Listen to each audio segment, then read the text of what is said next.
Date of interview, 5 February 2017. Place of interview, Detention Center, Libya. Age in years, 63. Sex, male. Origin, Egypt. Interviewer. Conversation took place in Arabic with medical translator in medical clinic. I have been in Libya since before 2011, the Egyptian revolution. I came here in 2004. I worked in the chicken industry in Egypt, but my business went down, so I came here to Libya. I came here with 2 other people, an ex-boxing coach and a lawyer. I have almost paid off all my debts. My wife has medical problems, she's in Egypt.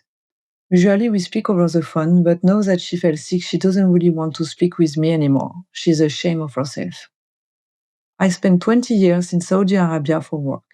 It took a lot of money from the bank, and I came to Libya to pay off my debts. I am nearly there. I went to the police to tell them I wanted to go back home. They sent me to this place. I am looking forward to going back home. Since 5 days, I have a wound on my arm. I am leaving this place soon, but I can't tell you more.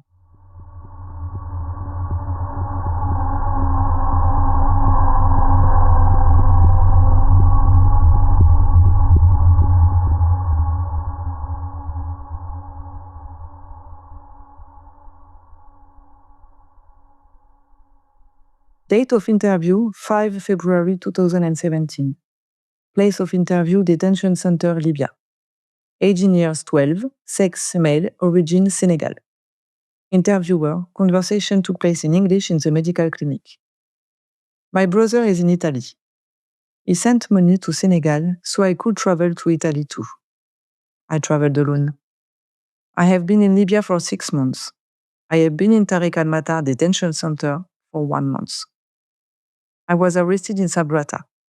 The money my brother had sent was finished, so I was working to earn enough money to travel on to Italy. But I was arrested while waiting for work on the street, when we are in groups on the street waiting for cars to stop and give us work. The men told us they had work for us, but then we ended up here. People are dying in the sea. My father called me from Senegal and asked me if I understood what was going on. I am not yet registered with the IOM, International Organization for Migration.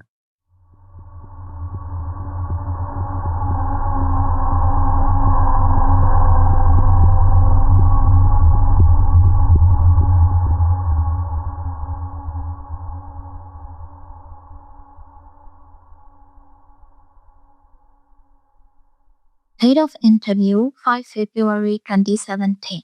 Place of interview, Detention Center, Libya. Age in years, 23. Sex, female. Origin, Nigeria. Interviewer. Conversation took place in English outside where guards and other detainees could see us but not hear us. I left home in Nigeria 1 year ago. I have 3 younger siblings. I left because I wanted to take care of them. I used to be at another prison. The asthma boys took me there. I don't know what that was, but it was close to here. It was a much better place there. I was arrested in Tripoli. 1 week ago, I was picked up from the other prison by a Libyan man who said I will work for him. But we never worked for him. He brought us straight to Tariq al-Matar Detention Center. We were sold. The IOM, International Organization for Migration, registered me. It has been 1 week that I have been in this place. I really want to get out of here. I'm scared something will happen to me. Can you tell me something to help me?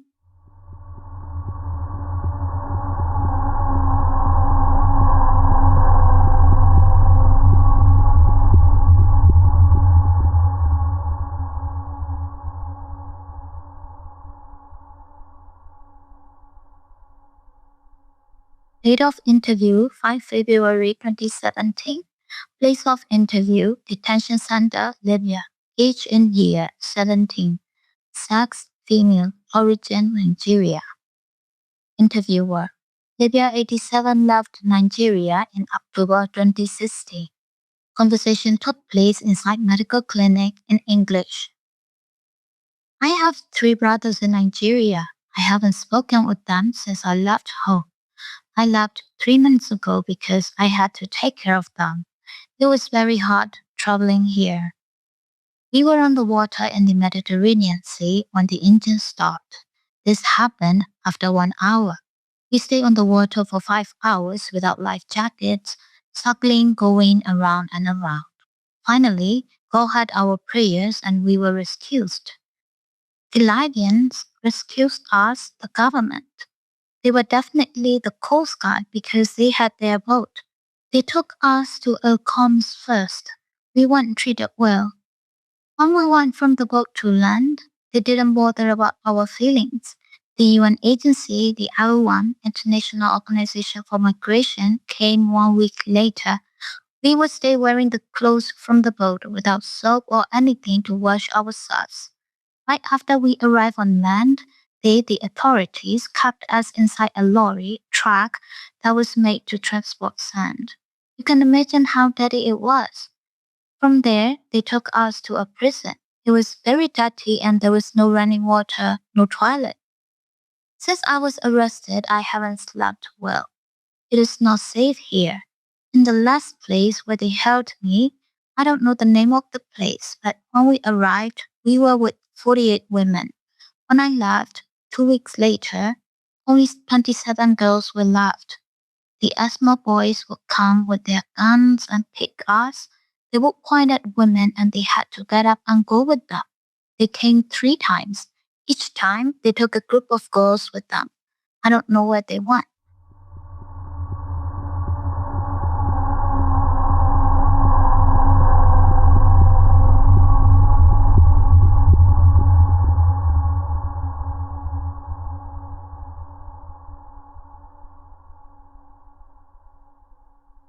Date of interview, 23rd January 2017. Place of interview, Detention Center, Libya. Age in years, 37. Sex, female. Origin, Ghana. Interviewer, follow-up interview. See first interview, Libya 65. I am in a lot of pain. I spent 4 days in the hospital. Friday 1 week ago, on January 13th, I was in a lot of pain. I knocked on the door to try and get hold of one of the guards, to speak with them, to ask them to get me a doctor. 1 hour later, the guards knocked on the door. They asked me things in Arabic, but I can't understand. I don't speak Arabic. I wanted to get someone, another woman in the cell, who speaks Arabic, but the guards hit me with a hosepipe. I turned around to try and walk away, and they continued hitting me. After 10 times, I stopped counting. I fell on the ground. Last time MSF was here, the doctor treated me for my injuries. Everything was swollen. Interviewer shows her arm still a bit swollen.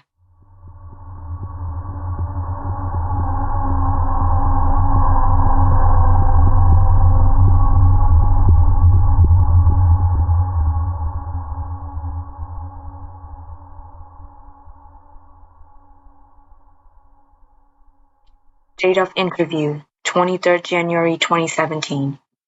Place of interview, Detention Center, Libya. Age in years, 27. Sex, male. Origin, Sudan. I am here 4.5 months ago. They took my photo, but nobody came for my repatriation. I want to go back home. The police guards tells us we cannot call anyone. The others are allowed to call, but not us, Sudanese. I am stuck here. They say the ambassador of Sudan doesn't work here, but I hear they visited Tariq al-Matar, another detention center. How can I get out of here? Can you help me get out of here?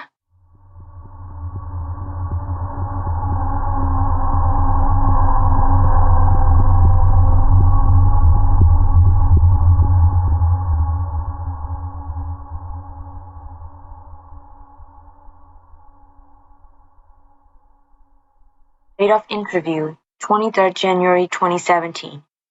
Place of interview, Detention Center, Libya. age in years 23, sex male, origin Côte d'Ivoire. Interviewer: Libya 82 was sitting outside the medical clinic on the grass. He had just had a medical consultation and was waiting for follow-up from the doctor. In the meantime, he was allowed to sit in the sun to warm up a bit. He has swollen lower legs and is not able to walk. Other detainees have to carry him to move back and forth between the cell and medical clinic. I have been in detention here for 6 months. I want to go back home. I want to repatriate. The embassy came. They took my photo last Thursday. But I can walk on my own. So the ambassador said, "You can't go while your legs are still hard. You can't go back. You need to heal first." He said I was not fit for repatriation. I don't know when I'm able to go.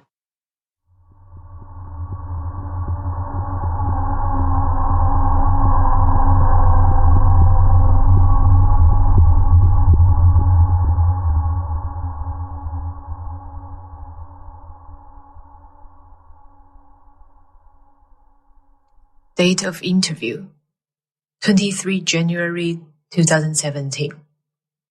Place of interview: Detention Center, Libya. Age in years: 28. Sex: male. Origin: Nigeria. I have been here for 8 months. I'm from Nigeria. I wasn't repatriated because they had sent me out to work outside. I was registered, but now I'm still here. You've got to help us.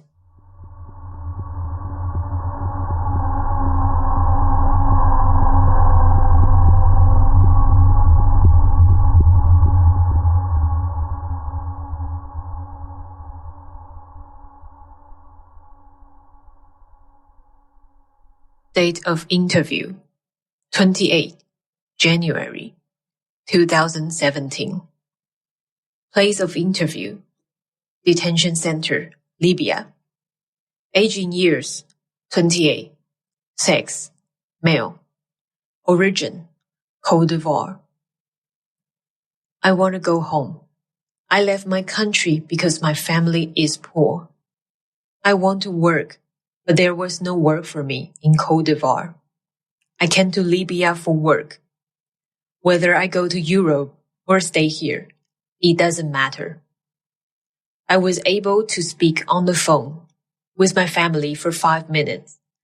It was good to speak with my family and to let them know that I'm alive. Now that we receive new clothing from IOM after fumigation, things are a bit better. It is warmer, but everyone wants to go home. It is so hard not to know what's going on. I'm very happy that MSF is here. You do good work. You help us. I'm registered to go back home, but I'm still here.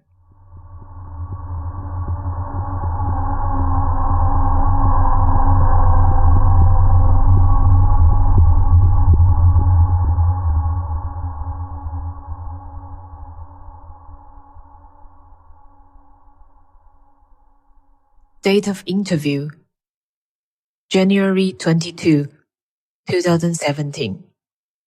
Place of interview: Detention Center, Libya. Age in years: 17. Sex: male. Origin: Guinea-Conakry. We are from Guinea.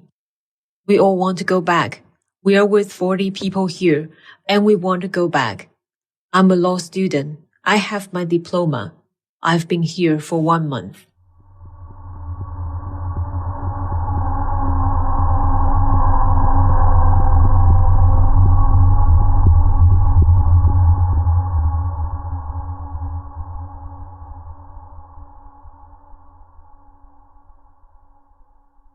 Date of interview: 27th of December 2016. Place of interview: Detention Center, Libya. Age in years: 37. Sex: female. Origin: Ghana. I have been here for 4 months. I was living in Libya for 2 years. My husband went back to Ghana before my arrest. My children are now with my sister. I have 2 children, one 1-year-old and one 4-year-old. They are here in Libya. I have a passport. I was working in a hospital as a cleaner. I have bladder pressure, so I was on leave from work. I want to go back home to Ghana with my children. I want to leave here, pick up my children, and go back home.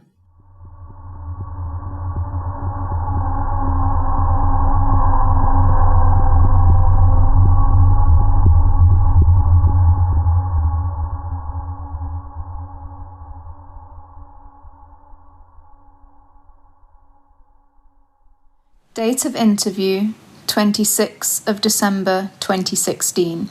Place of interview, Detention Center, Libya. Age, 26. Sex, male. Origin, Niger. The Niger embassy visited 2 times. They registered me and they took my photo. But I am still waiting. I've been here for 4 months.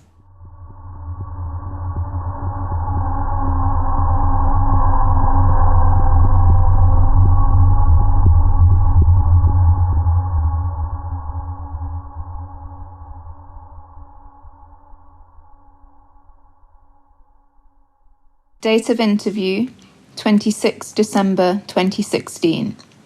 Place of interview, Detention Center, Libya. Age, 16. Sex, male. Origin, Senegal. I am here on my own. I've been in this place for 2 months. My family has nothing. We are very poor. My father died, and I am the only son. My sisters are married. I was sent to Europe to look for work so I could support my family. The Arabs pushed us into the sea, and we climbed into the pirogue. It was 1 a.m. Soon after we took off, we lost control.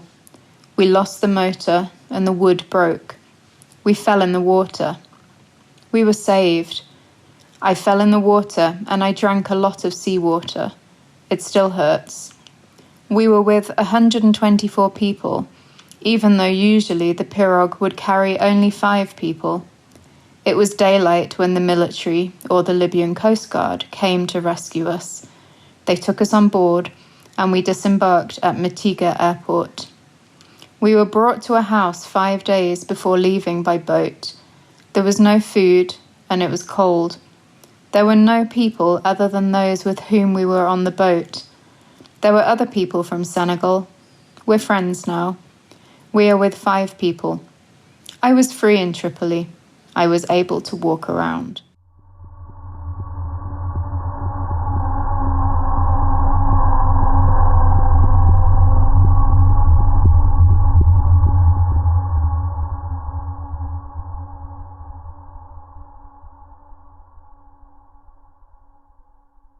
Date of the interview, 26th of December 2016. Place of the interview, Detention Center, Libya. Age in years, 21. Sex, male. Origin, Senegal. We don't get enough food, and we share the portions with 4. We're not sick. This, pointing at his own body, looking around at others, is because we don't get enough food. We don't have access to sufficient water. We get water to drink, but we don't have water to wash ourselves. Hardly anything. We are with too many people inside. We can't stretch our legs. Our bodies hurt. This is how I sleep. Detainee is sitting on the floor and shows how he sleeps, with his legs held together. The patch of blood on my nose is from an insect. We're so cramped inside and so close to each other. Something bit me and I took it off my nose. Now it bleeds a little bit. It is okay to speak with you like this while I'm waiting in line for a consultation, but not more. If the guards know what we talk about, they will hit me. I traveled from Senegal to Libya. I came here to work, but I was taken from the streets and brought here. I worked in Libya for 4 months. I have been here in Tariq al-Shuk for 5 months. I worked in construction, on houses. You need to help us with the food.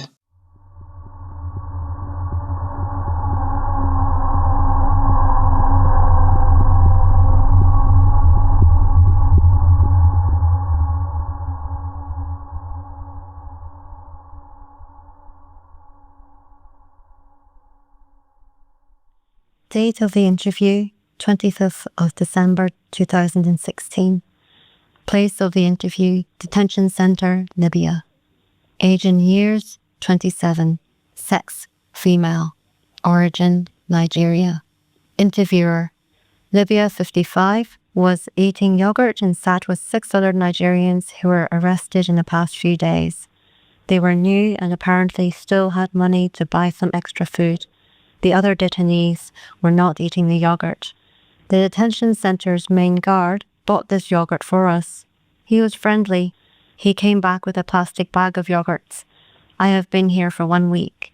We all, point to the ladies around here, got arrested on Tariq al-Matar Road when we came back from the Medina on our way home. It is Christmas, so we were shopping. My boss was supposed to pick me up from home the next day. I am a maid, but now I am not home and he doesn't know where I am. Can I call him? The Libyan guards took my phone and I can't contact anyone. They also took my passport.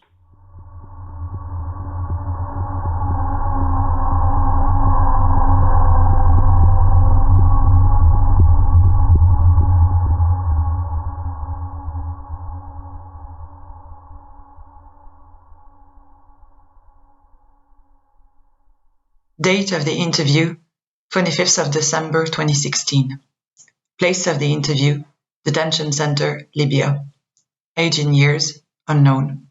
Sex, male. Origin, Guinea-Conakry. Our ambassador from Guinea-Conakry didn't come to the detention center. We are with 23 from Guinea-Conakry and everyone wants to go home. Those from Mali, Senegal, and Gambia are going home. But we are the ones who don't want to go home, the ones from Guinea and Burkina Faso. During Migrant Day, we tried to tell the IOM that we wanted to go home. The IOM started writing down our names, but then the guard came up to us and he chased us away, so the IOM couldn't take our information. The IOM was alone. They visited 4 or 5 people on that day.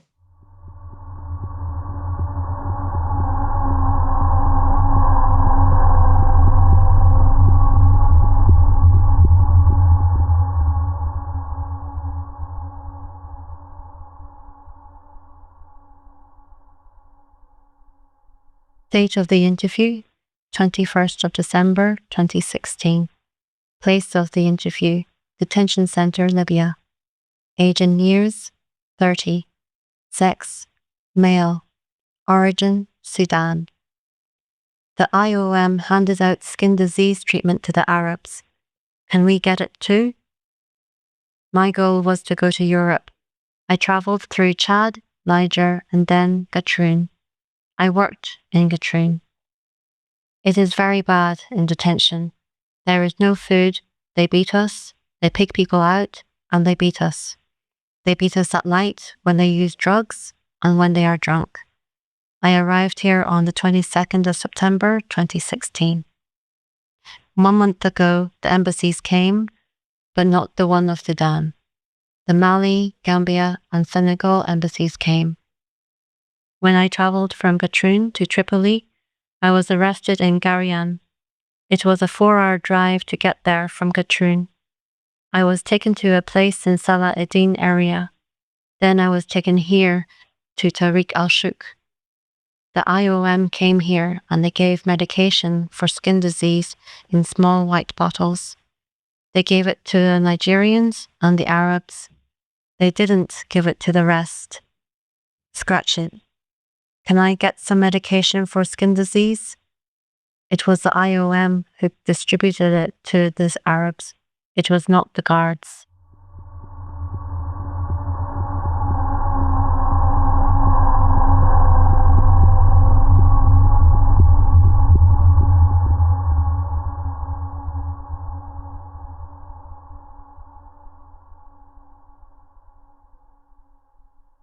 Date of the interview, 18th December 2016. Place of the interview, detention center, Libya. Age in years. Sex, male. Origin, Tunisia. Interviewer. This quick exchange took part after MSF introduction to new detainees when they were sitting outside, waiting to be triaged. Please, can you get me out of here? I was arrested, and they took all my documents and my money, and now I'm here, and they won't let me use the phone. I have been living and working in Tripoli for 15 years, and I just got arrested yesterday. I have a visa and a passport. I don't know why I got arrested. Please, can you get me out of here? I was arrested on Friday, and they took us here. We were with 23 people.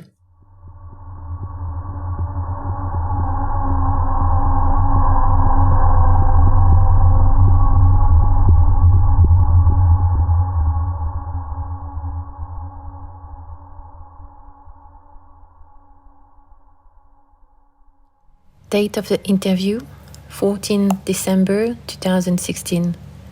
Place of the interview, detention center, Libya. Age in years, 27. Sex, female. Origin, Cameroon. Interviewer.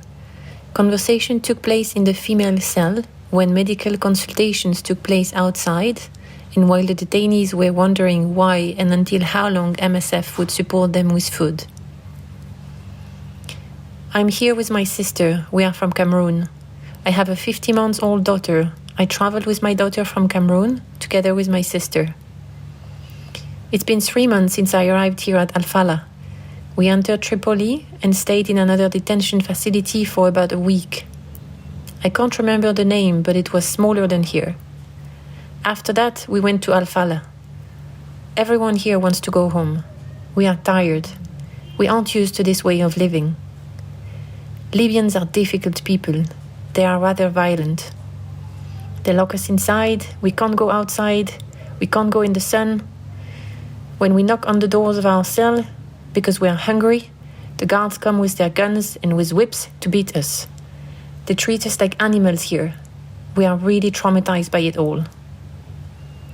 Interviewer. The guard interrupted our conversation and Libya 40 walked off. So I went outside and came back later to finish up. But she wasn't available to chat. Need to finish conversation later.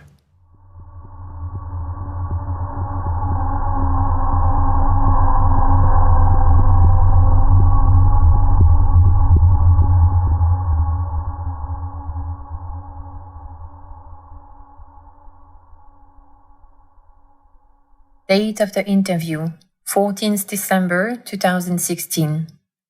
Place of the interview, detention center, Libya. Age in years, 16. Sex, male. Origin, Senegal. Interviewer.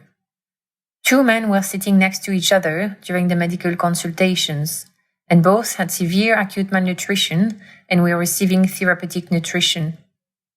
Both men spoke French and were very weak, hence the lack of details in some instances. The conversation had 2 parts, first in the medical clinic, the second part was outside in the sun, but we had to rush as the men had to go back to their cells. This person was particularly weak and could hardly speak, was very preoccupied with eating. It feels good to eat. Interviewer. Pointing at his throat and chest while eating the therapeutic nutrition.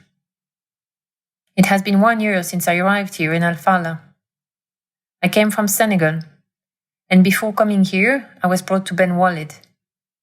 I don't have any contact with my family, and I don't have any family in Libya. 3 months ago, we switched cells. The man used to be in the woman's cell.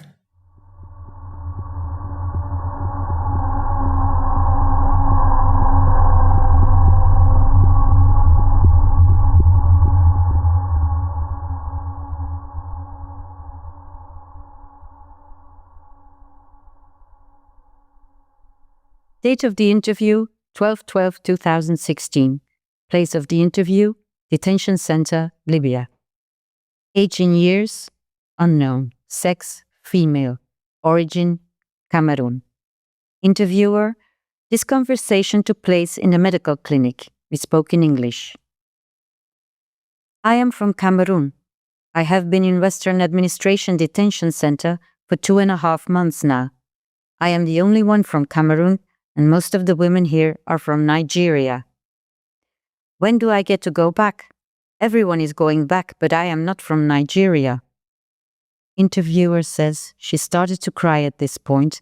I terminated the conversation as she indicated she wanted to go back to her cell.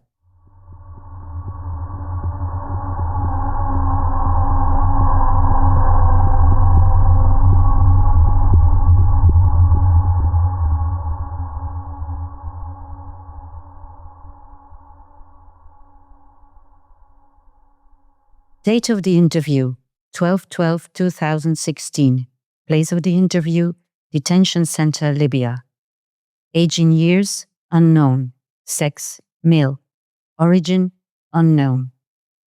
Interviewer says, I was only called in towards the end of the medical consultation, and the man was in a lot of pain and wanted to go back to the cell and looked traumatized, so I didn't ask further questions, but also didn't catch his name.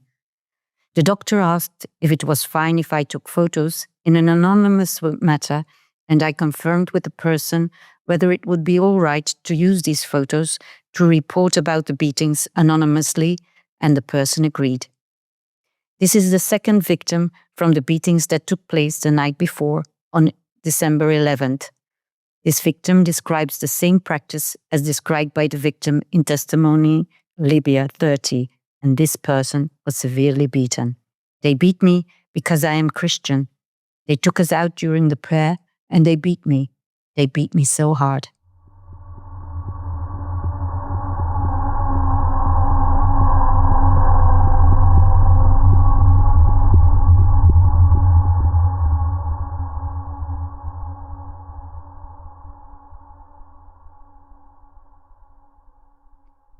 Date of the interview, 12/12/2016.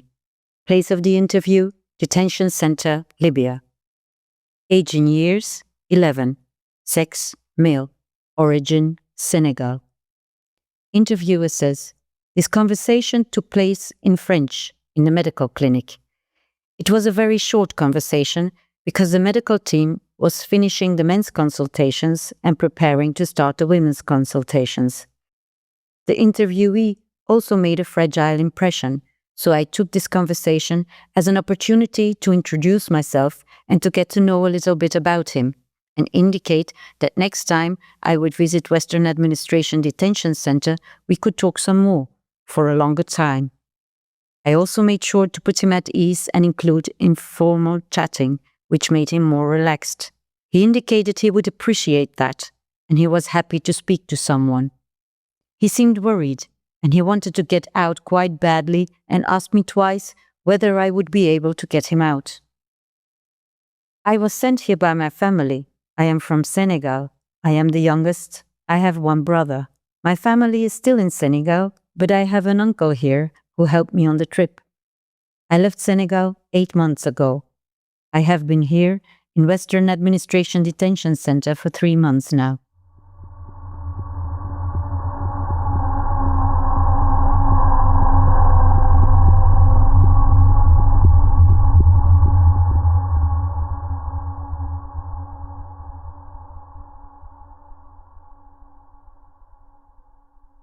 Date of the interview, 12 December 2016. Place of the interview, Detention Center, Libya. Age in years, 15. Sex, male. Origin, Côte d'Ivoire. Interviewer. This conversation took place in French, in the medical clinic. I came here with my older brother, who is 22 years old. We decided to go on an adventure. Interviewer. Adventure is often used as a metaphor. It means we decided to travel to find work. Our family is very poor. Our father is blind. My mother died in 2005. We paid 1,300,000 CFA, 2,000 euros for the two of us. Our older sister helped us pay for this. We decided that my brother and I will leave Côte d'Ivoire to find work to support our family and send money home. We traveled from Côte d'Ivoire to Burkina Faso. It took us 1 week to pass through Bobo-Dioulasso and then Ouagadougou. Then we went to Niger. First, we went to Flank and we stayed there for a week. And then we went to Agadez. We stayed there for a week as well. In Niger, they were not violent and we had some food and some water. It was okay there. From Agadez, we took a pickup truck to Libya. We had an Arab driver, he was Libyan. All the suffering started when we got to Libya. We first went to Gatchoun. This is where they took all our money. We stayed here for 1 week, and they gave us a phone so that we could call our family to get more money. We called our sister, and she was able to give us 5,000 CFA, 8 euros. Each time, we traveled on and crossed another checkpoint. They would search us and beat us and take all our belongings. From Gatchoun, we traveled to Sabha, where we were put in a detention center just like here, in Western Administration Detention Center. It was very bad there. We stayed there for 3 months. We did not receive any food or water. You had to pay for everything there. We didn't have any money. We paid 200,000 CFA, 300 euros, for the two of us to travel from Sabha to Tripoli. We were taken to García, a village close to Tripoli. Then we got arrested. 2 police cars came and got us. They had camouflage clothes pants on, and they had police lights on top of the car. They came at night. We were with 50 people, and they split up our group. It was very hectic and busy, and I lost my brother. I don't know where he is now. I think they took him to another place. The police were very violent. They hit us and took all our money, bracelets, necklaces, everything. They even took the photos of my parents. We were taken to Western Administration Detention Center. We used to sleep in the cell where the women now sleep, and we used to share the food between 10 people. This was until 2 months ago. Now, we get half a loaf of bread and we share that with 2 people. I am Muslim. The Quran helps a little bit. At night, I get very warm. I am sick. I cough a lot. Every night, the guards come with a whip and they beat the Christians. We don't get enough food. We are only allowed outside our cells once a day. If we want to wash ourselves, we have to go in pairs. We are allowed to wash ourselves with 2 cups of water each time, that's it, not more. There's no soap. After a while, people stop washing themselves like this. Last week, the QRC distributed MFI. They distributed sheets also. Interviewer: he is pointing at his pink sheet that he has wrapped around his body to keep warm. The guards took everything away from us.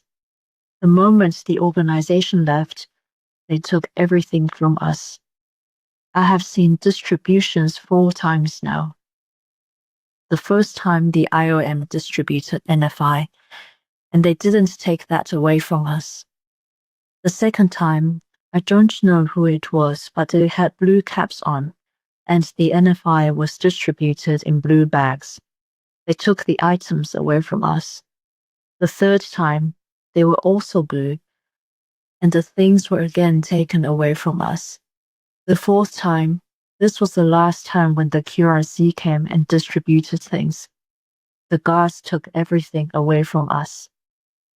After the distributions, they threatened us. If you hide anything, we will hit you. We will search the cell, and when you find out, we will hit you. Interviewer. When asked how he managed to obtain the pink sheet since last QRC distribution, you have to be really fast and you have to make sure no one sees you. You have to hide it really well, otherwise they hit you. I get to sleep in the hallway in between the two cells. The detainee who guards us put me there. I used to be protected by the detainee who works, but he got out last week. He had done a lot of work and he was allowed to go out. They opened the gate for him and he got out. He was really nice. He was like a brother to me. Now I have no one to protect me anymore. They keep me in between the cells, you see, because I'm sick and I am in pain. Inside the cells, there is not enough room for me to stretch my legs, so they took me out there. We don't get separate portions. When we get the food, I don't get any food. Interviewer, after asking for clarification. The Arab men take all the food. I don't get any food. They don't share it with me. Interviewer, red flag. The vulnerable do not have access to food the way it is distributed. I don't have any water to drink. Interviewer, he starts to cry when he mentions he is not able to get any food. We take a break and I try to comfort him a bit, and I promise I will speak to the detainee guard to try and make sure he gets his portion. When I was in Sabha, I was sick of it. I wanted to go back home, but I had no money to go back home. So my brother and I went on. We found the courage to continue our trip. We thought maybe things would get better after this. It was so bad, we thought it had to get better. Our goal was to go to Italy, so we tried to continue our journey. Interviewer, follow up. I spoke with the MTL to flag the fact that this unaccompanied minor was not able to access food because of the way it is distributed. We agreed that I would speak to the detainee guard to try and make sure he eats his portion of food. Explained that because he is sick and is on medication, he really needs to eat. The detainee guard promised he would make sure. He would try to find a way to give him his portion in a cup or to watch him eat. Need to check back next time to see if this worked.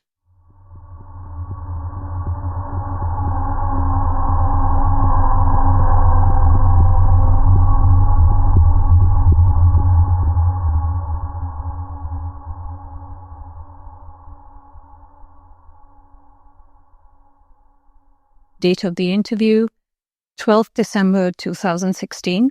Place of the interview, Detention Center, Libya. Subject is 22-year-old male from Nigeria. Interviewer. When the MSF team entered the male cells at Western Administration Detention Center, we heard from many different detainees that severe beatings had taken place the night before. One of the victims of the beatings is this man, and he was triaged for a medical consultation. He was referred to me to take his testimony by the medical team, and we were able to take photos of his injuries.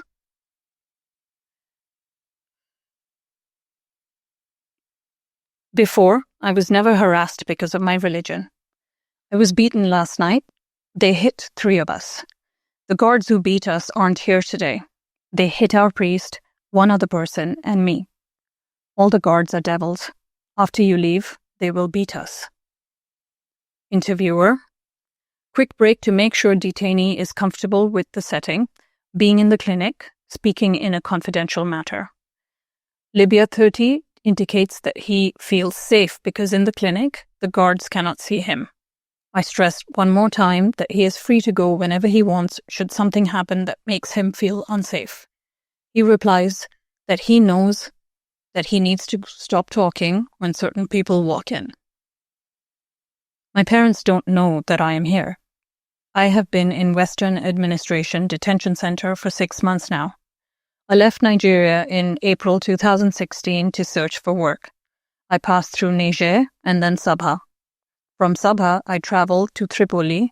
I traveled with 3 other people in a car. Arab men took us there. In Sabha, it was my uncle who gave me the number of an Arab man who arranged for me to travel to Tripoli. We slept at the house of the Arab man. He took us to his house, and the next day we traveled to Tripoli. The Arab man set me up. On the following day, after we arrived in Tripoli, the police stopped our car at a checkpoint in Tripoli. All of us, the 3 men, had to get out. The Arab man drove away and we were taken by the police. We were taken to Western Administration Detention Center. Our money was taken. I carried the phone number of my uncle with me, but that was taken from me as well. Yesterday we were praying. All Nigerians who are Christian pray every night together after dinner. Then one guard came in and yelled at us that we should go to sleep.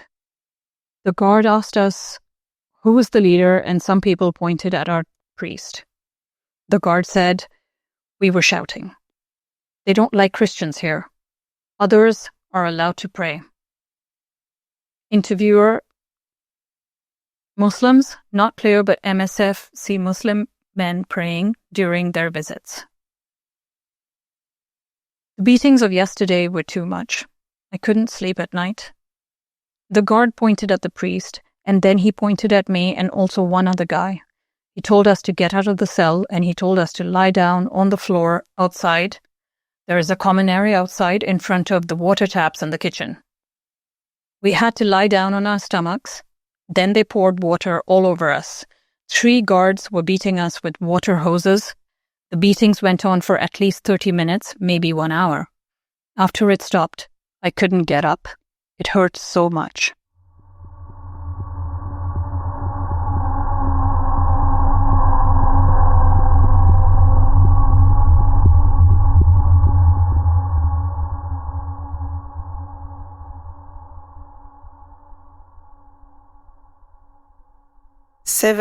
December 2016. Place of the interview: Detention Center, Libya. Sex, male. Origin, Côte d'Ivoire. Interviewer: This brief conversation took place in the clinic after our medical team told me a man wanted to talk to the social worker. I am from Côte d'Ivoire, and I am here in Hamza with my wife. My wife is pregnant and she is with you for treatment. She is giving birth now. Please don't send her back to the detention center. Please don't bring her back. We have 2 other kids here. A 1-year-old and a 4-year-old.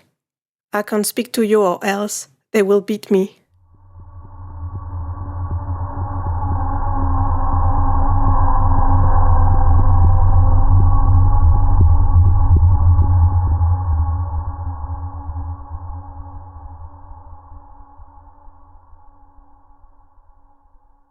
Date of interview: 7th December 2016. Place of interview: Detention Center, Libya. Age and years: 28. Sex: male. Origin: Guinea. Interviewer: This conversation took place in the medical clinic in Hamza when he was waiting in line, and he said he would like to speak with me after I asked him how he was doing and if he would be interested in speaking with the social worker. I am a psychologist. It has been 4 years since I graduated.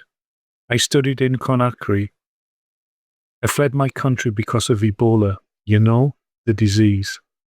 It hit us in 2014 and killed 4 people of my family. I had to flee. I was marginalized by the community because my family had Ebola. I worked for a public agency, a company. I had to stop when Ebola broke out. There was no work. For 8 months I was not able to find work. I couldn't support my family, so I had to go abroad to look for work and decided to go to Libya. I travelled by bus through Algeria, through the desert. From Conakry I went to Mali, Bamako, and then to Algeria. I travelled by bus. I have no family here. In Algeria, I worked in construction for 2 months. I didn't want to stay there for so long. The work was very hard and it didn't pay very well. I earned 1,500 Algerian dinar per day, approximately 13 euros. From there, I went to Gademes, at the border of Libya. Once I crossed the border, I was picked up by the police. They were very violent. They treated us like we were criminals. We were put in prison. We were with 8 people. We stayed in prison for 1 week. We were beaten all the time. They beat us to get money. They beat us everywhere on our body. They had large wooden sticks which they used to hit us, just like the ones they have here in Hamza Detention Centre. We were held with 8 people in a small room. They didn't give us anything to drink or to eat for 4 days. They hit everyone. They hit us in the morning, in the afternoon, in the evening. Each of us got 25 beatings. If you scream when they beat you, they will hit you harder, so you have to be very quiet. When they saw we didn't have money, they let us go. A pickup truck came and took us to Tripoli. It took us 3 days. Interviewer. Ghadames is about 550 to 600 kilometers away from Tripoli. So in hindsight, this is a very long time for a trip that could have easily been done in a day and a half. Unclear whether they made long stops along the way. It was the same car, like the one that brought them to the police station, but it was a different driver. When I arrived in Tripoli, I had no money left. I paid 50,000 Algerian dinars, 430 euros, for the trip to Tripoli. I paid this at the beginning of the trip. In Tripoli, we stayed in a foyer, a house with a lot of black people. It was a hangar, just like here, in Hamza Detention Centre. The place was called Grigares. The first week I had no money, but in the second week some people found some work for me. So I was able to earn a little money. There wasn't any food, but if you find work you can buy yourself food. If you don't have food, sometimes people share with you. There were 5 neighbourhoods with several homes full of black people. We were able to move freely. I stayed here for 2 months. In the morning I went to work, and in the evening I went home. One day, when I was at work, we were mixing cement when they came for us. The police picked us up and put us in a bus. It was around 11:30 a.m. 7 people picked us up. All of them are guards here at Hamza Detention Centre. We were taken with a pickup truck with a red and yellow logo with a lion. Interviewer. This is the car that MSF team crossed that morning when entering Hamza Detention Centre. We let a white pickup truck with a red and yellow logo go out before we were able to go in. They didn't ask us anything. Everything we had was taken from us. Our passports, money, everything. They were very violent. They smacked us and they hit us with their fists. I have been here for 4 months. We were taken with 10 people and they put us in the back of the truck. It took us 20 minutes to travel from the worksite to Hamza Detention Centre. When we arrived in Hamza, they forced us to undress and be naked in the courtyard. Naked. There were a lot of guards standing around us, and there were guns. The day before the IOM visited, 24th November 2016, they didn't give us food for 3 days. We didn't have any water. Now, everyone is scared to talk. I want to go back home. We all have a thirst for freedom here. Imagine hardly getting any food. At 9 a.m. we get a loaf of bread. At 3 p.m. we get some rice. At 10 p.m. we get some macaroni. A lot of people are mentally depressed. They talk to themselves. Some people have been here for 5 months. We are being sold here. They come with a bus and they make us stand in line and we walk up to them and they select us. The bus comes every month. 2 weeks ago, the bus came and took 50 people. A month and a half ago, the bus came and took 150 people away. 2.5 months ago, the bus came and took 100 people away. Our comrades, Araba, come with a bus. The guards take people and send them to Sabha to sell them to detention centres. They make you pay 1,200 dinars to get out of here. People sometimes have parents who pay for them. The guards come to our hangar with a cell phone and ask us if we want to make a phone call to get the money to go out of here. They come in and ask this every day.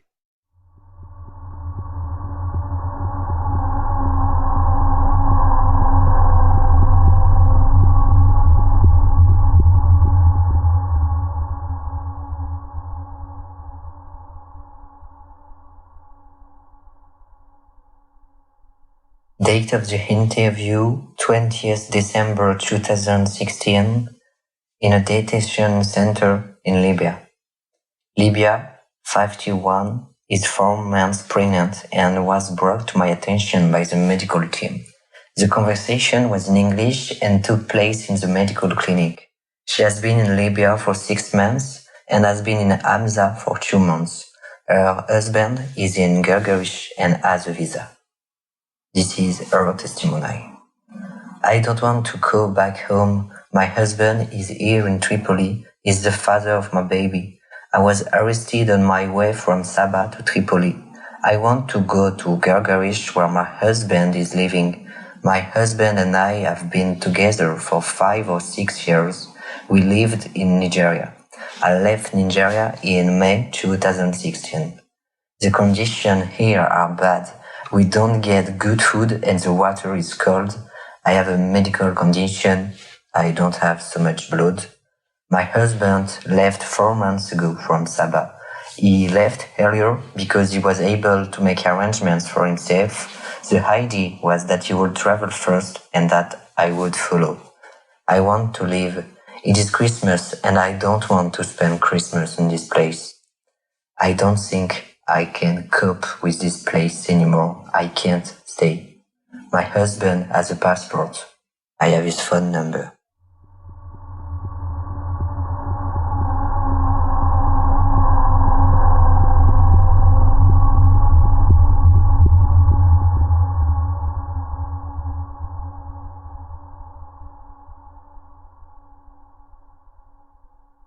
Date of the interview, the 20th of December 2016, in a detention center in Libya.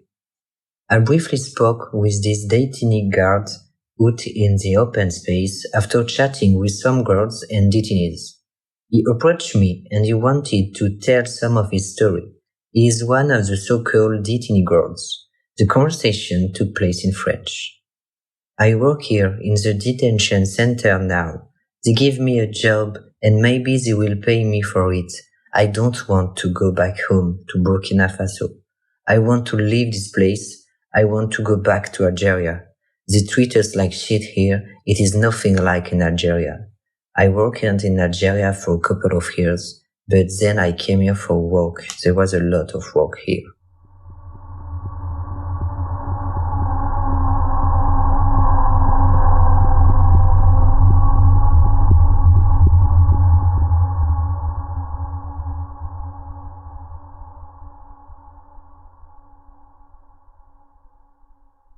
Date of the interview, 12/12/2016.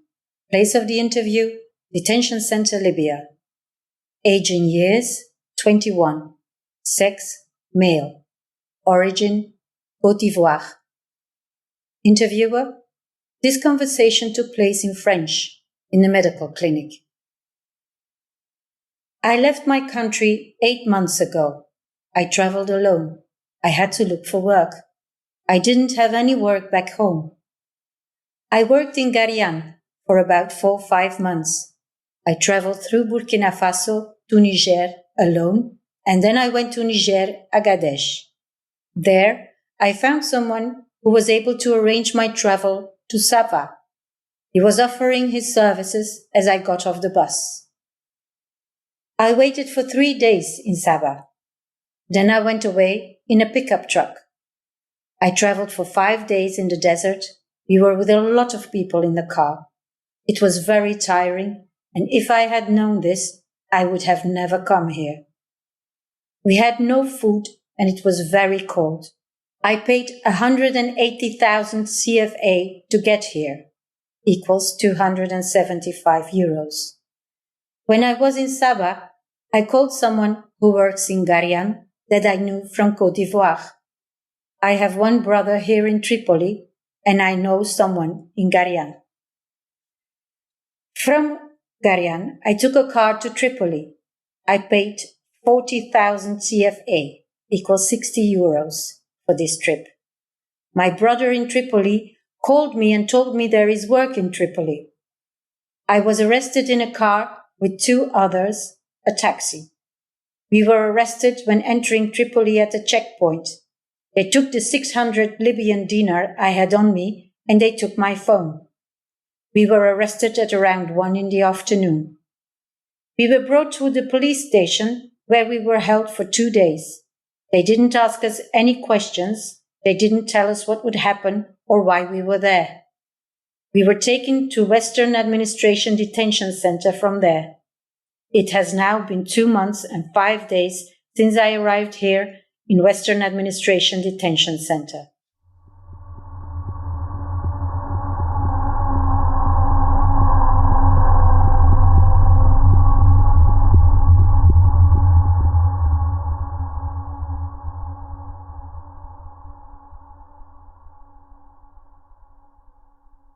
Date of the interview, 12/12/2016. Place of the interview, Detention Center, Libya. Age in years, 26. Sex, male. Origin, Nigeria. Interviewer. This conversation took place in a medical clinic. I briefly spoke with him during triage, and he indicated he wanted to speak with me, so I proposed we could speak after his medical consultation in the clinic. I have been in this detention center for 2 months. I wanted to go to Europe because the situation at home is not good. I did not have any work. I work in construction. There was no solution, so I was trying to find a solution. I was supposed to be here for 2 months. Interviewer says this is what he said, but it seems like he meant that he didn't expect to be here so long. When asked whether he was told he would only spend 2 months in Western Administration Detention Center, he said no, but I want to get out. I was supposed to get out for Christmas, but I'm still here and no one can tell me when I can get out.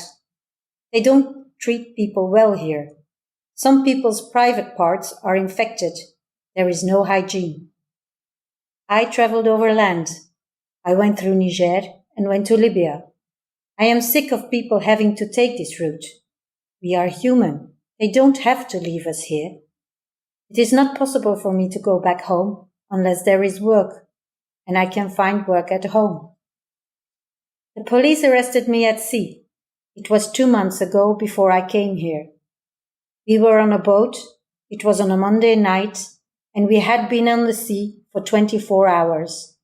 We were with around 144 people on the boat. Fishermen found us.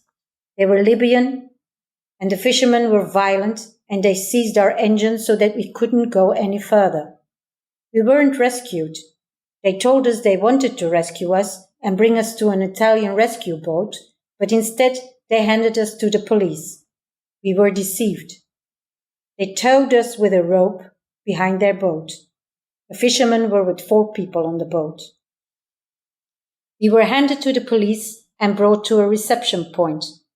All of us from the boat were held there.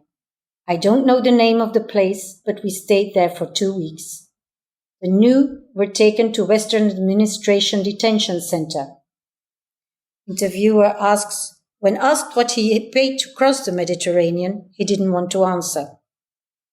Our conversation was cut off when someone walked in the clinic who made Libya 67 scared, and he didn't want to speak anymore.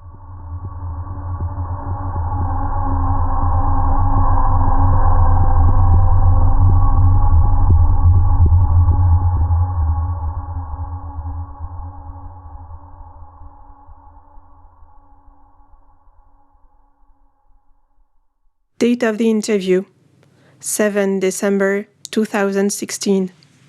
Place of the interview, Detention Center, Libya. Sex, male. Origin, Gambia. This man was waiting in line for a medical consultation, and I asked how they were doing, where they were from. I introduced myself as a social worker and offered them a moment to sit down and speak about anything that's on their mind. The men in the line were looking over their shoulders and kindly declined the offer. They would receive beatings if seen speaking to MSF. They hurt us if they see us talking with you. I can't talk to you.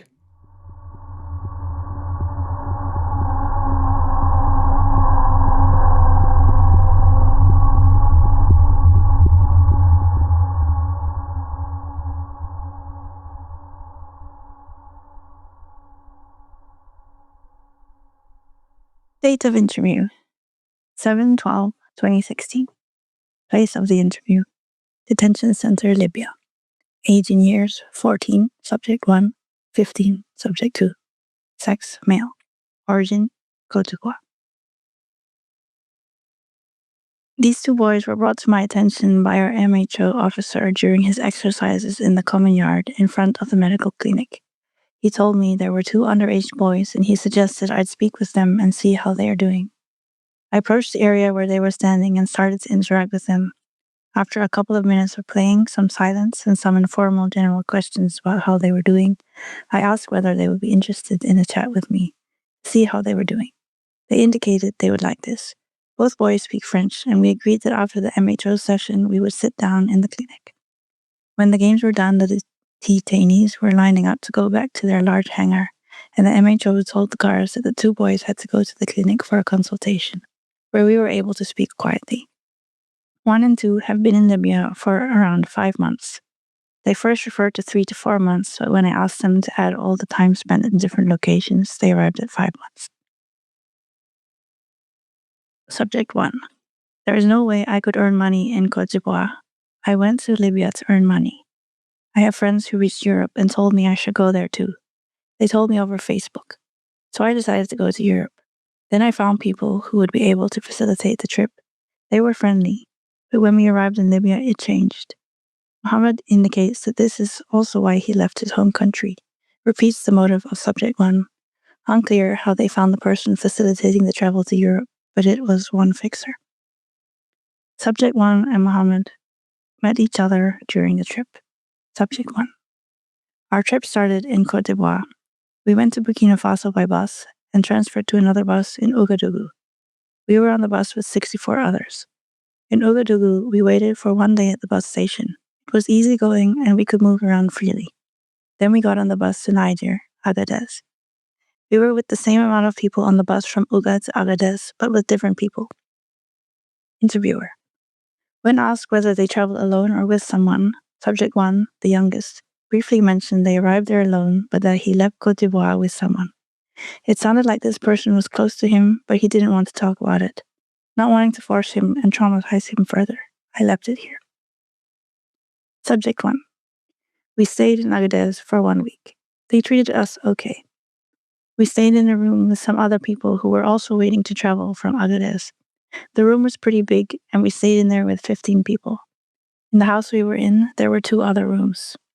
Interviewer. Subject 1 and Subject 2 agree there were about 45 people in total in the house. Subject 2. It was okay there. We were inside the room at night and outside during the day. We were sitting outside, chatting. When we sat outside, there was a wall around us, around the house. Subject 1. We took a car from Agadez to Libya. With 35 people, we were sitting in one car. We were sitting with everyone on the back of the track and held onto a wooden stick so that we wouldn't fall off the car. We felt really bad. It wasn't easy. Subject 2. It wasn't easy. Interviewer. Small pause to lighten the mood, acknowledging I imagine this couldn't have been easy for them, traveling like that all alone. Subject 1. It took us 1 week. We slept in the desert. At night, they would leave us at one spot in the desert, drive off, and come back in the morning. It was very cold, but we brought blankets. Interviewer. Subject 2 and Subject 1 indicate having enough to eat and drink during this week, and they believe everyone in the car had enough to eat and drink. They arrived in Gut's room and stayed there for 2 nights. Subject 2. Everything changed when we arrived in Libya. We were beaten night and day. They beat us on our back and on our feet. 3 men guarded us. They hit us with a whip, a rope, a hose, everything they could find. They beat us when we made noise because we were hungry. Some people protected us from the beatings. We were held in 3 rooms. There were 15 people in each room. They let us outside during the day. We were buying food. We received money to buy the food, 25 dinars per person. Some people already had money with them to buy food. Subject 1. Yeah, those of us without money received some money to buy food, and then they took us to Sabah. Subject 2. They treated us well in Sabah. Subject 1. The house we stayed at in Sabah was free. There were 2 rooms in the house. We had enough to eat. Our friend and his brother paid for everything. Subject 2. They treated us like their little brothers. They were very nice to us. Subject 1. On Monday, someone told us we could go. We left in 4 cars to Tripoli. Subject 2. There were 4 pickup trucks, 28 people in one car, 25 people in one car, 24 in another. Didn't catch the last number in the car. Subject 1. It took us 3 days to get to Tripoli. From Sabah to Tripoli, it wasn't that cold at night. We slept in the desert, and like the time before, the cars left us before the night and came back in the morning. We arrived in Bin Walid. This is when the beating started. Subject 2. They didn't give us food. We received 1 loaf of bread per day at 18 hours. Subject 1. We stayed in a big hangar, just like here in Hamza Detention Center, with about 100 people. We stayed there 3 months. Often they would beat us for no reason. Gambians steal from others and other things happen, and they beat everyone. Subject 2. During the day, all of us were able to go outside and work to earn a little bit of money. We worked every type of job: construction, garden, cleaning rooms. Subject 1. We wanted to go to Tripoli. It took us 3 months. The same cars that brought us to Bin Walid took us to Tripoli. A man told us we could stay with his brother for 2 weeks. We were dropped off in the streets. And we were told that another driver would come pick us up. The other driver picked us up and took us to this place. That's how we arrived here, at Hamza. Subject 2. We were taken in 4 cars. About 5 or 6 people took us. They had arms. Subject 1. We can't go home. Can you help us get out of here? We can't go home. We left because we couldn't stay home, so we can't go back. In Sabah, I was able to call my mother once. I borrowed a cell phone from someone else. That is the last time I spoke with her. Subject 2. I called my family a couple of times. I felt good when I was able to speak to my family. I called them in Burkina Faso and also in Sabah. Since I left for Tripoli, I wasn't able to contact them anymore. Interviewer. Upon arrival at Hamza Detention Center, Subject 1 and Subject 2 were asked where they came from and whether they want to go back home. They said yes. They were also asked for their name. They weren't asked for their reason of traveling and whether they had any family in Libya. The guards told them that they would be able to go home. Subject 2 and Subject 1 indicate they aren't scared to go back home. They don't get enough food here and they can't go outside. We chatted informally about their family and some memories from when they were still home. The boys started smiling.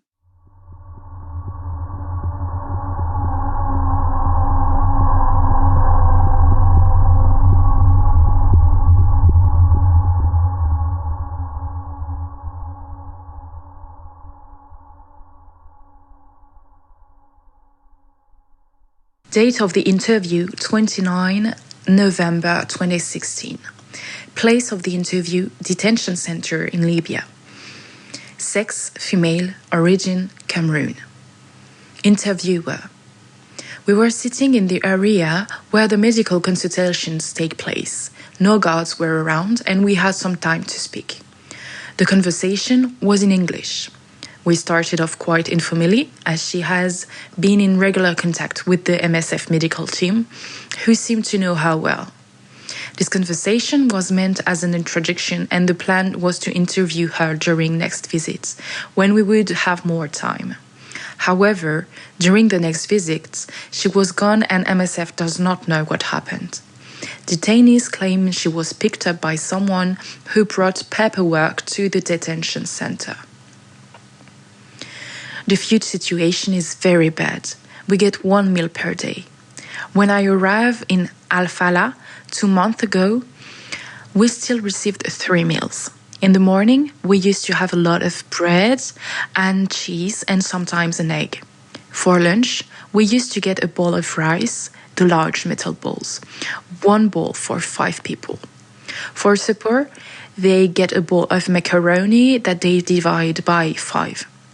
2 weeks after my arrival, I fell sick.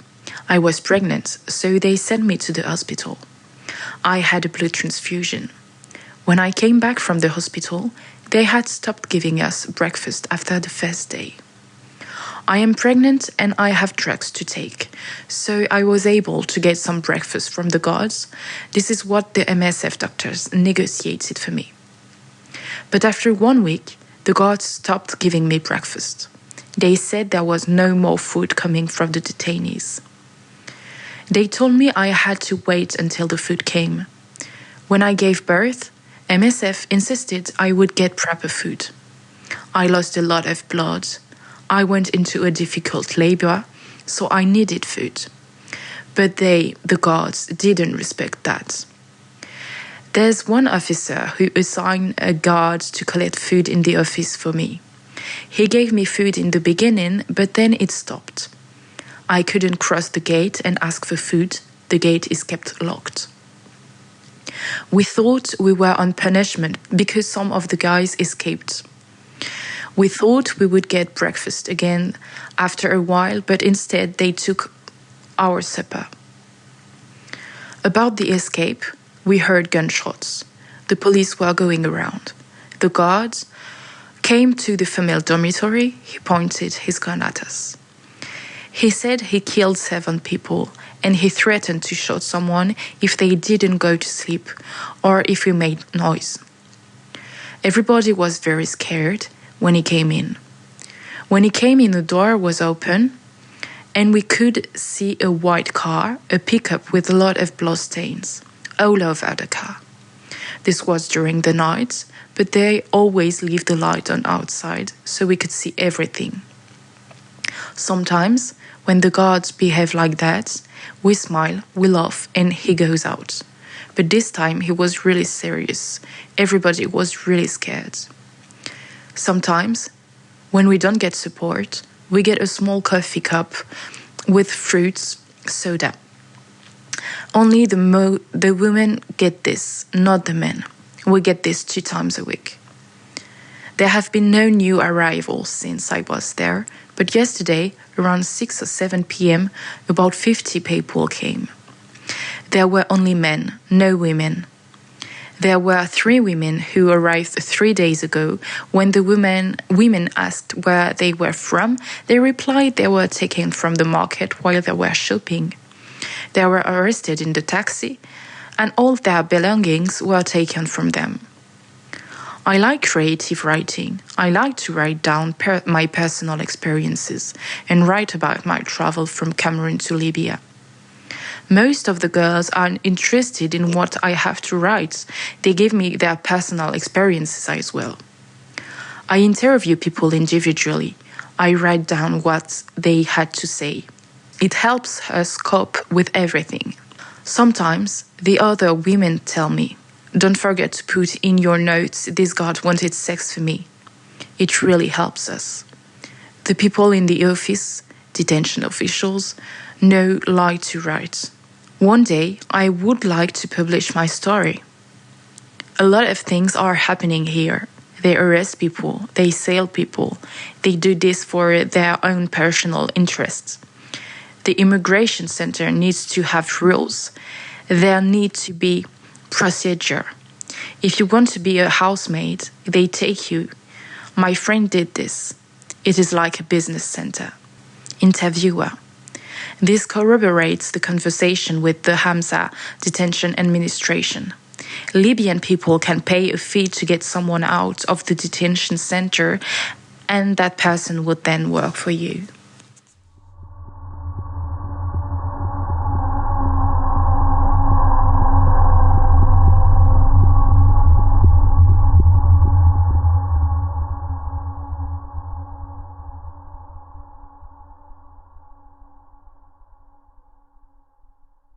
Date of the interview, 29/11/2016. Place of interview, Detention Center, Libya. Interviewer notes. All detainees that weren't in medical consultation were sitting in neat lines outside on the concrete, in the center of the facility. 4 guards were lined up in a square around the detainees. After having introduced ourselves and after having assisted the medical teams in recording the nationality and age of the detention population, I was fielding questions from French-speaking detainees asking what MSF could do to get them out. Now, I took my time to clearly explain what our mandate is, medical relief, and what my personal role is.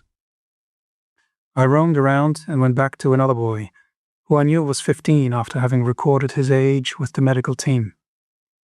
I sat down and asked how he was doing. Explained I wanted to chat because he was of a young age and I wanted to know if he was doing all right. He seemed to light up. He has difficulty talking. The movement of his mouth is odd.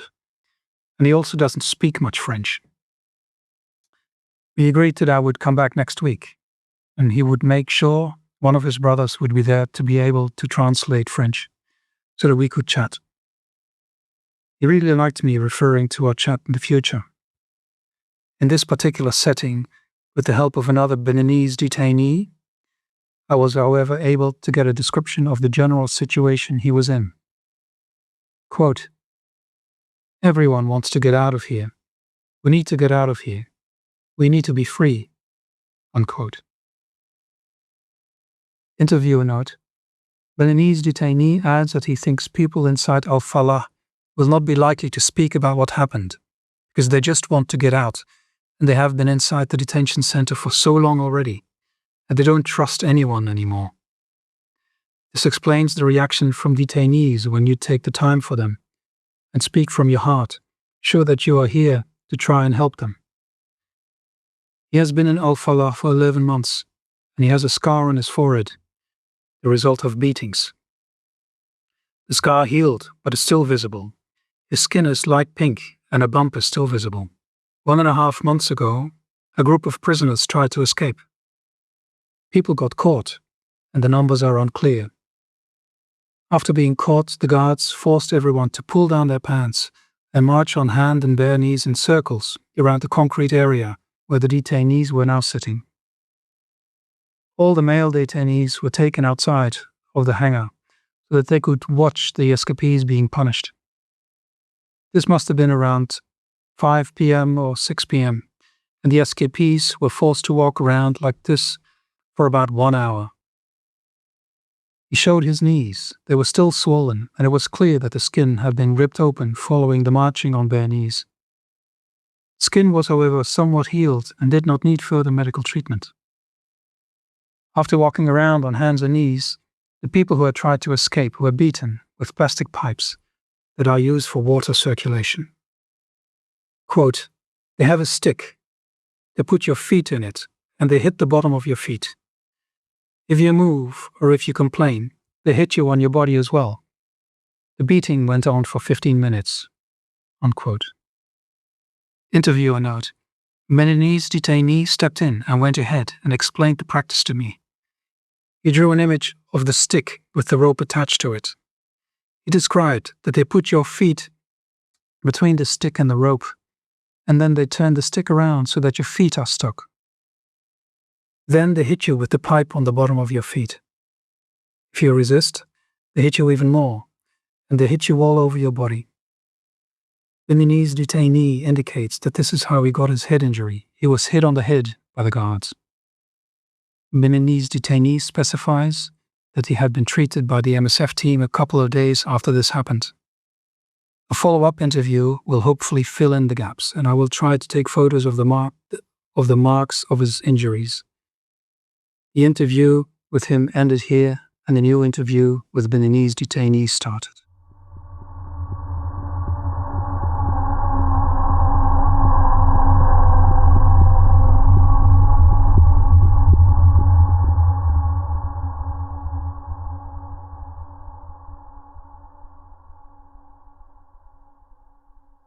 Date of the interview, November 29, 2016. Place of the interview, Detention Center, Libya. Age and years, 25. Sex, male. Origin, Benin. Interview. For setting description, see previous interview with Ghanaian detainee.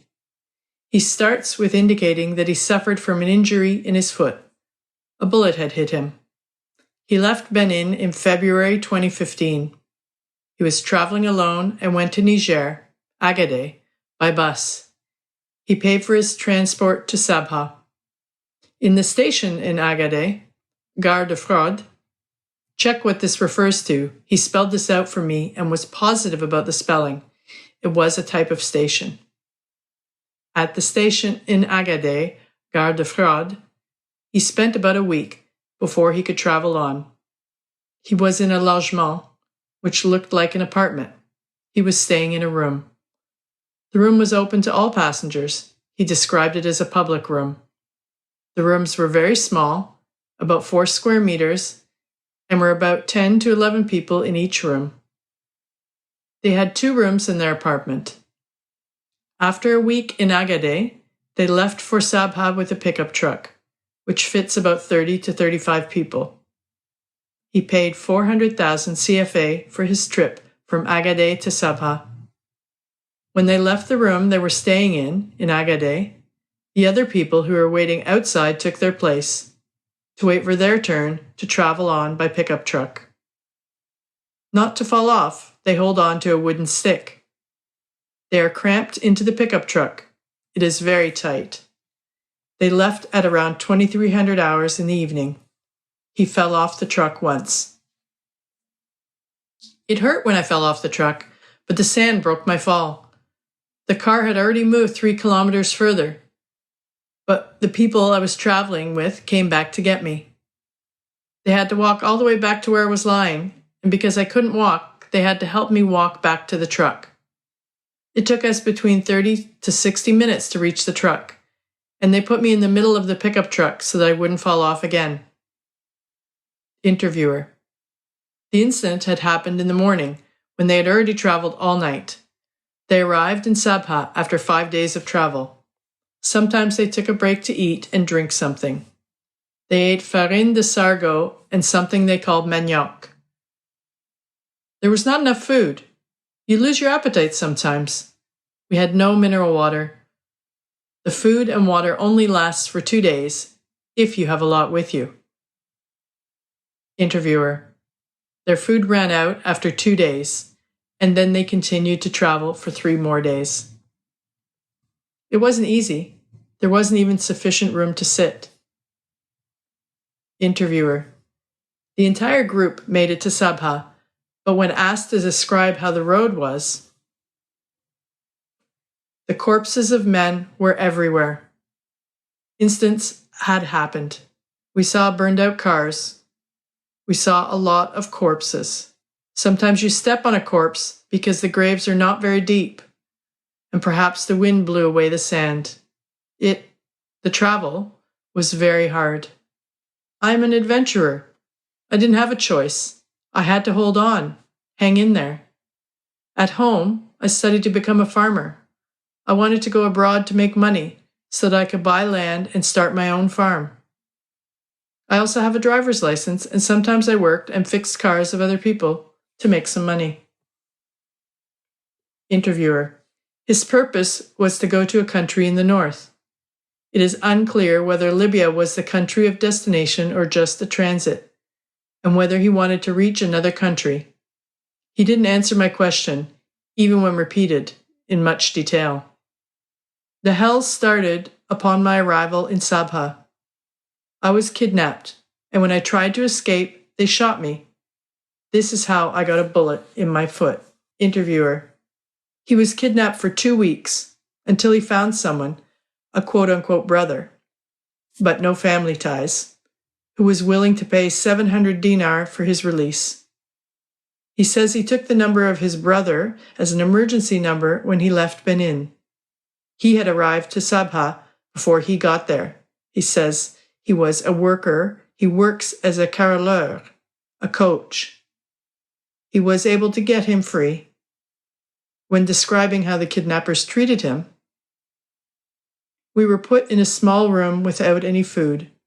When they opened the door, they first shot at the walls to make us shut up, to make sure we would be calm. Interviewer: He does not want to share more details about what else happened during the kidnapping. One day after he was kidnapped, he tried to escape, and this is when he was shot in the foot. The interview was abruptly ended when it started to rain very badly, and all detainees were ushered back to their cell. He and I agreed to continue the interview next time I would be in Al-Falah. I indicated I hoped to be back the week after.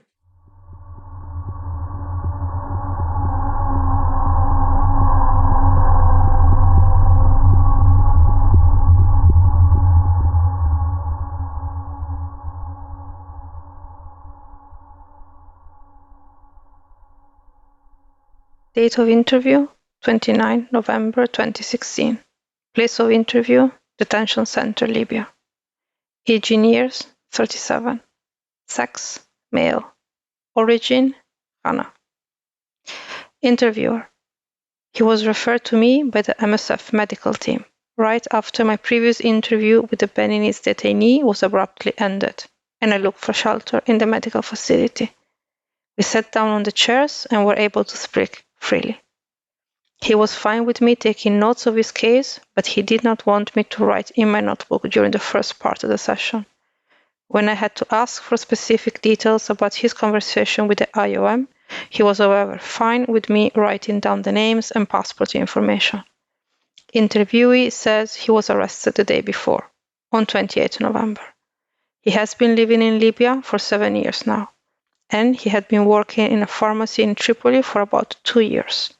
He worked behind the counter and prepared prescriptions. He was arrested at a crossroads when the car he was in stopped for the red light. He traveled home for work with his driver, but he had left his phone at home that day. He forgot it. Masked men pulled him out of the car, roughly grabbed him by the shoulders, and took him to a bus that was parked right on the corner of the street. A lot of people were already in the bus. They were all brought to Al-Falah. The other people were reportedly also taken out of cars that had to stop for the red light. Many were in taxis. The masked men had guns, and they were very rough.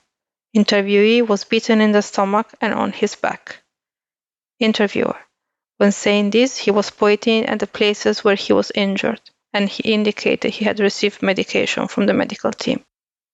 When he was dropped off at Al-Falah, the masked man had dropped everyone off. The bus went straight to Al-Falah. The incident happened in the neighborhood of Al-Falah. He continued and said his passport was stolen over the summer. He had reported this to the embassy in the month of June, July, August. Interviewer. He couldn't specify further. He kept it a bit vague.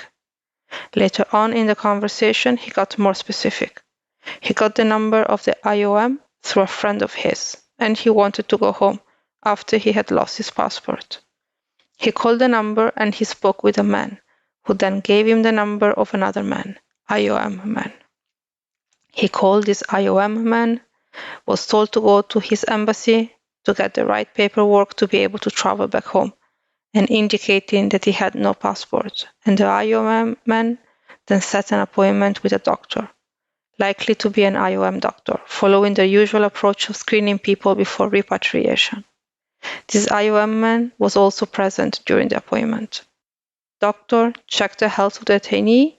At the time he was coughing and he had a fever, so he received some medication, 5 mg prednisone and 375 mg amoclan, and was told to go back home and that he will receive a phone call when his case moved further. He is now in fairly good health, as far as MSF can tell. Interviewee also specifies that the man took all the information from the subject, all his personal details, but he never heard from the IOM man again. A while later, this was mid-October 2016, he called the IOM man again, but he was told that there was no problem, everything would be fine, and that the IOM would call him when the process for him to travel back to Ghana was set. He was given no indication of time. He indicates he had told the IOM since the first conversation that he wanted to return home. The situation in Libya had become too hard for him. They treat people with black skin really bad.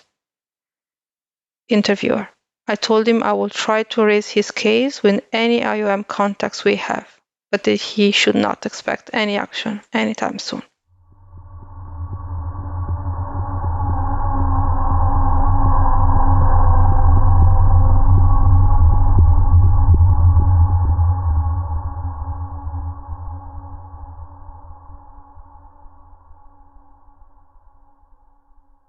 Date of the interview, 21st of November, 2016. Place of the interview, Detention Center, Libya. Age and years, 23. Sex, male. Origin, Morocco. Interviewer. Interview in the medical clinic with an Arabic translator from the MSF medical team. The three of us were sitting on the bench inside the detention center, and near the end of the interview, guards came in and checked on us. We're wondering why I was speaking with the detainee, why we were taking so long to discuss. Another MSF team member went outside to calm down the guards and tell them that I was a social worker and new to the team, explained the reason why I was here. It ended pretty well, but at next visit, need to make sure he did not suffer repercussions from this interview. One remark, the 9 Moroccans were sleeping in the hallway in between the 2 cramped cells where the remaining detainees were held. As far as the eye could see, only sub-Saharan African detainees, not North African. He, 23 years old, his birthday was the day before the interview, so he was born on the 20th of November, 1992. He traveled from Morocco to Libya with 8 other people. They were with 8 men in total and 1 woman. He does not know all the names of the people he traveled with. The group met in Morocco, tried to ask the exact point of departure, but was unable to obtain this right before the trip. After the interview, the translator quickly told me that he had also said he used to work in a clothing store. They arrived in Tripoli on November 12th. They left Morocco and flew to Tunis, then transferred onto a flight to Tripoli. Their aim was to leave Morocco and travel to Europe by sea, i.e., the Libya Central Mediterranean route. I did not ask them to clarify why they traveled through Libya and not Spain. Would have been good to ask. All 9 of them were in possession of a passport with a visa.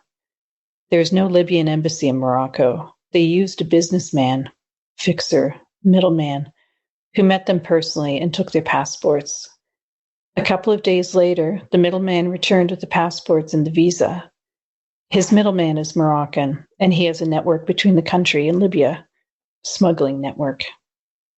When asked how they found the middleman, he describes that his neighbor had successfully traveled to Europe through Tripoli. He had asked the brothers of his neighbor how he did it, how he succeeded, and he received the number of this middleman. When the group of 9 walked out of Tripoli airport, they were picked up by another person, a smuggler. He doesn't know his name. The man took them to a hotel. He does not know the location of the hotel. It was around 11 p.m. at night. The smuggler had asked the men if they wanted to have food. The translator used the word lunch, which either means the story is incoherent because the arrest happened in the evening, or there was a misinterpretation. They were hungry and said yes, and were told to wait in the hotel. And that is when the police came. The agreement was that their respective families back home would give the smugglers the money for the trip as soon as the group would be on the boat.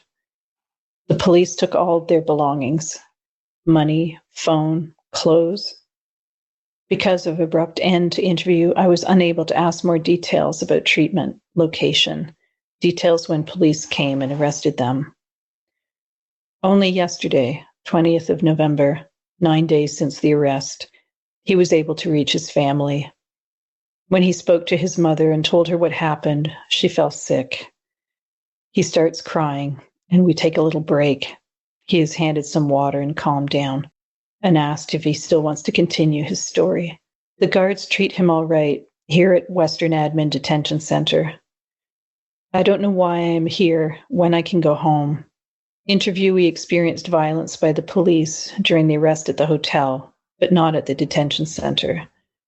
He says that he does not think he is treated different than the other groups, and says all detainees have the same access to water, they get the same food, etc. When asked if he witnessed any violence by the guards, interviewee says the guards only use force when people, detainees, start to fight. Then the guards interfere. He did not witness any other violence. The interview was interrupted when the guards came in, and we decided to break off the interview. Our translator quickly switched to simply chatting with the beneficiary, as we did not expect this reaction of the guards, and we did not want to raise suspicion and create potential danger for the subject.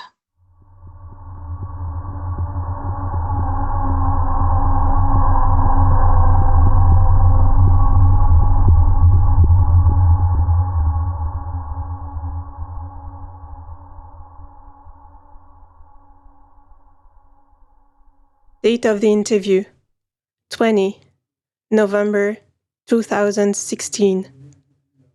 Place of the interview Detention Center, Libya. Sex, male. Origin, Mali. Interviewer. One man from Mali said the ambassador of Mali came by to visit the detention center on Wednesday, so 16 November, and he made an inventory of the people who wanted to be sent back to their home country. Interviewee indicated there is nothing else in the world he would rather want, but he still hasn't heard anything from the ambassador. He wanted to know when he would be repatriated. He also indicated that he could suffer consequences from the guard because he was talking to me. I kept it very low-key and sat next to him while he was waiting for his wound to be cleaned.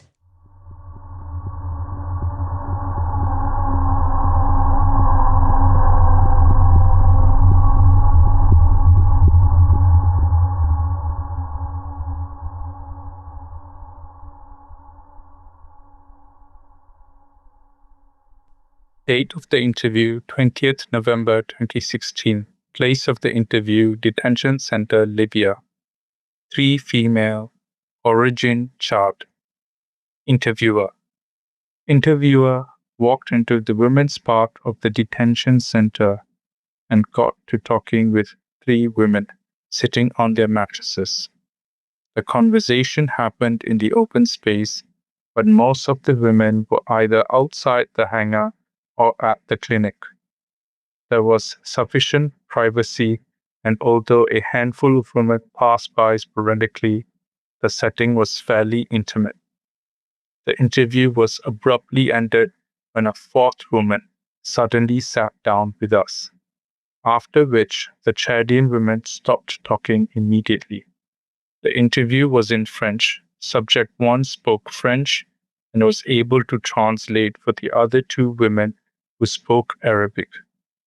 They arrived Thursday night, 17th November 2016 at Hamza Detention Center. The women told MSF they were taken from their houses in Sawani by the police around 9 p.m. in the evening when it was dark. The police came with 3 cars. Many men walked in and searched their homes. Women lived separately from each other. Interviewer. They have been living in Libya for a couple of years, but I was unable to ask at the end of the interview how long exactly and what their occupations are. It is not clear if and why they are the only ones who were taken from their houses. The policemen accused them of selling drugs. The cars used by the police were all white, but had the red symbols of the detention center. At a follow-up visit, I checked, but this symbol is not around the detention center. I'm not sure what the red symbols stand for. The police were wearing all black uniform, and one man was wearing a balaclava. The woman described being driven around for a long time. Interviewer, making arm movements indicating zigzagging of the cars, and said they took ages to get to the detention center. They were brought straight to Hamza. Arrival time around midnight, the women say. Upon arrival, the 3 women and 1 man, subject 1's husband, were questioned over the allegations they are selling drugs or being drug dealers. One woman said, "I don't even know what such drugs are supposed to look like." The man was allegedly accused of not being subject 1's husband, and the police went on to accuse the women of being prostitutes.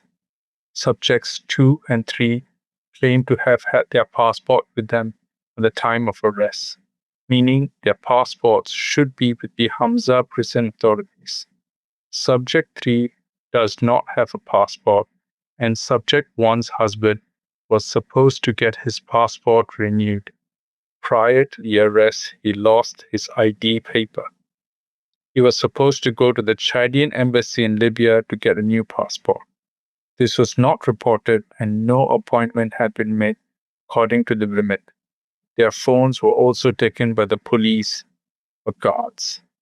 The women say that they were deliberately taken from their homes on Thursday night because it is right before the weekend, so that all embassies are closed and no one works.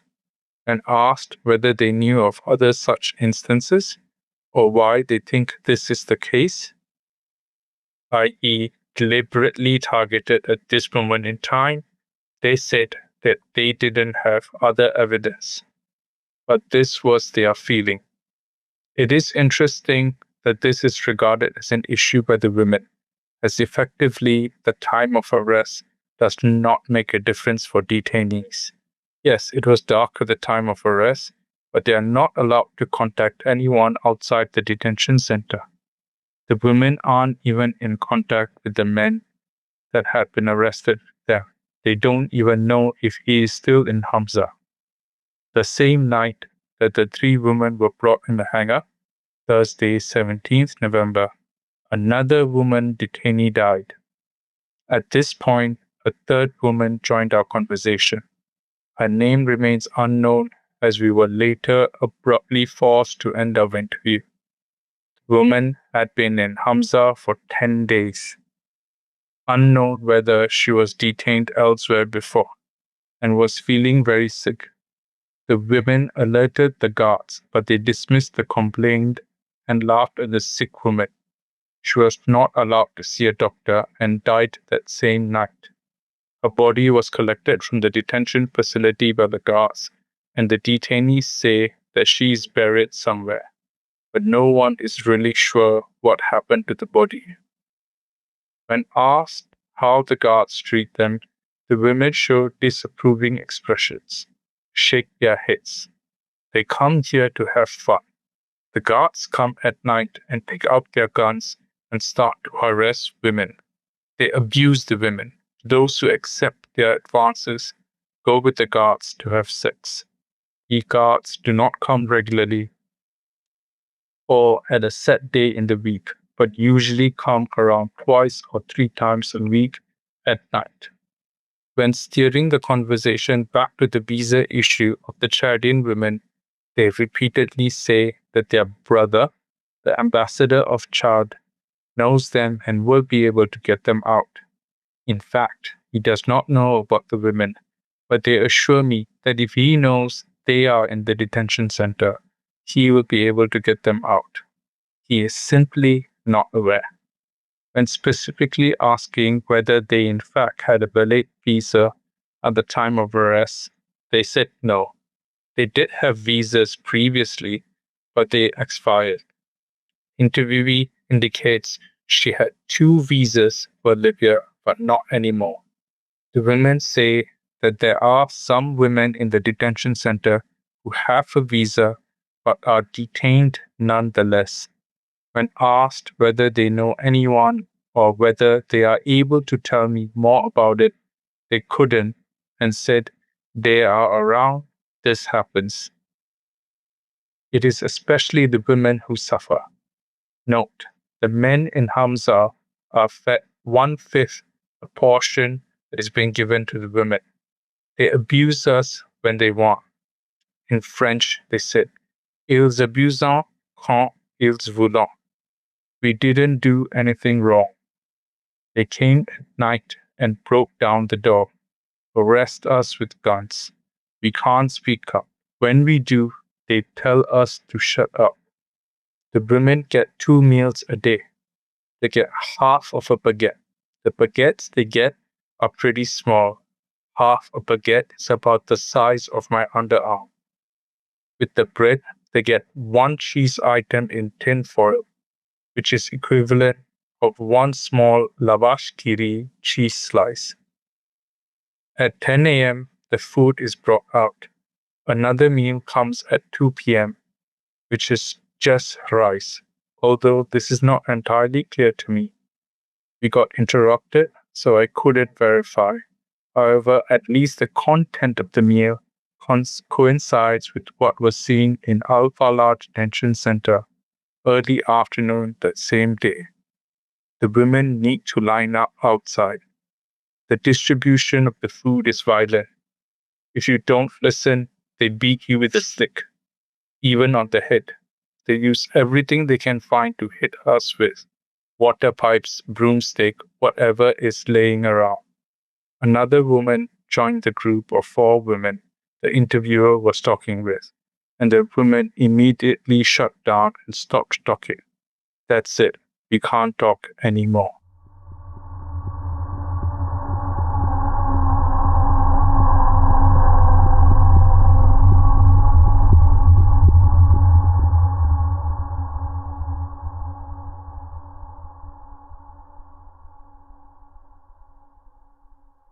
Date of interview 17th of September 2016. Place of interview Detention Center, Libya. Age in years 25. Sex female. Origin Nigeria. I have been here for a week. I was in another prison for 4 months with my fiancé. He died in the prison. He was sick. They took our phone and our money. Last time I saw him, he was complaining of a sore throat. They brought him painkillers. 2 days later, I lost him. I pleaded to get his phone to call his people. They took the body. No way for me to get to my people. They don't have money. I don't eat this food. I'm confused. Would my parents believe me because of the pregnancy? They would think I do not know the father of my baby. Who is going to take care of me and the baby? If I'm released, where am I going to stay? A broker sold me to a woman. I came to work as a prostitute. My fiancé was my first time. He had feelings for me. The next day he spoke to the madam and paid 300 dinars. I got pregnant and he said, let's go to Italy. He cared for me. He paid for me. The madam was from Nigeria. If he could pay that money for me, he could have done much more for me. I lost my happiness. When they caught us, they beat the guys, not the women.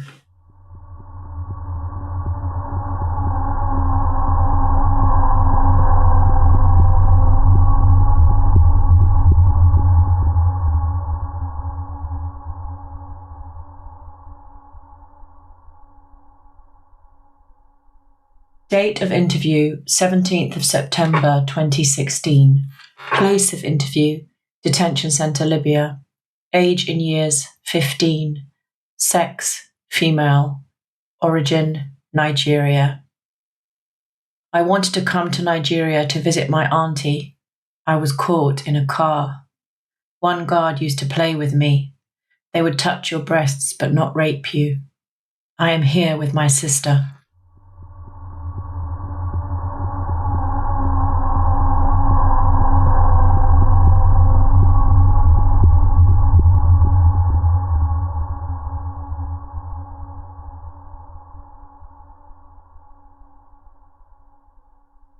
Date of interview 17th of September 2016. Place of interview Detention Center, Libya.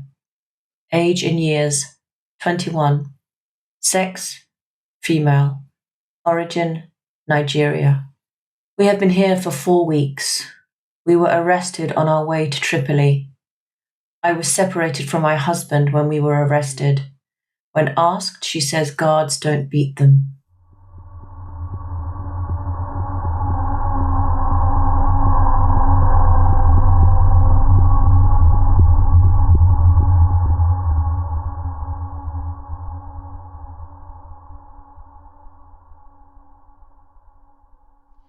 Date of the interview, 17/09/2016.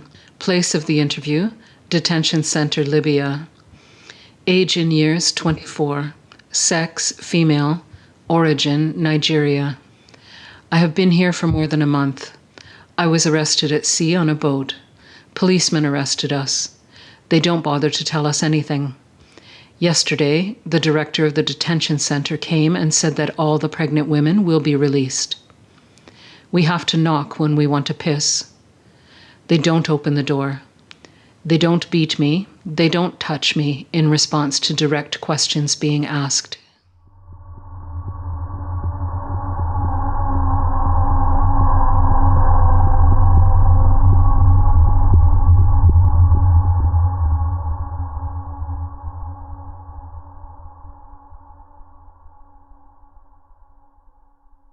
Date of the interview, 17/09/2016. Place of the interview, Detention Center, Libya. Age in years, 21. Sex, male. Origin, Gambia. I was born in 1995. I have been here for 8 months. I was caught in Gargaresh. I had been in Libya for 2 months when I have been arrested. I was a plumber. They caught me in the street on my way to work. I was arrested at a checkpoint and my family does not know. They beat me. They used a pipe to beat me. They beat me so many times. I am tired of this place. Interviewer note. He asks to me to take a phone number in the Gambia and to call on his behalf.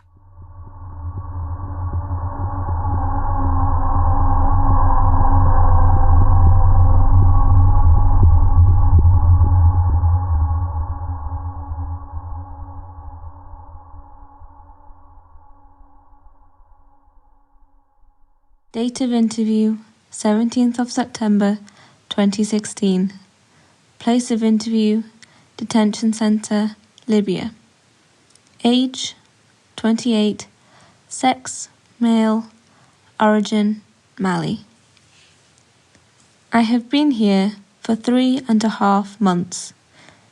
This is my 3rd prison.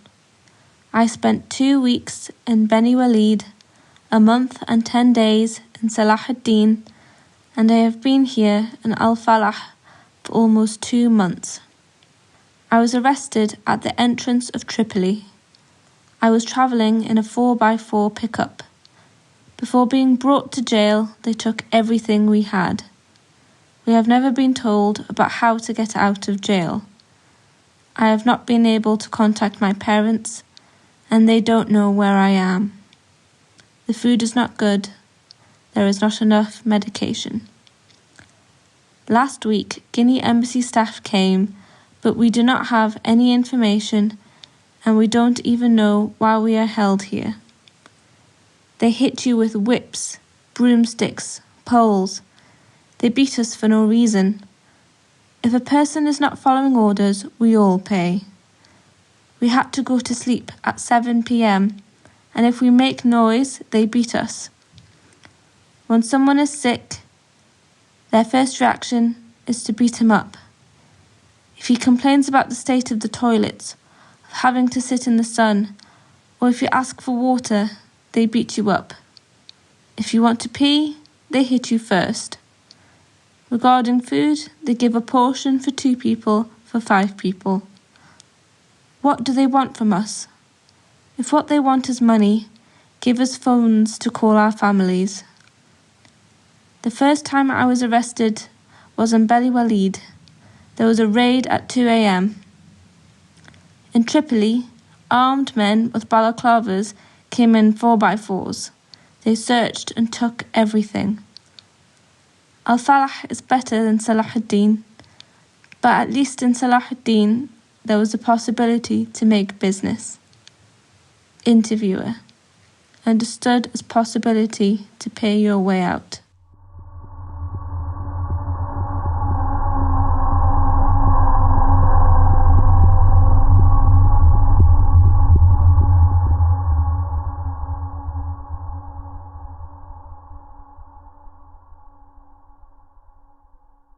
Date of interview, 17th of September, 2016.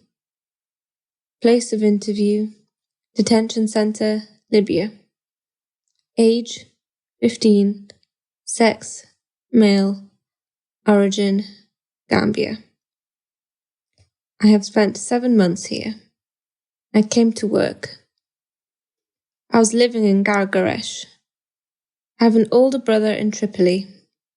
Every day they beat you. Get food twice a day, in the morning and in the evening. When you get your food, they beat you.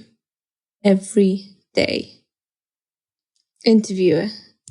He shows me a broomstick against a wall on the opposite side.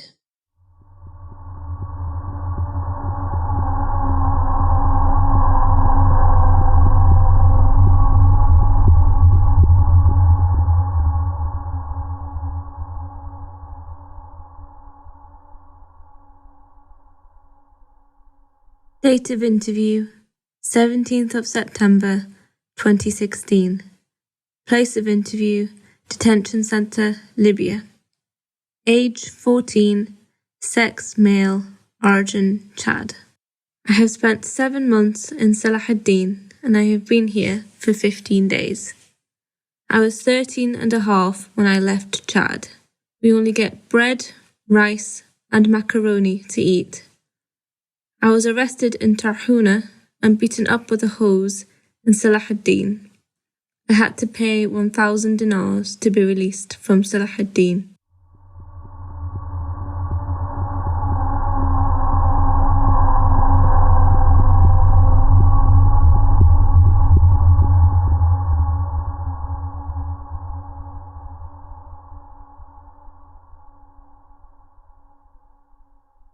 Date interview, 22nd January 2017.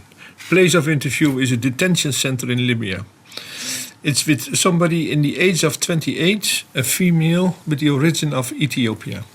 Interviewer. The interview takes place outside of the medical clinic in Arabic with the medical translator. It turns out that Libya 74 does not speak Arabic very well, so another detainee comes up and helps with translation. However, the conversation ended up being mostly about the other detainee and not about Libya 74, and we had no time to turn back to her. I left home 1 year ago. I have been here 15 days. I spent 3 months in prison in Ethiopia.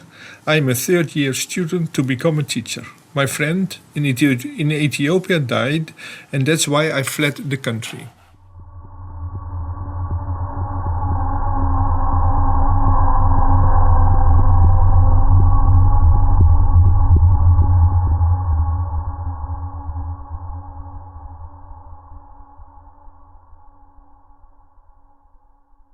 Date of interview, 16th January 2017.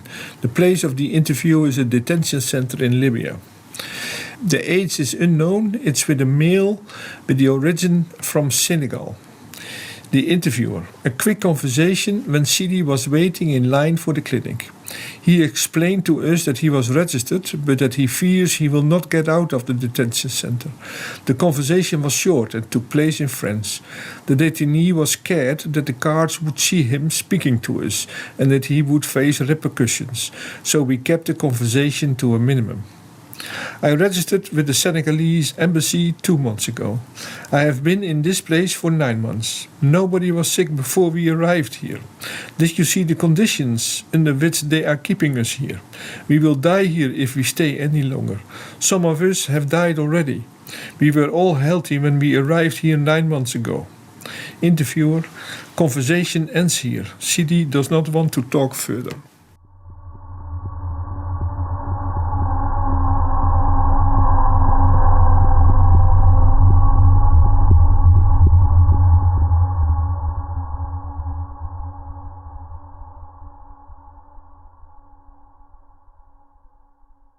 Libya, 6 July 2021. Male, 17 years old, from Eritrea. I used to live with my family in Eritrea, but we immigrated to Sudan, but the situation was bad there too. Therefore, I decided to travel 8 months ago.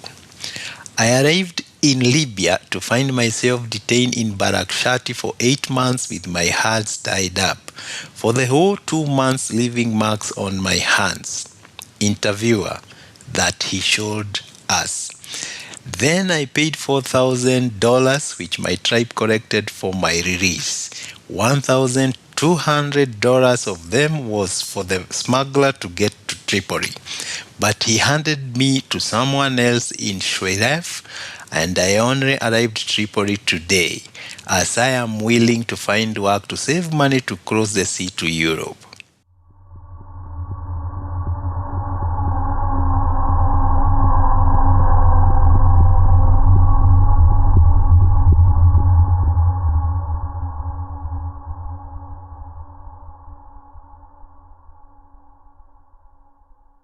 Date of interview, 28 January 2016. Place of interview is a detention center in Libya. It's with somebody in the age of 30, a female with the origin of Côte d'Ivoire, Ivory Coast. The interviewer: Libya 67 sits in the playground in front of the women's cell, while the men exercise on the football field. She is sitting there with her partner, who sometimes gyms in. Her partner is also from Côte d'Ivoire and he is 31 years old. They don't want to talk a lot because they are afraid of facing the repercussions. We agree that we will try to arrange a social consultation in the clinic next time. We were arrested in Tajura. My partner was living in Libya already for 2 years and 6 months. I had just arrived in Libya when we got arrested. We have been here 1 month and 3 weeks. I'm 4 months pregnant. We don't want to go back home. We want to get out of this place. Can you help us?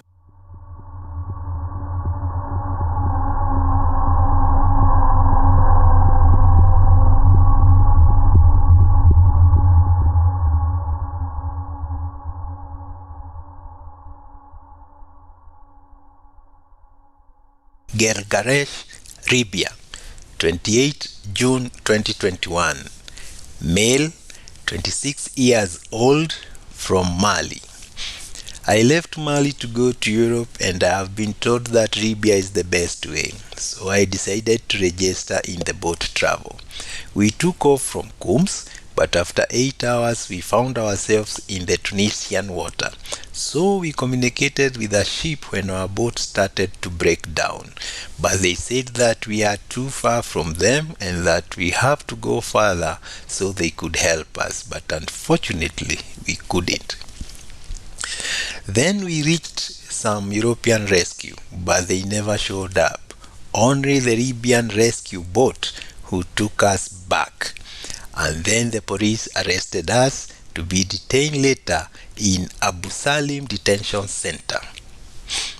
I was detained for 1 month and it was the worst month in my life, as the cell is not that big and there is around 3,000 detainees there from different nationalities. I survived the terrible conditions. It's difficult to breathe there and there is no space to sleep. So everyone was frustrated about that, and one day we tried to escape that awful place, breaking the inside gate, so the guards entered the cell and started shooting everyone. 5 died and many were injured, but they did not take any to the hospital, as in the following day they released 10 of us and I was one of them. I think they released the insureds. I managed to stay with boys from Mali here, but I am too scared that I'll be arrested again, so I am thinking of going back to my country. But I still want to work in Libya because the payment is better.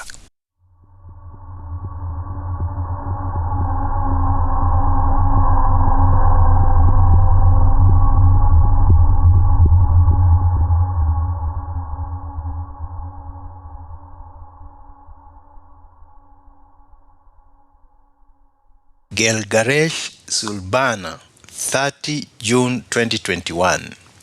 Male, 14 years old, from Somalia. I traveled to Libya 2 years ago and I was detained in Bani Warid for a year and a half till I paid myself off with $2,000. After I was released, I moved to Al-Qum and I was detained there too for 4 months. And I got very sick, so MSF had advocated for my release because I got TB and other medical complications. I was transferred to Misrata for 3 months, but I decided to start my real journey in crossing the sea to Europe. So I came to Tripoli a month ago. Since I did not have any place to go to, the people in the street helped me and brought me here. Interviewer, Sulbana shelter, but the situation is worse here. We do not have any food to eat and I am under medication and have no strength to work due to my health condition.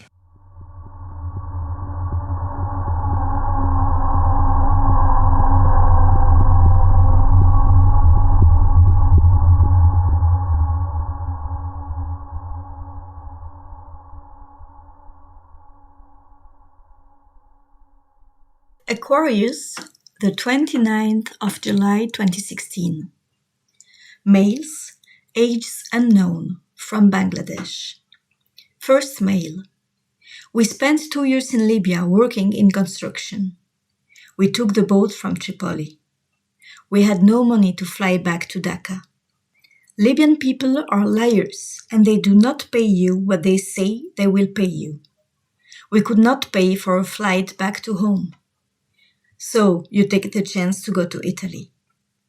Interviewer. One of the men had a friend in Italy who will help him when he gets there. Second male. I went to Libya in April 2013 for the first time.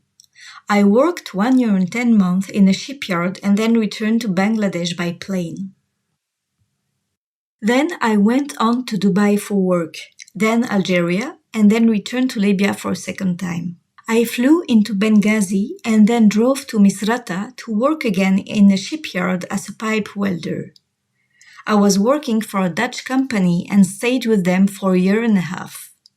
I am very small, so I worked down in the engine room in very small spaces on the engines, often with water up to my ankles. The first time in Libya was good. But the second time there was lots of problems, so much fighting, guns, asthma boys.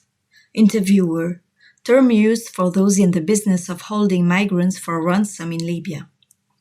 Because of the problems, the Dutch company pulled out and my job with them ended. I would pick up small bits of work after that, but often they would not give me my money. Small bit of work here and there.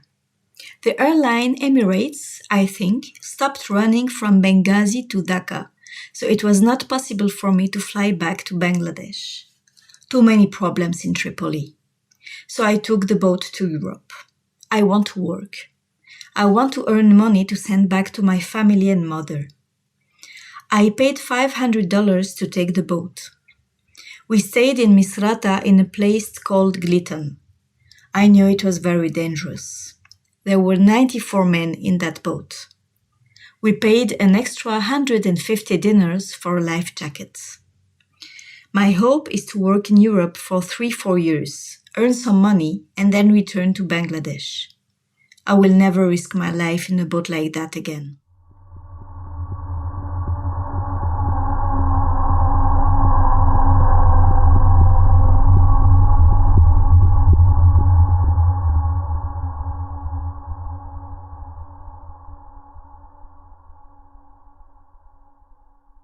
Aquarius, October 3rd, 2016. Male, unknown age, from Eritrea. The interviewee is from Eritrea, and he paid €1,000 to the smuggler so he could get to Italy from Libya. He'd been in Libya for months, waiting at the mercy of smugglers for the right time to come to Europe. Prior to coming, he said he was fine, healthy, and infection-free, but his entire body, which he showed me, was covered in boils and other skin infections. His feet were also very swollen and covered in rashes. He said it was both painful and tiring to walk. As we talked, he described their boat, the travel conditions in which over 720 people were crammed in and sent to sail to Europe. It dawned on him that with the weather as rough as it had been, the conditions on the boat and the little fuel they had, the lack of navigation system or knowledgeable driver, the overcrowded boat, there was no way they would have made it to Italy, let alone arrive there alive. They had been told that Italy was just a few hours away, that they would get there soon. As they traveled and saw even a big and relatively fast boat, they were still not there yet. So it dawned on him that they could have lost their lives and the smugglers would have made the money just the same. Them off, dead or alive. Then he said, quote, all these people, I paid them thousands to go to Europe, and I would have died just like that. Just like that, I would have died. Female, unknown age, from Palestine. The interviewee is from Palestine. She's an older woman traveling with her son. She kept crying and thanking us and saying, Libya's bad, and she would rather die than go back to Libya. Unfortunately, we couldn't communicate due to language barriers, but one thing was clear.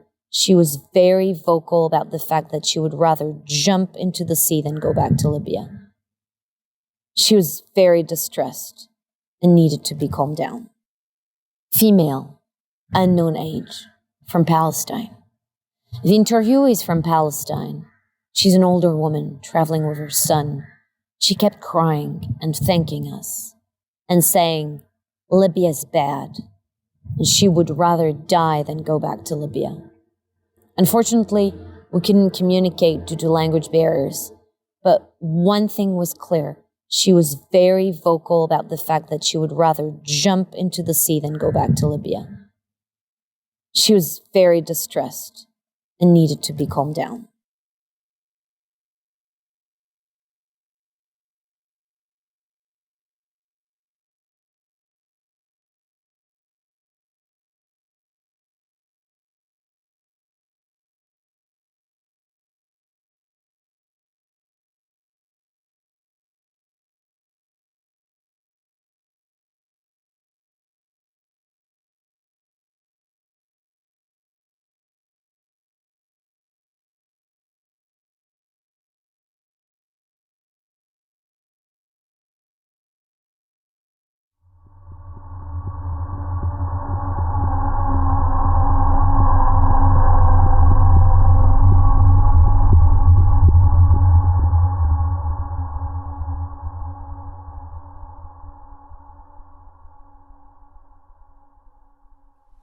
Aquarius, 29 November 2016.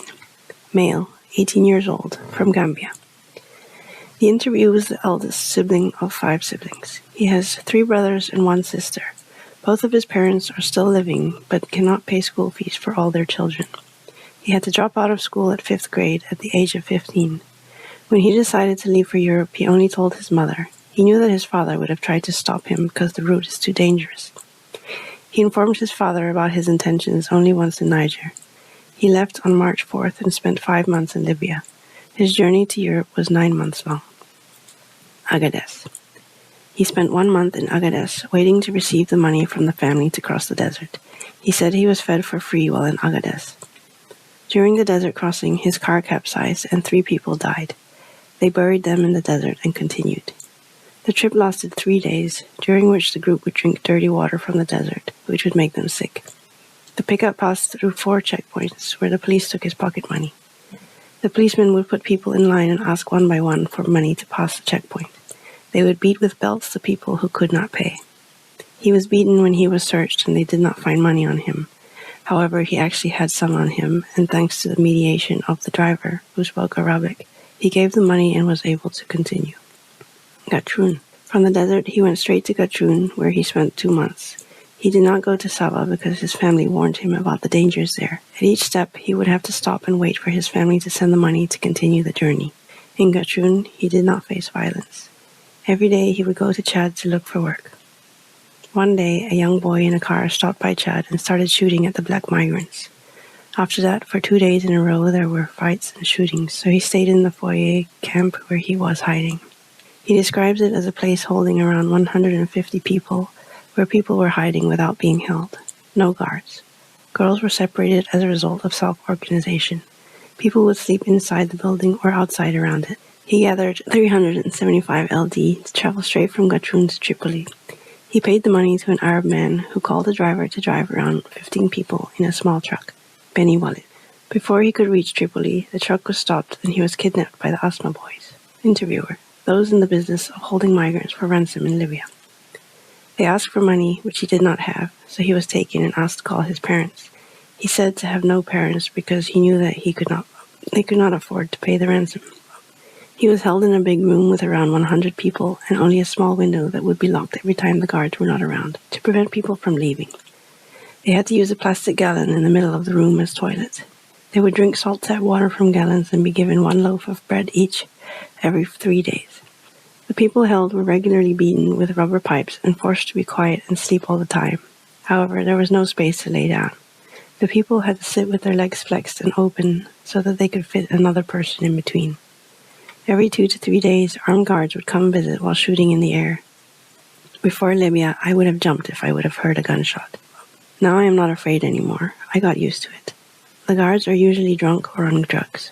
When they visit, they would bring the bread and ask for money in exchange of release. He stayed for 3 months, by the end of which there were only 3 people left in the room. They were the only ones who did not get money from the family or managed in any other ways to pay for their release. The guards let the 3 go as they had to refill the room. Also, during the 3 months of his stay, there would be new abducted people coming in. It was only young boys and girls. The system is to ask for ransom to the families. Once free, he called the family to ask for 200 LD to continue the journey to Tripoli. He did not tell his parents what he went through, and every time he had contact with them, he would say he is okay and doing fine. Tripoli. He stayed in García area for 3 months. He describes it as an area with a high concentration of black migrants. There he lived in a house with 14 rooms. Each room would hold 15 people, guarded by Arab men, who he says were not Asma boys. He did not report beatings. He would go to Chad to work. He needed to collect 1,200 LD for the sea journey. He managed to earn some, and his family back home was working hard to send him the rest. He received 900 LD from the family, and 300 he earned himself. Sabratha.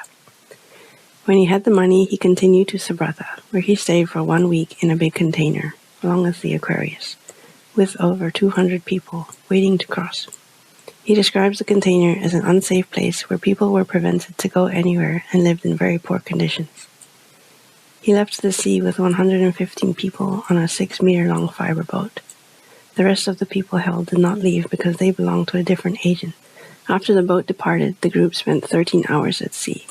They left Sabratha at 20 hours and were found at 9 hours. The fuel finished as well as the credit on the satellite phone. He thought he would have died. He was very uncomfortable and cold on the boat.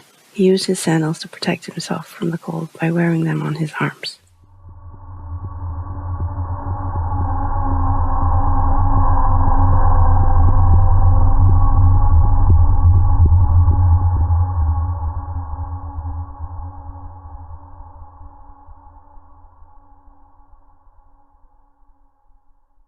Aquarius, 23 December 2016. Male, 27 years old, from Guinea. I was living with my family, but my father had another wife and 10 children, and did not take care of my family. My mother was sick, so I had to earn money to feed family. I decided to leave my country because I wanted to have my own life, not only working for my family, because what I earn is just to provide for my family, and I wouldn't be able to have mine. I went to Benin through Mali, and there I found a job. But that was not enough, and I moved to Niger. Upon arrival at the bus station in Niger, a guy approached me and said he could take me to a place I can stay. I went to the house with him, and he said he knows a person who can take care of me to Libya, where I could find a good job. So I paid 150,000 CFA for the travel, and with around 30 other men, we left Niger. We crossed the desert by a 4x4 car. When crossing the border of Libya, we had to give money to the border control officers. As soon as we arrived in Sabah, we were put into detention center. I was caught there for 3 months. They were only given small amount of food once a day, which I had to share with other 9 people. They asked me for money, but I had none, so they tortured and beat me every day.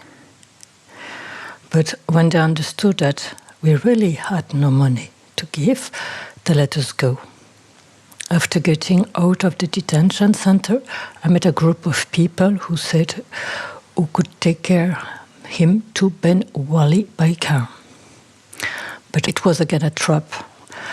I was put in another detention center. They tortured me and poured gasoline over my body and locked me. Interviewer got chemical burn because of this. I was caught there for 2 months, but when they found out that I had no money, they let me go.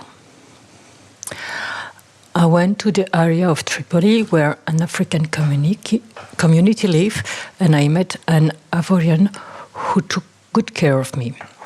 From time to time, I got a job too, but I was feeling unsafe living in Libya. Libyan people were so harsh on me. Interviewer, black people. And I saw some people killed just because they didn't give money when asked to pay. In the African community, there were people who knew someone who could take people to Europe. So I paid for the travel and they put me into the boat. The boat left the coast around 5. We were drifting in the sea almost whole day until we were rescued by Aquarius. I feel more safe and secure now. I cannot think of anything about my future yet, but I want some time to calm down and then I can put my thoughts together to see what and how for the future. I want to tell my family that I am okay, but I don't have a phone. I cannot do.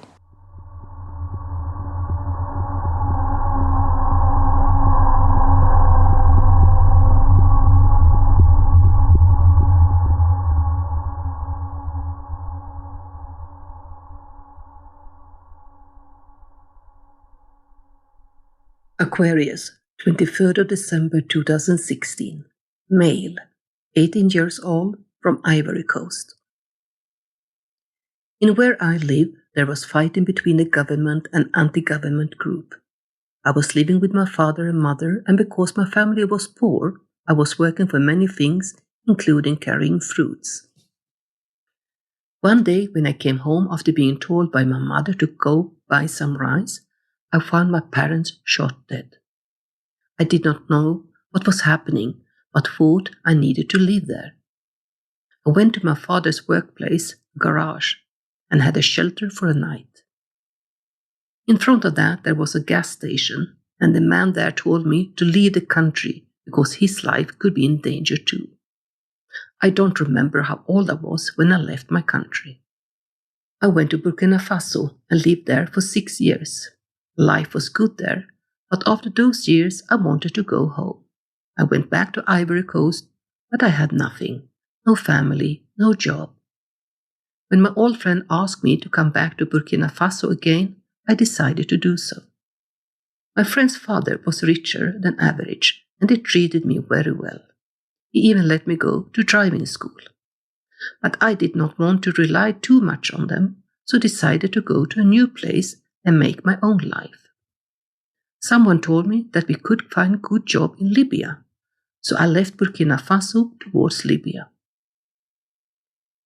When I arrived in a city in Niger, I met people of Ivorian community living there.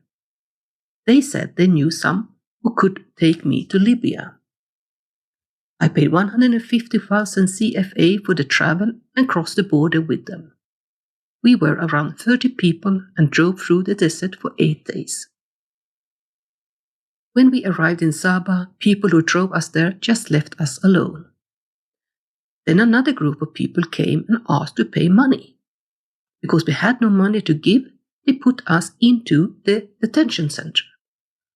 There, they tortured me, sometimes electric torture, sometimes beating. I was there for 8 days. One day at night, I could manage to escape with some other people from there. After escape, we met a guy who said he could offer us a job. He brought us to this street where people come to find workforce. Mainly black people were there to be picked up. I did some work for a month there, but they didn't pay me properly. So I moved to Tripoli. One day I was suddenly caught by a group and put into a big empty house just. I really don't understand why, but there was only me in a big house. They gave me food only in the evening and a bottle of water once in a week. And one day they put me into the trunk of a car. When I was freed from the trunk, I found I was in the coast next to the boat. There was a long queue of people there. I was put into that queue and we all were just forced to go on a boat. In the sea, water came into the boat and we used our clothes to sponge them out. Now, I'm just glad that we were saved by Aquarius. I don't know what is going to happen to me from now, but I want to have family somewhere safe and stable. Somewhere my children do not have to go through what I had to go through.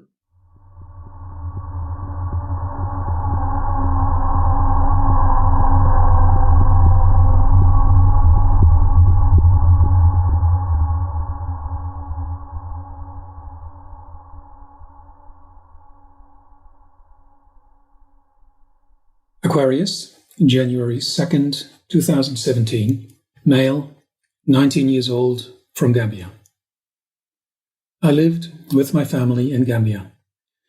I went to general school up to grade 10, but I could not continue because my family was poor. My father died when I was small, and my mother worked for us. She was selling food on the street. After finishing general school, I started working, building houses, and doing construction stuff. But still, my family was in a very poor condition. So I wanted to leave my country and find a better place so I can support my family. I tried to save money, and when it was enough, I first went to Senegal. From Senegal to Mali, Mali to Burkina Faso, Burkina Faso to Niger, I took a bus. In almost every checkpoint, I had to pay around 20,000 CFA francs to the police. I had my ID card, but even with it, they asked for money. As for the transport from Niger to Libya, my mother had already paid 10,000 Gambian dalasi for someone who could arrange my car. My mother found this person after I told her that I wanted to go to Europe. He was a Gambian living in Niger. I saw him just quickly in Niger before getting on the car. In the car to Libya, there were 20 or 30 people, and it was so packed. People were from everywhere: Nigeria, Senegal, Guinea, Ivory Coast, Cameroon, etc. Through the desert, it took a week. The driver was an Arab, and he gave us food and water. We arrived in Libya in December 2014. We were first taken to Bahi, and another car came and took us to Gatron. In Gatron, I was taken to a big house where only black men were staying. I had to work there to pay for the transport from there, because what my mother paid was only until Libya. A Gambian man hired me, and I did construction work, such as making cement and putting tiles. I was there for a month, but people who were already had money for the boats stayed only 3 or 4 days. I was paid 50 dinar per day, but I had to pay 25 dinar for the accommodation and food every day. It was very hard, not much time to rest, working all day long. But after a month, I managed to pay for the transport to Tripoli. By car, I was taken to Anzara district in Tripoli. With another Gambian I met on the car, we were trying to walk to the community where African people live. On the way, we happened to meet this man who was looking for people to work for him. He said he was the policeman, but he owned a shop.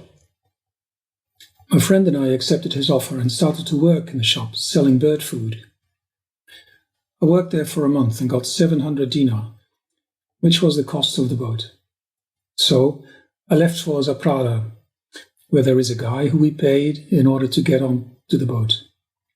We usually pay a black guy who then gives this money to an Arab guy. When we were taken to the sea and almost getting on the boat, the police came and we were caught and put into prison in Zawiya. In the detention center, there was so little space for so many people that we couldn't sit down nor sleep on the floor. The guards were Arab men, and they only gave us a small portion of macaroni a day, which we had to share with many people. They beat us to make us call our family and ask for money. I called my mother, but I didn't ask for money because I knew she hasn't got money and I didn't want to suffer my family. I just told her, I'm in Libya, but I'm fine. Instead, I called my ex-boss, interviewer, quote, police shop owner, unquote, and asked him to help me to get out of this detention center. He accepted and paid 400 dinar for me. He was an Arab, but very kind. After being free, I went to Tripoli with him and started to work for him again because I needed money to try again. This time, I worked for 4 months, and when I got enough money, I went to Saprada again to try the same route. This time, I had to pay 1,000 dinar. The price had increased from the last time. But when we were taken to the sea, the same thing happened. The police came, and we were caught again. This time, we were taken to the detention center in Solomon. This place was a little bit better than the one in Saprada because we had space to sleep, clothes, and more food. But when we were eating, Arab guards beat us, saying, "Eat quickly and go back inside right away." I spent a month there. This time, I didn't call my ex-boss, but called my friend from Gambia, living in Saprada, to send money for me. I didn't want to suffer my ex-boss anymore. He paid 200 dinar, and I could get out of the center. I tried again the same route, and this time I could make it. The third time for me to try crossing the sea. My friend who worked with me for an Arab man in Tripoli is already in Italy, so I want to see him. If possible, I want to study, maybe history. I also want to work. I will do any work I can do.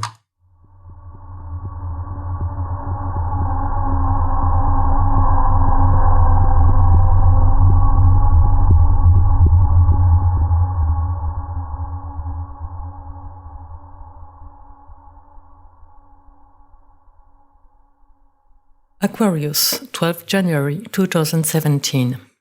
Male, 20 years old, from Eritrea. Interviewer. The interviewee approached a medic on the deck because of dizziness related to seasickness. After having a chat with him, he showed on a map from which part of Nigeria he is from and started to talk about his past. Unfortunately, the testimony was interrupted due to another rescue.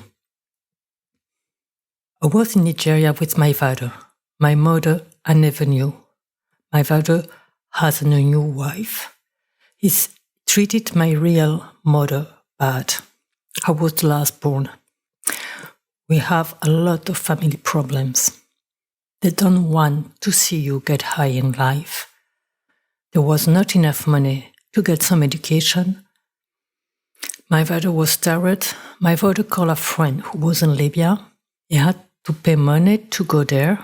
We went to Kano. We had to stay 3 days in the desert. We were 35 people. We ate pie with mixed water every day. We ate once a day. I told my father I could not stay here. I saw a man dying. He looked like a skeleton. The asthma boss, interviewer, those in business of holding migrants for ransom in Libya, but sometimes also used to refer to the Libyan Coast Guard, tied us on the hand and feet.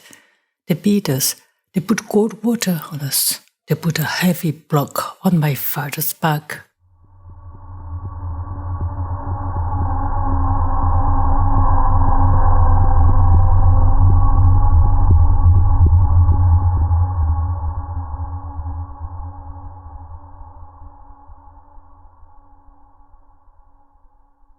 Aquarius, 12th of January 2017. Female, 25 years old, from Nigeria. In Nigeria, there are always fights with guns everywhere. We always have to escape to survive.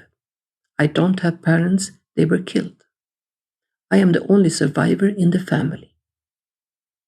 A guy helped me on the street, put me in the house with other girls. They give us food sometimes, but forced us to have sex. I had no energy to refuse at the end, so I was raped. Now I am 5 months pregnant. I am confused. I don't know if I want this baby or not.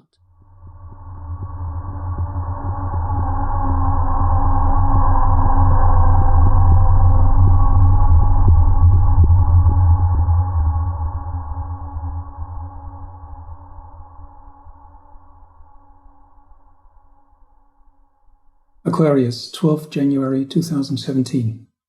Female, 24 years old, from Nigeria.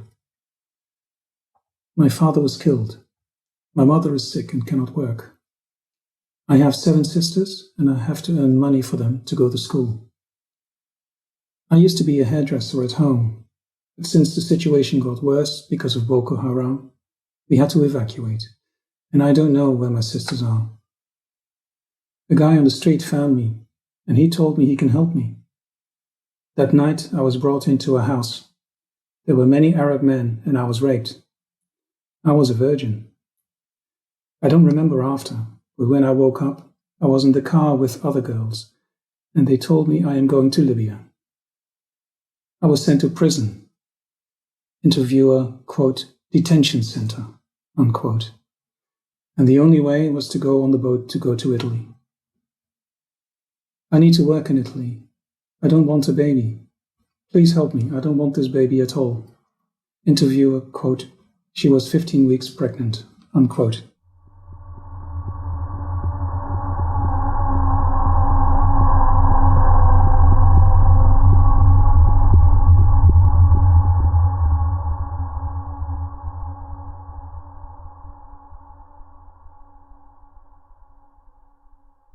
Aquarius, 14th January 2017. Male, 19 years old, from Gambia. I left Gambia because a friend told me to come in Libya. But as soon as I arrived in Libya, I was thrown to jail in Bani Walid. In Libya, we are always kidnapped, beaten, and imprisoned. They beat us to ask for money, and we have to send the money to the account of a man in Egypt. They asked me $5,000 to be released, but I didn't have this money. I had nowhere to find this. So they lowered it to 1,500 dinars to get out of the prison. When I was released, I looked after my friend, the one who told me to come to Libya. But they told me he was dead. He had been killed. So I had no other option than the one to go to Europe. In prison, they tied our hands with bending iron, and then they used electric current. I had this many times. He shows a scar on his wrist. They do it just for you to pay the money.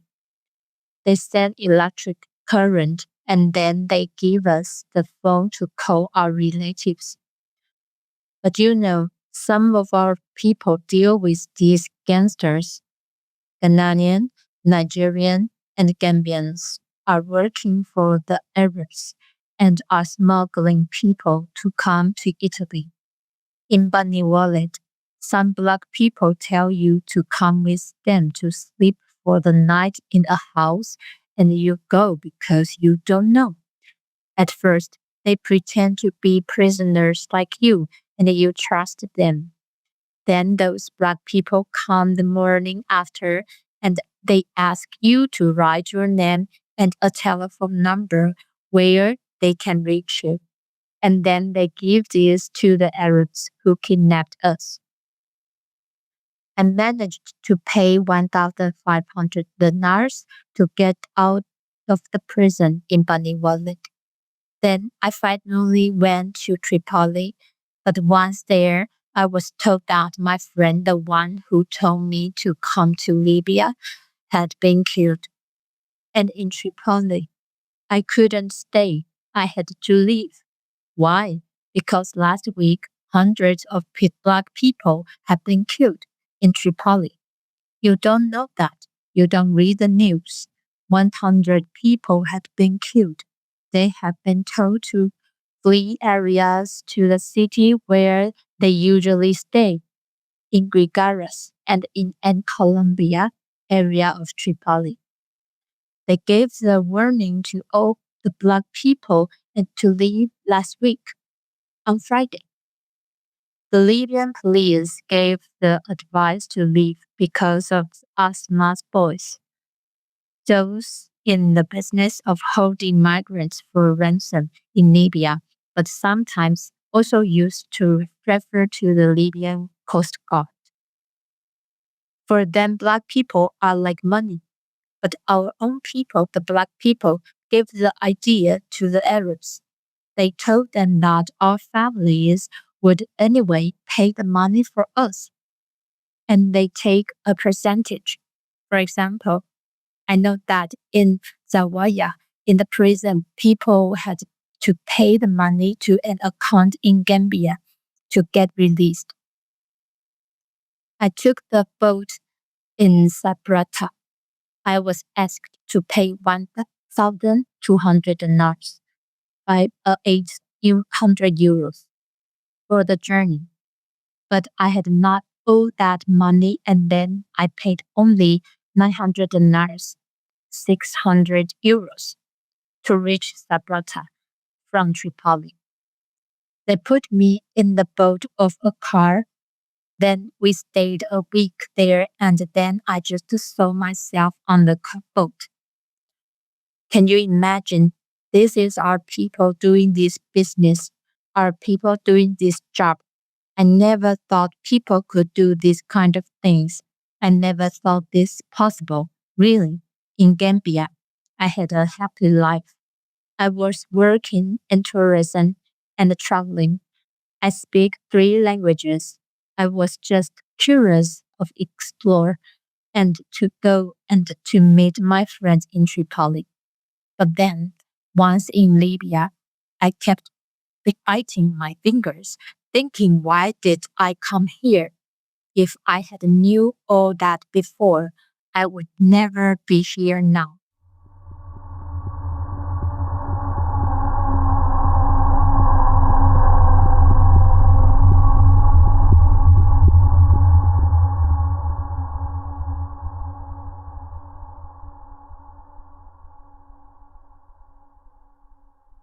Aquarius, 15th January 2017. Female, 15 years old, unaccompanied, from Nigeria. The interviewee was rescued on Aquarius Rescue 48 on a rubber boat carrying 193 people and 2 young men who died along the way. At registration, she declared to be 18 years old. During a more private chat between the humanitarian affairs officer and the woman following rescues as of practice, she admitted to be underage. At disembarkation, she was left on board with the other unaccompanied minors who had spent the night on Aquarius. She was signaled as only female member of the group, and local authorities accepted to make an effort to transfer her the same night. Between the humanitarian affairs officer had a private chat with her to take her personal details and took advantage to ask whether she wanted to share her story. She accepted. The interviewee left Nigeria on the 1st of September 2016, first child of 5. Parents divorced when she was 10 years old. Never went to school because could not afford tuition fees. A girlfriend of her, Madam, told her that she would pay 10,000 euros for her and she can pay her back once she is in Italy. She says that this lady could pay her because she comes from a rich family. Once arrived, the interviewee should notify her own family that she is in Italy. Her family, mom or younger sister, would then inform the friend who paid her she does not trust this friend completely. The interviewee feels under great pressure to start working to pay the debt for her trip and to be able to help her family. For this reason, she initially declared to be under 18 when rescued. Once given some information, she admitting being a minor and to be concerned because she fears that by being registered as a minor, she would not be able to go to school and work part-time as she would like to do once in Italy.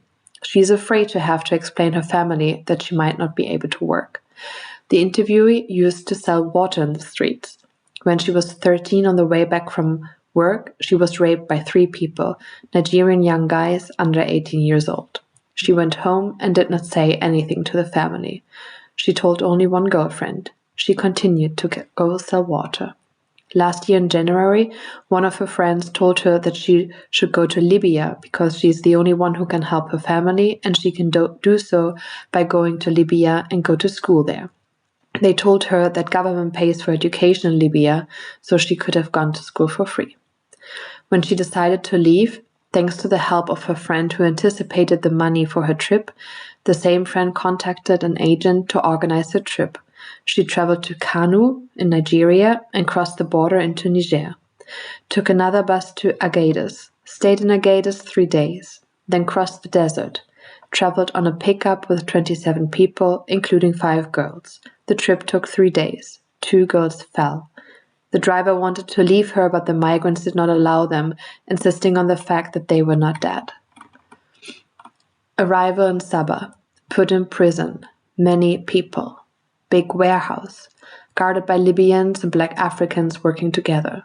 They had guns but no uniforms. Girls separated from men. She stayed for more than a month. Then she escaped. Guards first asked for money. She said she did not have, so the guards told her they would sell her to a connection house. She refused, even if she did not know what connection house meant at that point. She was beaten every single day with pipes, food once per day.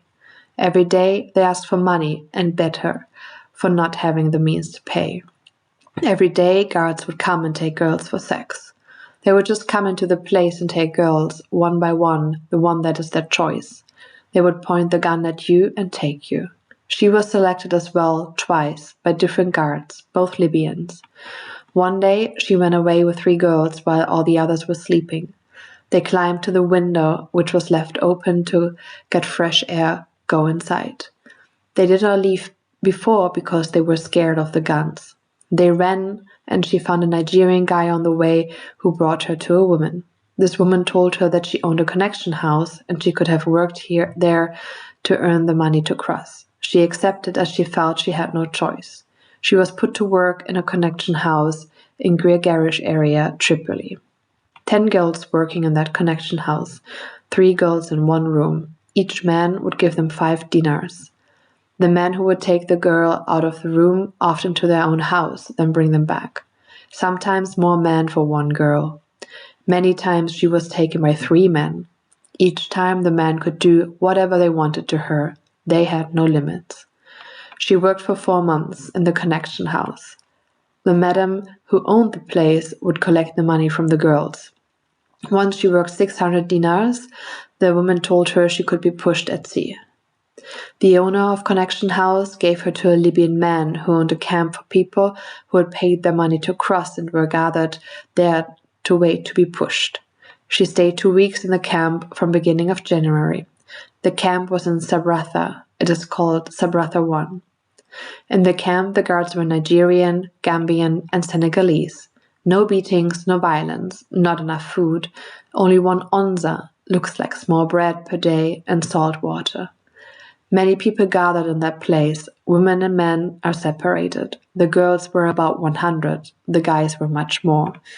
One day, she was told it was time to cross. The Libyan man who owned the camp put 27 people in a covered truck and brought them to the beach. The other passengers of the rubber boat came from different camps, 193 total. 2 people died on the way. They left at 7 a.m. She was sitting at the stern of the boat with the other women. A Libyan man was driving the rubber boat, 5 Asma boys. Interviewer, those in the business of holding migrants for ransom in Libya, but sometimes also used to refer to the Libyan Coast Guard. So 5 Asma boys came to attack them, shooting around. After a few minutes, another boat came to protect the rubber boat. They told the people on board to calm down, that they wanted to help them. They scared the Asma boys away. Crossfire between Asma boys and these guys who came later. They told the migrants that their rescue would come. She cannot reconstruct properly what these guys said, as she was feeling scared, confused, weak, and dizzy in that moment. Moreover, everybody was shouting. It was not the boat that approached Aquarius during rescue operation. She was shown the picture of this boat and confirmed that it was not the same boat. She seemed very sure about it. The boat escorted them for a while. At some point, a ship was visible on the horizon. They told the rubber boat that that was the rescue and left. The driver jumped off the rubber boat on the escorting boat, and they left. She said that it was Aquarius on the horizon. She is sure. The interviewee was informed about her rights as a minor, and based on her difficult story of violence, she accepted to be considered a vulnerable case and included in a protection program involving her relocation to a SPRAR facility. She also accepted to be immediately referred to our midwife for producing medical certificates and undertake standard medication and vaccinations for STDs, including as well a pregnancy test whose result was negative. She has been referred to MOH Messina within the special service PIN code for victims of violence. Her case has also been referred to UNHCR, Save the Children, and IOM. Follow up 18th of January.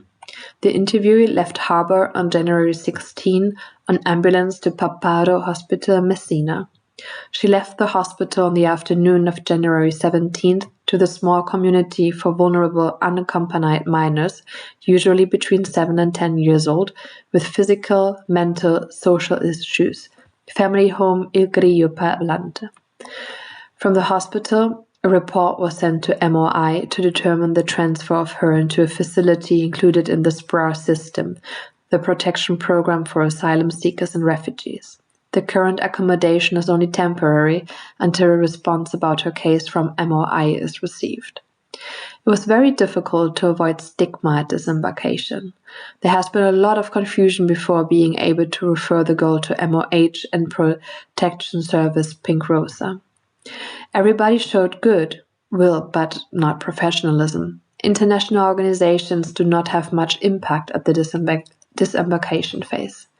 Before being transferred to hospital, she had to release a declaration to the police as all the other passengers disembarked. She asked to avoid repeating the story of her violence as it re-traumatized her. She felt sick and vomited the night before for having remembered what she went through. The doctor proposed me to act as a cultural mediator for the police declaration to avoid putting pressure on the girl. It was a real interrogation, asking about all the details on the girl's journey, violence received, and boat journey, including forcing her to try to remember who was the boat driver. The girl felt overwhelmed, even though I acted as a filter with the police and avoided to have her answering uncomfortable questions.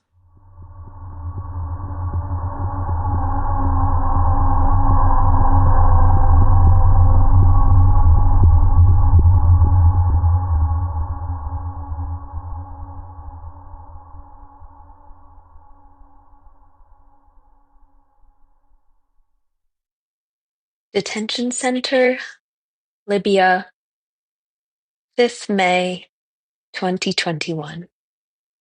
Male, 16 years old, from Sudan. Interviewer. So, is it okay for you if I write down what you share with me? Yes.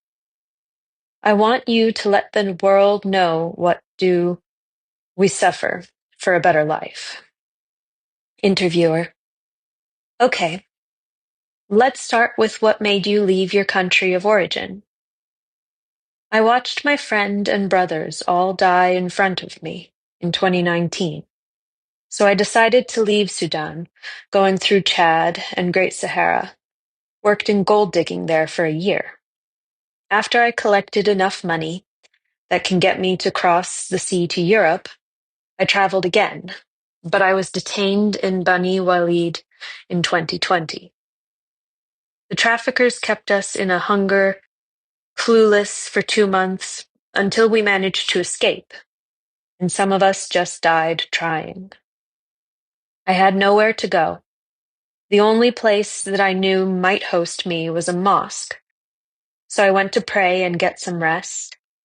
While I was resting there, the imam reached me and asked about my story when he found me sad and exhausted. I shared with him what happened since I left Sudan, so he helped me paying my taxi to Tripoli. When I arrived Tripoli, I was confused and lost. Some Sudanese I met in the taxi station took me home with them and hosted me until I managed to work. Interviewer: What did you manage to work? I worked in everything and anything. I worked very hard so I would get myself a better life in Europe. I worked to survive because Libya is not stable nor safe to people like me. Interviewer: What do you mean by people like you? People with no family, no money, no home, and not in their country, dreaming of getting to Europe. Interviewer: So how did you pursue that dream? I started to collect money, but I only managed to collect 1,000 LYD, and my housemates supported me by giving me another 1,000 because I was good with them and they thought that I deserved a better life, I guess. Interviewer: So did you manage to cross the sea? I went to Zawiya to cross the sea. We were about 135 people in a small boat filled with men, women, and children. It was really crowded. After half a day in the sea, the boat had mechanical issues and stopped. A fishing boat next to us was watching our boat sinking while some were burning in the sea, and some others even died. I was terrified. I thought that I was going to die. I saw death with my eyes, but thanks to God, I only had some serious burns. It was like if I was given another life. We only had one phone in the boat, so we reported that we were sinking and needed rescue. In the port, we found IOM and police, but they took us immediately before we even tried to escape or think about it. I was detained in Mabani for 2 months and transferred to Abu Salim 2 months ago. It's true that both places are hell, but it was more scary and dangerous in Mabani. We were beaten during meals. They sometimes make us starve. I never was that thin before. Interviewer: What was your biggest challenge in Mabani? I really believed at some point that I was going to die there, as anonymous, with no one to cry on my body. They make you feel awful about yourself, your body, and your life every time they beat you.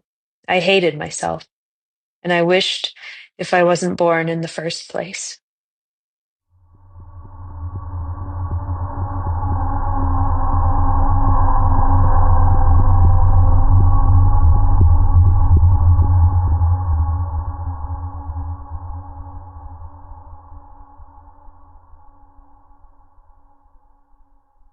Aquarius, 19 May 2017.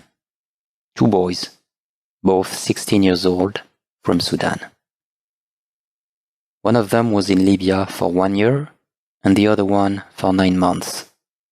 They went to Libya to work so can help their families. One of them was kidnapped once for 4 months, the other one for 5 months. They met each other in this prison. They said that the Libyans forced them to take off their clothes and make video of them naked. That they raped women in front of them and in front of their husbands. They said that they were lucky because in their prison they didn't force them to rape women and film them, and that happens a lot in other prisons. They were always beaten and had only a meal per day. Sometimes they didn't give them food for a few days. They called their family to have money to be free from the prison. They escaped to Europe because they want to study.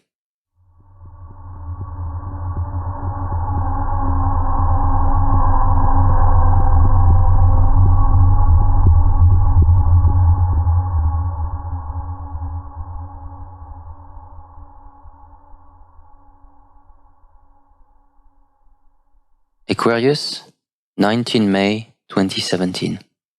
Female, unknown age, from Nigeria.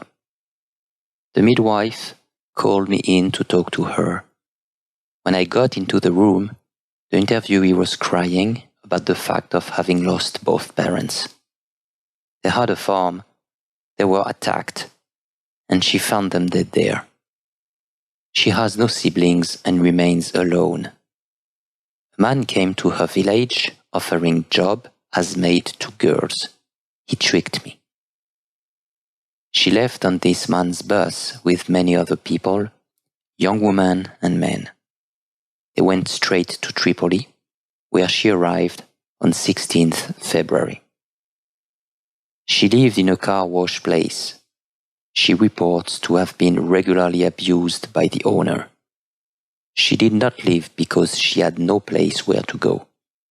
She said she would bake food from the car wash clients and she would eat whatever she could find from the garbage. The woman was pretty big. Difficult to imagine she has been surviving this way for 4 months, also according to midwife. She stayed in this place until 2 days before rescue, when there were shootings in Tripoli and many people ran to the beach. Several women on board reported this story, running to the beach due to shootings in the city and finding a rubber boat there. She ran. A lot of people were running away from the shootings. She reached the beach. She saw the boat in the water. She swam, and she got herself on board. She has no idea of where she is going. Both the midwife and myself were left pretty skeptical about this story. It felt pre-made. The interviewee was referred as SGBV case to MOH upon disembarkation.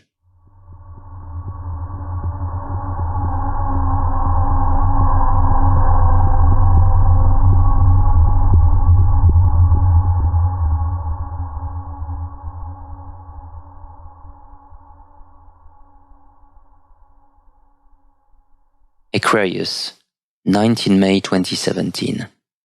Male, 30 years old, from Cameroon. I left Cameroon 4 months ago. I spent 1 month in Libya. I was in university for 2 years. I studied economy, specialization in banking. I had to leave because my dad lost his job and could not afford to pay for my studies anymore. I worked for 10 years in Cameroon, then decided to move abroad to look for a better job. I passed through Niger and Algeria. I spent 2 months in Algeria, working for €5 per week. They only offer very hard jobs to the blacks. I left to Libya through Debdeb with the intention to cross the sea to Europe. I did know about the instability and danger in Libya. That is why I did not want to stay there. I stayed for 1 month in a camp in Sabratha, waiting to cross. We were guarded. There was no violence, but we would be threatened with guns if we are not quiet. Interviewer: he seems to accept that as a fair thing. The camp was very dirty. Interviewer: he is itching because of that. Everybody sleeps on the ground. There was a shop inside where we could buy food. It was very expensive.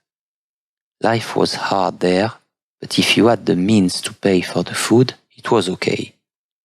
Many people did not have money for food. There were around 1,000 people in the camp, all sub-Saharan Africans.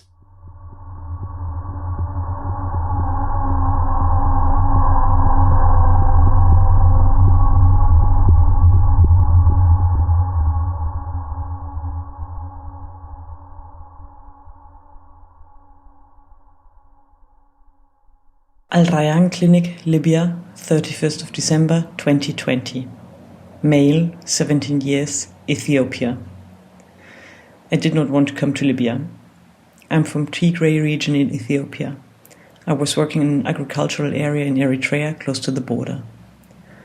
A person from Sudan came and told us he had a place where we could sleep, and then we were kidnapped. We were in a group of 8 people in total. During the trip in Sudan, they were beating us, asking for money.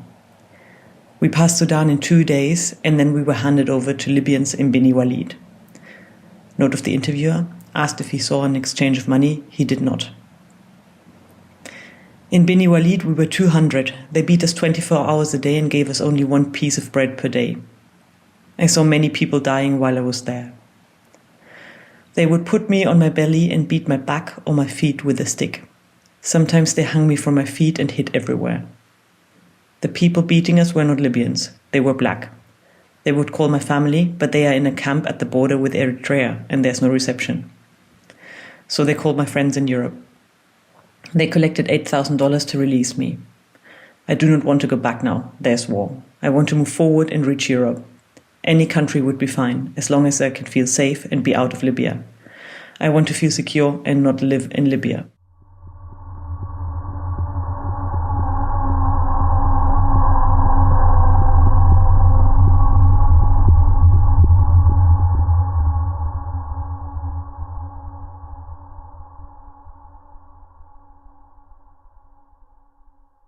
Al Rayyan Clinic, Libya, 31st of December 2020.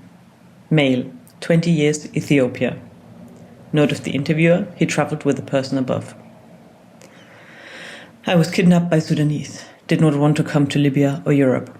They kidnapped me in Tigray and then passed me over to the Libyans in Beni Walid. I can't recall how long I stayed in Beni Walid. In the room I was staying, we were 30 or 40. They would beat us in the room or take us one by one. The room was in the basement of a big house. From outside, it looked like a villa. It is on a main road. From outside, you would never imagine what happens inside. It does not look like a trafficking house. The guards were mixed, some Libyans, other Africans. But the Libyans were only staying upstairs. It was the Africans beating us.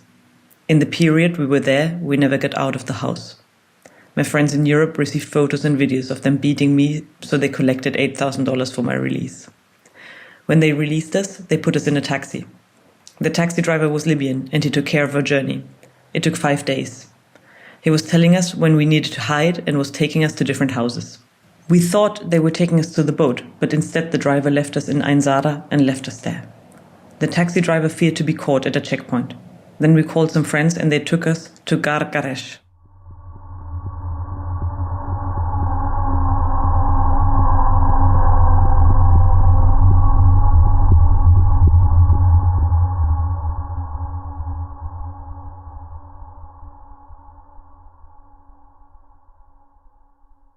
Date of interview, 30 January 2017.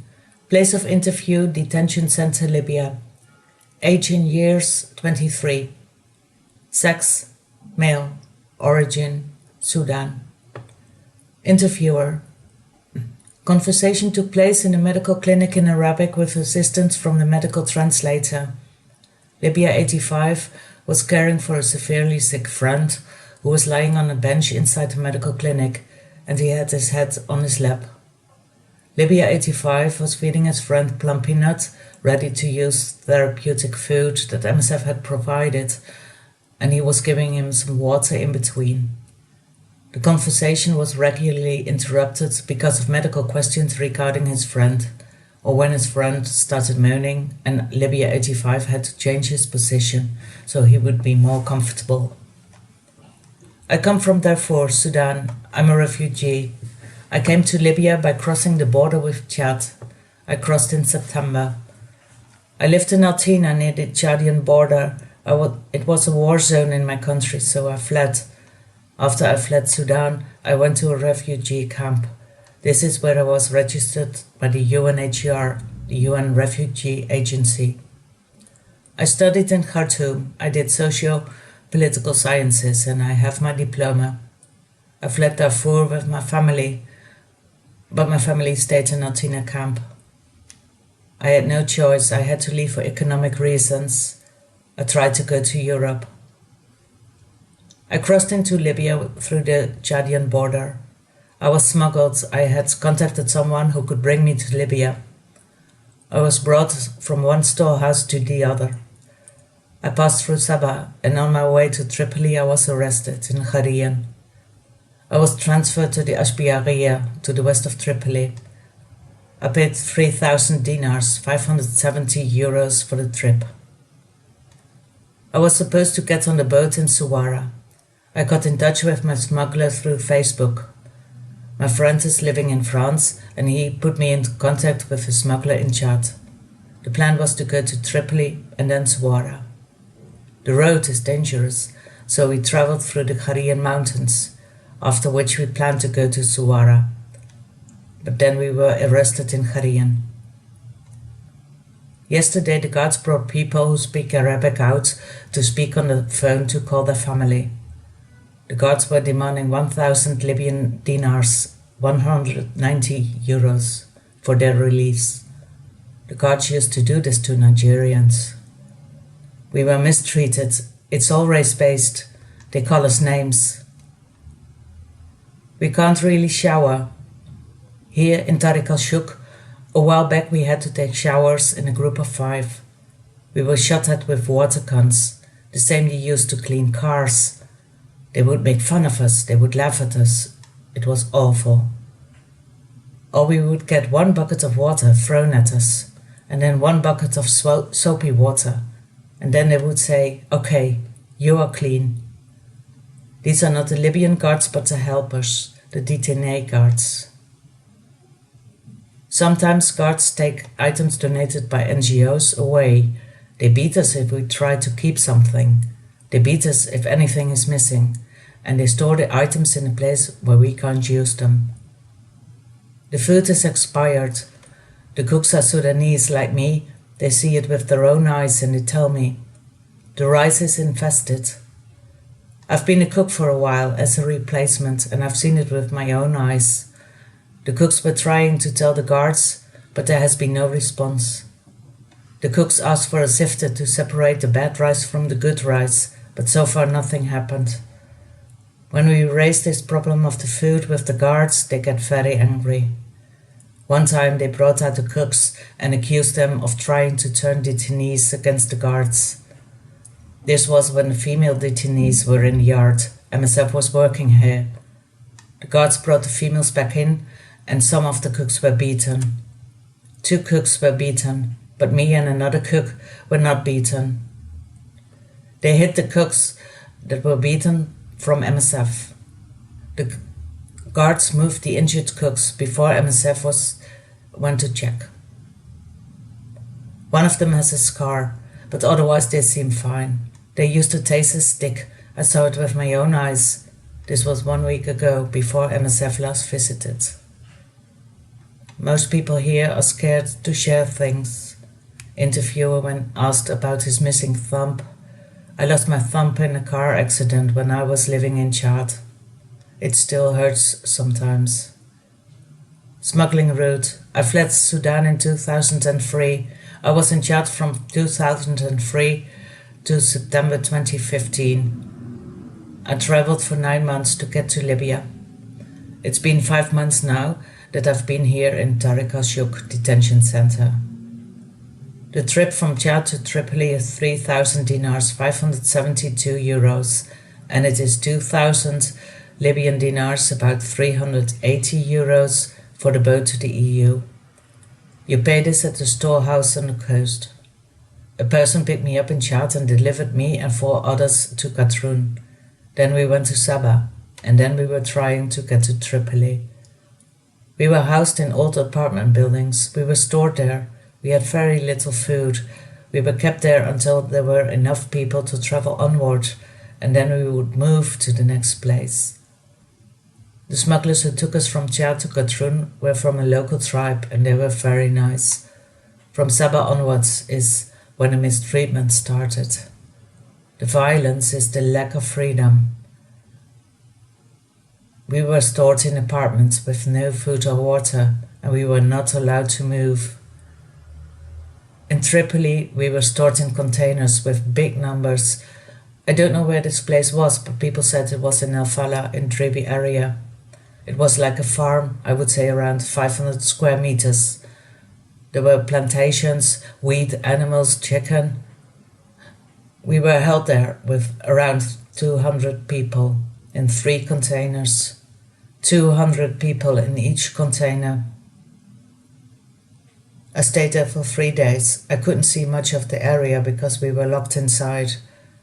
The guards didn't have any uniforms, but they had guns, and they were masked. No NGO visited. We were handed water in a bottle daily and a piece of bread. There was no toilet. We tried to use cups and we would give this to the guards when they opened the door to get rid of it. When I was arrested in Carrion, I was picked up by an armed group. They were masked. They were no police. Then we were brought to Aspia, where we were divided and put in groups. Then we were sent to the Dribi area, Al Masra, the detention house. And then we were brought straight here to Tariq al-Shuk.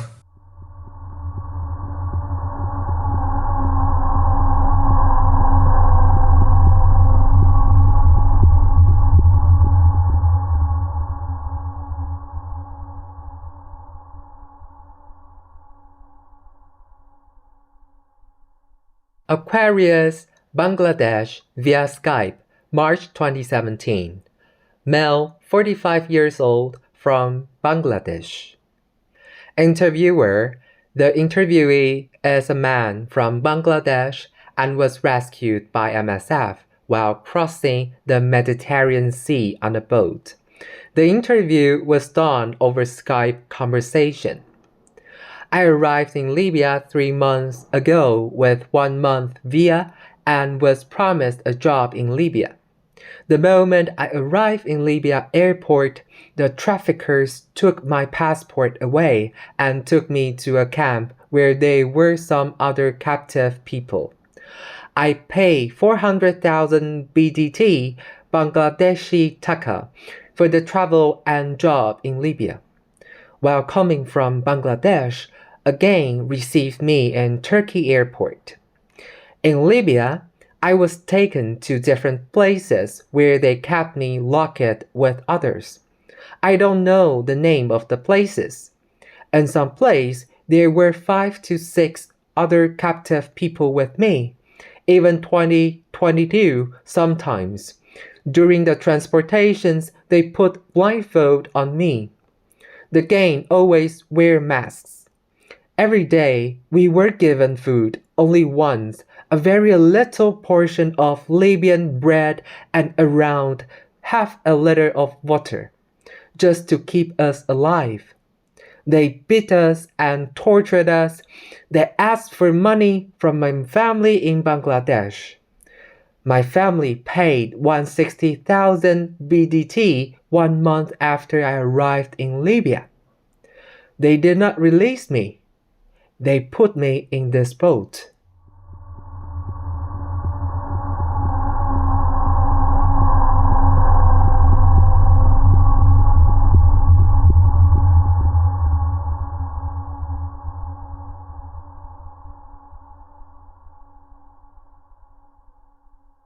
Aquarius, 25 May 2017.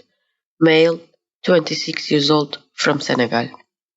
Interviewer: only child. His father is from Mauritania. He was a soldier and died fighting Mauritania-Senegal conflict. The young brother of his father killed his mother in 2008 because of inheritance issues. He dragged her and pushed her from the building. The interviewee found her on the ground with her head open. Interviewer: he cries. He decided not to denounce the father's brother to the police because, after all, he was the only person in the family that was left. The interviewee even paid a fine to liberate his mother's murderer from jail, but then decided to leave because he could not live anymore close to that man. He left to Libya in 2010 because of this family situation. He had from the beginning the intention to reach Europe. He traveled through Burkina Faso and Niger. He spent over a year in Garesh. The place where he was staying was attacked in 2015 and 8 of his friends were killed. He does not know who the perpetrators were. He departed with a group of 15 people 8 died along the journey. They were shot in a camp in an attempt to escape. Asked 3,000 Libyan dinar to leave prison in Tripoli. It took him so long to leave Libya because he would work enough to pay for transport and then he would be taken and have to use the money to be released. He was taken 4 times. The first time when he was crossing the desert between Niger and Libya. He was kidnapped by Libyan Tuareg during the desert crossing. He had to pay the equivalent of 300 euros to be released. The second time in Sabha for 4 months. There he met one of the people identified on board of Aquarius as torturer guards. He was shot in his stomach. The bullet passed through his belly. A Malian he knew from before who was held with him paid for his surgery in hospital. He has a big scar as a result of the assault. He said that guards knew that he's very good in martial arts and knows how to defend himself, so they wanted to make sure to make him harmless. The third time he was taken while in Gria Garesh, Tripoli, he was held captive for 1 month. Interviewer: as a result of the attack, but not sure. It became very difficult at some point to reconstruct facts. The interviewee was jumping from one detail, memory, to the other. The fourth time, upon interception at sea, he was held captive for 3 days by Asma boys.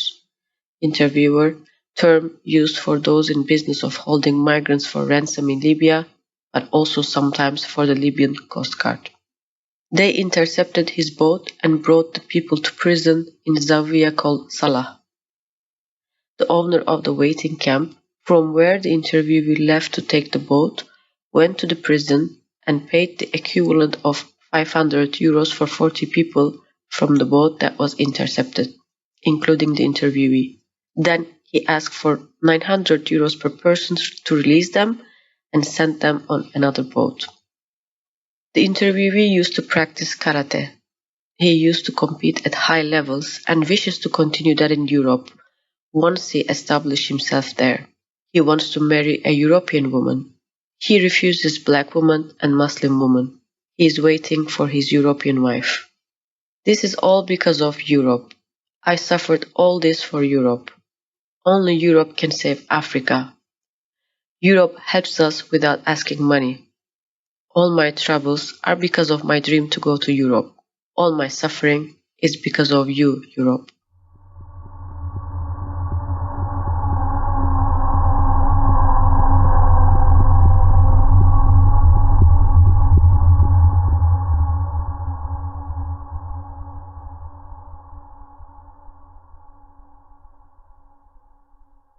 Aquarius, 24 May 2017. Male, 23 years old, from Syria. The interviewee is originally from Syria. He has 3 brothers and 1 sister. His mother is alive, but he doesn't know about his father. His father, a famous doctor in Syria, was kidnapped in 2013 from Syrian military. They asked the family to give 150,000 euros and they paid, but his father is still missing yet. His 2 brothers crossed the sea 3 years ago. Now they're in Germany, and everyone is a doctor in a hospital in Germany. His mother and his sisters are going to join them thanks to the program in UNHCR to reunite family. The interviewee was waiting for his papers to go legally to Germany, but it takes a long time, so he decided to cross the sea to be in Germany before September, so he can do an equivalence for his diploma because he's a dentist and he wants to work as a dentist in Germany. His younger brother is still in Syria. He has to finish his year of study there, and after he'll join the family in Germany. The interviewee said that he doesn't have a choice and that leaving Syria was the only way to escape the war, and especially the fact that they are recruiting young men with the military and he wants to avoid that. His journey started in the following way on 4 April 2017. From Damascus to Lebanon with a car. From Lebanon to Khartoum, Sudan with a flight. From Khartoum, Sudan to Fashash, Sudan with a car, 18 hours. From Fashash, Sudan to Sabha, 3 days. From Sabha to Sabrata, where he stayed for 20 days. He was in the wooden boat that had been taken from Libya. He said when he was in the wooden boat, the big boat of the Libyan Coast Guard came to them, 2 people with Kalashnikovs, jumped in their boat and told them not to be afraid because they are going to bring them to the Italian ship. After that, they forced them to give all their money and their mobile phone. The interviewee gave his 3 mobile phone and €500 to them. He waited for them to turn so that he could jump into water, because he knew that they were going to take them to Libya back again, and he preferred dying than going back to Libya. He was sitting in the back of the boat. So when they turned their back, he jumped into the water. When they knew it, they tried to shoot at him while he was in the water. But they didn't get him because he's a good swimmer, and he tried to go deeply in the water to avoid the shots. He wasn't wearing a life jacket, so he was one from the first who was rescued from the water.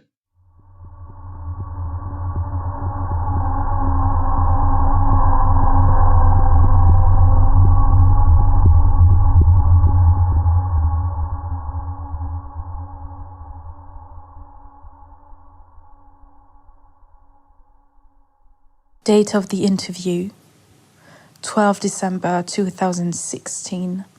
Place of the interview, detention center in Libya. Age, 24, sex, male, origin, Nigeria. The interviewer. This testimony was taken when the detainees were lined up for medical consultation. No guards were within hearing distance, but considering the safety risk for the detainee, it was not possible to ask many more questions, hence the short conversation. They hit us yesterday. They beat us during our prayers. There are guards in this detention center who don't like us. We are Christian. We don't get enough food here. We are dying here. They take our medication as soon as you are gone.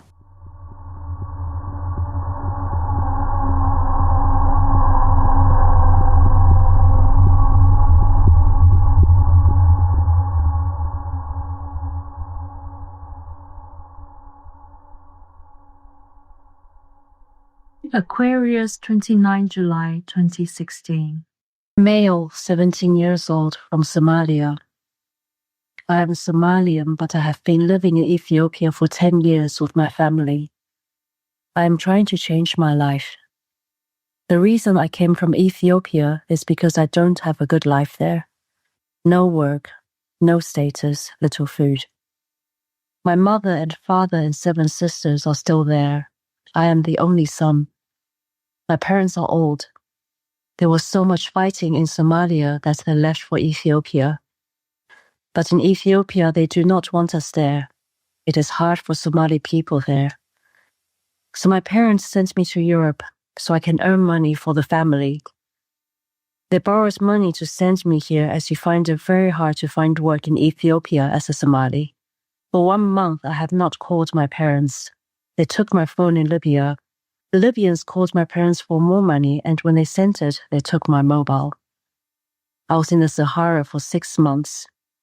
Then when I reached Libya, I stayed in a place called Beni Walid for 4 months. It was very dangerous. No food, closed windows, many people, police and army there. They beat us all the time.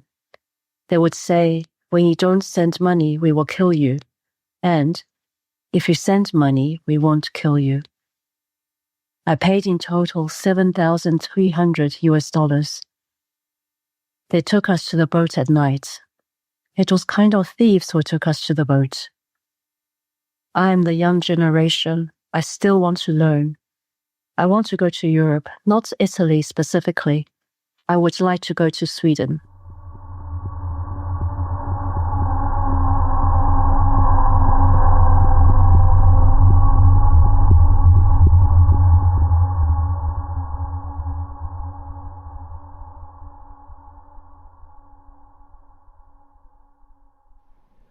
Aquarius, 2nd February 2017.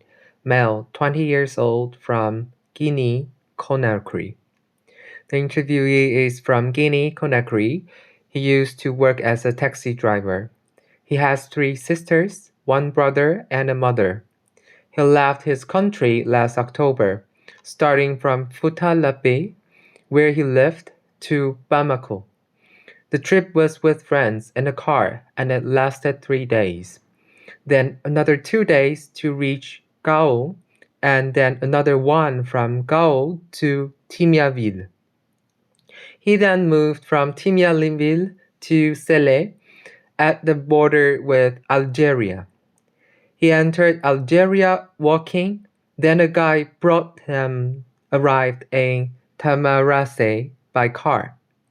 The interviewee told me that all the trip was organized in Guinea. He paid there a person who would send the money to all the groups. Each step is paid until the moment of departure. In Tamarase, he and his friends were kidnapped by Algerians who asked for money. After 8 days, he was released. One of these Guinean contacts in a place called Debdaba paid 7,000 Algerian dinars. From Tamarase, they moved to the Libyan border.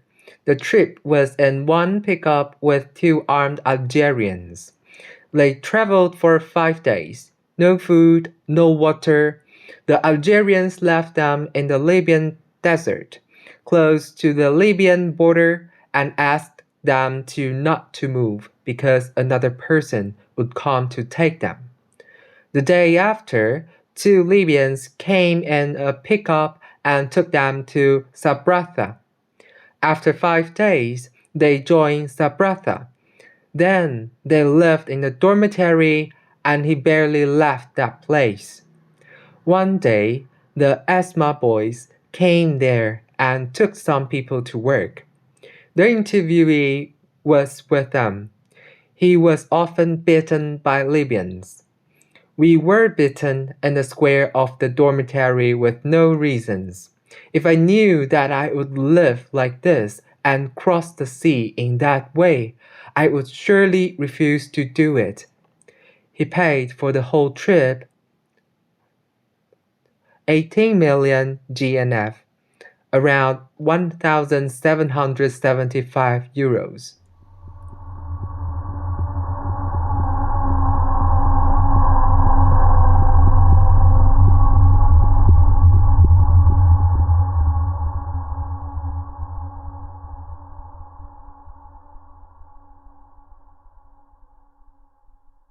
Aquarius, 2nd February 2017. Female, 20 years old, from Cameroon. 3 months and 2 weeks in Libya in a camp in Sabratha. Regularly raped by guards. Paid 600 dinars to be released, then pushed on the boat.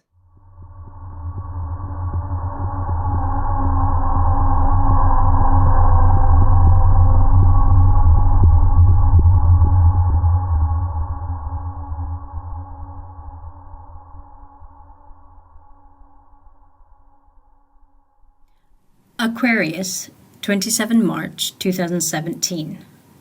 Female, 17 years old, from Gambia.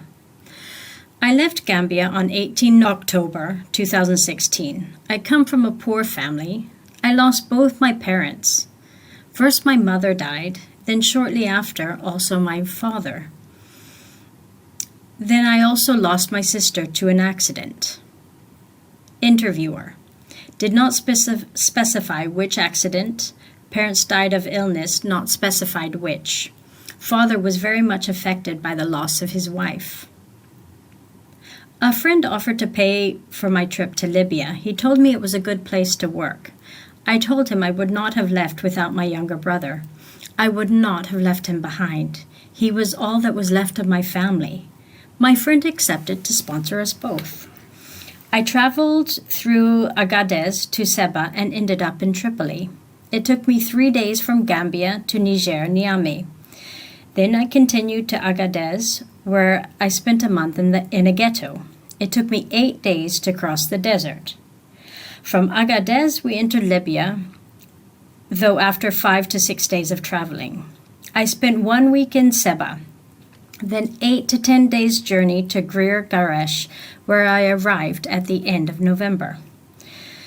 Once in Libya, I realized it was not a safe place and asked friends in Gambia to sponsor my trip to Italy. In Libya, I was not in prison, but I heard many stories from friends and other blacks who have been tortured. A man told me that in prison, the guards would throw fuels on him and set him on fire. I feared asthma boys. Interviewer: the term used for those in business of holding migrants for ransom in Libya. I would hide myself and starve sometimes for fear of going out and being kidnapped and sold to prison. Interviewer: she was staying in Greer Garesh with her brother. She describes heavy interventions of militia security, RADA forces, in the area where many migrants got killed. On 6th of January, I lost my brother during an attack of security forces in Greer Garesh to cleanse the place from Africans. After the attack, I went to Tajura to hide. I stayed 1 month there. Then I went back to Greer Garesh and got a friend from Gambia to send me money to get on a boat to Italy. I went to a connection house close to the beach. There I was searched. They take everything from you. You are not allowed to carry anything, only the clothes you are wearing. I am alone. I miss my brother. I have no one. I see other people on the boat. Interviewer: Aquarius: with their brothers and family members still together and alive, and I suffer. I am completely alone. Interviewer: she kept repeating that, and this is the reason why the medics handed her over to me. She gave consent to be flagged to the OCB team for psychological support at disembarkation. She was flagged as well to save the children as a minor with trauma. She insists on getting contacts from members of the team to have someone to talk to.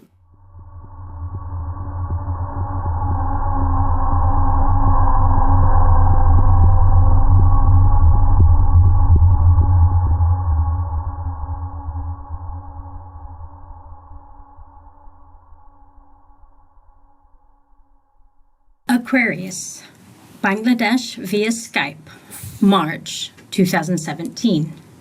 Male, 20 years old, from Bangladesh.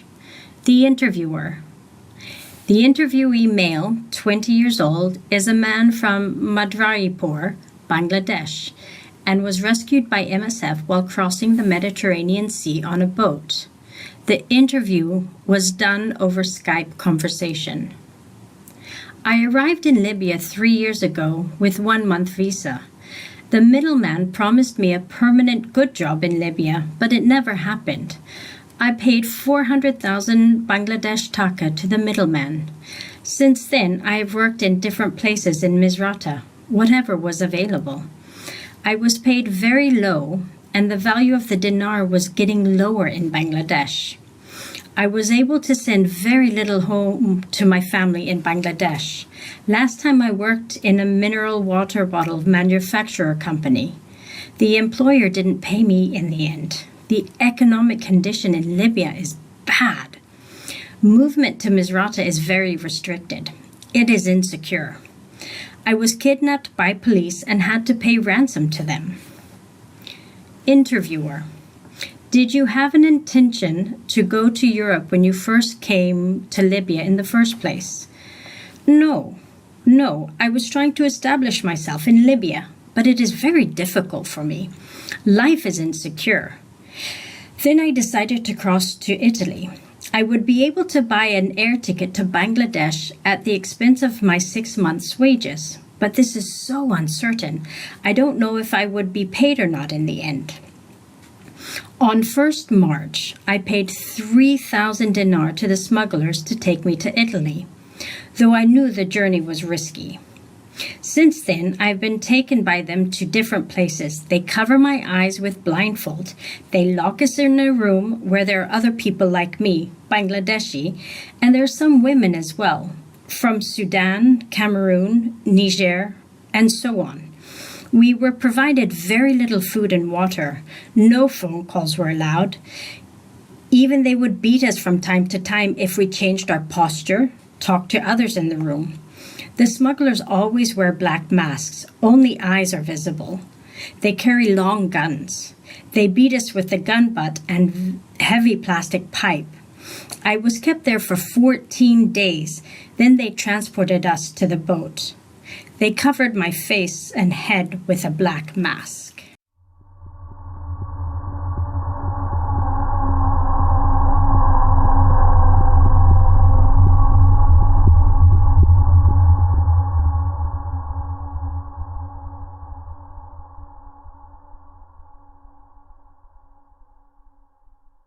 Detention Center, Libya, January 5th, 2021. Female, 35 years, Senegal. I have been in Libya for 3 years. I was 2 years in the detention center already. I live with my husband in Zouara. He works. I am pregnant 7 months. Life in Libya is not secure. We could only find money to send me to Europe. I want to move to give a chance to my baby. My husband doesn't know I am here now. This is no good. I need to give an opportunity to my child.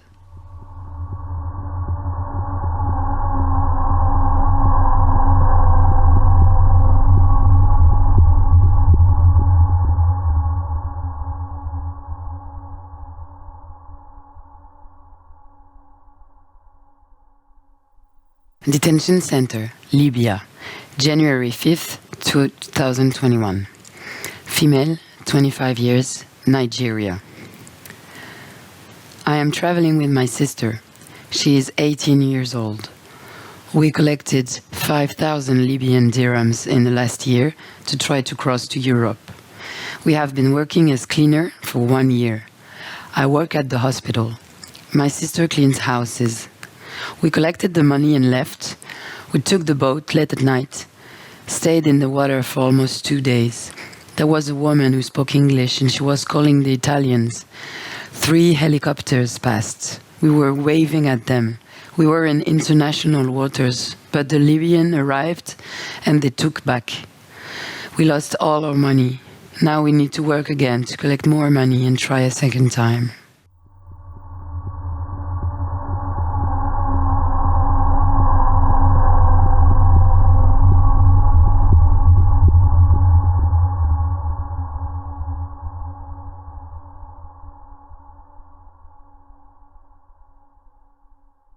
Detention Center, Libya, January 5th, 2021.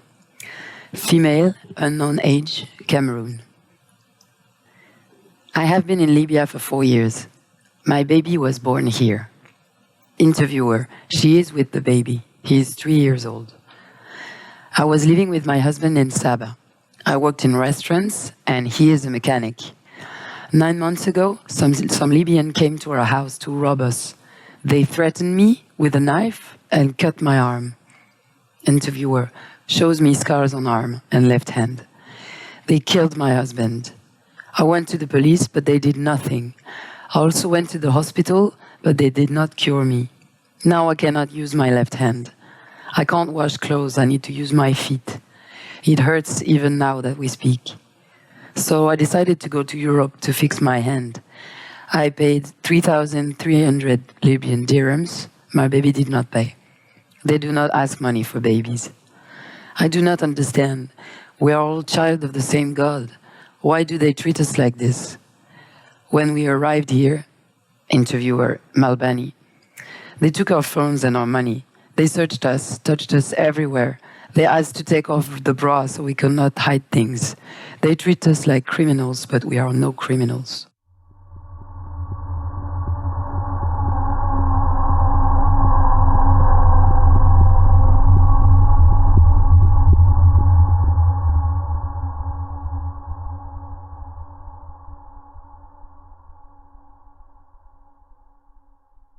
Aquarius, 11 August 2016. Female, 17 years old, from Nigeria. I told my brother I was going to Libya. I will call my brother when I get to Italy. In Nigeria, I farmed for food. I spent 3 months in Libya staying in camp. I don't know the name of the camp, but it was one big room with no window and one door to go in and go out. They beat me. We drove from the camp in a van with the 50 others, men, women, pregnant women, to the water to enter the boat. I didn't pay for the boat. While I was in the camp, a man raped me. A black man who spoke English took me to another room and beat, threatened me and raped me. He said, "If you don't allow me to have sex with you, then you will not be able to take the boat and get away from here." I don't know anyone in Italy. My parents died when I was young, and I was their only daughter. I have 2 brothers, but they are in prison. I was staying in Edo State. A lady friend I met helped me. She was Nigerian. She lied to me and said I could go to school in Libya and took me there. I crossed the desert to Libya. Then she left me in the camp. In Libya, there is no free movement. I don't have her number anymore. I want to go to school and study banking.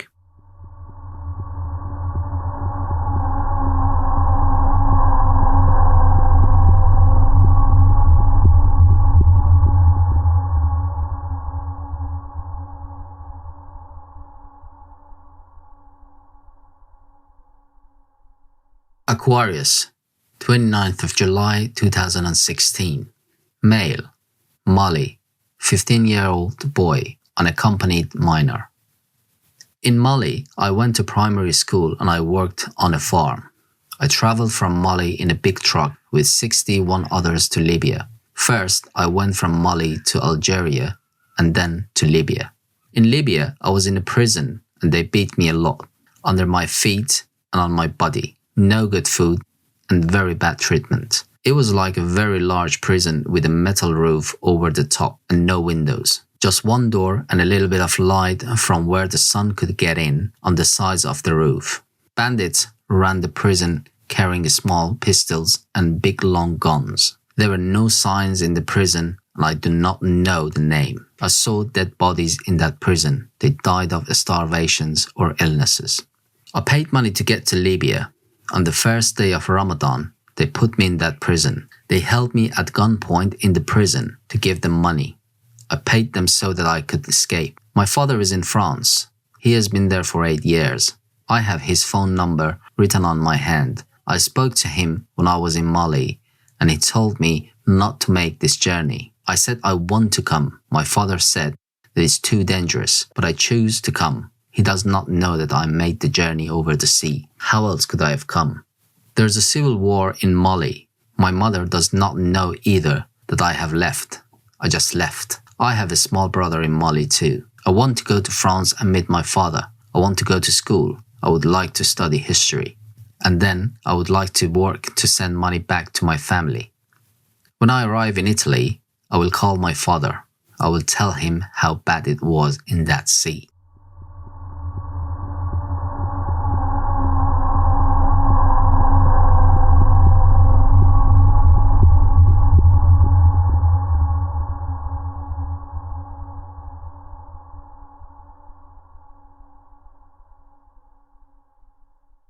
Aquarius, 29th of July 2016.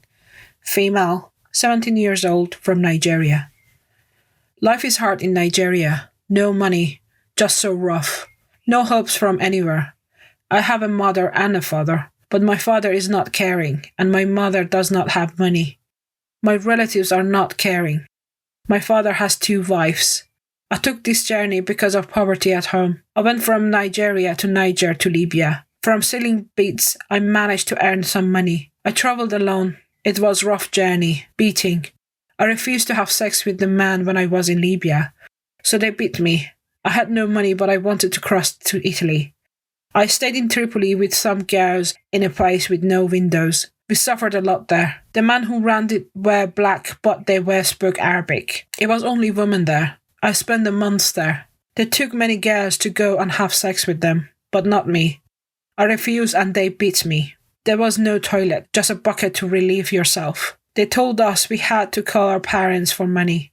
I called my mother and she sent more money, but the money was not enough. Even still, they let me take the boat. I don't have anyone in Europe. I spoke to my mother when I was in Libya. I wanted to go to Italy. I don't know another road to follow, so I had to take the Libya road. I don't have anyone to help me. I need someone to take care of me. I just pray to God to help me so I can help my people. I heard about Italy from seeing things on Facebook and on my mobile. I heard about people who had traveled there. I know it would not be easy, but I had no choice. I want to study music and to be a teacher. I would love to teach.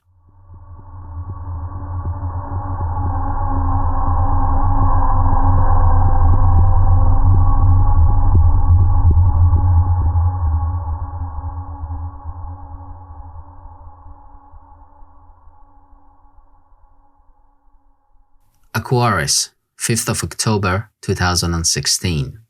Male, Eritrea, 23 years old. I left Eritrea in March 2015. I realized that Eritrea is a country that can destroy my future. It is a dictator system, no democracy, no rights. No one asks your opinion about anything. After the high school, in Eritrea, you pass an exam called officially matriculation exam, but people call it the life or death exam. It is a one-lifetime exam that will determine if you go to military or if you will be accepted in university. It is an 8-subject exam like math, physics, chemistry, biology, and English. For men, you should score at least 1 out of 4 to be able to go to university. For the woman, it is 0.8. I graduated in 2013 with a plant protection agriculture degree. The country assigns you to any position and choose the job for you. I'd been sent to a city called Assab, more than 1,500 kilometers away from my home in Asmara. I stayed there for 9 months and worked as a science teacher for grade 9.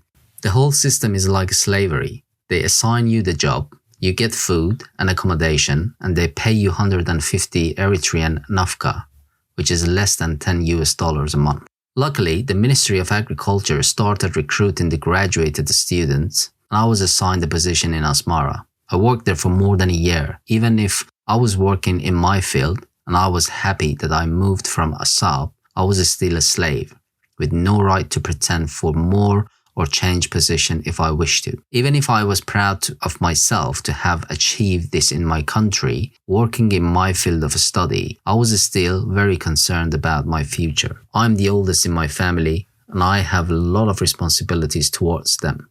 I heard a lot about this journey. I made a plan that will allow me to change my interview forever. At work, we had a research in Hajar city. I knew that was the perfect time for me to start my journey, as Sudan's border was 2 hours away, and I have been told from this side of the country it is the easiest to cross. I was very scared when I crossed, but I made it. It took me 2.5 months to arrive to Khartoum. I crossed 7 different cities. In some cities, my dad had family there. I stayed with them a bit before continuing my journey. My dad was born in Sudan, but came back to Eritrea to fight for his country a very long time ago. In Khartoum, I joined some family members for a few months, and afterwards I lived with some friends. I found a part-time job working in the reception in a hotel and managed to be also a teacher in the Eritrean school in Khartoum. Even if I was doing much better financially in Khartoum than Eritrea, life was still hard in Sudan. I never saw a thief in Khartoum other than the police itself. They stop you because they think Eritreans have money and ask for a bribe to let you go. More than 3 times I pretended to be Sudanese and got away with it because I speak good Arabic. It was time for me to continue my journey and cross the desert to Libya. This trip was a nightmare. We got kidnapped in the middle of the mountain by a Sudanese mafia. And after 2 days of discussion between the mafia and the smugglers did not agree on paying to set us free. The Sudanese got very mad and made us pay for it. They started to treat us even worse than before, screaming at us, shooting next to our feet. They raped our sisters, our friends, our mothers. It is horrible. And we couldn't do anything. They brought their own trucks and started the journey again to Libya and sold us to other smugglers in Libya. We stayed in a place called Beni Walid, managed by Eritrean men. They informed us that they bought us and now we need to pay $5,500 in order to recover the debts and continue our journey to Europe. I contacted my family members, my friends, to put money in drop places in Sudan. I was very lucky. It took me 2 weeks to raise the money, but I stayed in Libya for 3 months. Other people I met are all still there and had been there for more than a year. Some women even got pregnant and gave birth there. Beni Walid is horrible. It is a secret place. No one knows about it. I never seen any NGOs visiting. Getting beaten is something normal. It is as frequent as having a meal. Finally, one day they took me and 239 people in a 4-hour trip. We arrived to a compound and stayed there for 2 days with no water, no food, waiting for other people to come. Once the number completed, we continued our journey to another place where we stayed for 2 weeks waiting to get to the boat. Smugglers told us it had been delayed due to bad weather. Sunday after dinner, they told us to prepare ourselves. We are heading to the coast in a few hours. And everyone was screaming and cheering, yes, yes, and being so happy. Everyone was happy because we were about to try something. We knew we might die, but at least we are going to try something and we are getting out of this hell. Hundreds by hundreds, they put us in trucks and we headed to the coast. Now I'm here. Thanks to you and your team. You found us in time. I was sitting in the lower deck, people vomiting and suffering from diarrhea, not able to breathe properly. I realized we wouldn't have made it if it wasn't for your organization. Now I'm worried about time. I'm concerned about my plan, my age, my future. I need to raise money to study and pay my debts.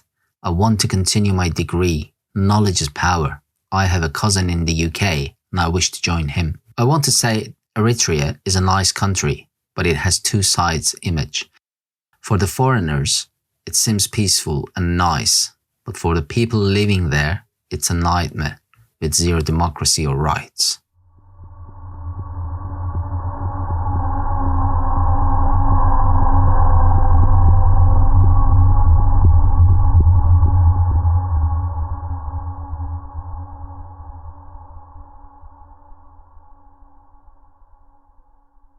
Aquarius, 6th of July 2016. Male, 25, from Cameroon. I spent 4 months in Libya. Of these, I spent 1 month out and the 3 other months in jail. I was coming back from work in a taxi around 6:30 p.m. There was a checkpoint and the car was stopped.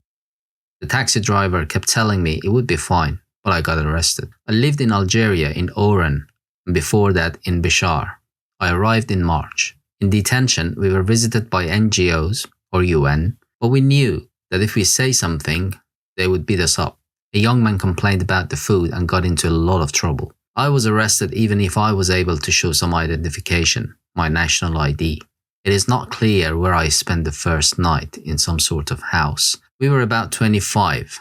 The next day, I was taken to Abu Salim prison, where I spent a month. There, they said we would be repatriated, but in reality, we were sold. I was sold 3 times in Libya.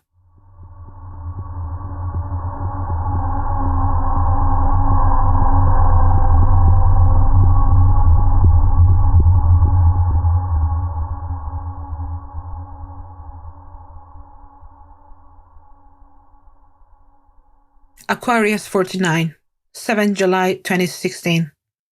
Female, 17, from Eritrea. Interviewer. Initially said she was 18 and is trying to avoid procedure for underage. She knew the word upon disembarkation. From Eritrea, a city called Testimonies, traveling alone. Her parents are in Eritrea and she has 3 brothers and 2 sisters. She said she fled military conscription. She initially said she had a brother in Switzerland and asked whether her fingerprints will be taken upon arrival in Italy. She later said she had a husband in Switzerland and recognized not saying the truth initially. When asked when she got married, she mentioned a fiancé rather. She lived for 2 years in Sudan after leaving Eritrea in 2014. She worked in a cafeteria in Sudan, but she wanted to go to Europe. She said she had to pay 18 million Sudanese pounds, which were paid by her mother to travel from Sudan to Libya in a boxy car. She had to pay further 22 million Sudanese pounds to cross the sea. She spent up to 8 months in Libya. Dates don't add up necessarily.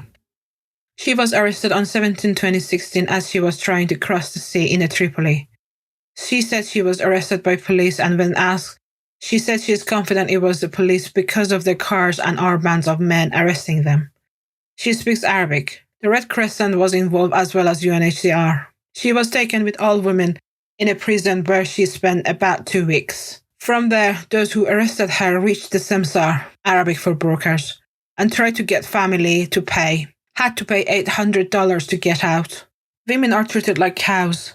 Before undertaking a journey, I had to shot of contraceptive in Sudan in a clinic. They, the guard, throw at you a very hot food which burn you. They beat you, they search you, and insert their finger inside you. They touch your breast. Interviewer.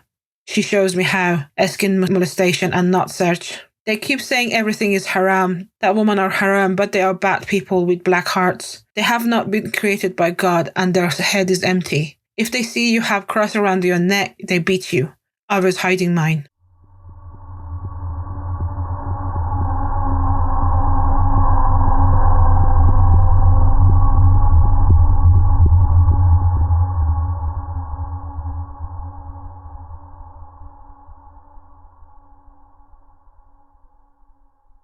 Aquarius, 11 August 2016. Female, 18 years old, from Nigeria. I was raped by 2 men along the journey through the desert. This is not the first time I've been raped. When I was 14 years old, 2 men raped me and I had to have an abortion. When I was 15, my father passed away and I became an orphan. My uncle sold me and that's how I came to be in Libya. I don't want to be a prostitute. I did not pay for the trip and left Nigeria a month ago. I was in school for 4 years and I want to find a dignified job in Italy. Interviewer. She requested a pregnancy test and found out that she was not pregnant.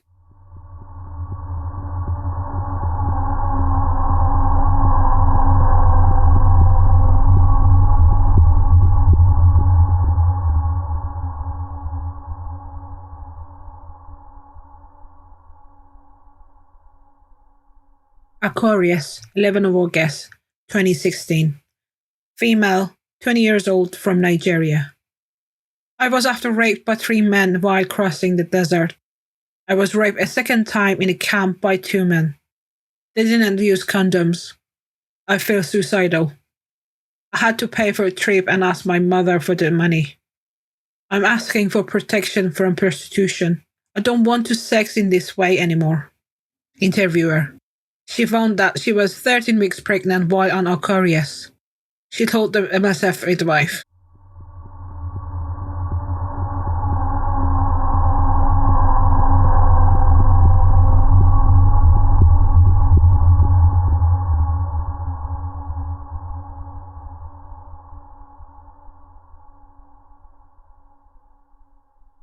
Aquarius 63, 13 September 2016.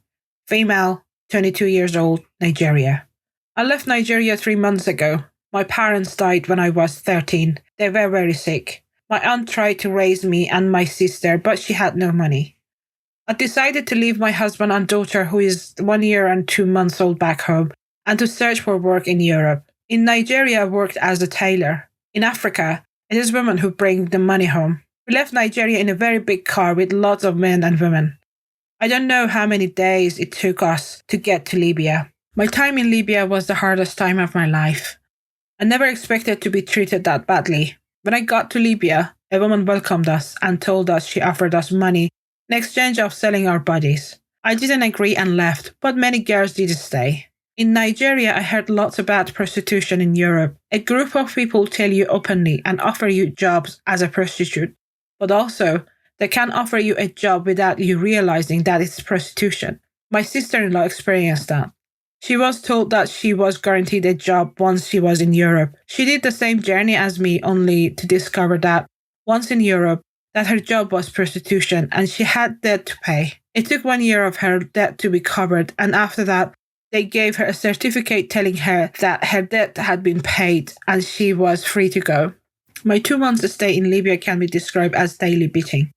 If you want food or you want the beating to stop, you beg. You beg until it stops. I would tell even my enemy, don't come to Libya. There is no humanity in Libya at all. They are wicked.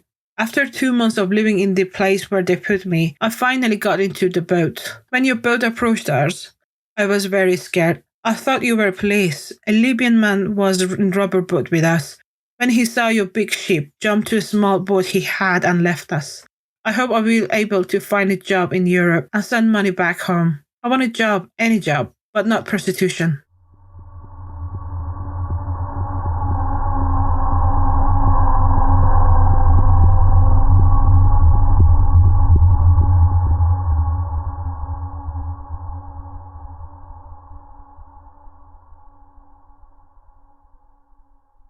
Aquarius, 13th of September 2016. Male, 25 years old, from Mali. I left my country because of instability. Since the coup in Mali, the country had been unstable. I was studying law, but had to quit my law studies because of strikes. I left Mali in August 2014, went to Algeria for 8 months and worked in the market as a meat seller. Saved money to continue my journey and sent some to my parents back home. I was in Libya since April 2016. I worked in construction. Being in Libya is very hard. You're always worried. You're constantly in danger. When you're at work, you're in danger. When you are in the car, you're in danger. When you are in your room, you're in danger. In Libya, it is total anarchy. No respect of being a human being at all. You're always worried if you're going to get paid at work, always worried about your security. One day after finishing work, I was with my boss in the car.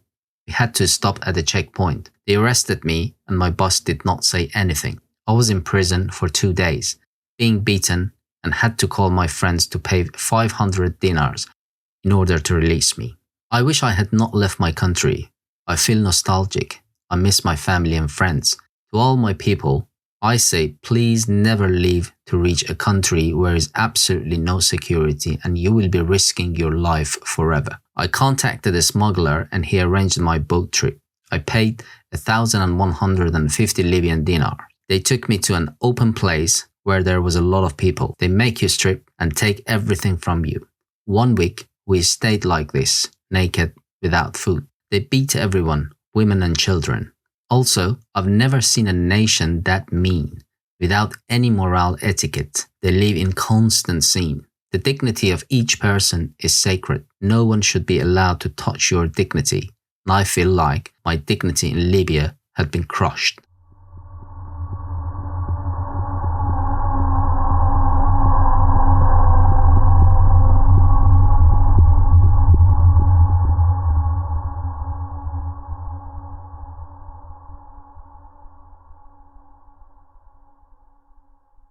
Aquarius 50, 7 July 2016. Female, 25, from Ivory Coast. On 1st of January 2001, rebels entered into her village.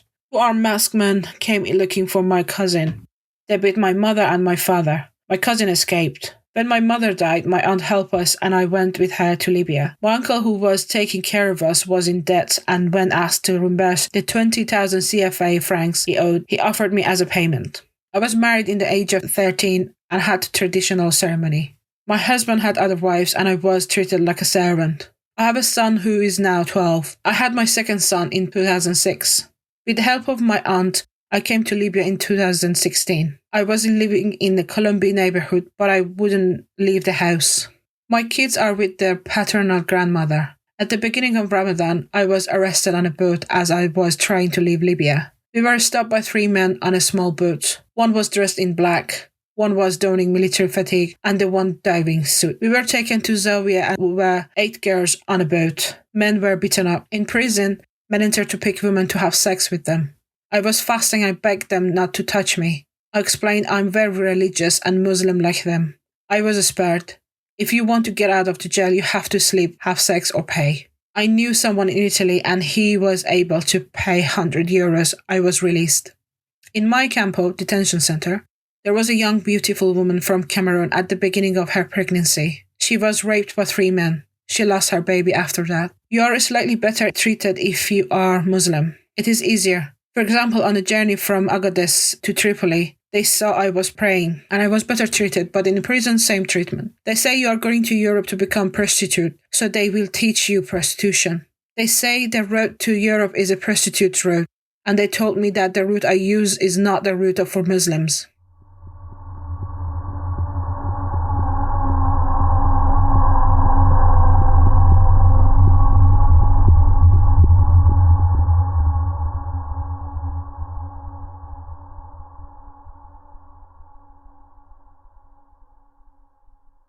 Aquarius, 11 August 2016. Female, 20 years old, from Nigeria. I was raped in Libya. They pointed a gun at me and said, "I will kill you if you don't have sex with me." And I said, "I don't want to die, so I have to let you fuck me." My mother died 6 years ago, and my father remarried. My stepmother was a very bad woman. She used a knife to inflict wounds on me. You can see the scars on arms and legs. I spent 5 months in a camp in Libya. It was one big room with no window, about 100 people inside. Libyan ran the center. I left Nigeria 1 year ago. I was raped in this camp center place in Libya. A man took me out of the room. I was so hungry because they gave us no food. He said he wanted to have sex with me. I said, "If you give me some food, something to eat, then come on, fuck me." I value myself and I needed to eat. So I agreed to let him fuck me. They raped many of us. They fucked my friend in the bottom. I saw people die in front of my eyes. They shot a female Gambian woman who was my friend, wrapped her body in a blanket and threw it into a river. They beat all of us in the room, beat us with guns, piping. It was all Nigerian women, all the ones on this boat now. We're kept in the same camp. People also died in desert. My father does not know that I made this journey. I made it through a friend in Nigeria. I want to go and work and go to school in the evening and learn English. My father will be happy to know that I survive.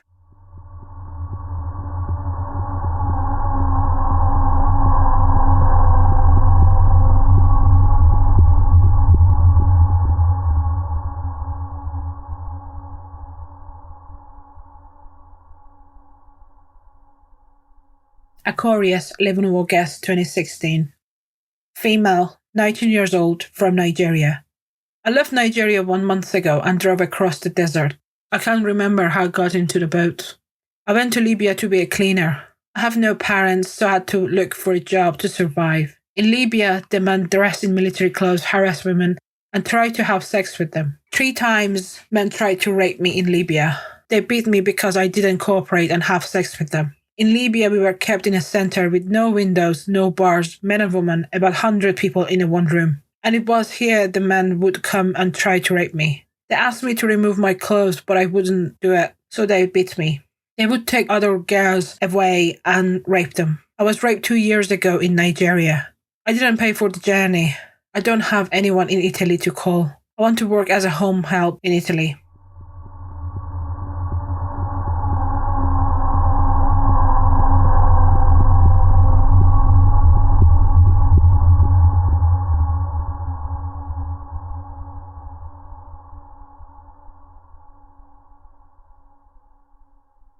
Aquarius, 5th of October 2016. Male, 25 years old, from Eritrea. Interviewer. Male is a nurse. He helped a lot to the medical team in translating and also diagnostics. The medical doctor and the midwife on board were quite impressed with his skills. He holds a UNHRC refugee status from Ethiopia. I left Eritrea 1 year ago because I never felt I was a free man. The government control everything. Everything in your life is predefined. Even if I am a nurse, I cannot really choose where I want to work, or even open a private practice if I wish to.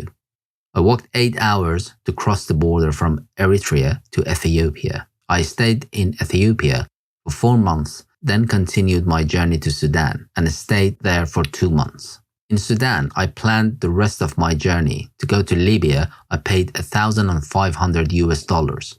The smugglers took us in very big trucks. The road is very bad and the driver drove very fast. 2 people fell from the truck and died on the way. We arrived to Beni Walid, storage near Tripoli, where I stayed for 3 months. It is managed by Eritreans, but the top bosses are Libyans. We lived in very bad conditions. Not enough water or food. They beat you for everything. it is even harder for the women. Psychologically, for the women, it is the harder. After more than 5 months, it was my turn to get into a boat arrived. I paid $2,000, but they kept asking for more. You never know why, but I was not able to pay more. We left from Sabrata coast. It was in the lower deck. It was horrible. Not enough oxygen. People vomiting and feeling nausea. I really doubt if we will make it. I have no preferable country. I just want to be able to do a specialization, support my family, and live in a country with rights. The journey in Libya was very harsh. Witnessing the sexual violence done to our sisters, our women, was the worst.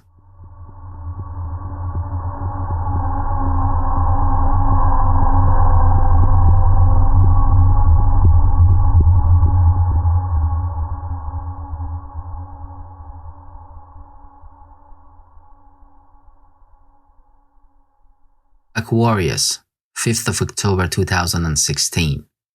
Male, 32 years old, from Sudan. Interviewer. Male holds a UNHCR refugee card from Chad. Was traveling with his pregnant wife and his daughter. He was very grateful that we rescued them, but did not feel comfortable to talk about his journey and did not wish to give any details. He asked me if it would be beneficial to show his refugee card in Italy. I left Sudan end of 2012 because of the war and stayed there for 3 years. I worked in a ceramic business. Life in Chad was not that good, and I decided I should look for a better life for myself and my family. I arrived to Libya in July 2015. Libya is horrible. My wife got pregnant on the way. I never thought an Arabic country can be that bad. The racism towards other Arabic nations and black is extremely bad. This country is ruled by gangs. The route from Chad to Libya was a catastrophe, and I do not wish to talk about it. I paid $2,000 to get to Libya, and this was my second time trying to reach Europe. The first time was 3 months ago. A Libyan gang caught us in the sea and brought us back to Libya. I would never go back to Libya. What I experienced there changed me forever. Today, I only wish to be able to build a life in Europe and live peacefully with my family.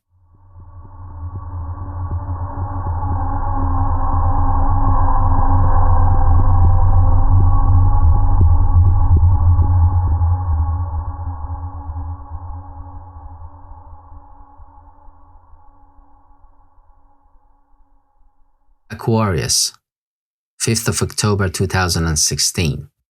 Male, 22 years old, from Eritrea. I come from a rich family. My dad is a businessman.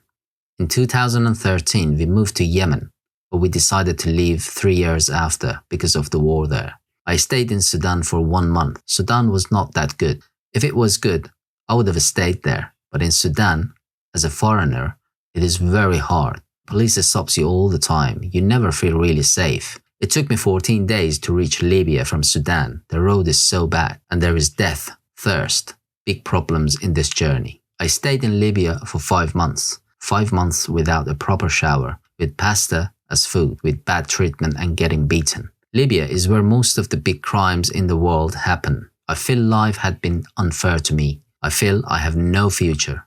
I paid $6,000 for the whole journey from Sudan. I would like to reach UK and be able to continue my education. I wish to live and see a third world that lives in peace, a third world with no war.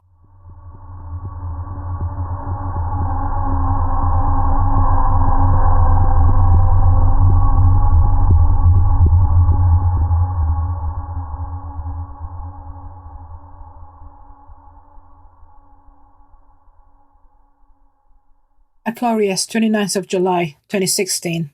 Female, 19 years old, from Nigeria. I spent 3 months in Libya. I was in Beni Walid and then to Tripoli. I came on my own and paid with my own money. I paid a boga, someone who sponsored you to go to Libya. They took a truck across the desert and then in a car once I arrived in Libya.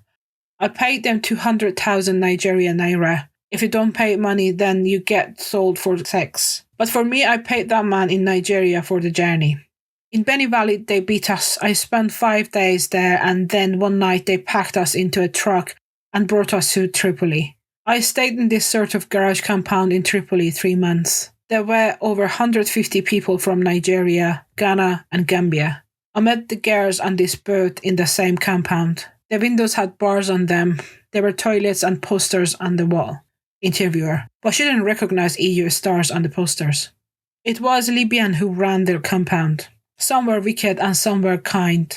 I saw men come and take girls away to have sex with them. They didn't touch me and just called me Bambino.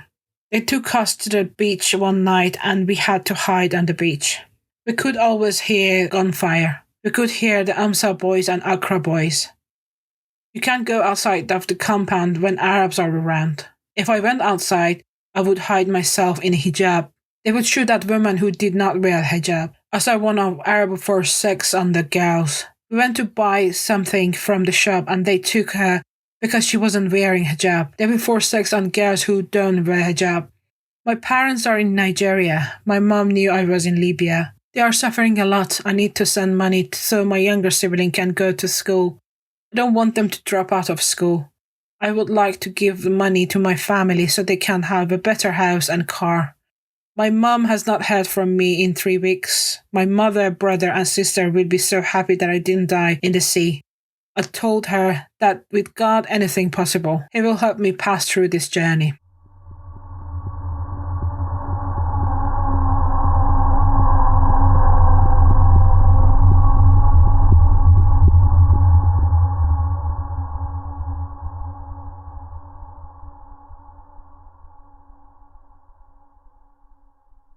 Al Rayyan Clinic, Libya, 24th October 2021. Female, 23 years old, Eritrea.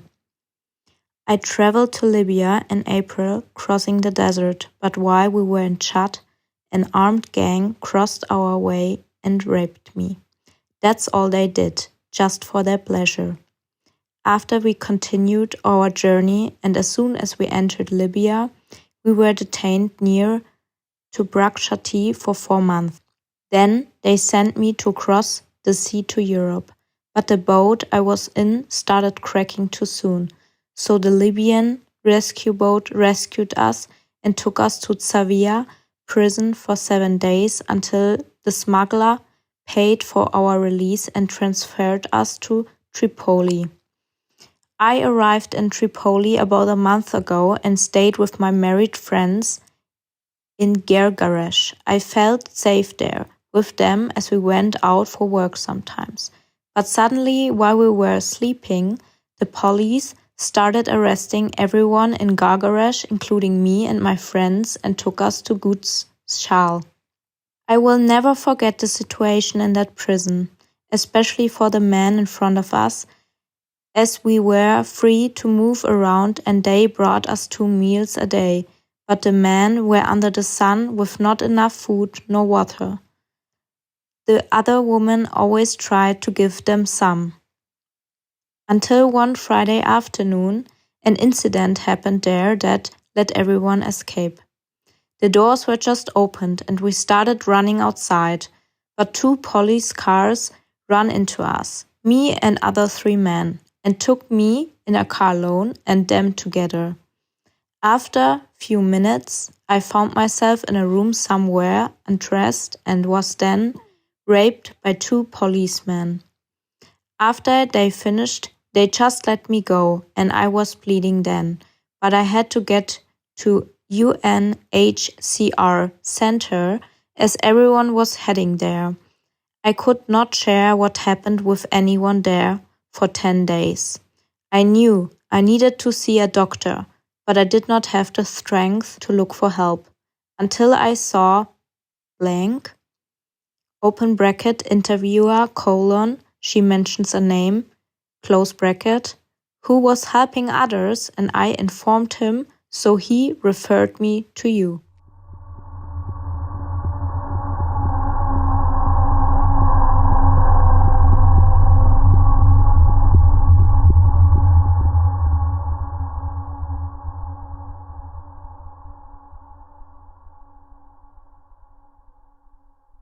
Gargaresh, Libya, 27th January 2021. Male, unknown age, South Sudan. Interviewer: I am trying to understand what UNHCR is doing to support people outside of the detention centers. When you left the detention center, what did UNHCR do after registering you? The fact that you are registered in the detention center, the moment you leave the detention center, you come to, interviewer mentions a place. Like here in the city, there is nothing. They keep promising you, we will do this, we will do that.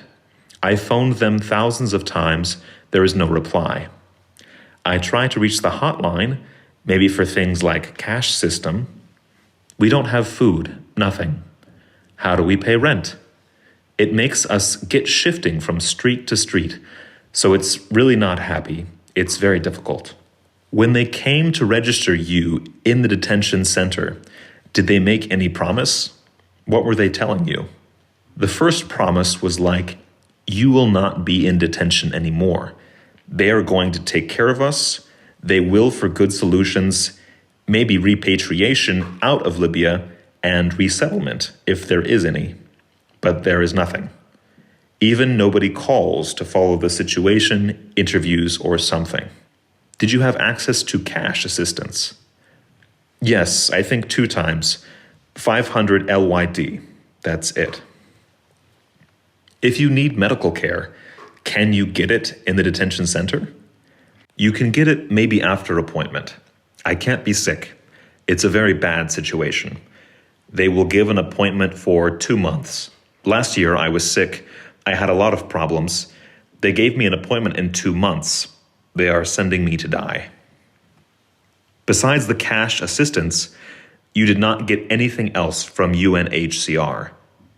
Nothing really. What would be your expectations regarding what UNHCR should do? We need them to help those who are in need. If there's evacuation, because we keep going to the sea, and the same story keeps repeating itself. We get intercepted, taken back to detention center, and these IOM, they will come, whether you would like to return to your country. UNHCR is the same. We are going to help you, and nothing happens.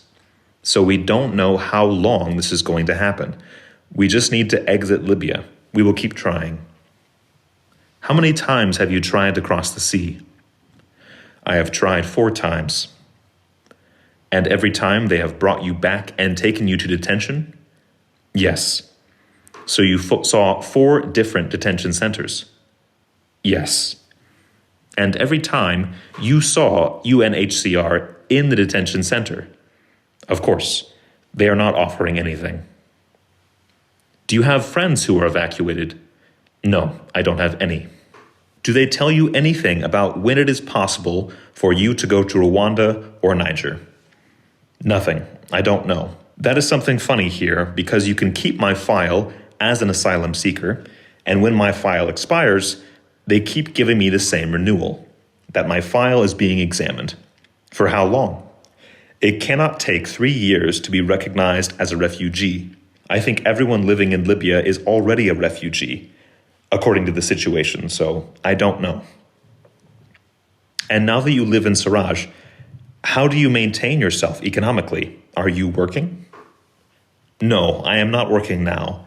But before I was working where the Libyans, they come and pick you to do some cleaning, all this stuff. With this COVID situation, people come and pick you in the streets, take you to detention center.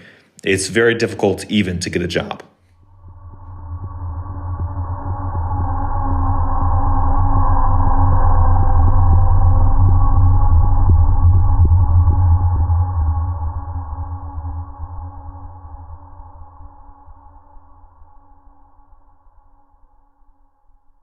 Detention Center, Libya, 28 February 2021. Unknown, 33 years old, Cameroon. If you die here, they don't care about you. Nobody cares. Unknown, 18 years old, Sudan. Look at this bread and this small piece of cheese they give us. This is not an adult breakfast. This is the breakfast of a child. One day they entered the cells and said that Sudanese make troubles, and they organize people's escape from detention centers. They broke legs, they broke arms, they broke heads. They split open the eye of one guy, and he's in the hospital now. One person died in front of my eyes. A few others probably died.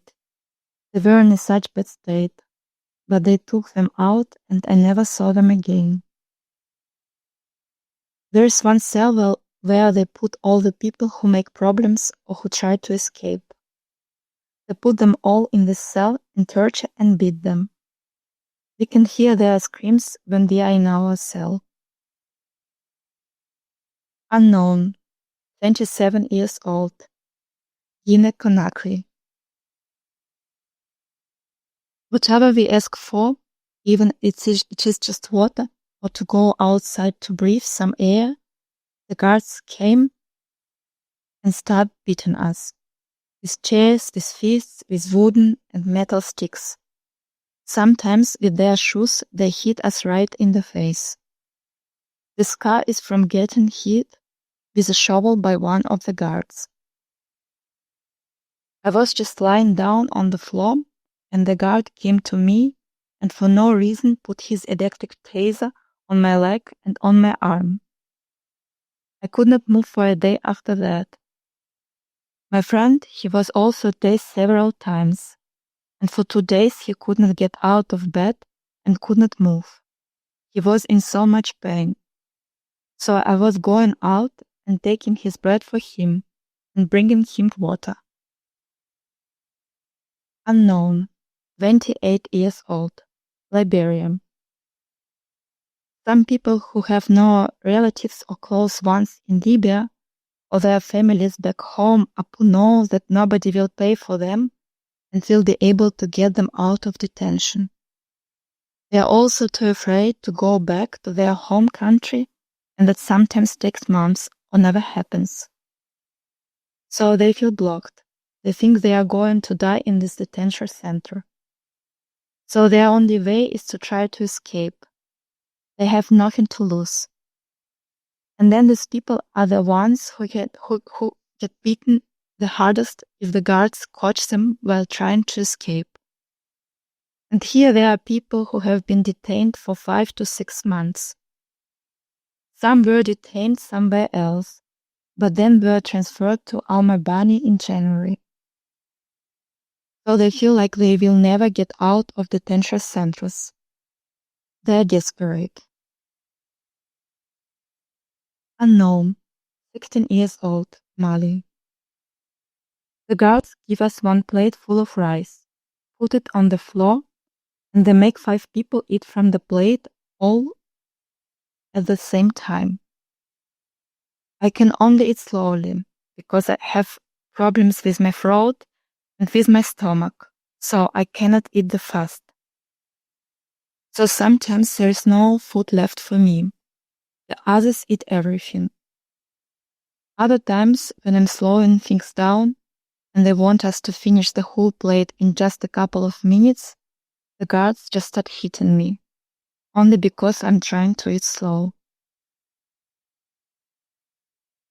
Unknown, 30 years old, Côte d'Ivoire. They give us one water bottle of 7 liters for 10 people. We drink a little bit and then the water is over. And we get this water once every 2 to 3 days. The rest of the time there is no water, or the water in the tap is dirty or salty. This is a cruel people. We received some blankets from other organizations. Here it is the winter, so we were very cold. The blankets were very useful. One day the guards just came in, took our blankets, and allowed us to only have 1 blanket per person. They put all the blankets in a pile in front of the cells, put them in a truck, and went somewhere. Unknown, 33 years old, Cameroon. On 7 February, there was some shooting in the air. The Libyans were celebrating something. A lot of shooting all night. As we were sitting on our cell, one bullet just pierced the roof and hit one of the wall, making a huge dent, just a few centimeters from me. I was so lucky to survive. I have no idea how the bullet missed me. Unknown, 12 years old, Sudan. I'm 12 years old, from Sudan. I've been here for 8 days after they caught me as I was trying to cross the sea to reach Italy. Before I lived in Tajura with some people from the Sudanese community. I crossed the desert alone. My mother and father and all my brothers and sisters are back in Sudan. So I traveled alone. Here in the detention center, I don't feel good at all. They hit me because they beat everyone indiscriminately, also every day. They don't notice that I'm a child. There's some men from Niger and Senegal who hit me and harass me every time I try to sleep at night, because they say there is not enough space for everybody in the cell and I'm in their way. I registered with UNHCR last year and I stayed with my Sudanese companions in Tajura, and I cannot contact them so that they can bring the paper and they can take me out of detention. I have pain in my stomach and in my heart and have not been eating well for 3 days. It hurts so much that I threw up everything I eat. UNHCR gave me some medications before, but it didn't work at all.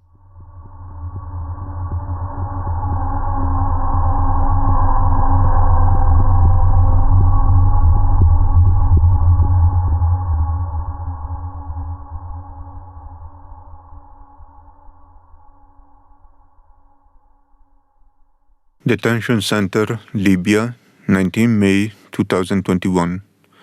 Male, 18 years old, from Sudan.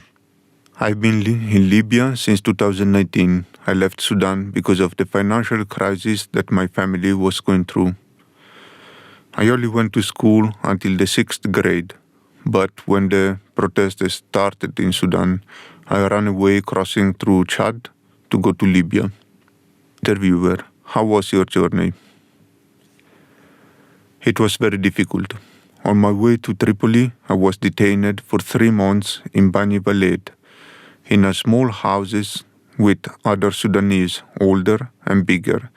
So we managed to break the window and escape, as we immediately took a taxi to Zavia. I did not have any money, but the man with me had some and paid the taxi as we took another ride to Tripoli from there. I appreciated that they took me with them because I had no one else to help me.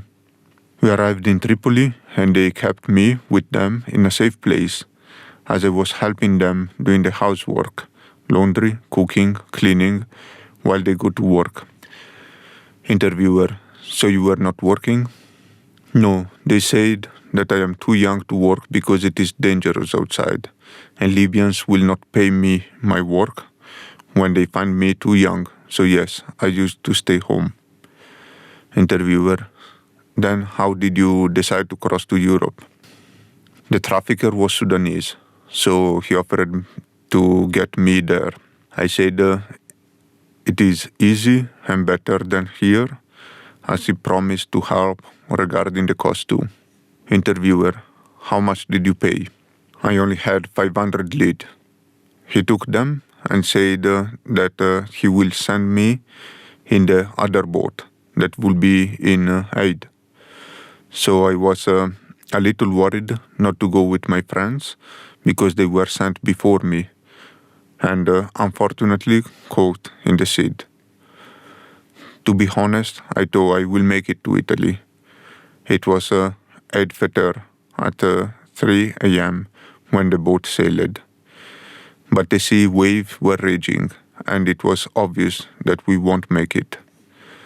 At first, the Libyan rescue tried to help us, but they couldn't because of the sea waves, so they left and went back with a helicopter to save us all. Interviewer: and then what happened? How were you treated? And who did you saw there? The rescue did not harm us, but then we were in the bus, the militias did. I don't know what I wrong with those people. I have never been treated this way in my life, and what shocked me is that in here there weren't the Libyan guards who are treating us badly, but the detainees themselves are being guards. There is a Sudanese detainee who became a guard, and she beat us inside. I just want to get out of here.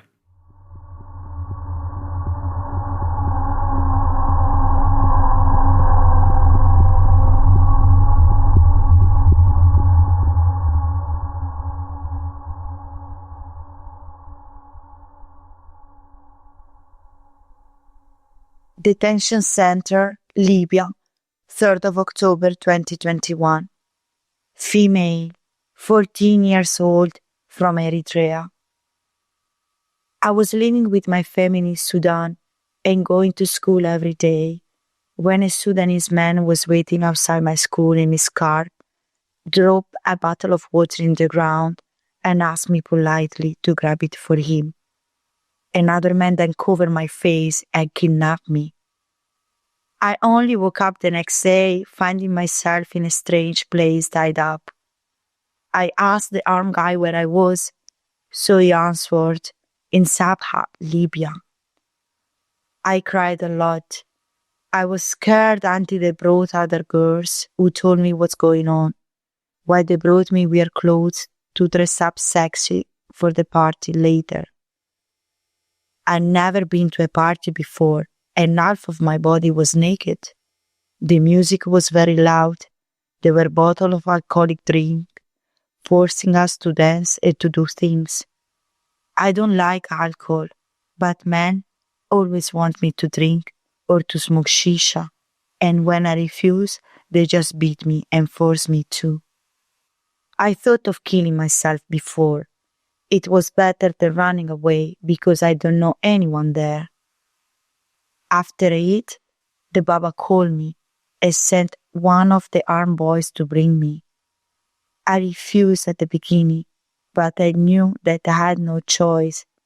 He asked me to lay down, but I refused, so he forced me and raped me. I never had sex in my life before. To be honest, I did not know what it was in the first place. I bled, I cried at night. I just wanted to go back to my mom, but I knew I couldn't anymore. The next week, they put me in a car, driving us for 3 days until we arrived in Tripoli, and threw me in the street crying because I didn't know where I was. I even asked him to return me there and I would dance better, but they threw me anyway. I found 2 Eritrean females who accepted to ask me, and I've been living with them since then. But last Friday, they just came and arrested us. I feel sick. I threw up a lot lately, and I just had a pregnancy test. Apparently, I'm pregnant.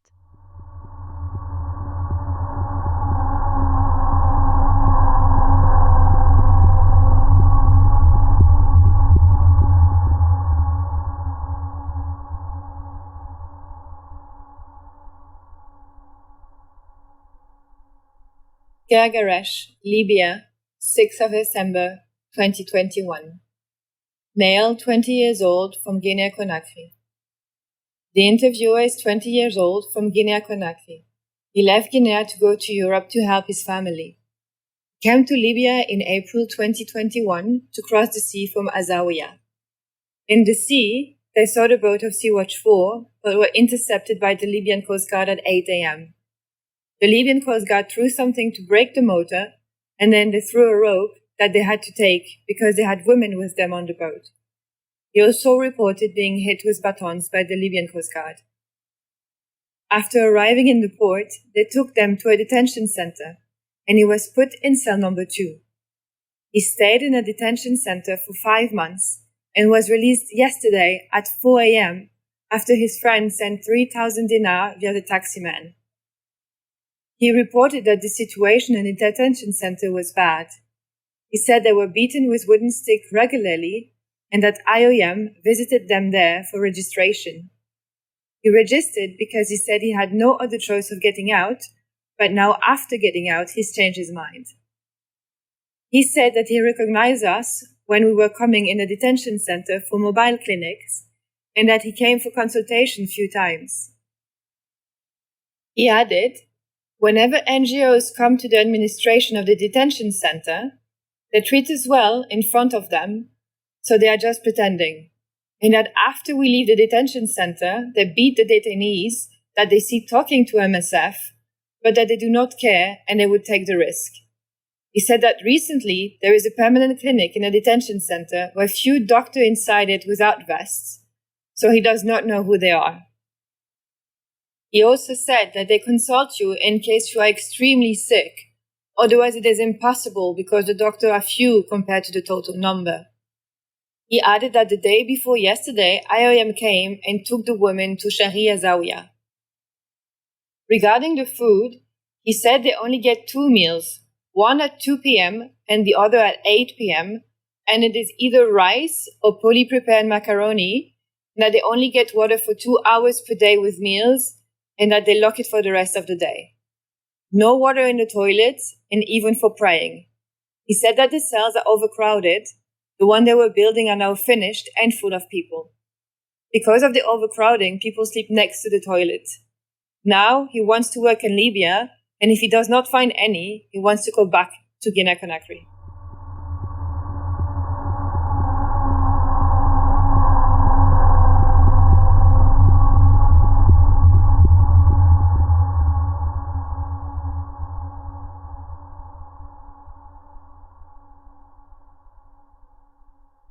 Unknown location in Libya, unknown date, age and nationality not recorded. When they brought us to Ain Zara, hangar number 1, there were 350, 400 people inside. There was no place to sleep, no mattresses, and no blankets. They treated us like animals. There were too many people. We were taking turns to sleep. One sleeps at night. When he wakes up, you take his place if you could. Sometimes you don't even find a place to sit, or you just sleep on the way to the toilets and you just get dirt on you. Because of the number of people, you can't even breathe properly. There's not enough oxygen and you suffocate. I had burns. The other detainees didn't do anything to me, but you don't find anyone to ask to go out of the room.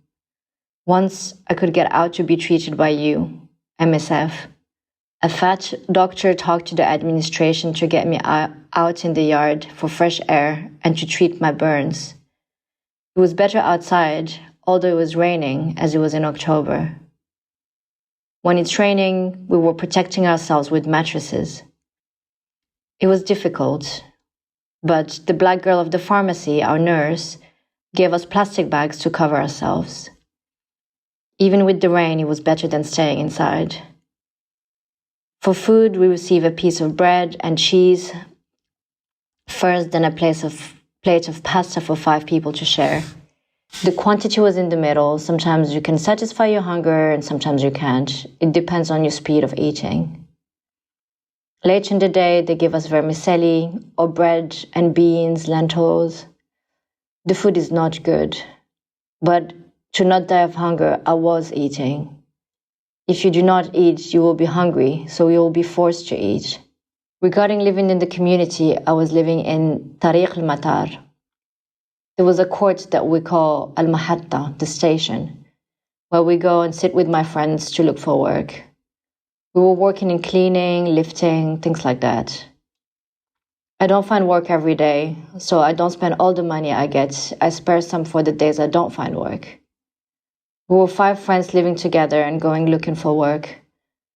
Some find works, others do not. The ones that find work buy food for the rest that did not. We were sharing. You know, outside in Tariq al-Matar, it's dangerous. There's a prison there. When we're in the Mahatta sometimes and the police would come, and what we do is just escape. We put everything in the hands of Allah and live. We don't have any other solution.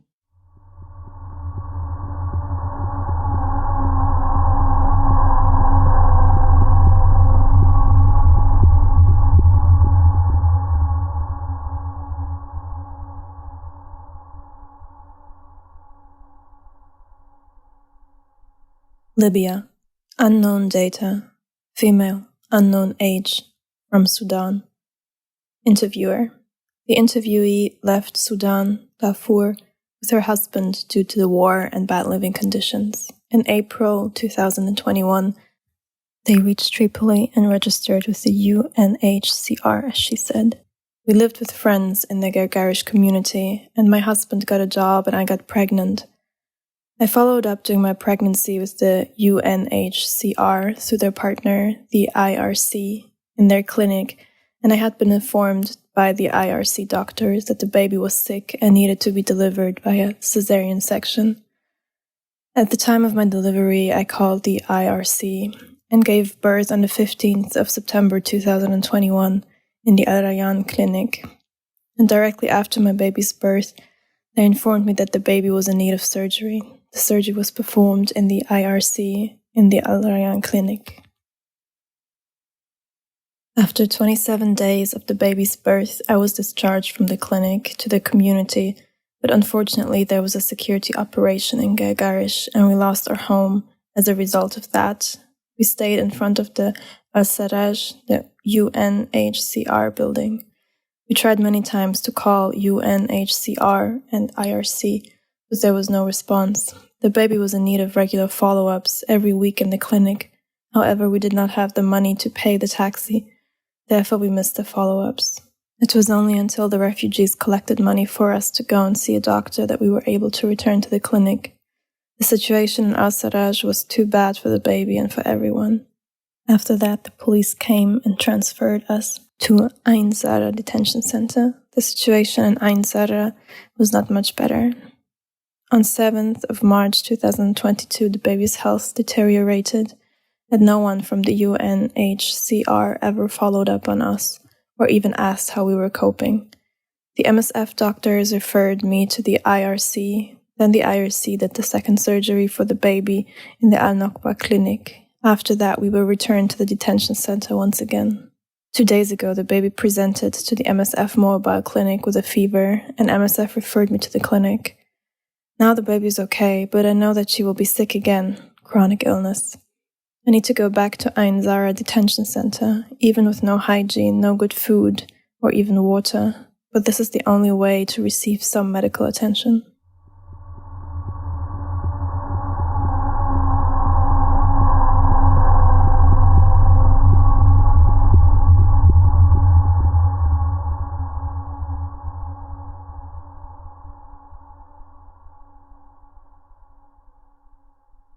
Gargarish, Libya, 12th of May 2022. Female, 38 years old, from Eritrea. My name is... Interviewer. She mentions her name. I'm 38 years old and I'm from Eritrea. I left Eritrea after my husband disappeared. I went to Sudan to work there with my 3 children, 2 girls, 10 and 12, and a boy of 14 years, where one of them got sick. In Sudan, I was arrested by a criminal band. They were from Sudan and Yemen, who came to my house and asked for money. I called my mother to help me. She sold some stuff to obtain money, but the band sold me to a militia who brought me to Libya. They brought me to a detention place, or safe house, in Al-Kufra. These militiamen were Arabic speakers and wearing balaclava. To speak with them, we were using a detainee guard who was speaking Arabic. At some point they asked me to call my mother to tell her to give me money, but I fainted and passed out. Because I could not pay, 3 militiamen took me out of the cell and raped me in the yard, one by one. One of the militiamen was from Eritrea. I was also raped several other times during the night. They also tortured me by beating me with a stick. As I could not pay, they tortured me more. It is difficult to know that it was the same militiamen every time. They were wearing balaclava and beige-colored military uniform, sometimes regular clothes. I stayed there for 8 months, and then they gave my kids and me to another militia. They brought me to another hangar in Sabha. It was for people who couldn't pay. These militiamen were dark-skinned and spoke Arabic. I was brought to this place by car by Libyans. There was a detainee guard who was speaking Tigrinya, and I asked him for a favor, to help me. He told me I would join a batch who was going to cross the sea. I stayed in Sabha 2 weeks during Ramadan. On a Friday last month around 10 p.m. they took us out. We had to walk and we took a car who brought us on a beach. We took a boat, but we were intercepted after 2 hours by Libyan Coast Guard. We were disembarked and put in Zawiya detention center. In this detention center, the guards asked me to pay 4,000 Libyan dinars to be released, but I could not pay. I stayed 2 weeks there and they decided to release me because one of my children was sick and one guard took pity of me. I came to Tripoli, but I did not know anyone. I was in the street.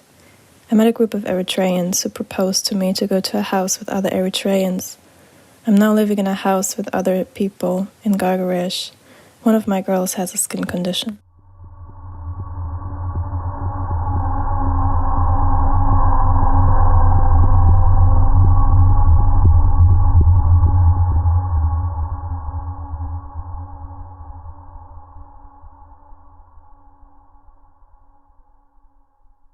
Aquarius, 16th of June 2018. Female, 22 years old, from Sierra Leone. Interviewer. She says she was on a rubber boat at the end of last year. It was cold, so wintertime. After the Libyan Coast Guard took their rubber boat, she saw a rescue boat on the side coming. We were 130 inside the boat, so we come very close to the international waters. The Libyan Coast Guard don't even rescue us. They had guns and they shoot on us. They were all around the boat and they said if we move, they will use their weapons. Some people jumped in the water because they don't want to return to Libya. Libya is not good at all, especially for human beings. Some of us don't have life jackets, so we stay inside the boat, so they rescue us inside the boat and took us to their ship. They gave us a good beating. At night, inside the ship, they will use all of these bright searchlights and shine the lights on our faces. If they want you inside Libya, you must go. Even me, I was one of the victims. They collected me one night and took me for one of their own. They said they want to have sex with me, and I said I will not do it. I said because I came with my husband. I just put on my mouth, and they used all of these guns. One guard put out a small gun from his back pocket. He removed it and used the gun and banged me on my face. Interviewer. She shows me the scar under her left jaw. I started to bleed inside my mouth. Because of the blood and my tooth fell out, I started bleeding from this side. I said I would not do it. And then the other Arab boy came inside and asked why. I said I will not do it now, and they want to force me. So in the end I found a plan, and I said I'm HIV positive. They gave me a good beating for that. They beat me well. They said I should go inside again. No food, only macaroni. The only food they give us. At night they collect the ladies they want and go with them far away. One night again, one of these big men came again. Very early in the morning, he came to collect me to take me to one of these offices. Says he wants to have sex with me. I started crying and said I don't want to have sex with him. He said, since I don't want to have sex with him, I should suck his penis. They forced me and used my head like this, gesture a head being pushed down. They squeezed my head like this by force. Even my husband, he does not even know about that. He took me inside again and I started crying and crying. I have been there for like 3 months inside the prison. No good food, no clocks, nothing. I cried for help. At the end, one of them said he wants me to go work for one of these people. I said I would not work. I work in medical. They said I would go there by force, so they want to take me there by force. By midnight, I located my husband and younger sister, so we all stayed together. After a few months, I went to the Medina to go and buy food. They captured me and took me again to the prison. That prison was the worst, Tajura prison. They took me there again. All of the sex issue come up again, and I said I would not do it. After just 3 days in that prison, soldiers in uniform, more than 6 of them, came into the women's place in the prison. They used the bright torches to select the one they want. They selected me. After selecting me, they took me into a room outside. They want me to undress, to remove my clothes. I said no. They said they would do it by force and remove my clothes. Then 3 of them removed theirs and said they would have sex with me. I started to cry and I said I will not do it. I will not do it. They beat me. The very next month, some men take me again to the same very place, in the unfinished building. I said I had my menstrual period. They said they would have sex with me through my anus. After I started to cry and scream, one of them held my head strong. I was kneeling down and begging them. They said because I didn't want to have sex, I should suck them. I was forced to suck them. In that process, one of them stood on me and flogged me. I have a big scar. Interviewer. She shows me the scar on her left shin. When I touch it, I still feel the pain. They dragged me. They used the black rubber, the pipe. They used pipe to flog us. Very early in the morning, I saw a doctor. They took me to the hospital, so they gave me some treatment. They gave me 6 stitches. After being taken to hospital to stitch my leg, I found my way to escape. I just escaped after talking to one of the workers. I cried to her and told her I wanted to escape, so she helped me and took me to the gate. Interviewer. She said she met a man on a rubber boat. Once they were intercepted, she didn't see him again. However, she saw him on the Aquarius after the June 9th rescue. Just after the rescues, the following morning I went outside and I saw him. I embraced him and I said, finally we have made it after all the suffering in Libya. I have been in Libya close to 1 year now. I have no good life at home. I went to Libya because of all of the political issues in my country. I was in one political group. So when the other party won the elections, people were brutalized and houses were burnt. We left together with my husband. He was in Tajura while I was there, but they hold the women in one area and the men in another. They hit you. They kept me there for a good 3 months. When I escaped, I stayed 4 months in Libya and I had a home with my husband and younger sister. My husband was working at the time. He was doing cleaning.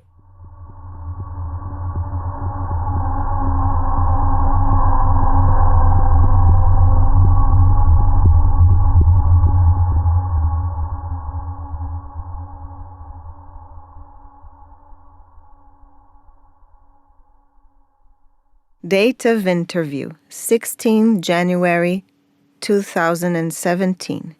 Place of interview, Detention Center, Libya. Age and years, 32. Sex, female. Origin, Morocco. Interviewer. The interviewee always sits on a chair outside the medical clinic when MSF comes to conduct medical consultations. She is allowed to sleep in the clinic, kept apart from the other women, who are in a cell. This is in line with the observed preferred treatment of the other Middle Eastern North African detainees in the men's section. They are allowed to sleep in between the cells and are not inside the crowded cells. Libya 71 traveled together with another person from Morocco to Tripoli. See Testimony LY19. They were arrested at their hotel. Conversation takes place outside with MSF Arabic translator. I arrived here with other people from Morocco. I have been here since November. For 2 months now. I am able to move around. I can sit outside while MSF is here. When it rains, the guards let me shelter in the kitchen. When I ask the guards, I am told every time that I will be released. Interviewer. The male Moroccans of this group receive the same information from the guards. They say, you'll be released in a few days, But nothing happens. Nothing has happened since the embassy representative came. I don't remember exactly what date she came, but it was on a Wednesday in November. Interviewer. She gets tears in her eyes when speaking about the fact that she doesn't know when she is able to get out of the detention center. I am worried. I am scared.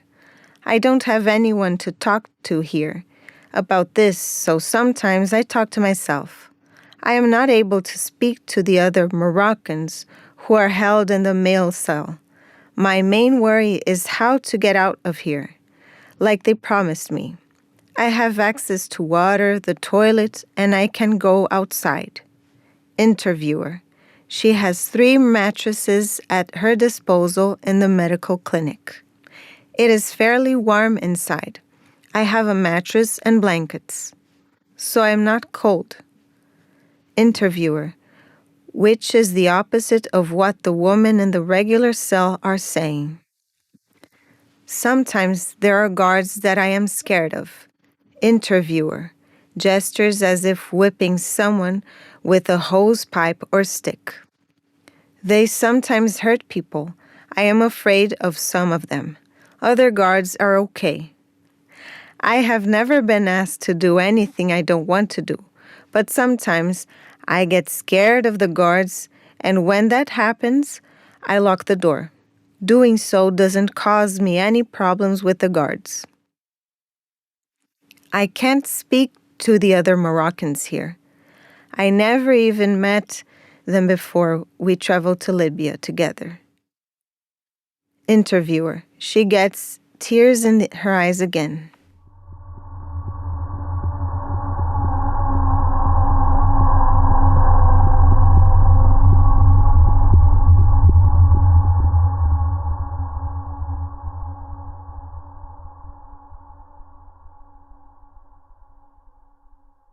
Date of interview, 12 January 2017, in a detention center in Libya. Interviewee is 28 years old, male, and from Cameroon. Libya 70 is one of the healthy detainees. He seems to be a detainee guard. He was happy to speak with me inside the medical clinic and seemed relieved to be able to just chat with someone. I have 2 children and a wife. Her name is Haley. 1 week ago, the DRC came and I was able to speak for 5 minutes over the phone. Haley delivered in Palermo, Italy. Knowing my wife safely gave birth to our baby relieved some of the stress for me. I'm grateful that I was able to speak to her over the phone. We left for Libya 3 months ago. It is all about connections here. There is no international human rights protection here. The situation in Libya is very bitter. The IOM registered 160 Nigerians for repatriation, but only 60 were taken from here. They were angry. Some of them were taken away, handed to Libyan smugglers. If you pay 1,000 Libyan dinars, then you can go. They act as if everyone is intercepted at sea. They give the wrong impression. They go on the streets and pick us up. I was living in Algeria with my wife for 2 years. We lived in Algiers. I worked as a technician, working on engines. But we couldn't work with the Arabic system. The language is so different. We know how to speak English, not Arabic. My wife was 6 months pregnant when we left Algeria. The new baby on the way pushed us to make the decision to go to Europe.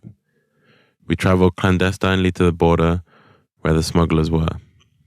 We were in small taxis, just regular cars used as taxis during the day. We left at 2 or 3 a.m. at night. We found some contacts in Algeria who put us in contact with smugglers. They went to the southern Libyan border, near Nanute. From there we went straight to Tripoli. They had separate convoys for women and men. That is where I got separated from my wife. We spent 2 weeks in Nanute. We stayed in an entrance area. There were a lot of Malians. It was like a prison. We were with at least 100 other people there. We had rice in the morning, then some wheat and water in the afternoon. We got food. It wasn't good, but at least we got food. My wife successfully reached a connection house. She traveled directly from Nanute to Tripoli to Guigarash. It's an African quarter of town. The smugglers take you there directly. You stay in an entrance area and you wait until the boat is ready. You are not free to go out. My wife traveled with a small fishing boat. I'm so glad she made it. We were mistreated en route to Tripoli. There was a lot of violence, and we were with 30 people in a 4x4. It was way too small. You are cramped together. It hurts. It is suffocating.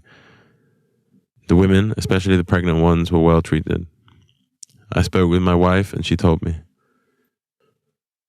I got arrested before entering Tripoli.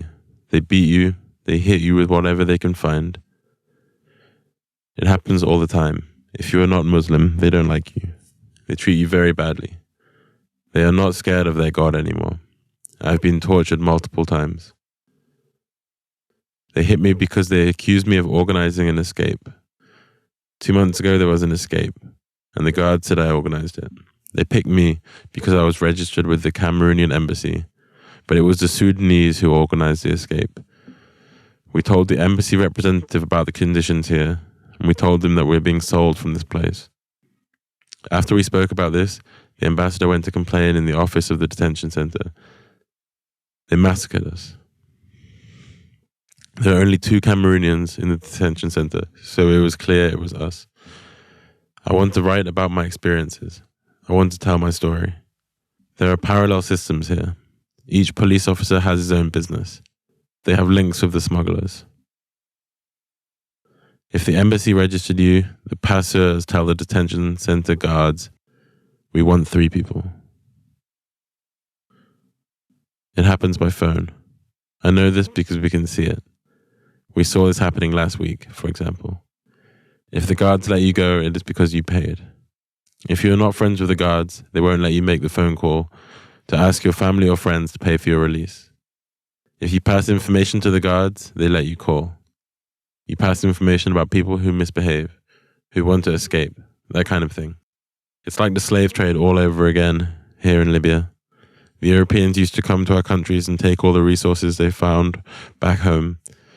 And now that we try to go to Europe to survive, use their resources, they don't let us in. Do you know how hard it is to get a visa? I applied in Canada. It took me 2 years and still nothing. It was so expensive. It is just impossible. They don't let us in. I think MSF does good work here. I know MSF from Cameroon, and I've seen them in other countries. I know that you are here because you're humanitarians. You're the only ones that speak with us. It is good that you care for us. I know that you tried to speak with other organizations to provide support. Every time you come here, things get a little better.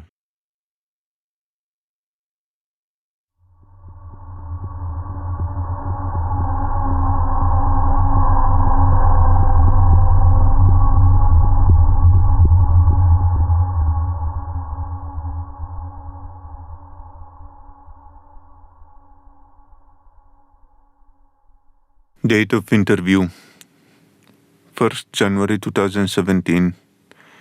Place of interview Detention Center, Libya. Age in years unknown. Sex unknown. Origin unknown. Interviewer. A group of 12 Sudanese people arrived in the detention center around 27th December. They were picked up from the street, and some of their children are still at home. The women hope that their neighbors are looking after the children during their absence. One is a 36-year-old mother of 2 boys, 8 months and 6 years old. She has 4 more children at home in Tripoli, aged 13, 12, 7, and 4 years old. Another woman, 45, is the mother of a 5-year-old girl. A third is a 22-year-old mother of 3 children, a 3-year-old girl and 2 boys of 6 and 1.5-year-old. She has 2 more children at home in Tripoli. A family of underage girls, 2 sisters and 1 cousin without parents. Parents died in Sabha 3 years ago, 15, 11 and 7 years old. The entire group is from Darfur, and their entire family is displaced. The women lost their husbands and fathers and fled the country, while other family members fled to Egypt or other part of Sudan. This group fled to Libya. They don't have a refugee status, but some, if not all, have their IDs. All have family or acquaintances here in Tripoli. The conversation took place inside the woman's cell, and MSF medical doctor Ibrahim assisted with translation. We have been here for 5 days. We were selling tissues in the street when we got arrested. Most of us have been in Libya for 2 to 3 months. We all have family members here in Libya. Some of our children are still at home. Can you help us get out? We have been praying that someone would come and help us. We came to Libya from Darfur, Sudan, because we thought we would be able to live and work here. Our entire family is displaced. Some of us are in Sudan still. Some of us are in Egypt, and others here in Libya. We can't go back home. All of our husbands and fathers are killed. We are widows. When we were arrested, the police asked us our nationalities, and we said we were from Sudan. They asked what we were doing on the street. So we said we were selling tissues. They replied, "Don't you know that is begging?" And they arrested us. They took our money, our phone, our papers. Interviewers. It was not possible to speak for longer, as the group was brought to the clinic for consultations, and no medical staff was available for translation.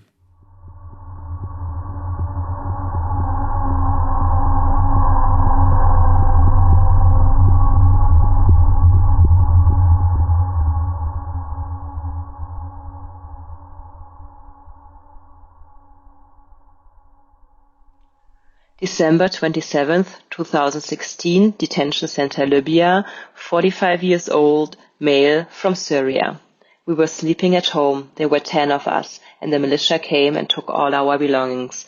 We don't know if they looted our apartment after they took us into custody. There were 8 people in the militia, and they were with 4 cars. They are working here.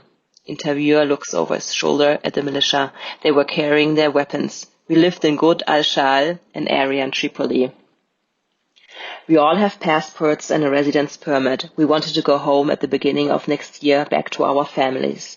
We arrived here on July 17th, 2015. We flew with Turkish Airlines. I'm from Syria, from Aleppo. My family is still at home. I spoke with them one day before I was arrested.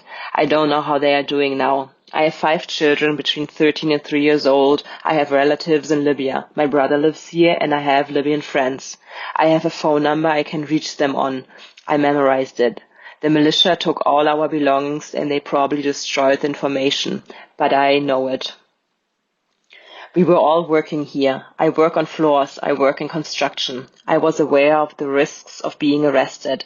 We were living in another area at first in Souk al-Khudus, but it was too dangerous there, so we moved to Good al-Shal. We arrived here on Friday night.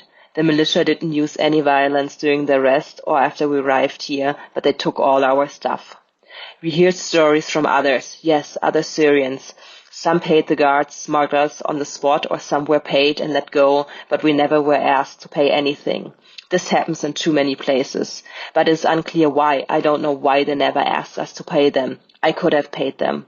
Since we arrived here, we used to receive 3 meals. It was distributed by an organization, but today we didn't receive any food yet. The sleeping is fine. We have access to all the facilities. It is very dirty, but it is okay.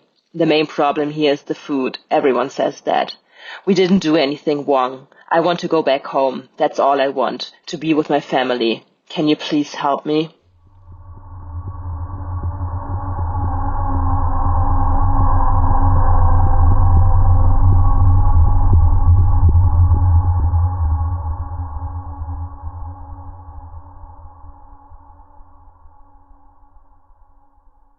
Date of the interview, 27th of December 2016. Place of the interview, Detention Center, Libya. Age and years, 25. Sex, female. Origin, Cameroon. I've been here for 3 months. The situation here is really bad. I want to get out of here. I was living in Algeria for 5 years with my 3 older brothers. They are 30 and 28 years old. They still live in Algiers. I'm 8 months pregnant. The father of my baby is still in Algiers. He's my boyfriend. I have been working as a babysitter in Algiers for the past 2 years. I left Algiers on 5th of September. Since then, I haven't had any contact with my brothers. I was supposed to travel to Italy. We left Libya on October 22nd, 2016. I was around 5 months pregnant back then. Interviewer, so her belly was very visible. From Algiers, I took a public bus to the border of Algeria with Libya. It's called Deb. From there, we took a public bus to Tripoli. There were many nationalities on board, all like me. There were people from Central African Republic, Guinea, everything. The bus took us to a large home where men and women were kept separately, but we were free. We were there for no longer than 5 days. I think we were with 50 people. I don't know where the house was. At 10 p.m., the Arab men came and said we would leave at midnight. We were with 100 people in one boat. All of us at the house were on that boat, and there were new people on there as well. Our compass was broken, so we were going around in circles, spinning around. The police came and took us from the sea. I know this was the police, points at her shoulders, because they wore uniforms, and the boat said police. We spent around 10 hours on the boat before the police came. They were Arabs. They were violent. We were with men and women on the boat. They started to insult us. They used words that are very hurtful. I don't speak Arabic, but some people on the boat knew what they were saying. They harassed us with their arms. They didn't touch me. The police took us to Sabratha by land. Then we stayed in the police station in Zuwara for 3 days. They counted us. There I was beaten by the police with a wooden stick on my wrist. Interviewer. She starts to get tears in her eyes and shows me her wrists, explaining how much it hurt at the time and how it still hurts, and that she still can't properly use her wrist. The MSF treated my wrist after I came to this place. I don't have a passport, but I want to go back to Algiers, back to my brothers. A friend of my brother's lives here in Tripoli, and I have his number. My due date is mid-January. I want to get out of here. Can you help me get out? I was taken to the hospital by MSF in October. They did a checkup, and I got an echo.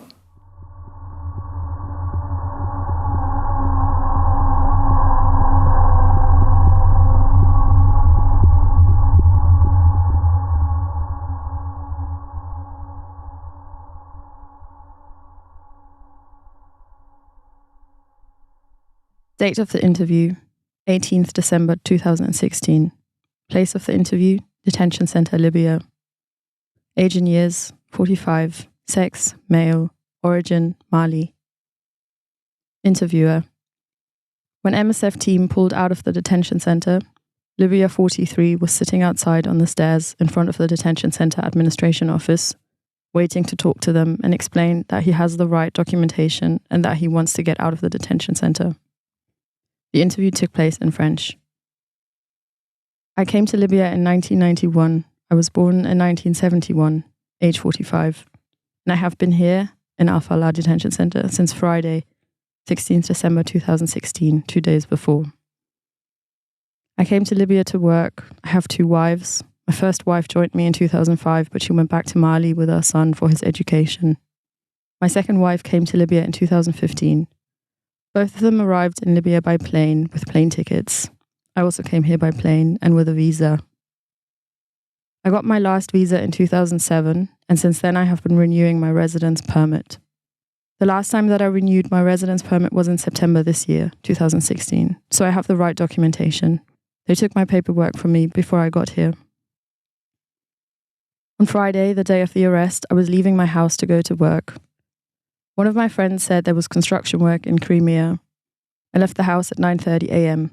I live in Tripoli, in Zanata, area next to University of Tripoli. I was traveling on my own in a taxi. Our car was stopped and they asked me for my papers, so I handed them over. I immediately had to get out of the car and go with them. They didn't even ask me anything. They just took my papers. I even asked them, "Don't you have to look at my papers?" They said no. They didn't even look at them. I was stopped at the traffic light on the Crimea street. They were with 3 persons and 2 cars. They had their faces covered and were dressed just the way guards are. They had armored cars, just like the ones they use for the prisons. One was a black Toyota and one was white. In both cars, they can fit about 13 to 14 people in the back. The men had their faces covered and they had weapons in their hands, pistols and Kalashnikovs. I was arrested together with 23 others and they brought us straight over to this place. When we arrived here in Al-Falah, I tried to speak to the guards, but they didn't listen to me and just said I had to go inside the cell. Yesterday, 17th of December, the day after arrest, I tried to tell them that I have papers, that I have family here, but the guards told me that the people who arrested me didn't hand my papers to the detention center yet. They did not tell me why I was here and for how long I would be here. Since I arrived here, I have not experienced or seen any problems. Can you please get me out of here? Interviewer, tears starting to run down his cheeks. My family doesn't know where I am. I really need to get out of here, and I don't know what to do. I don't know why I'm here. I have never seen anyone being arrested from the street like this. I did hear some stories about it, but I've never seen it myself.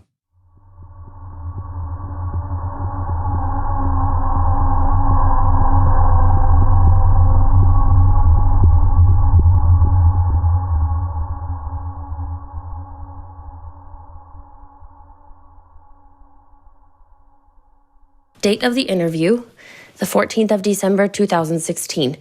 Place of the interview, Detention Center, Libya. Age in years, 59. Sex, female. Origin, Mali. Interviewer. Conversation took place in the female cell when medical consultations took place outside, and while the detainees were wondering why and until how long MSF would support them with food. Some of us have been here for 5 months. We don't have any contact with our family. We don't even know if our parents are still alive. We don't know how our children are doing. Everyone misses their family. We are all very frustrated. Look around you. We want to get out of here. Some Arabs and white people came here a month or so ago. They were speaking about repatriation and all that stuff, but nothing happened since they left. We want to go home, but no one is here to help us. The situation here is horrible. Look at what happened to our cellmate. Interviewer. A woman who gave birth in Al-Falah in October-November and who lost her baby a couple of days later. If we weren't in solidarity, our other cellmate would have died. She was bleeding so much, she gave birth in our arms. We had to shout and knock on the doors before someone came to us. We need medical help, even though the country is in ruins. Every woman here has her own skills, their own jobs, but no one here is a trained nurse. None of us know how to help a woman who is giving birth. It is thanks to God that things went well and that our cellmate is still with us and her baby too. The events are on repeat.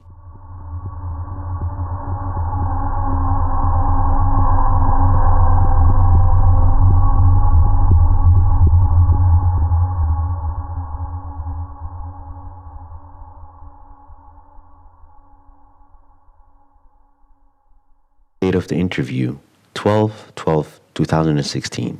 Place of the interview, Detention Center, Libya. Age in years, 23. Sex, female. Origin, Nigeria. Interviewer, this conversation took place in the medical clinic and we spoke in English. I have a younger sister who is 19 years old. We left Nigeria together. I've been in Western Administration Detention Center for 2 months now. My sister is not with me anymore. Our uncle called us in Nigeria and said he will have work for us in Europe. I'm a makeup artist. I love makeup and fashion. My uncle told me he had a job in fashion for me. He arranged for our trip to Europe. Interviewer note. When asked how much he paid for her trip, she indicated she didn't pay anything, so it's likely the uncle took care of the money. In mid-August, we left Nigeria. We don't have a mother anymore and our father is blind. Our father is in contact with our uncle. We traveled through Niger. We went from Adigaz to Saba and this Sobrata. After that, we ended up in the Western Administration Detention Center. Before we came to Western Administration Detention Center, we were on the boat, but we never reached our destination. We were on a boat with 125 people on board, and it was dark when the police took us to prison. Note, she said it is the police because they brought her to the Western Administration Detention Center, and she recognized them as such when there was more light at the detention center. We had been floating around for 24 hours, but I don't know exactly because it was dark. There was nothing wrong with the boat. It was still working fine. It was dark when we arrived here in the detention center. We are not treated well here. The food is not good, the rice is not well cooked, and we had no breakfast today. It is very cold.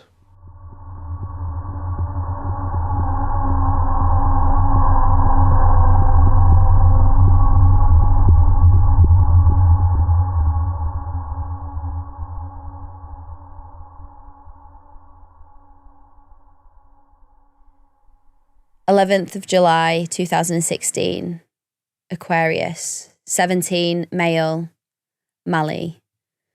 I spent 3 years in Libya. I arrived in Libya in February 2014.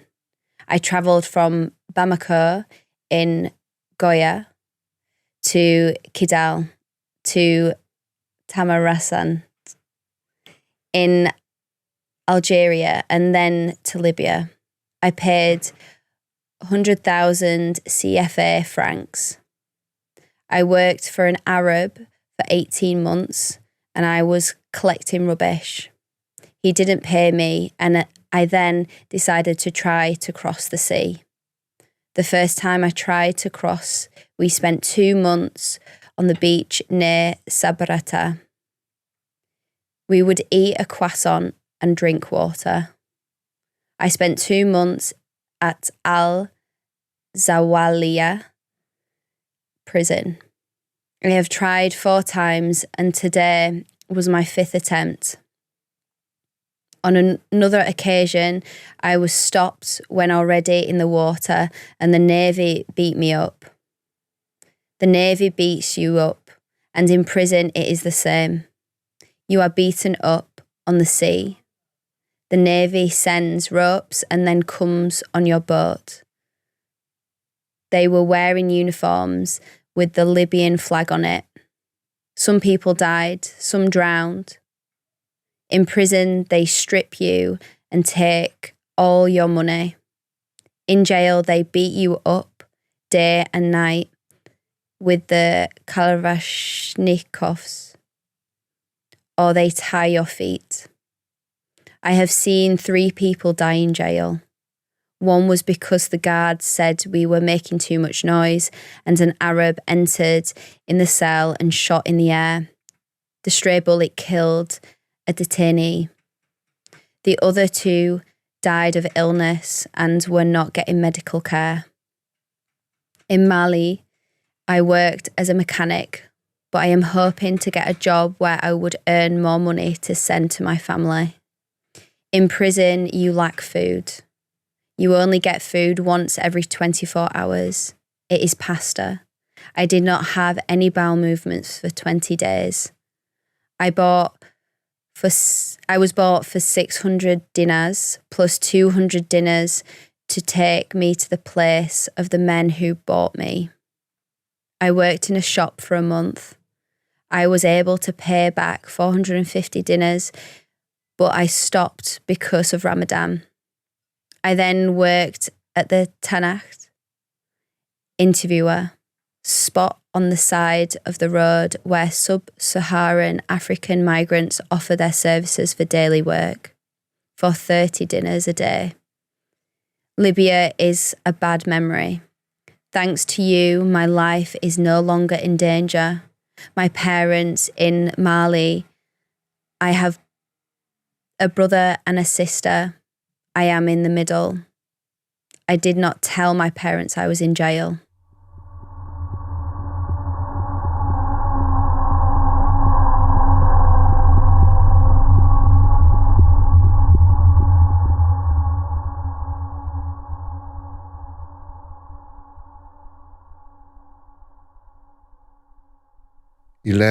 July 2016, Aquarius, 31, male. My uncle lived in Libya, and I would go and visit him.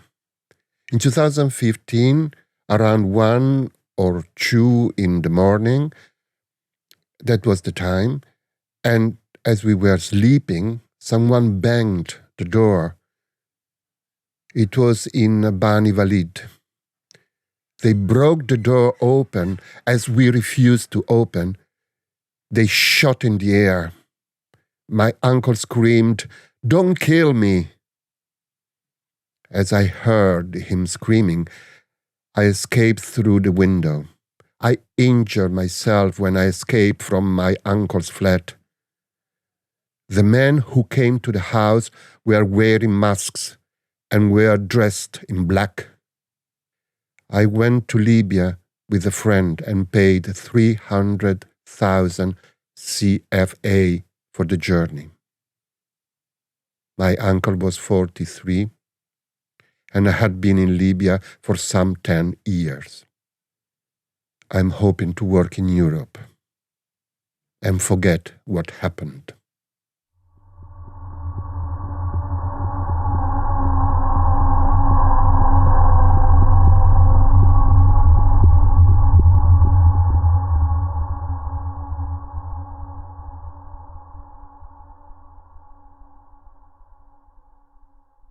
García, Libya, 2nd of September 2021.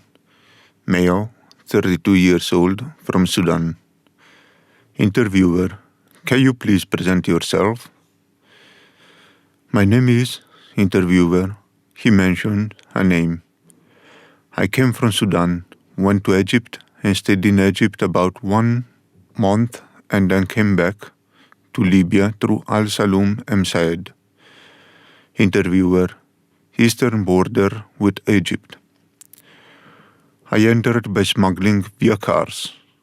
I was taken to Aidabia and stayed there to pay, and then everyone can leave. I stayed there for about 10 days until my family sent the money. Then I left. After leaving, I, alhamdulillah, could work, and then again via smuggling. I reached Bani Walid.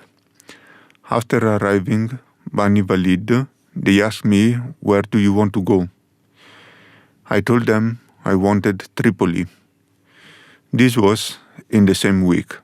They said from here to Tripoli it cost 500 dinars. But I do not have this. But told them I have it there. So when we arrived Haruna, they told me, "Call your friend to bring the money here so we free you." So I told them, "I don't have it. Let me just work to pay you." They then said, so you are like this." They took me back to Bani Walid and worked there for 2 years. I could not leave. They had my passport. After 2 years, the man I worked with told me, "You have to pay 550 dinars to have your passport back." This was in 2014. There, I directly paid the 450 dinars, took my passport, and there was a man who said he could get us to Tripoli by smuggling. We were 3 individuals. Each had to pay 300.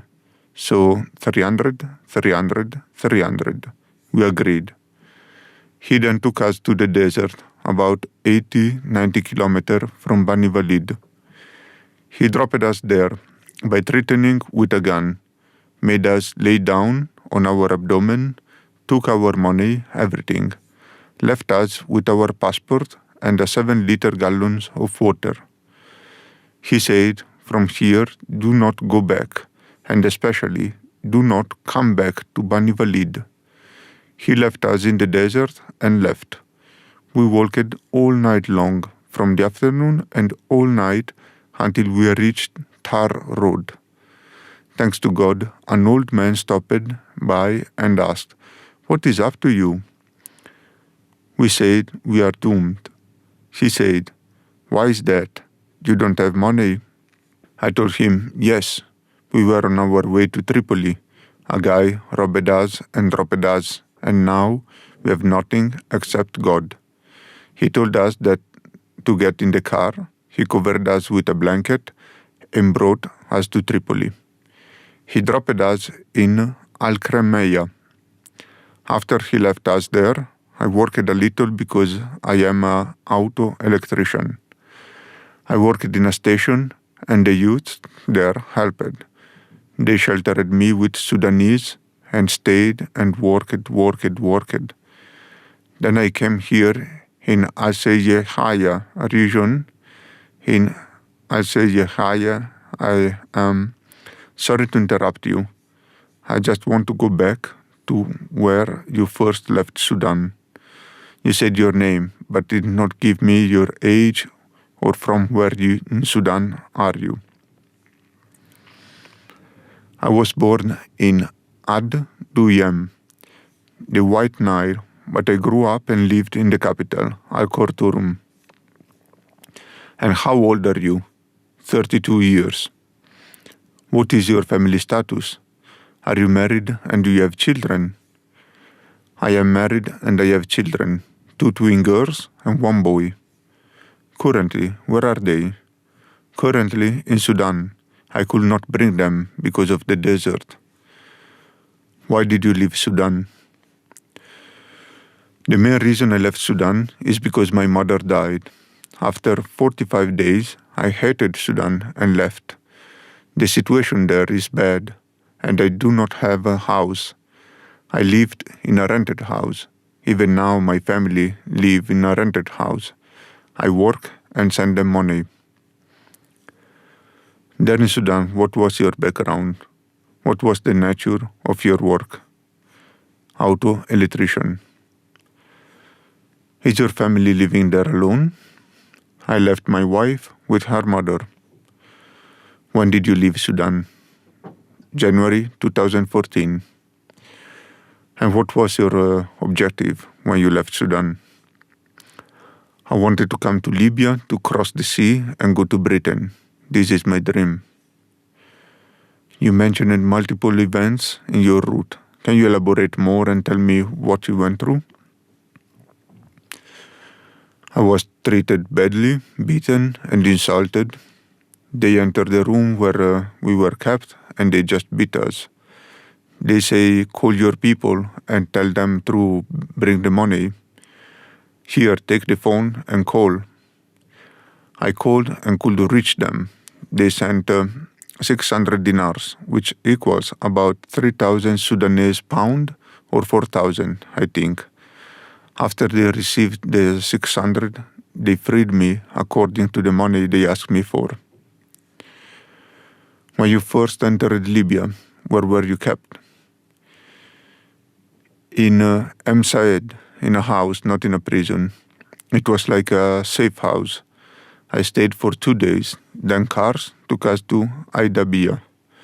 We were on the road for 2 days. So what was the route you took to enter Libya? I entered through Egypt via M. Said, Sudan, Egypt, Libya. In Aidabia, what happened? Was it a safe house? Yes. For how long? For 7 days. How was it? The same, very bad. The water from water taps, a misery. Did you have to pay to get out? Yes, as I said, 600 to get out from Libya. After leaving, there was a man from Chad in the station. I told him I just left prison and it is my first time I put a foot on a Libyan city. He told me to come with and took me to construction. I had no choice. I had to work to get some money to continue. I did not want to stay. It took me 10 days from MSF until reaching Bani Walid. There was insult and beating.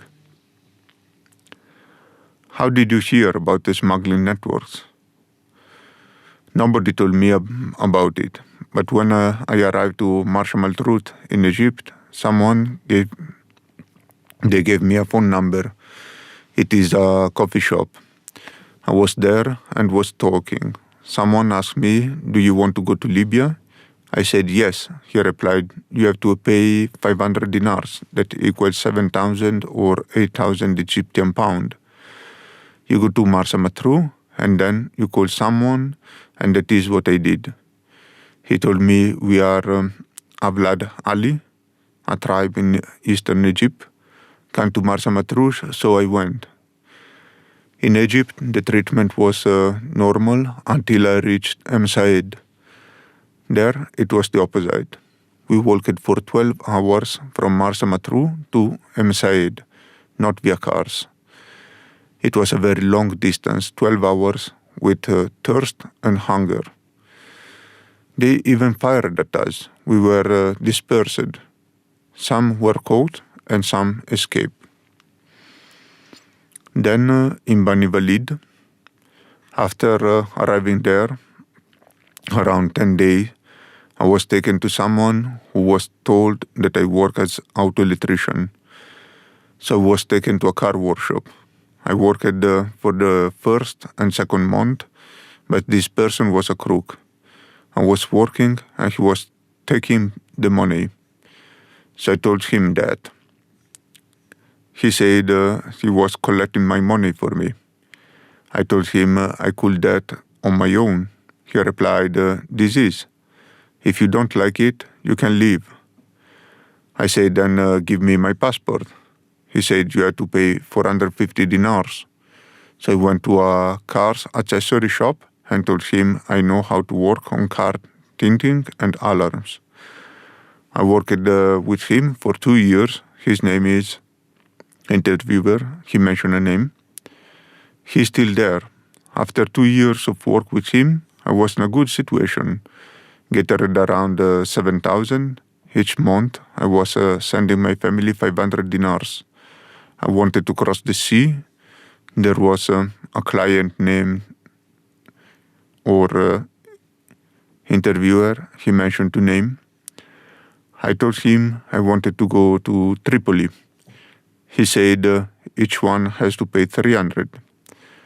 He took us to the desert, as I previously told you. We walked for a long period without knowing direction. What helped us is that I climbed on a sort of hill. There, a city light was apparent, so we took that direction until we found ourselves sleeping and waking up to sounds of vehicles near a tar road. How did you then arrive Tripoli? It was cold. An old man with a pickup stopped by. We told him what happened to us. He took us and covered us. He was a kind man. We entered Tripoli and were taken to Al-Kremeya. He took us to a place of the Sudanese community. At that time, I could finally breathe and was very happy. This was in 2016. What did you do in Al-Kremeya? I stayed there, but the conditions were not very good. I found a Libyan who had shops. He had shops for tire. He opened it for electricity, so I could work. I worked with him for 6 or 7 months. The same with him, he was not good with me, so I left him. What do you mean he was not good with me? The treatment and the same. He was sometime taking the money. Then I came to Yahya. It is near Jargaresh. At that time, there was plenty of work. I found someone near the sea. He bought me the equipment and worked with him for about 1 year. Then the Special Deterrence Force entered. With respect to you, the situation here was bad. There was a lot of illegal things in Jargaresh. So the Special Deterrence Force entered. Half of the people were caught and taken back to their country. I low-profiled until it passed. I moved to an area named Arada for 3 months with a Sudanese. Then I came back to Yahya and was going to the daily worker bridge. One day I found work. I worked for a week, then I stopped. My life during that period was disrupted. Then I found work for 6 months in Ain Zara. After I came back to Yahya, I was detained by the anti-drug force. I was suspected of selling drugs. I stayed there for a week. They took my savings. I was beaten and tortured. But the investigator told me I do not look like one. So they had me tested and I was released. I went to a friend. My money was still there. He said to me I needed to register in the organization. I asked him which one. He said the United Nations. At that time, United Nations HCR was not evacuating people and I just started registering. This was in late 2016. I was told that after 3 months I had to come back, so they give me the file to fill in. There was no benefit. I was going there, like now, after being beaten or imprisoned. They were giving me 100, 150, and then leave or give me treatment and see a doctor. The day I registered was in 2018, in May or April. The cause was my leg. This leg was fractured because of an accident. They also robbed me and was left for a whole night on the road. No one stopped by. At that moment, I lost consciousness. How did you contact them then? I did not. The morning, an old man came. I opened my eyes. He asked, "What's going on?" I said, "My leg is broken." He asked me, "What would you like him to do to help?" I told him to take me to Gurji. Interviewer, UNHCR Community Day Center. At 6 a.m., he took me there and left me next to the entrance. I then again left consciousness. I did not wake up until they were again asking me, "What is your name? Are you married or not?" etc. I replied, and then they gave me assistance of 450 dinars and operated me. And for about 10 days, I had a shortage of medicine. No one visited after about 10 days. They came, brought the drugs, and discharged me. I had a fracture. I should receive assistance, right? I was visiting them, but nothing. They only gave me crutches. Just a detail. How were you fractured? Road accident. A car hit me and the daily worker bridge. After 6 months, I got rid of the crutches. The fracture was big. My foot was swinging. They inserted plates here and here. I had no help from anyone nor the UNHCR. At that time, the assistance I needed was cash assistance. You know, I have children. So after 6 months, I started walking. It was painful, but I started working with pain. For 2 years, I had an open-end wound. I was visiting UNHCR regularly to seek assistance or see if they have a flight for me, but nothing. Their answer was as usual. Your assistance did not arrive from Tunisia. Actually, this is the things that hurts me. They are giving assistance for someone in front of me for 1 or 2 months. For this, I decided to go to Tunisia. I went to Ras Jidr. I walked on a salty land to enter Tunisia. That land is between Tunisia and Libya. I walked for 2 hours, a shortcut, then entered in Tunisia in 6 hours to Ben Guerdan. After that to Medellin, the guards that were on the gate, they told me, you need to go to the station. But it was a trap. I went to the station, but then they took me back to Libya, to the same salty land. Then I went to Zvara. Arriving there, my leg was finished. I thought I was going to die. A person helped me taking a taxi, which brought me here. I have a friend here who works with Tripoli's Revolutionary Brigade. I called and told him what happened to me. He asked, where are you? You need to come. This was during the war last year. He got me a paper from the field medicine to be operated. I was admitted in Al-Mokhtar clinic and operated. Alhamdulillah, it was successful.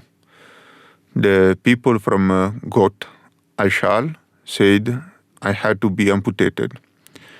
I was operated in Al-Mokhtar clinic. He removed the plating, and after 20 days I could walk. Because all of that, I was annoyed of Tripoli and taking the sea. The sea, did not tell you about it. I tried crossing 4 times. When was that? The first one was in 2017. I crossed from Zvara and was caught. They brought me to the port and I escaped there. The second time was in 2018, before the accident. I was the same from Al Ayalat and I escaped from the port. The third time was after my leg last year. I crossed from Zvara, but through Tunisia. I entered between Tunisia and Libya in the Libyan-Tunisian waters. They caught us in Al-Burifio. They brought me back and took me to prison, García prison. I stayed there for 4 months. How did you get out? I escaped the 4th time. It was García incident. I was in it. This incident was about 2 months ago.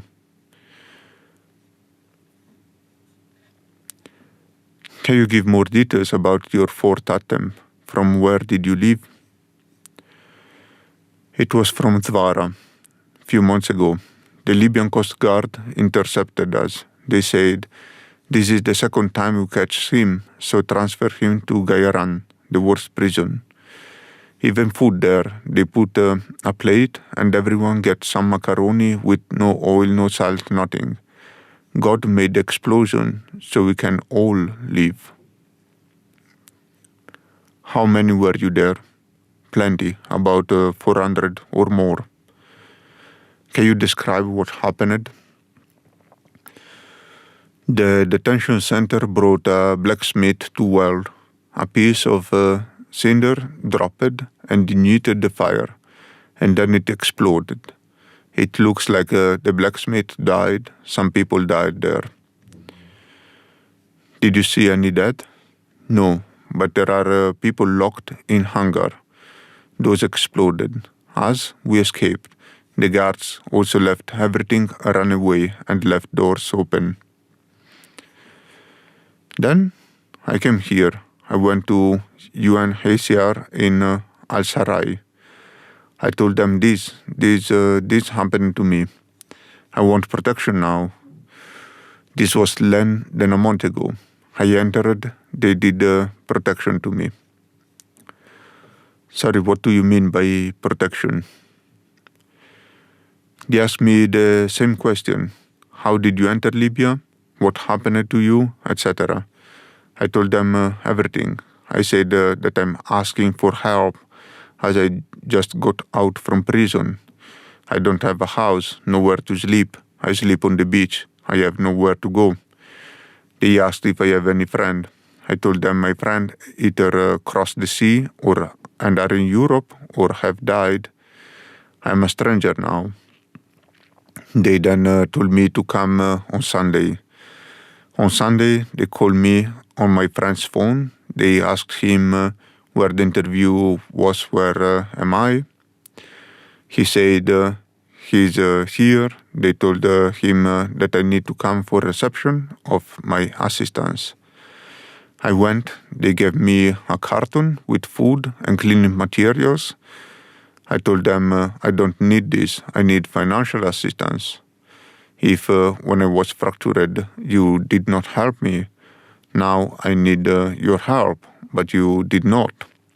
Then what is the utility of the organization? Interviewer, UNHCR for me. None. If I myself brought someone who was imprisoned for protection, after less than a week, they called him and gave him 500 dinars. Why, me specifically, I'm not included in the assistance? I told them I don't need money nor anything from you. Take me via flight out of here. They told me, where? To your country? I told them that I wanted that I would have done that by myself. I want America or Europe. They told me that this is something they can't, and that my name should come from there. For real, someone who is registered since 2018, until this morning, no assistance nor flights for me.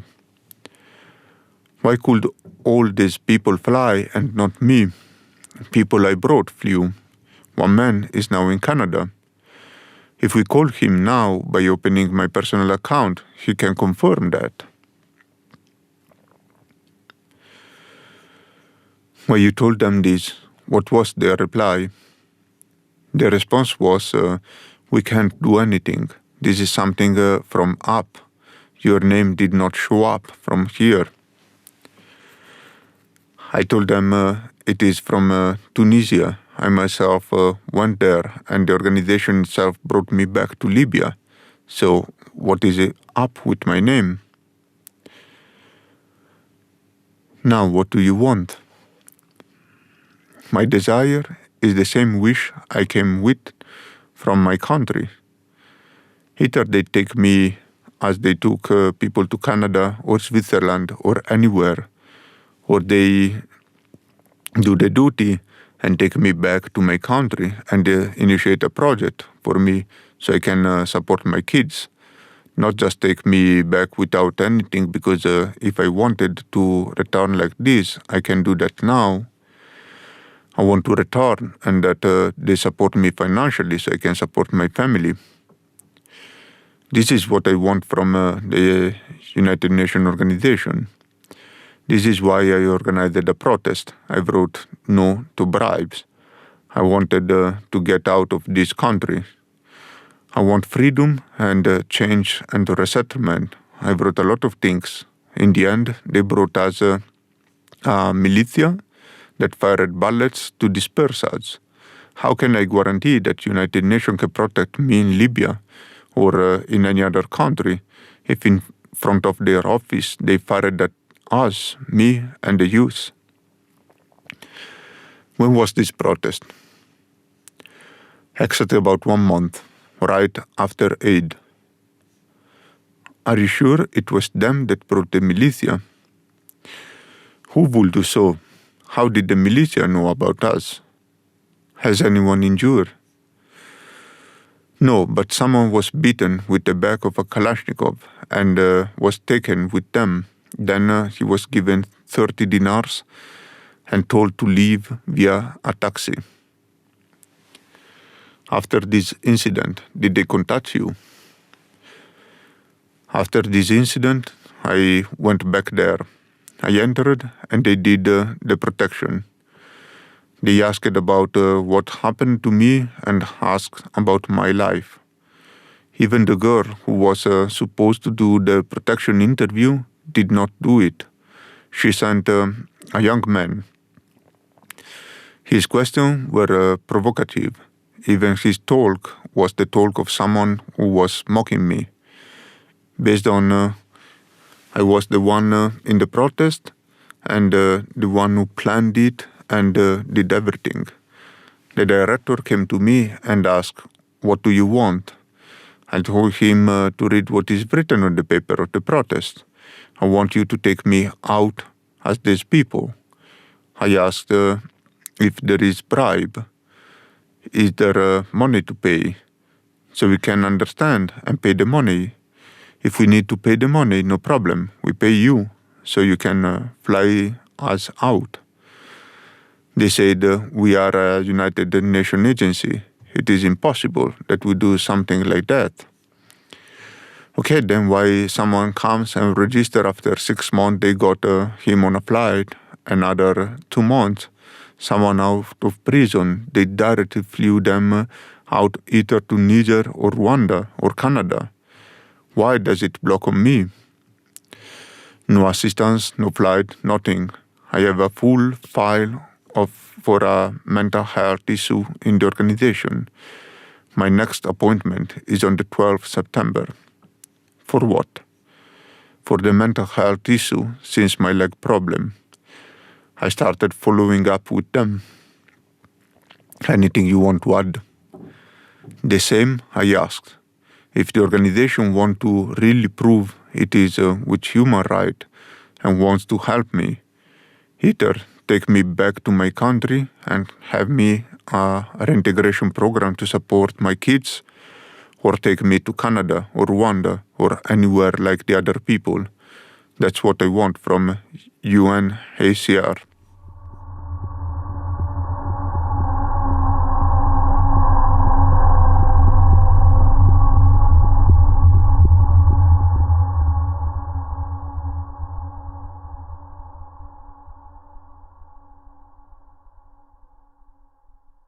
Aquarius, 18 July 2016. 10, male, Ivory Coast. My father died when I was 8, and my mother is in Ivory Coast. She sells fish. I decided to go to Libya when my father died. I was washing cars in Libya for 10 dinars. I was living in the street. People were not always nice, and they would chase me or hit me in the street. I have a younger brother who was with my mother. I worked and was able to save 500 dinars to cross the sea. My mother sent me money to eat. Traffickers kept us in a large house and told us that the next day at 4, they would take us to Tripoli. Instead at 4, the police came. They sold us to the police. I know it was the police because they were wearing uniforms and had weapons. I was held in Ono's prison for 2 weeks. That was about a month ago. I was held with the men. Every morning, they would wake us up and beat us up with a heavy whip. We were only eating once a day, always macaroni. We would stay in the cell. I asked to call my parents, but they refused. They beat me with a metal hose. We were released by a trafficker, whom you have to pay back later. I called a friend, and he helped me pay 350 dinars. I would like to go to school and play football. It was okay on the boat, but a bit shaky. Interviewer, he knows his mother's number.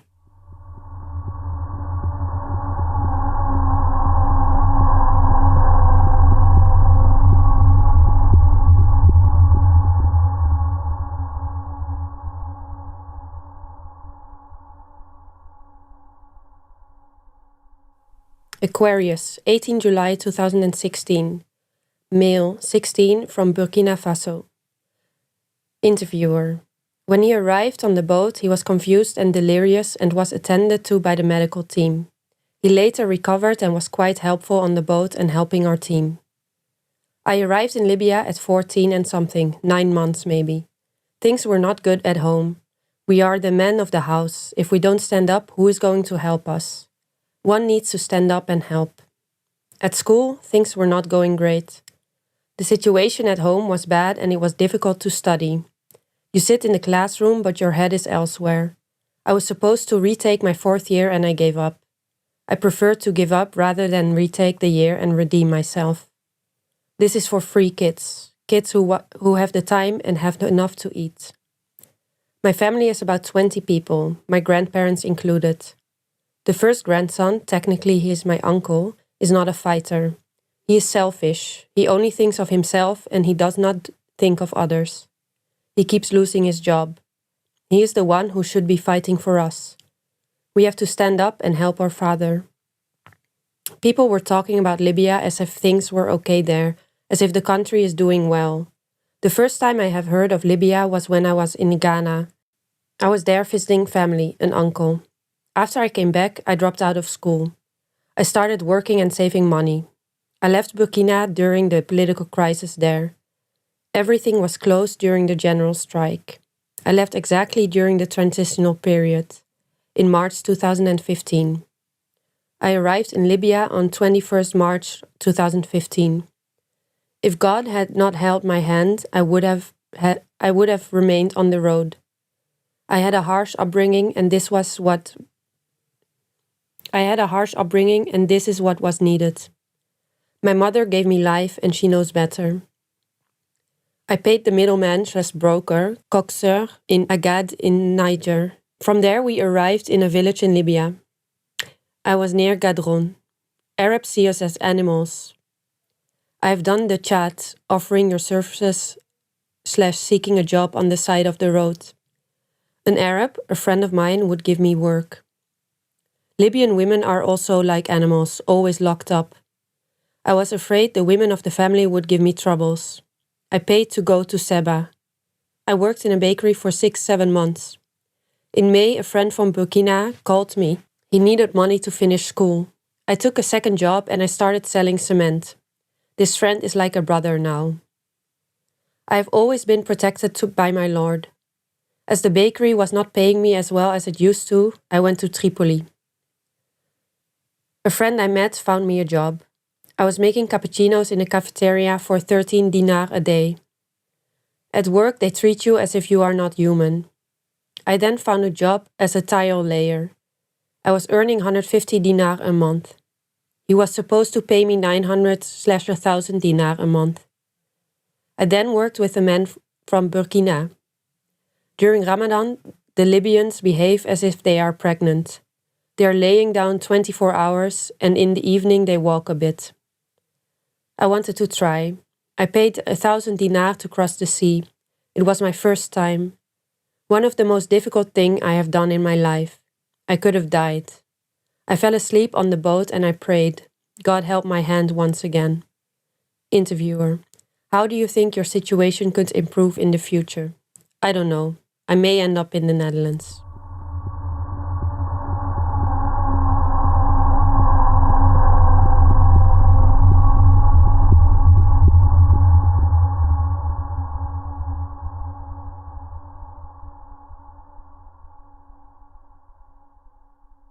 Aquarius, 21st of July 2016. Female, 24, from Nigeria. Interviewer: she comes from Edo State. She's married for 2 years, only religious marriage. Her husband is on the boat as well. She worked as domestic worker in Nigeria. She says, I can cook any African food. I got married in our house with family members. I never knew I would get married so soon. I had to do it because of what happened to me. Interviewer: she is not prepared to discuss what happened. She spent 2 months in Libya. She has been in prison in Libya. The conversation included long pauses during which she would stare at her hands. They rape there. They're looking for young girls. You cannot say no. They have guns, shout, speak in their language. I hope they would not look at me, and they would see me as an old woman. They're looking for young, slender girls. Interviewer, she said, I'm not pretty. They press your breast. They do anything they like. They search you. These people are wicked. Even if you are sick, they don't give you a pill. To get water is very difficult. Every night you can get no sleep. They would come and point a gun at your face, looking for young girls who are pretty. Even if you are dying, they don't care. If you are from Nigeria, you would get a special treatment, as people from Nigeria are accused of fighting for Gaddafi. They flog you like animals. I said, take me back to my country. They say, your president is not good. Here you will die. They force women to suck them. It happened to me. They are not good. They are wicked. All we do is pray. Every day, people cry. People faint.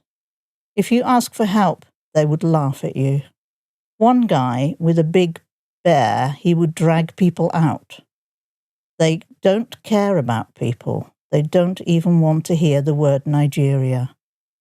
If you say you are Nigerian, the first thing they do is slap you. They would open the prison and say, now go run for your life. But they would catch you and put you back in jail. When they smoke, interviewer, hashish, I suppose, she mentions a particular smell and mentioned by others, they would be more wicked. The second time they did it, I ran for my life. I did not want to go back to hell. The iron door is very mighty. You cannot break it. They say people fled in a breakout, but it is not possible.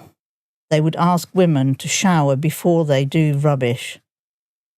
Then give them food. Others do not care if you smell. I ran away and went to a lady in an African shop. I explained to the woman. She gave me some food.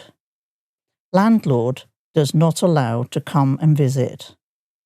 We lived in something like a phone booth near the bridge. We stay there, me and my husband, and decided to let's try Europe. Interviewer, my sense is that more happened, very uncomfortable for her to discuss. In the water was entering the boat. I drank water, was sinking, struggling to survive. People, instead of helping, they would step on top of me. They would want to use me to stay afloat. One pregnant woman was asking for help. Sister, help me. Someone climbed on my face.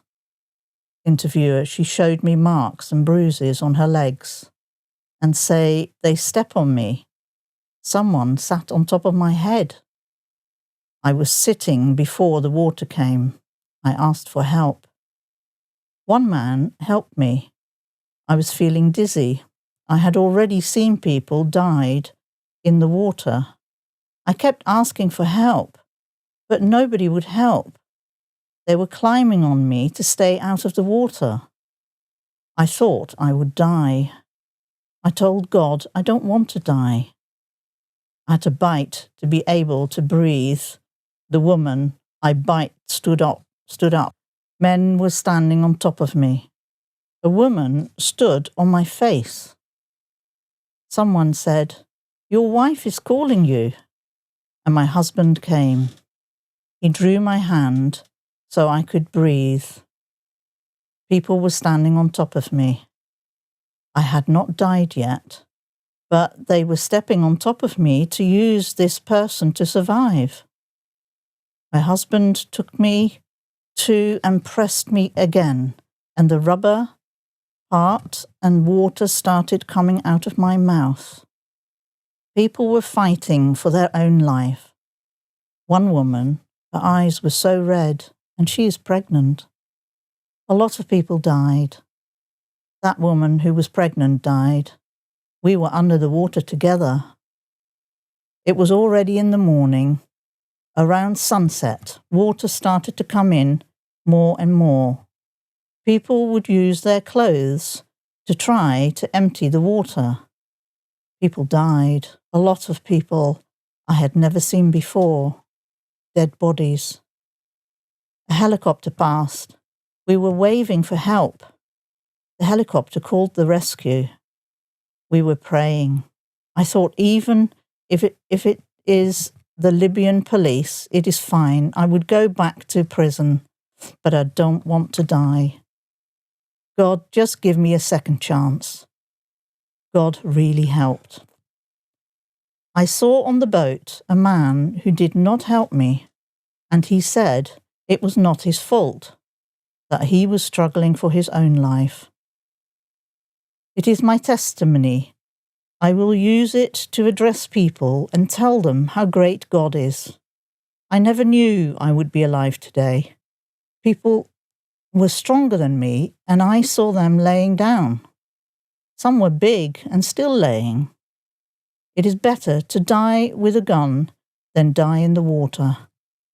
I could not breathe. Fuel entered the water. I don't know how. When my husband came to help me, they bite him. His body is full of bites. He used all the strength he had left. He really helped me.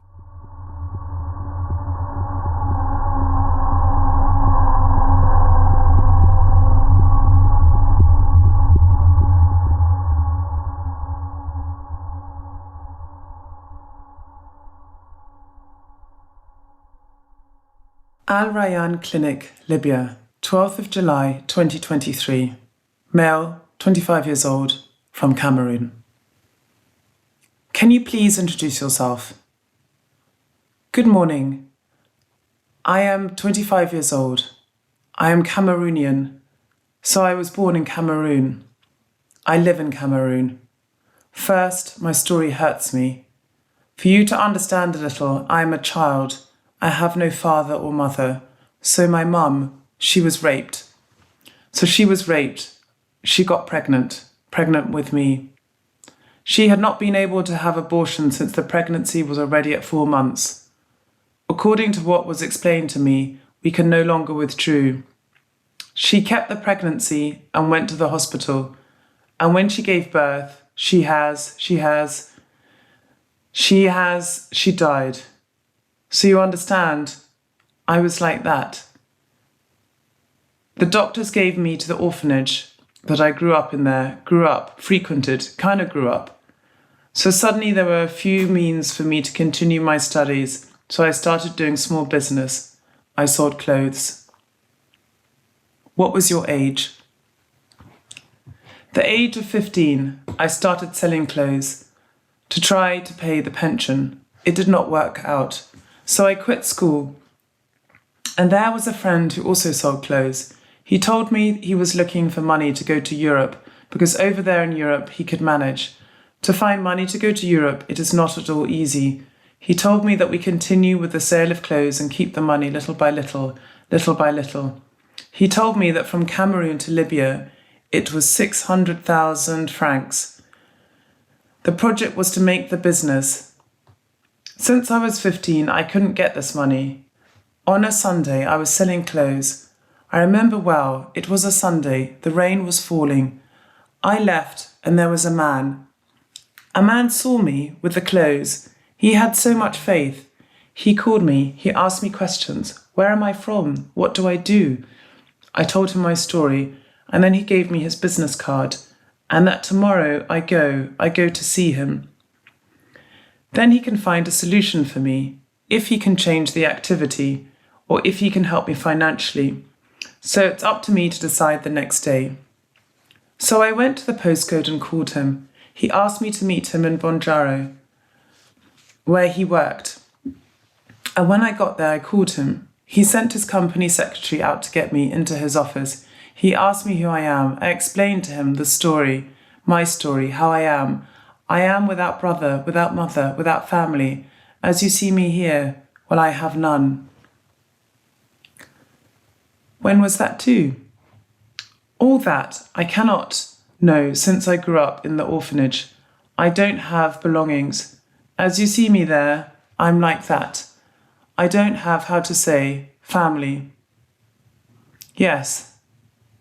The name they gave me, this is the name they gave me at the orphanage since my mother was Muslim.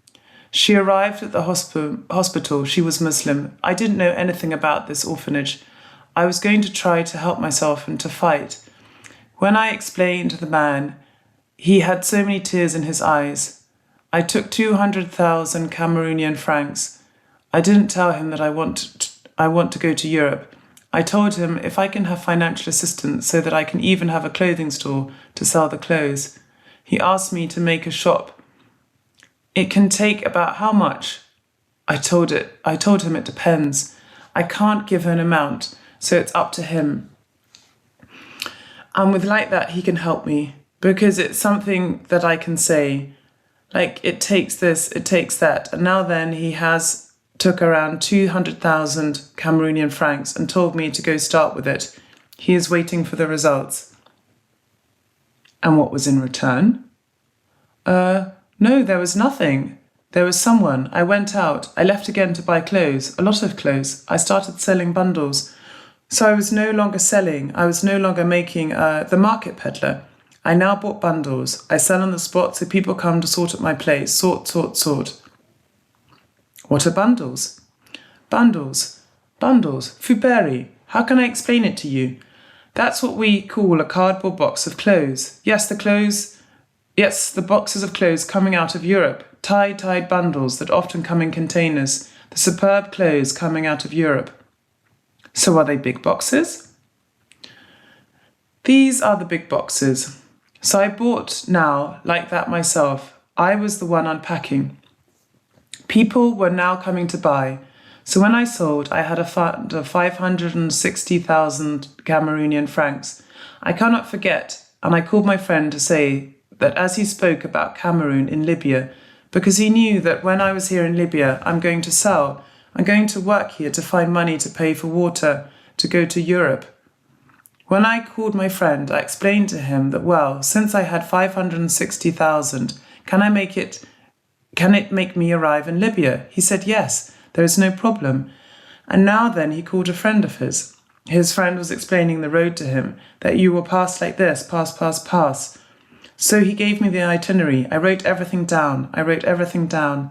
His friend, who had already been here, went to Europe, so I wrote down the whole itinerary.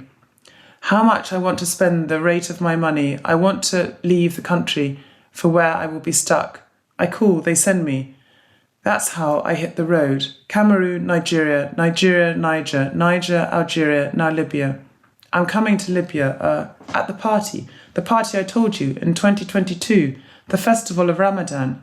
When we were young, we celebrate. Oh no, not the Eid festival when we fasted. I did a first party at Tamarazet. The first and the second party, I did this in Debdeb. The second sheep festival, I did this in Debdeb before I entered here in Libya. On the way, are there things that have happened? Can you talk about what happened? To describe? No, along the way, a lot has happened. A lot. Because first, at the level of Nigeria, I was arrested by the Nigerian police. They extracted money from me, even threatened to hit. I asked them for forgiveness, and besides, the other policeman, he felt sorry for me as I was all alone. He asked me, I'm leaving, or I said I'm going to Niger because I haven't told him I'm going to Algeria. I said I'm going to Niger to buy plates. Yes, I go to buy plates to enter Cameroon. They asked me where is my passport. I told them I don't have a passport, but I had a pass that I took to the border. I let pass, a little paper like that stuck that the police had made me there at the entrance of Nigeria, and it was not legalized. It was not something that was allowed. So it was a little piece of paper. Yes, I presented it. How so? When you left Cameroon, you did not leave Cameroon with a passport? No. And how did you cross the borders with Nigeria if they gave you a pass? It wasn't police who were at the entrance borders. It wasn't the borders, so it wasn't the legal borders. Ah, okay. You understand? So it was the little borders, yes. So that's where I got that. And when I presented that, they told me this is not a legal pass. They tore it apart. They said I have to go back to Cameroon. I negotiated. I asked them for forgiveness, that if the money is needed, they can take money and let me go, because I'm going to shop and go back. They let me through. When I arrived in Niger, there was no policeman. We were a convoy, so there, in Niger, that's where people leave to take the desert. I have arrived in Niger now because I had the contacts. How did you manage to escape? Now it's them, it's the police. I gave them money. Yes, they left me, that was all. They left me. Since it was control, I passed. Arriving in Niger, now there was not too much control. Since we do not pass by road, it was by passages. Arrived now, I called a man who was making people cross the desert. I called him and he picked me up at the agency. But how did you get this contact? I left Cameroon with all these contacts, with the itinerary. So you know when exactly to call whom? Yes, there you go. So when he came to pick me up, I paid for this convoy at his place and he left me at his house and I did 3 days. On the 4th day, he put us in his car. There were 17 of us. The other passengers who had already arrived at his house, and we arrived. He was boarding us. We left across the desert. Arriving in the desert, the car spoiled. We did more than 2 days. The water, there was no water. We hadn't eaten anything. The water was finished. Yes, so he was fixing the car. By the grace of God, around 7 p.m. on the 3rd day, the car started. There were the women, the little children who were behind, and there was one person who had even died. Why? How? Because of thirst. And he had even been buried. You said you were 17 and there were women and children with you. Were you of the same nationality or what? No, I don't know them because I arrived. I found them. There are still other people who arrived in Niger. So we did. We made a convoy together to cross Niger to Tamarazet in Algeria. When you pay, how exactly do you pay? Do you pay for all that in your country, or is it on your way, or how? We sent the money by Western Union to Niger. Yes, my friend who had stayed, my friend that I traded him with, he had the itinerary. I took money that I want to leave here for here. When I arrived in Niger, he sent me all the money.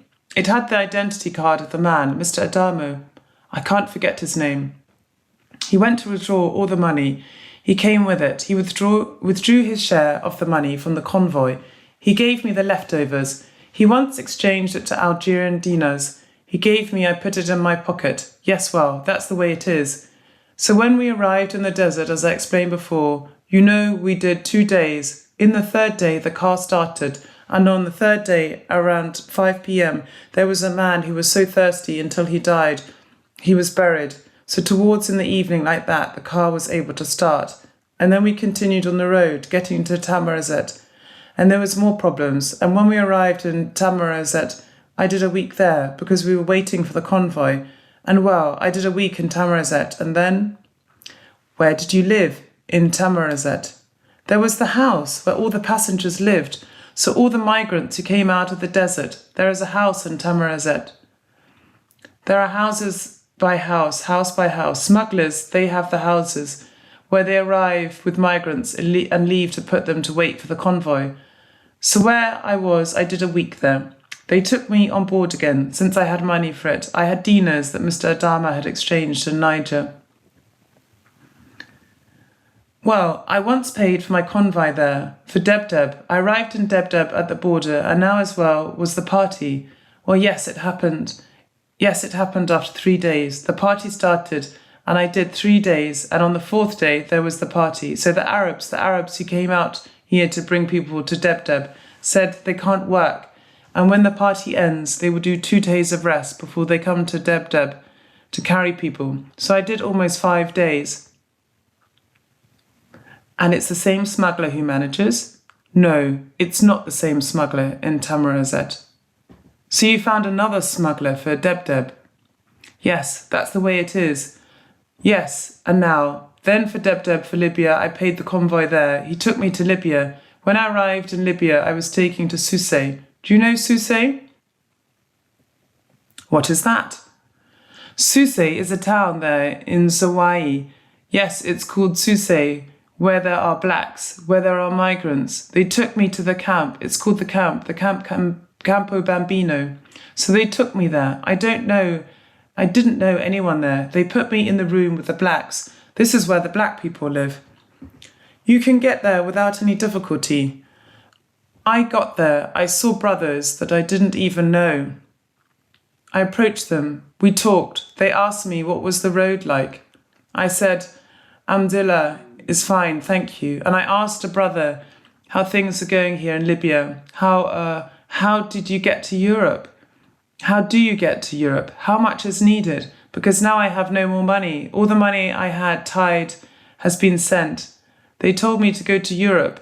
Here, it's priceless. It depends. It depends on the person that you find, and that he is his Arab doing the launching into the water. So it depends. I said, okay, to look for money here. How do you do it? Can we trade here? Can we sell here? Because I'm a trader from Cameroon. They told me we don't trade here, that here is the work of the Malaga mason.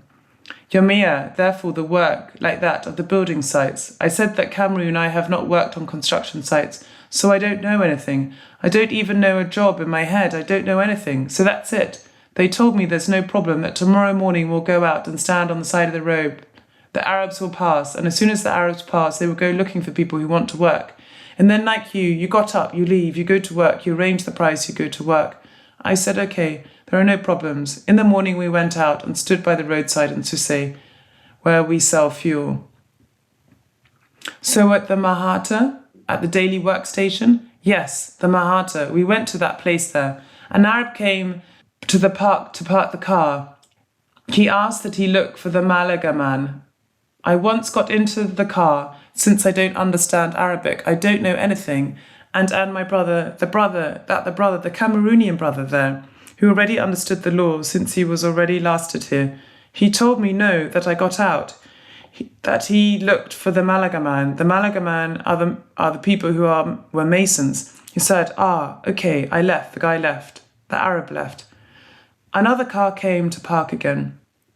That he wants us to go and clean his house, the grass outside, swept, all clean.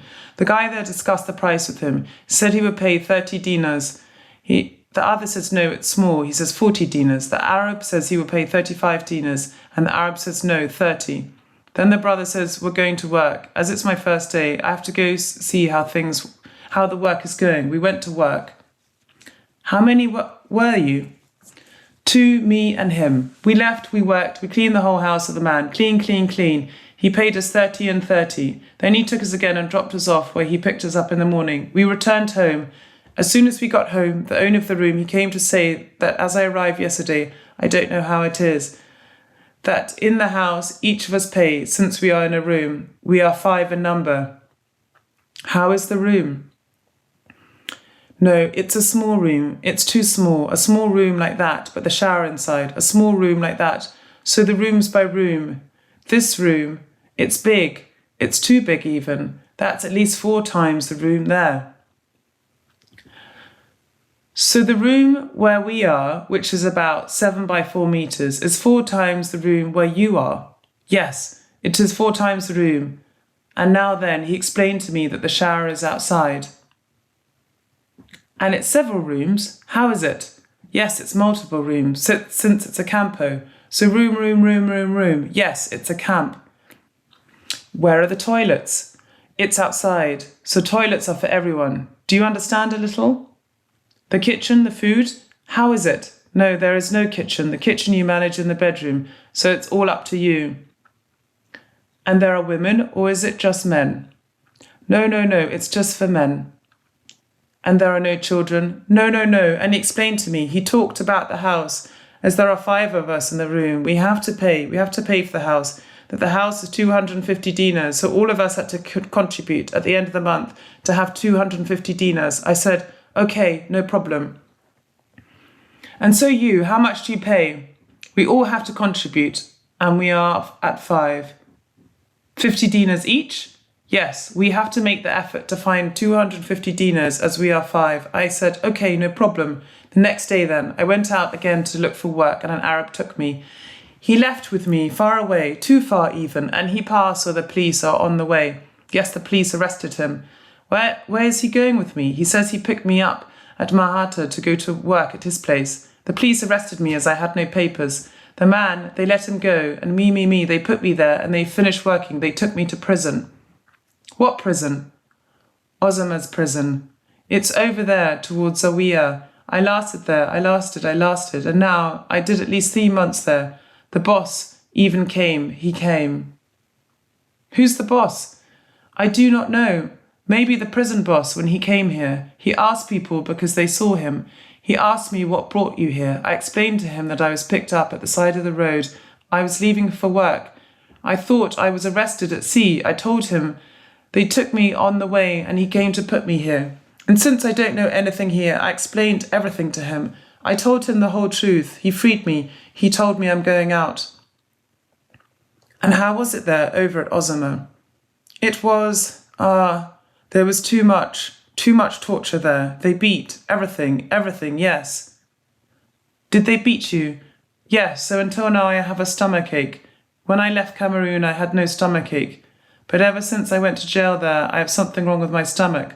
So since that day when I came, well, suddenly I was afraid to go to work. I was so scared to go to work. Just wait a little bit, please. So Ozama prison, you said it was hard and you were beaten. Who was hitting you? With what and why? Stick. People from the prison, the Arabs, they are there for me to call the money. I told them I have none, and for me to call for the money to come, for me to be released. I said I don't have anyone I can call, I don't have anyone. They don't believe me. They said they thought I was joking, because when I spoke French, and they didn't understand. Kalim fali, kalim. Call your family, cheap flus, bring money. They were talking, I understand a little, talk. I said I don't have anyone. They hit me, hit, every day. So suddenly I had a stomachache. Were there people visiting you there, organizations? There was nobody. No one was visiting. So when the boss came to release me, I said, Alhamdulillah, I got out. People back home said, where have you been? And I said I was in prison and he caught me when I was leaving for work. So they said I don't have to go to work anymore, that I should stay home, as they went to work, since there were people who knew how Libya worked, talked Arabic well. So I stayed like that there. I stayed home. There was a girl we know from each other from Cameroon. When I went out, I was going out into their neighbourhood. I met her on the side of the road. We greeted each other. I said to her, but you are here. She told me, yes. I said, what are you doing? She said she just arrived. She wants to leave already. She wants already to travel. The girl has already travelled. She is already in Europe. She's in Italy right now, but she says how I'm going to get to Italy because I tried to work here to find the money, to see if I can pay for the sea to cross. She tells me the sea is difficult, and in addition, at sea we arrest people on the water to go to put them in prison. It takes money, so it's complicated. So suddenly it was not all easy because we're in the hands of God. We have no choice. Everyone has their chance. Everyone is in the hands of God. We talked. She said she lives in Jama Shaba in Zawiya. That's where she lives. That tomorrow she will come to pick me up. We're going to see where she lives. I said, okay, no problem. Why are you going to see where she lives? No, she was the one who told me that she lives there. That if she comes on market day, since it was Monday, that if she comes here, she'll pick me up. We'll leave. I'll see where she lives. So it was, when she came here, I told her. She went home. She took me. We went to see where she lived. So over there were 2 men with 2 girls. So the women and the men were married. So they were a couple in the house. I arrived there. So it's not a campo over there? No, it's not a campo. It's a house. How many were you? There were 2 men with a baby and 3 girls. Since my friend there, she had no guy. So it were her friends, the 2 women there, who were there with their husbands. How many bedrooms? Oh no, it was a studio, so bedroom, living room, shower, kitchen. And now, like over there in Susay, I had no longer had, since I'm not working, I explained everything. So when I left, I came back home again to Susay. And on Monday again, he came again. The people there were asking me for the house money. As I no longer worked, they were the ones who bought food for me. I explained the situation again to my friend there. My friend said that since it's complicated, that I have to go out there and come. We're going to live there. That even if it's how to eat, there's no problem. How are you going to pay there? No, her, since they were her friends. I did not work, and besides, I didn't speak Arabic.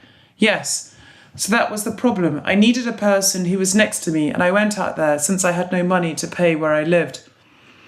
I left to live there. I haven't even done almost 2 months there, and at night the bandits arrived there, the attackers. When they arrived, the door was open, the hall door was open, they entered. We found out that they were bandits, we all surrendered, we fled. We went into the bedroom, stood and closed the door. The Arabs came back, they told us that we open, we didn't want to open. The other, he took the kalash to shoot the lock of the door so that it breaks, so they can enter. They fired, pam, pam, pam, to break it. When they fired, the bullet went through and entered my hand. On your arm or hand? Arm. Because over there are 3 holes on my arm. I started screaming. They left when they found they shot my hand. That's when they ran away. They ran out, they left. So this is that's my sister over there. When they fired, I don't know how the bullet went through to take her thigh. So it took there, it still crossed it again and took the husband of her friend. But for them, it wasn't a big thing. She doesn't even know she had the bullet. She went out to call the neighbour who was next door to come and take me to the hospital. This is where she finds that even she too had received the bullets. Then he went down. I didn't even know how he managed to get me to the hospital. Yasmin Hospital. There's a clinic there, Yasmin. They took me there. I arrived there being injured. I didn't even know where I was. They did little things. Bandage my hand, bandage. The next day, they said that they will remove the bullet. And for my sister there, for my friend and the husband, the guy they cleaned. They went the same day in their hand then. And said, in order for the bullets to be removed, they need money. They need an amount of money that... How much? They asked, well, it was 5,000 dinars. It takes that to remove the bullet. Since I didn't, they said they can't do anything for me. I started to cry and said I will die here. He said that he is a friend. There was an acquaintance of the guy who came to say that I must come to Tripoli. I am going to Doctors Without Borders. They won't leave me. They will take care of me. It's the next day there, when they collected money amongst themselves to pay for the ambulance. Because over there, the ambulance that brought me to the hospital was ambulance. The ambulance, he said he would take 400 dinars to bring me here to Tripoli. So that's how I find myself here. The day I came to Doctors Without Borders with my brother, but my brother who had come here with me had returned. So the brother who had come with him had a lot to do. He had worked with an Arab, so he doesn't want him to get mad at him. He came here, he called his friend again. His friend lives here in Tripoli. His friend picked me up and took me there to Doctors Without Borders. So that's how I find myself here. When you said the bandits came in, was there a cause? What exactly did they do? Why did they come to your house? They came to attack us. Since down there at night, there were people who complained that there are bandits who are at the edge of the road down there, and suddenly to walk at night, it is not prudent. So there are people who complained that they attack even at the gate. They are little Arabs who attack there. So suddenly the day went up, and that means they knew that they were coming for. And you were the only house that was assaulted, or were there other houses? No, it was the only house, since when you go upstairs, you turn a little like that, and it's the first door that opened like that. I mean, did the bandits only attack the household where you live, or did they attack houses other than yours? No, it's only our home. Did they take something? Did they do something at your place? No. When they fired to break the door, they did not know that the bullets had fired passed through my hand into my arm. When we left the door open, they saw that and they shot my finger. I scared them. They fled. They ran out. So suddenly they took nothing more. They left. What is your plan now? My plan is the objective that I left Cameroon to reach Europe. My whole plan is to go to Europe, since I was out for it. So if I had money, I tried to pay to cross the Mediterranean Sea. Okay, and you have money to do that? No, I do not have. And how are you going to do it? That's it. First of all, I want to try and heal first. What I want to do is heal. See how I can do this, because the work is not easy. The work is not easy. And you want to heal so you can do that? So you said you first want to heal, to be able to work, to be able to pay the crossing. Do you have contacts to be able to make this? Is it dangerous? No, it's dangerous. If I knew it was dangerous from Cameroon, I would have taken all these risks. Because the problem is not to find the money to pay. There are also prisons. You can pay, they arrest you at sea and put you in prison. It's always, you need money to get out. I don't have anyone who can get me out of prison, so I'm traumatized. So sometimes I'm alone like that. I cry. I don't know anyone who can help me like that I know, that I can call to him.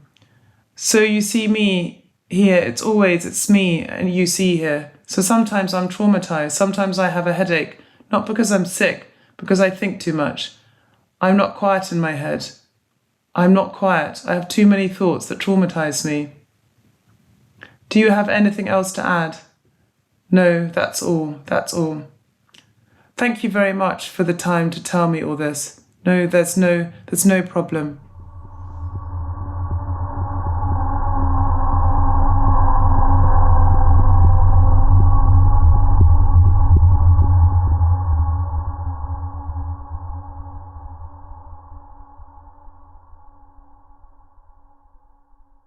July 2016. Aquarius. 24, male, Ivory Coast. My uncle has been in Libya for a while and worked as a mechanic there. I used to spend my holidays in Libya. I lost my mother when I was 4 and my father when I was 6. My uncle was taking care of me and paying for my education. After my baccalaureate, A-levels, I went to university and studied economics for 2 years. However, my uncle was abducted in García last year, and his wife went to Mali.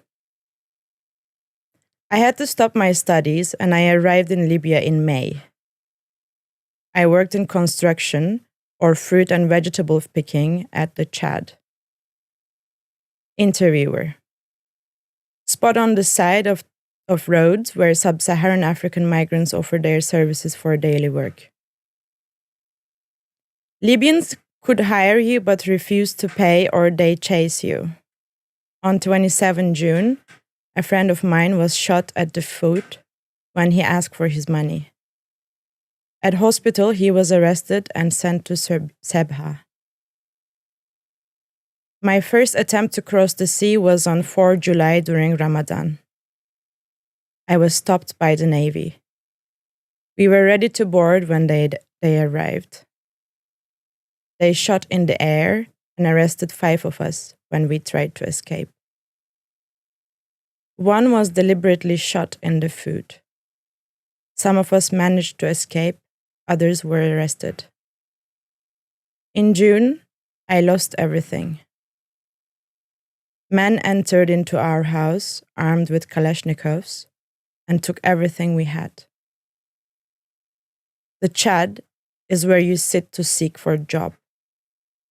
You work for an Arab, and when you finish your work, instead of paying you, he takes you to jail. Not only do they not pay you, but they lock you up and ask for a ransom of 1,000 dinars. I was not jailed, but I could not return to Ivory Coast.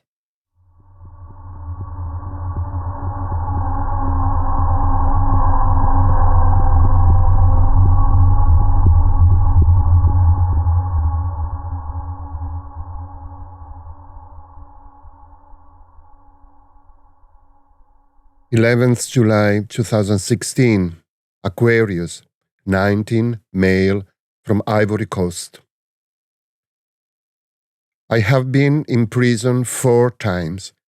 I arrived in Libya in June 2014. I was taken to prison in January 2015. I was taken from the street although I had my passport and a work visa. I was working for a Libyan. They ripped apart my passport. Every day at 11 a.m. we would get half a bread loaf, and that was it until the next day at 11 a.m. I spent 3 months in Salah Eddin prison. As I was sick, I was taken to hospital and managed to escape from there. It was on 11th March. 2 months later, I was arrested again and sent to Qasr Ben Ghashir. I was in the basement.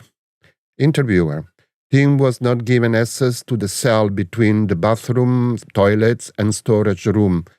Apparently access to the basement or throughout the cell.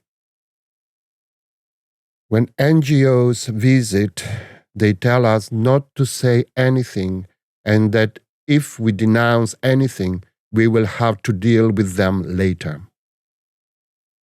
On treatment in detention, they tie your feet in such a manner as to immobilize you, and they beat you on the sole of the feet with a gas hose, sometimes with a metal bar. Interviewer. He shows MSF how he was tied. They then ask you to run in the prison yard. In Qasr Ben Ghashir, I worked as a guard.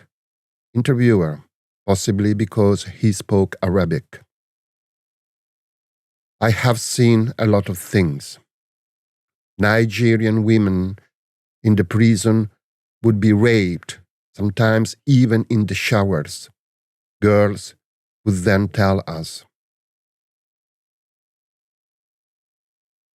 I was sold to work in a field. I don't know how far the field was, but it seemed in the middle of the desert and one could not escape. I stayed about a week there. I was held with a Ghanaian who told me that he was assaulted at the entrance of Tripoli. I had a hidden phone, and I was able to call a friend who sent a taxi to pick us up. However, the taxi driver took us to the police. I was then taken to another prison in the Qasr Ben Ghashir neighborhood, a prison called Foto Bia Fatima Sara. I spent a month there. They were beating me there. They offered me to work for them in the prison for a month and then be released. Interviewer, it could be because he spoke Arabic. I was like a guard. I was also in charge of anything, of searching for the detainees and taking all their possessions.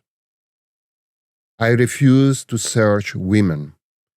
However, after a month, and in spite of their promise, they did not release me. I spent another 5 months there. Every day they would tell me, "You will be released tomorrow morning." Until I had enough, and I was, as I was taking the rubbish out, I escaped. I spent 6 months altogether there. When I was there, I had a secret mobile. A guard asked for 1,000 dinars. Interviewers approximately 350 euros to help people to leave, to release people. And with my phone, I was trying to help by calling African brothers from Gargaresh. Interviewer, it's a neighborhood of Tripoli. because I had contacts. When I first arrived in Libya, I also spent 3 days in Abu Salim prison after being caught in a taxi. My employer held me and presented my passport, and I was released. I have been a prison guard for months. I have seen a lot. They are all rapists. I even took pictures on my phone.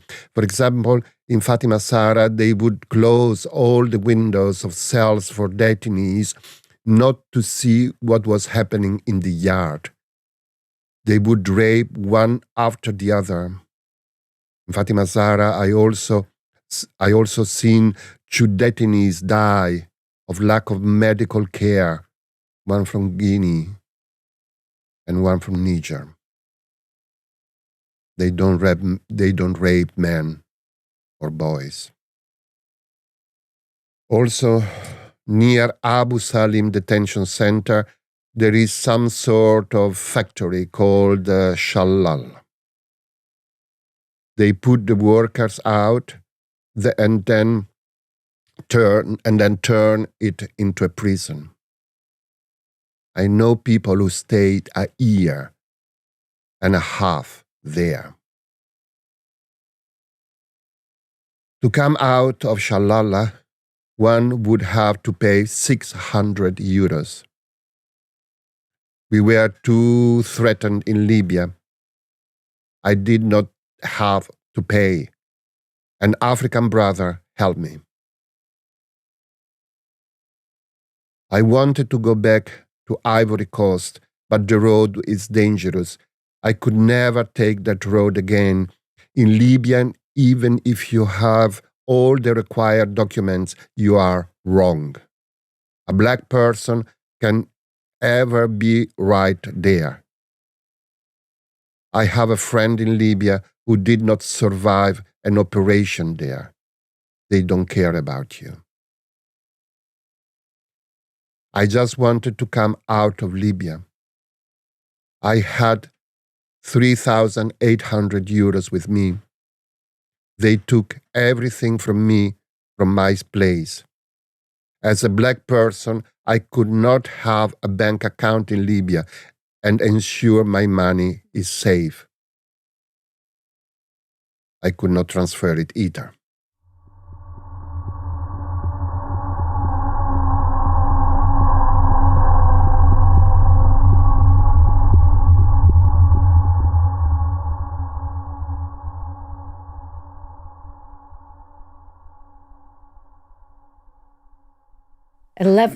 July 2016, Aquarius, 17, male from Ivory Coast. I stayed in Libya 3 months and 2 weeks. All Libyans carry weapons, whether in military dress or civilian clothes. In the first jail I was in, they were wearing military fatigues, and there was a military arsenal. I was held for ransom. I was also held on Seba and had to pay 170,000 CFA francs to be released. I paid 300,000 CFA francs, get out the prison in Tripoli. I was ill-treated, beaten up with baton. There was a woman from Nigeria in my cell who was raped by 4 Arabs. They take the women and bring them back. Libyans have no pity.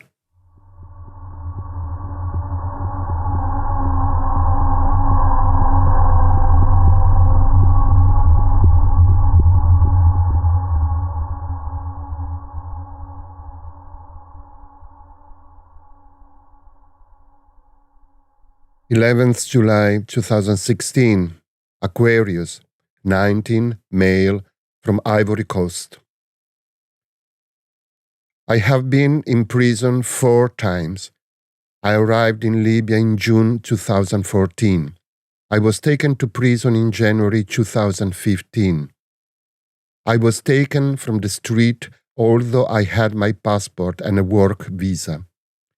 I was working for a Libyan. They ripped apart my passport.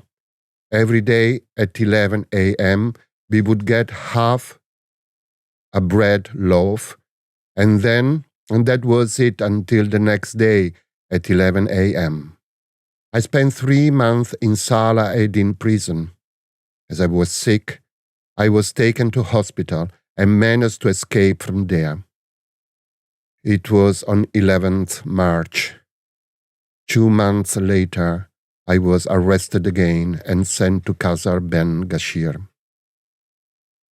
I was in the basement. Interviewer. Tim was not given access to the cell between the bathroom, toilets, and storage room.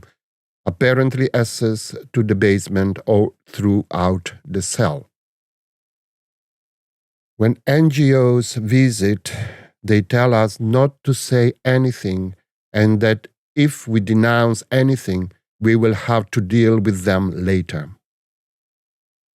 On treatment in detention, they tie your feet in such a manner as to immobilize you, and they beat you on the sole of the feet with a gas hose, sometimes with a metal bar. Interviewer. He shows MSF how he was tied. They then ask you to run in the prison yard. In Qasr Ben Gashir, I worked as a guard. Interviewer, possibly because he spoke.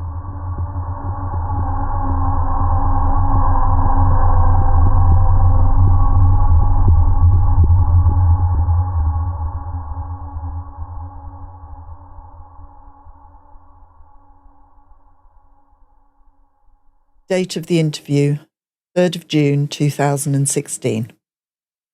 Place of the interview, Aquarius. Age in years, 19. Sex, M. Origin, Sudan. Lived near Darfur. In Sudan, I saw war. I saw many dangerous things, people getting shot. I lost my grandmother and grandfather because of war. I saw my grandfather hanged in front of my eyes. My family is not big. My family and neighbours, they are all dying because of war. Our situation in Sudan is very bad. My father is a farmer. 4 of my brothers died. Some were ill, some were killed in war. If I go to Sudan, we have no money, and I need to support my younger brothers. If I go back to Sudan, to my family with empty hands, it is not good. I decide to try and go to Europe and help my family and forget myself. I studied till secondary school in Sudan, and then I studied at Cambridge University Centre for English in Sudan. I teach myself English and French on the internet. I travelled directly from Sudan to Libya.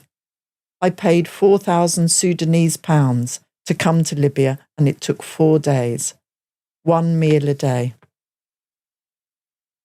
In Sudan, it is easier than Libya to find someone to take you across that journey. Before I got in the rubber boat, I called my mother and father and asked for their forgiveness. I said I might die in this big blue sea.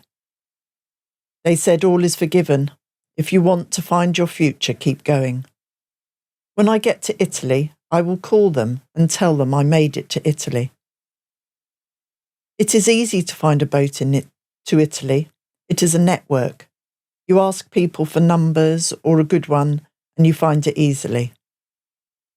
I paid 1,200 Libyan dinar for my ticket. Maybe the Libyan government will take you back. It's not guaranteed. It's a big risk. They told me it was 3 hours to Italy. They lied to us. It is 3 days. I would not have taken the boat if I had not known, or if I'd known.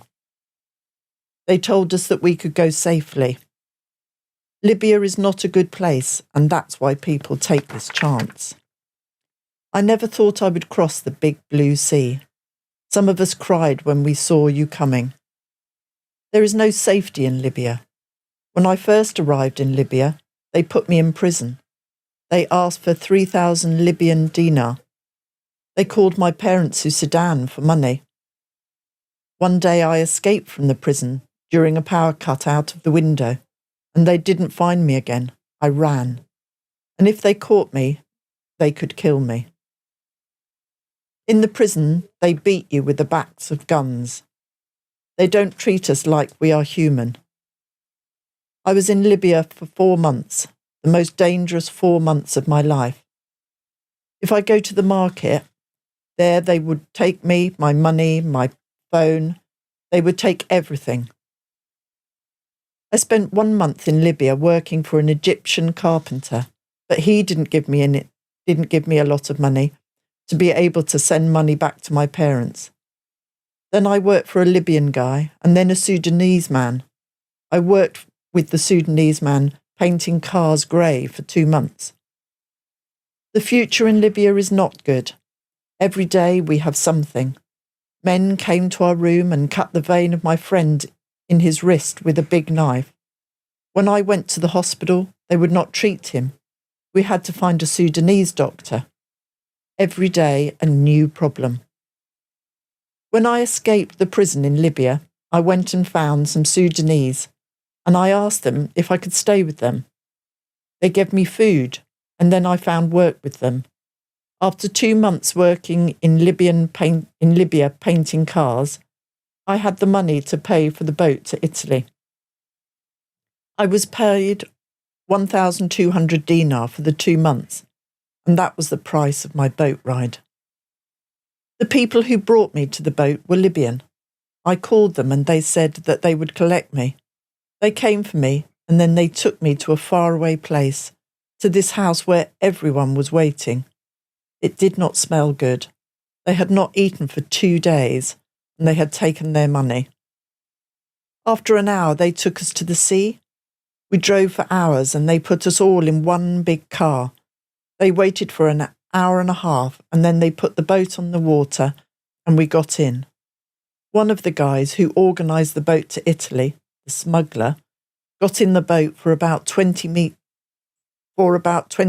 away from the shore, and then he swam back to the shore. He was wearing a black suit and life jacket. I would tell my family not to go, not to make that journey to Libya. Don't go to Libya. Interviewer: how do you think your situation could improve in the future? I don't know what my future will be. I am now safe in Europe. I like internet. I would like to be an IT specialist.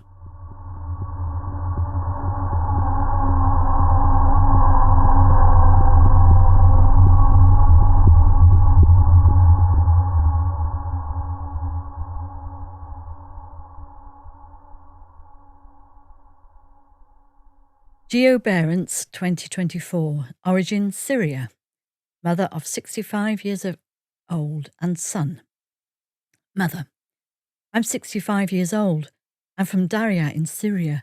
Life there is not good anymore. We flew from Damascus to Benghazi in Libya. Once we arrived there, we were not treated well or respectfully. We attempted to cross 6 times. Each time we were intercepted and brought back to Libya. We were taken to different detention centres like Abu Salim and Zuawara. During this period, I received the worst treatment in my life. They beat people and humiliate them. It was very bad treatment. One time they hit the back of my head in the prison. I hope now to arrive safely and receive the medical treatment to my injury. 7 years ago, I was struck by a bomb explosion. Son: the journey with my old mother was extremely hard. She moves really slow and she cannot see. In each journey we attempted to cross, it was very hard. I carried her into boats, and each time we were intercepted. I carried her onto the armed vessel or into the detention centres. Finding her medicine she needs was really expensive. We left Syria to find her an adequate medical treatment.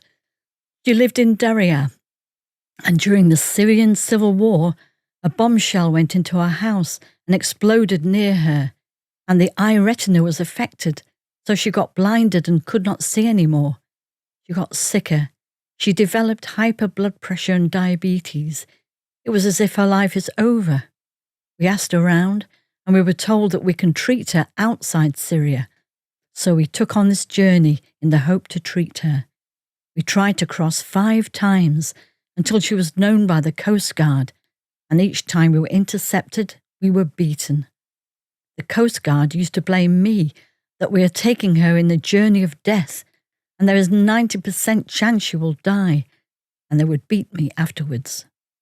During this journey, I became her eyes. She determined to see again, but the journey was so hard for her. Some days she was begging me to go back to Syria. I no longer want to continue. Let me die in my country. It's better for me than this dirty route, she would say.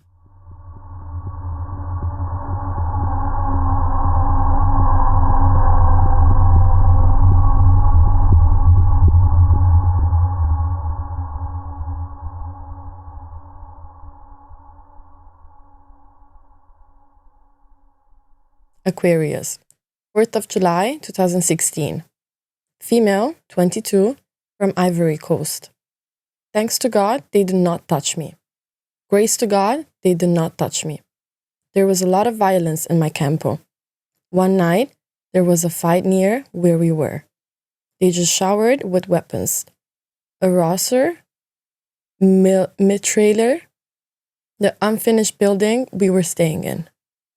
Nigerian women are particularly ill-treated. They have anal sex with them. It is because of our suffering that we take the risk of the boat. It is because of our suffering that we take the risk of the boat. This was my second attempt to cross the sea. My first attempt failed. On 22nd June, we have been rescued by the Libyan Coast Guards. They had small rubber boats. They were 3, 1 in military fatigue, 1 in diving suit. They told us no problem, it is finished, and they handed us life jackets. They took us to an unfinished house. There were posters on the walls, a bit everywhere, with the EU flag and also UNHCR. We thought we were safe. My friend almost drowned. I told her we no longer have any problem. We are in the EU place, and maybe they can send us back to our country. Libyans came to see us. I am not pretty, and they like light skin, so I was not raped. Some Libyan men came to see us. They took our names and said everything was fine. They were pretending to work for the EU and asked us where we are from. They searched us, fondled us, took our money, and then left. There were some children and pregnant women badly burnt by the fuel. We asked for help. They would not even give them some Panadol. They put us in a bus. We thought we were safe. But in fact, we were taken to another prison about an hour and a half away. Moisa prison. It had bars on windows and there was an EU flag sign. People were crying. When the director of the prison came, he asked for nationalities. He kept the Nigerian women together and put the Ethiopian and Ivorian women together in a cleaner room. Once in prison, you have to pay. Nothing is free. Libyans have no heart. Don't they have daughters and sisters at home? They did not even have pity of injured or burnt children. I stayed 4 days. I had to pay. Friends in my country helped. The 5th day, they put us on a boat. My sisters probably think I died. I am an orphan since 2004, and I need to help my brothers and sisters. I am the eldest. This is where I found the courage. They come in the room, wake up the girls, and order you to go with them. If you refuse, you are beaten. If you take too long, you are beaten. They kick you, beat you with objects. You are nothing more than a commodity. They take girls in cars and bring them back, sometimes only the next morning.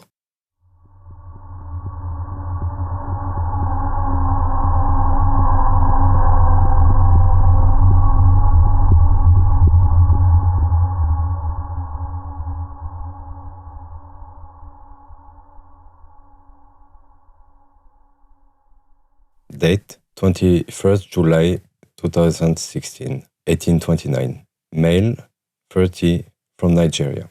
I lived in Libya for 2 years working on construction. 3 nights ago I took the rubber boat and that night it was very bad. Different men were shooting guns and they gathered people together and they all ran down towards the sea. They put too many people on our boat, too many people. The boat was very full. I was too full. It was too full up. The floor on the boat broke and the weight of people in the middle pushed down the center. It tore and water started to enter and gather in the middle.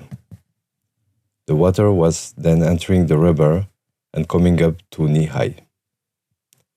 People started bailing that water out. The girls were sitting down in the center and the weight pushed the rubber downwards. The men were standing and sitting on the sides. When the water was coming up to knee-high level, the girls started to panic and try and get up, and scream and shout. Some of those girls were trying to get up, but were slipping back down into the pool of fuel and water. Some were even biting some of the men with their teeth as they were trapped on the floor of the boat. People were moving around the boat like helter-skelter. There was nowhere to go, but people were running.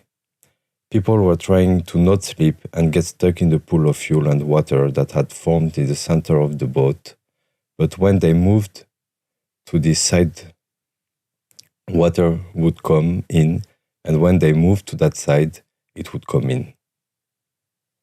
We started to bail the water out. The boat was too full up. The women who were at the bottom of the boat were losing strength, and by the time a helicopter came to see where we were, the dead bodies were on the floor. They were under the water, and between the wood and rubber. When the helicopter came, people were shouting to be rescued. Help, help, help, please, Jesus, come and save us. Shouting and praying. There was panic when the helicopter left. Later, when the Italian boat came, it took all of the girls who were alive first from the boat. At that point, they thought there was about 15 dead. There was one girl who was still alive under the dead bodies. She had to be dragged up from under the bodies, but she was still alive. I'm saved, and I think God saved us who were alive. I must give thanks to Him. We thank God. There's no other person. I feel bad about the women who died. It wasn't supposed to happen. Taking the boat is very dangerous. That is the truth. I don't advise anybody to take the boat. I don't advise anyone. God is a very good God. If it wasn't for God, we all would have drowned. I can't forget what I see with my eyes. I will not forget.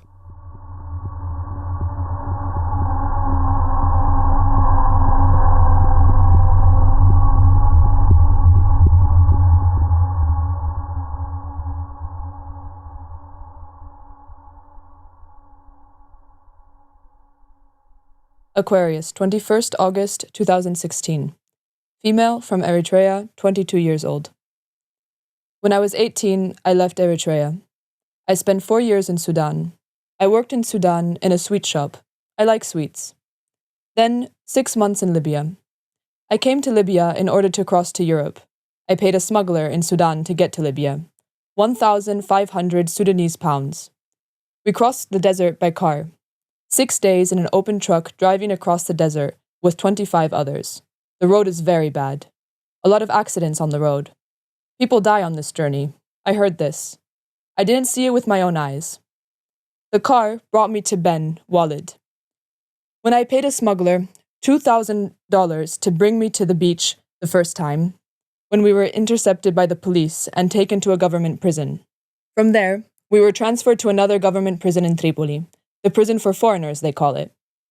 We were brought by a smuggler and taken to a store. From here, we escaped, found a new smuggler, and were finally brought to the beach to cross in this wooden boat. When we entered Libya, we were held in a storage place in Ben Walid. I was here for 3 weeks, and we were just sat and waited. We were fed small amounts of pasta once a day. From this place, we went to take the boat to Europe from the beach, and the police caught us. When the police stopped us, we were in a big black van and on our way to the beach at around 6 a.m.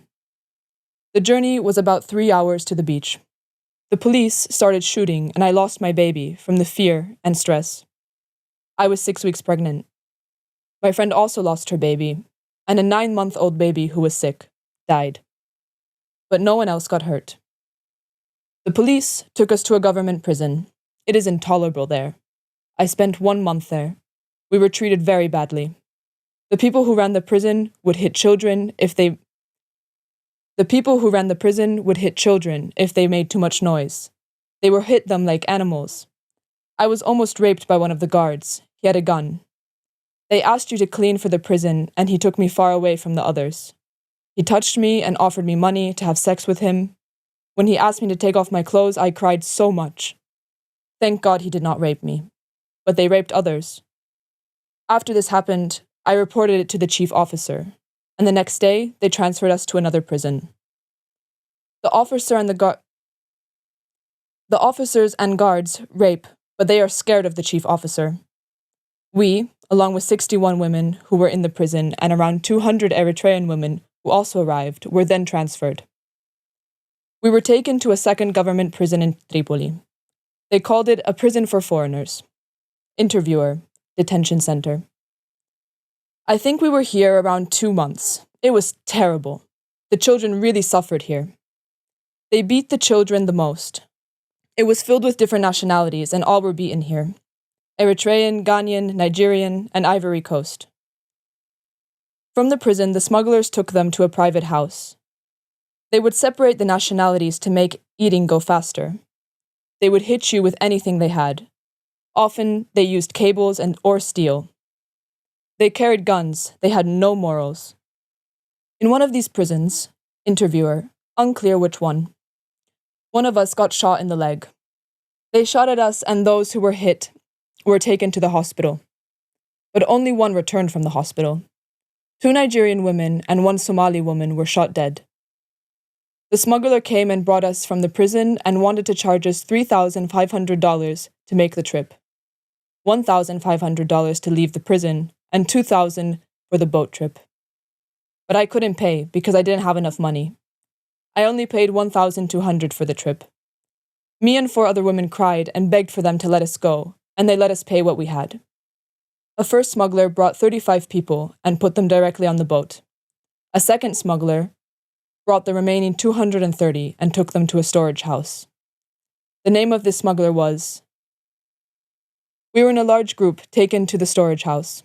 Our captors would say, "If you don't have money, you are not going." 2 months they kept us there. There were so many diseases in this place, and from here we escaped. When they served food, one day, we stole a mobile and ran to the road. We had to be brave. God is big. We couldn't take the suffering anymore. Around half of those contained in this storage place were on the wooden boat with us. And even though we managed to escape, we managed to use another smuggler to get on the boat.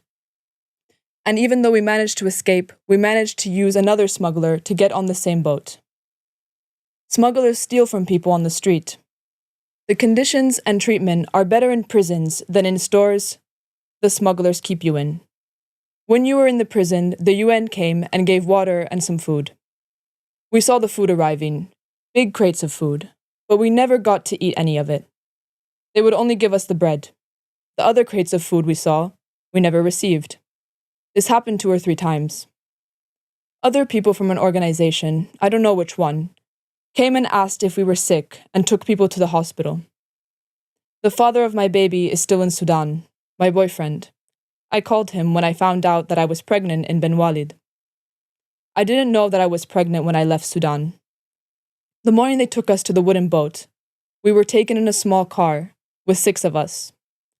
The smugglers just came into the house. They kept us in and said, "Go, go, go." We had 0 minutes to get ready. When we got to the beach, I was happy to see the wooden boat and the other women we had seen. When we got to the beach, I was happy to see the wooden boat and the other women we had been at the second prison with. This was my second attempt to get the boat, and I was nervous too. The first time I was taken and had escaped the store. The second time, I covered my head with my scarf and tried to keep hidden. I was really scared that they could take me off again. On the wooden boat, I was on the top deck. There were some children in the hull. Some of the children were sick with a fever. God saved us when the engine stopped working on the wooden boat. I heard there was a risk of rape and a lot of problems for women making this trip. I didn't take an oral implant contraceptive, but I have heard that others did, to protect them from unwanted pregnancies from rape. I choose not to because my period was late and I thought there might be a small chance that I was pregnant. In Sudan, the cost of a 3-month contraceptive is 1,000 Sudanese pounds. The smugglers are not as rough on the women, but there is so much rape. If you are beautiful, you will be flattered and most likely raped. I knew there was rape, but I did it anyway. Why did I leave Eritrea? Boys and girls both have to go to the army. There is no life, no work, no future. The army is terrible. You don't see your family. Both my brother and father are in the army. My sister was also taken out of school at 18 to go to the army. From 16 years upwards, they take you into the army. What did I bring with me? My rosary, but I left it in Libya. My future? I want to find security in the EU. I want to help my family. I have friends already in the EU who tell me they are happy. I have friends in Norway, Sweden, and Switzerland. I will try and join my friends there. When I arrive, I will call them. I will tell them how I arrived and how I suffered. I would like to find any kind of work. How did I pay? I worked in Sudan to earn money. Friends in Europe also helped me to raise the money. What was worse, crossing the desert, Libya, or the wooden boat? Libya. It was worse, the terrible treatment in the store, the diseases, no food, no sleep. What would I say to friends or family who wanted to make the journey? I would advise them against it. I would not wish this journey on my worst enemy. To experience this level of suffering, 6 months of suffering and sadness. The word in Arabic is zel, meaning it makes you feel worthless, totally put down, degraded.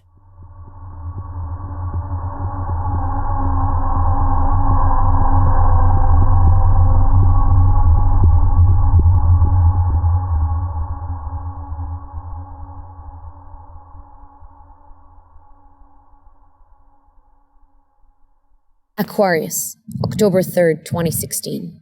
Male, unknown age, from Eritrea.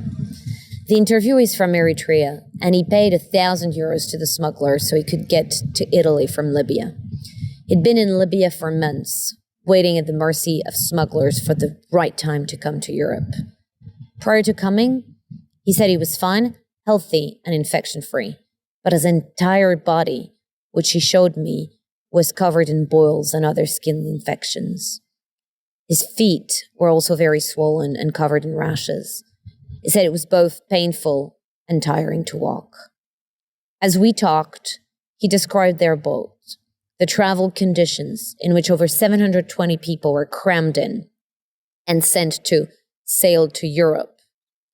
It dawned on him that with the weather as rough as it had been, the conditions on the boat and the little fuel they had, the lack of navigation system or knowledgeable driver, the overcrowded boat, there was no way they would have made it to Italy, let alone arrive there alive. They had been told that Italy was just a few hours away, that they would get there soon. as they traveled. And so even a big and relatively fast boat, they were still not there yet. So it dawned on him that they could have lost their lives, and the smugglers would have made the money just the same. Them off, dead or alive. Then he said, quote, all these people, I paid them thousands to go to Europe, and I would have died just like that. Just like that, I would have died. Female, unknown age, from Palestine. The interviewee is from Palestine. She's an older woman traveling with her son. She kept crying and thanking us and saying, Libya's bad, and she would rather die than go back to Libya. Unfortunately, we couldn't communicate due to language barriers, but one thing was clear. She was very vocal about the fact that she would rather jump into the sea than go back to Libya.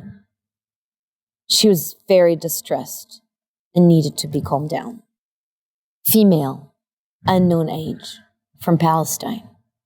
The interviewee is from Palestine. She's an older woman traveling with her son.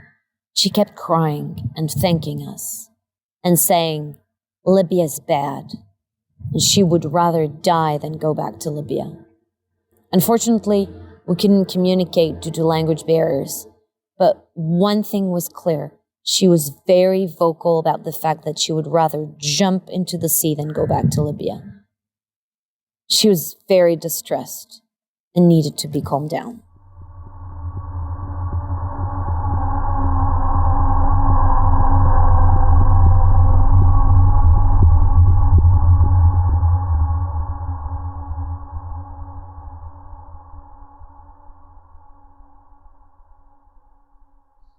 Aquarius, 22nd October 2016.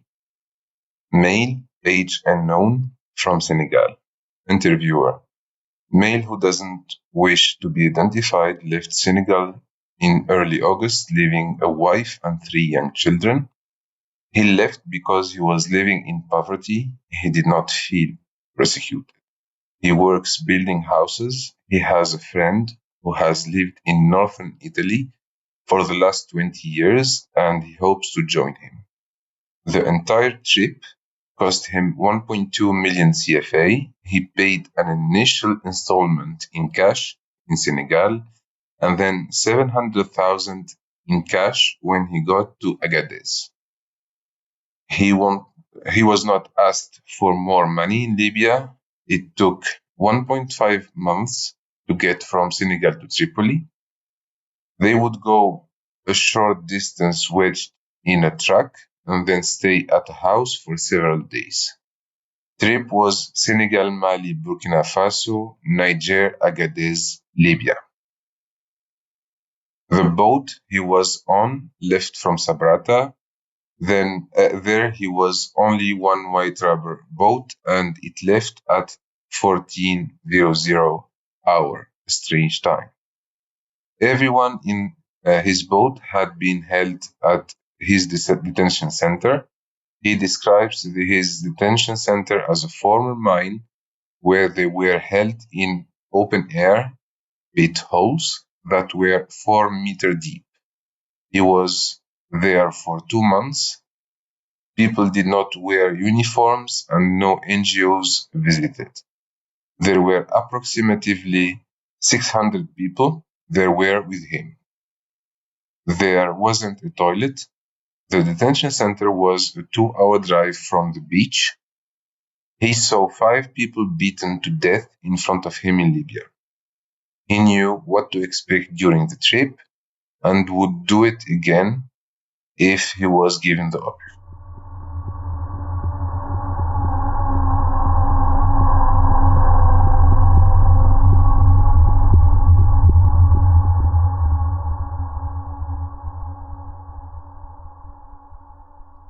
Aquarius, 12 November 2016. Female, 27 years old, from Nigeria. 27 years old from either Delta or Edo State. She said both, and as much as I would have liked to get more information about her, they were with us for a very short transfer and moved on to West Hestia. She actually approached me and asked secretly if we could talk because she was very burdened. She looked really disturbed. She went from Niger, Libya.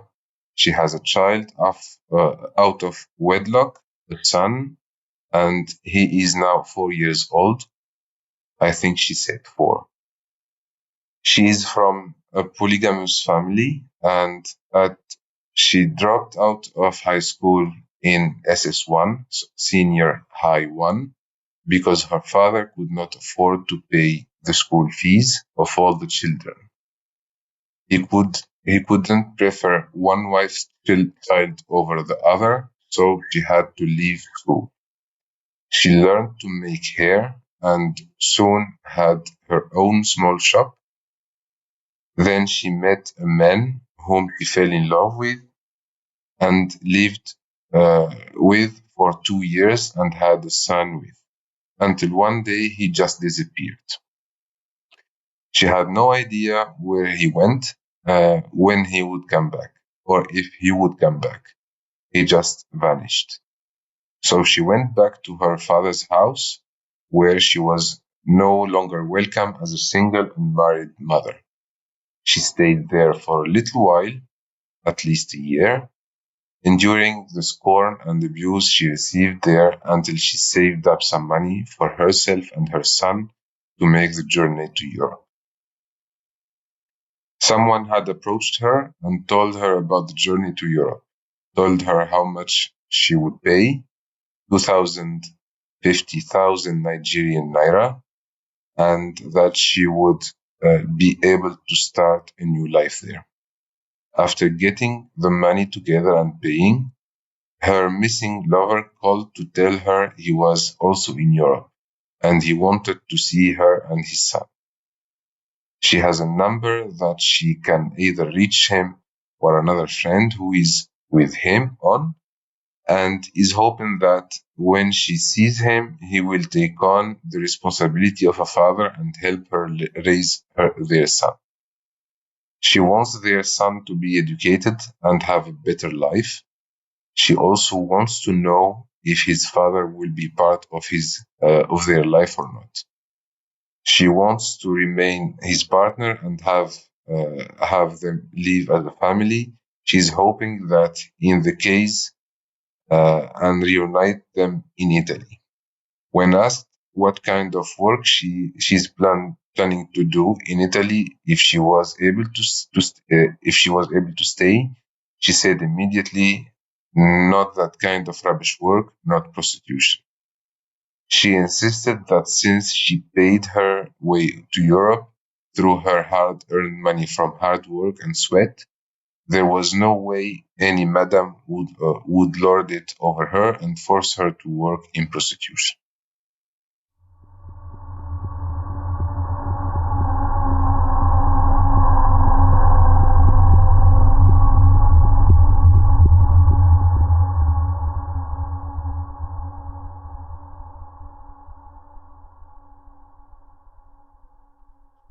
Aquarius, 12 November 2016. Female, 25 years old from Nigeria.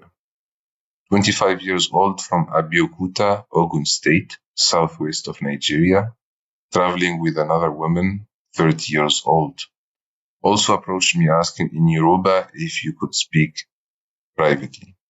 She had attempted the journey before, was intercepted by Libyan coast guards at sea. Interviewer, she called them Asma boys. Interviewer, term used for those in the business of holding migrants for ransom in Libya. And sent back to Libya, where she was held in detention for 2 months and was finally able to get the money to try again. She also hated Libya and said Nigerians were singled out for punishment there, beaten, all their valuables taken, etc. She says she was lucky, however, because there were others who had been there for much longer. Both women were traveling with an infant, both still breastfeeding. And she says that is not her first child.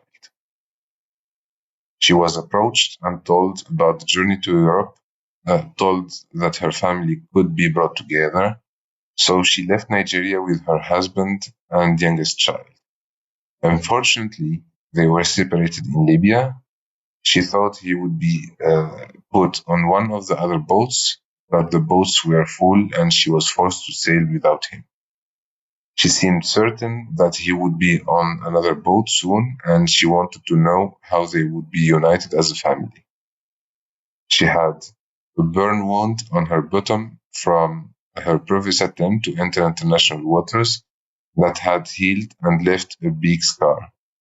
I saw the scar myself. Her and her husband paid over 600,000 Nigerian naira to get there. She definitely had a lot more information and details for me, but they left so quickly.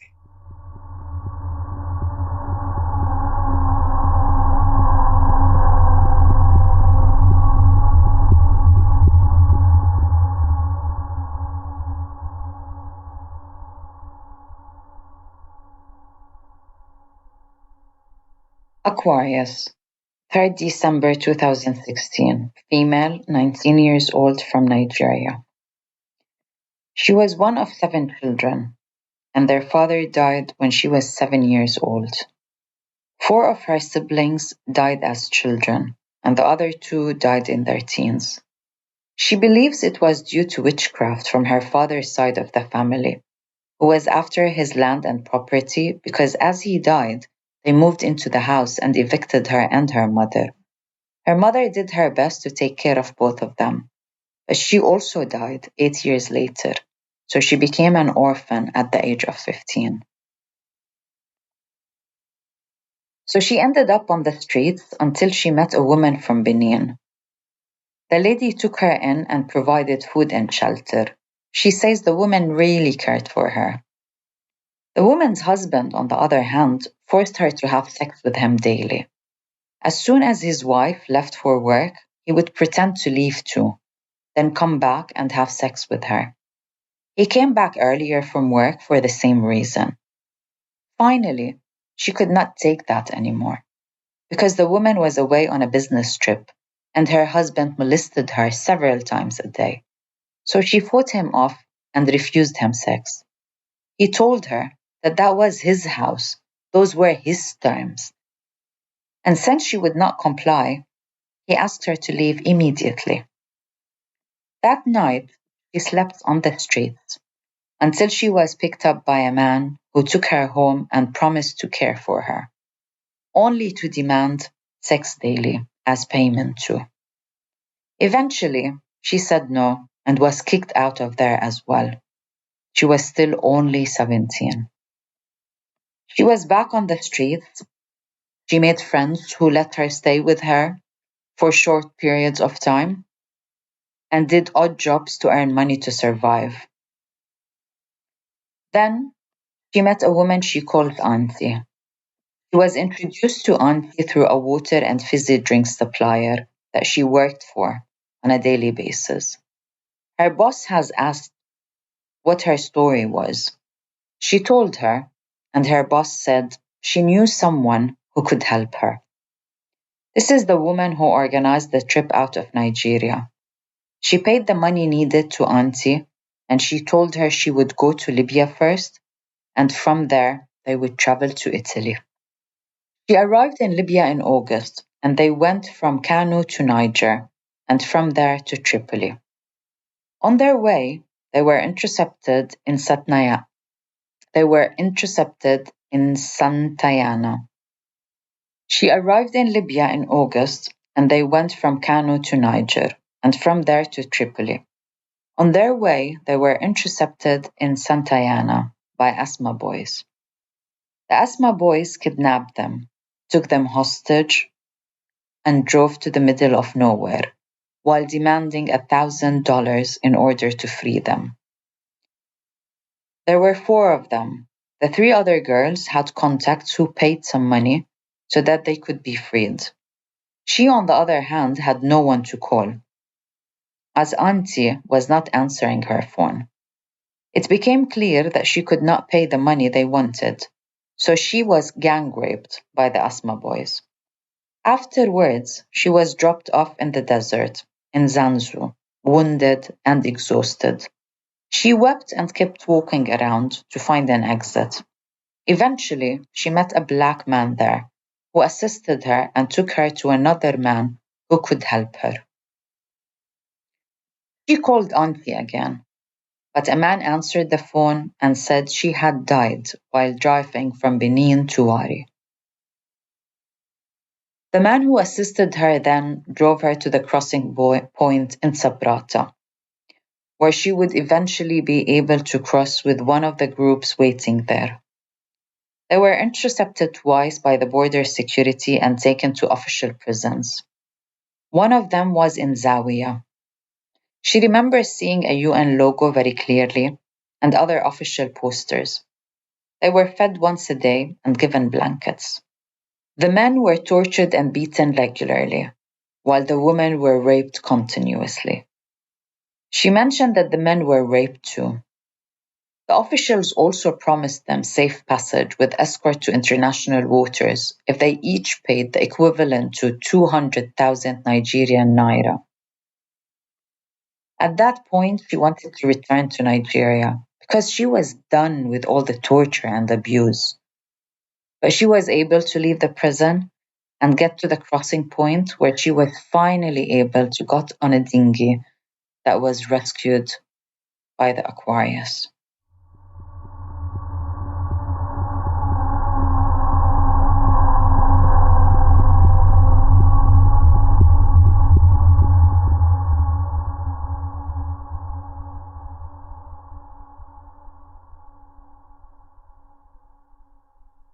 Aquarius, 5th May 2017. Male, unaccompanied minor, 16 years old, from Libya, Morocco. Interviewer. The interviewee is an unaccompanied minor who got on board on the 5th of May. He was born in Morocco but moved to Libya when he was 1 year old. He was living in Libya with his parents and his sister. When he was 14 years old, 2 Libyans kidnapped him and wanted to rape him. He managed to escape after stabbing one of them. The men were hungry and they managed to kidnap him again. He stayed in captivity for 3 months.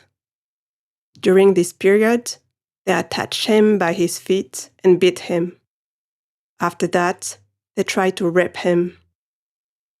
Every time he resisted and hit them when they tried to touch him. When they started threatening him that they will rape his sister and mother, he accepted to let them do whatever they want. When they released him, it wasn't possible for him to come back to his life, and he was afraid for his sister and his mother. He decided to cross to Europe where he can study and work and send money to his family so they can go to Morocco. He paid €100 for his journey.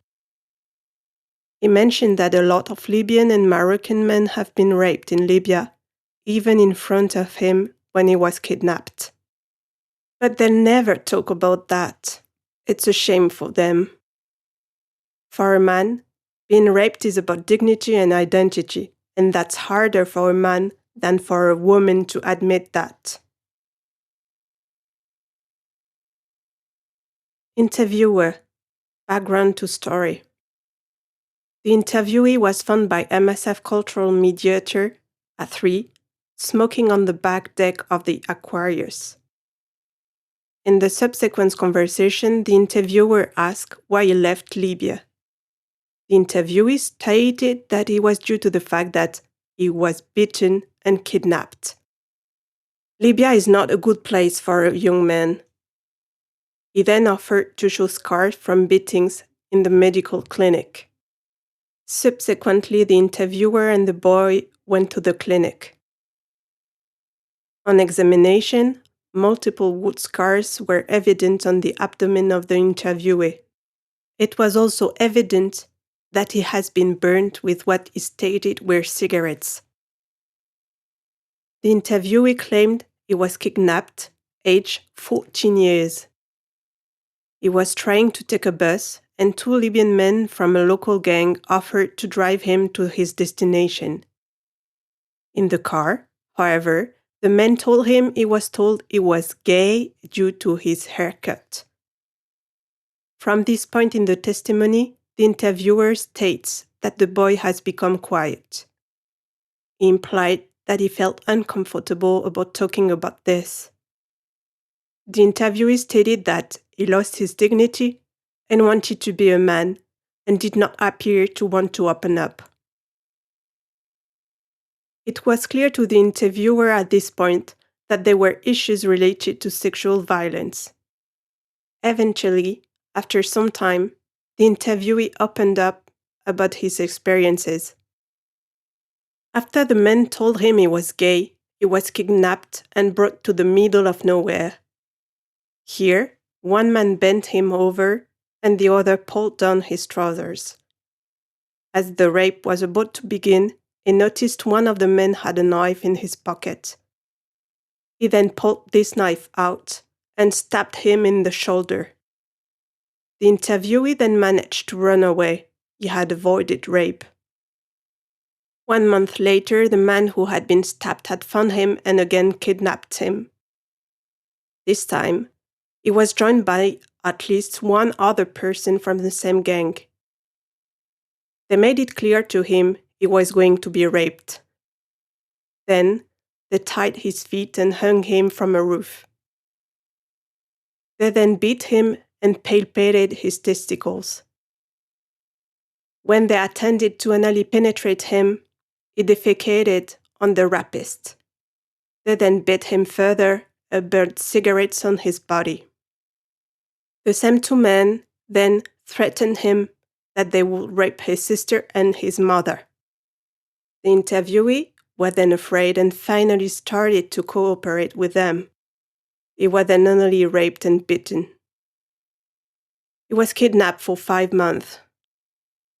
This ordeal happened recurrently. During the course of his kidnapping, he witnessed a number of men and women being raped by this gang, mainly Sub-Saharians, but also Moroccan and Egyptian, as well as Libyan.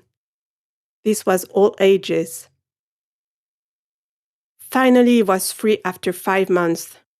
When his family asked what had happened, he simply told his family he has been kidnapped. He did not mention the rape. He felt that he could not go back to school and now wanted to leave Libya. The rationale was to support his mother and sister to move to Morocco from Libya, attempt to become a footballer, study, and work. He was again assessed in the medical clinic the following morning by Dr. Kinney. Indeed, he has multiple scars across his abdomen and likely burn marks on his upper limbs. He was treated as per our SV protocol and referred to the Italian medical system for further assessment and follow-up.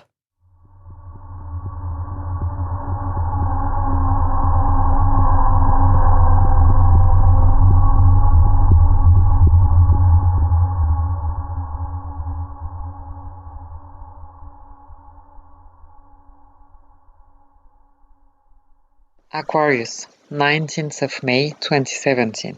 A male of 20 years old from France, Senegal. The interview is the unique son of 2 immigrants in France. When his father couldn't regulate his situation in France, Paris, they put him in jail. So the only option to go out from jail was to accept to go back to Senegal. In Senegal, the interview learned Arabic, French, and English language. And he is trying for a few years now to get his French nationality. He gave a lot of paper and a lot of money, but it didn't work for him. He's from a very poor family, so he decided to go to another country to find a job and to earn some money that he can send home. First, he went to Mali, where he worked a little bit.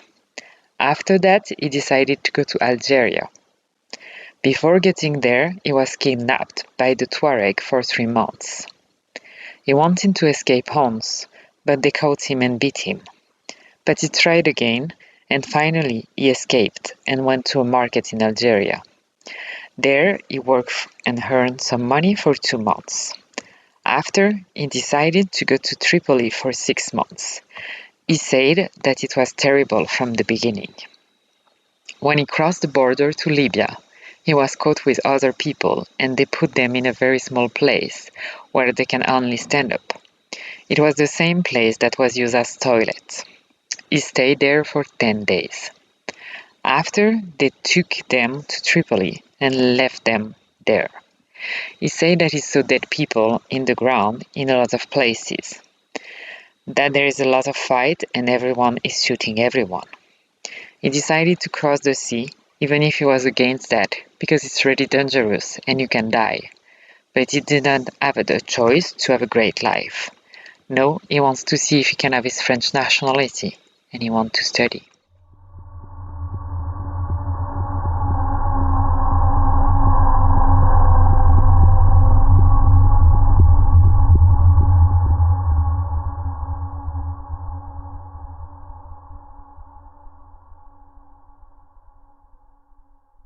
Al-Rayyan Clinic, Libya, 21st of October 2021. Male, 17 years old, Somalia. I left my country due to the bad conditions there, as you sometimes stay without food for a whole day. And as soon as I arrived in Libya, I was detained in Sika detention center in Tripoli for 7 months. They were asking me to pay $700 to release me. I tried to reach almost everyone I knew. All my village knew that I needed money and that will bring shame to my family, but there wasn't anything I could do about it. I went to García after they released me and have been told that I will find people from my community there to help me, at least with a shelter. So I stayed there for at least 3 days. Then I was arrested and detained again, but this time in Abu Salim. The situation was just as sad inside. The cell was crowded and the food was never enough. Sometimes it's only 20 pieces of macaroni for 5 people, or no suitable place for sleep, as my mattress was next to the wall that leaks the rain water inside. So sometimes I woke up in a soaked bed. There wasn't any way to get out of there, and I knew that I was stuck there, since it was a miracle to pay in the first prison that I could not make it anymore. My life is an animal life. So I decided suicide by drinking poisoning liquids such as shampoo and medication to wake up in this hospital, telling me that I am better and that they will return me there.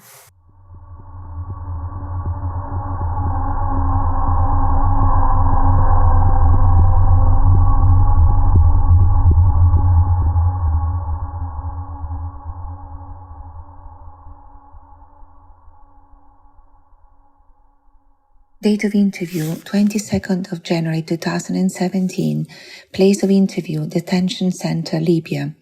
Age in years, 20. Sex, female. Origin, Gambia. Interviewer, MSF previously spoke with this person to register her case as a protection case. I'm here with my husband, but my child is back home. Can you please help us? My child is with my sister, but I need to be with my child. I live in Garabuli, a town in Libya. I was arrested when I was on my way to the hospital. My child is sick. The guards sometimes come to the women's cells at night. I pretend like I'm sleeping. They come to take the women outside and do things with them. They go around the cells, they have their guns with them, and the women who go with them to the other side. No one really knows where exactly they go. It happens all the time. They come a few times a week, maybe 2 or 3 times. It's always the same men. They work here.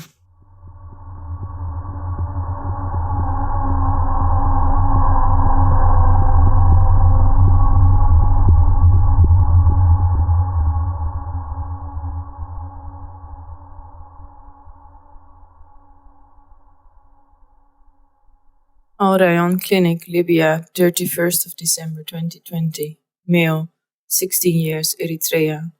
I've been in Libya for 14 months. I came with a friend.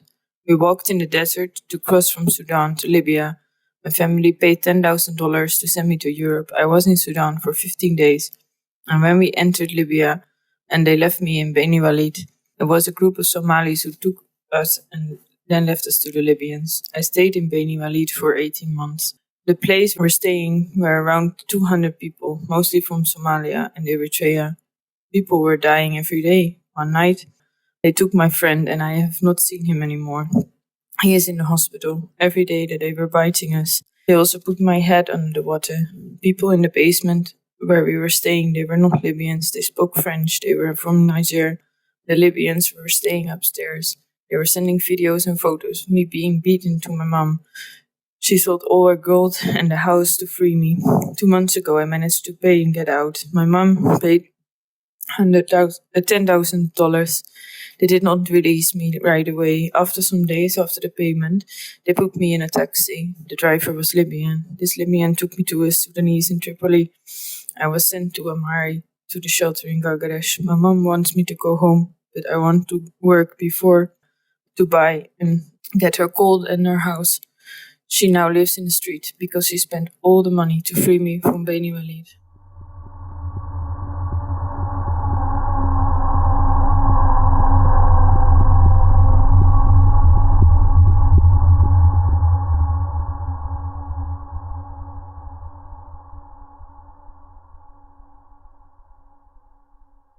Savannah, Libya, 25th August 2021. Male, 16 years old, from Eritrea. I came to Libya 4 years ago, planning to cross to Europe as my family is very poor and I have to settle down in a better place so they can follow me. I do not want them to suffer as I did. As I was detained in Beni Walid the day I arrived and was kept there for 2 years, I spent them in torture and suffering. They're not human. The way they treat us to push us to pay. But I left my country in the first place because I do not have any money, so how would I pay? My family paid off $3,000 which they stole for my release, and I left Beni Walid to Tripoli directly. I'm trying to find a job here and to send some money to my family and to save some to cross the sea, but I couldn't find any. There's a street here in Gargaresh where they say that daily workers can find work, but I never did. I do not know if it was because of my weak body structure or is it just luck? So, I heard of UNHCR and I went with a friend to register, hoping that they will send me to Europe, but no one contacted me since then. And now my uncle is sending me a little money once in a while so I can pay the rent with the boys and get some food. I have to cross the sea. I cannot stay like that for long.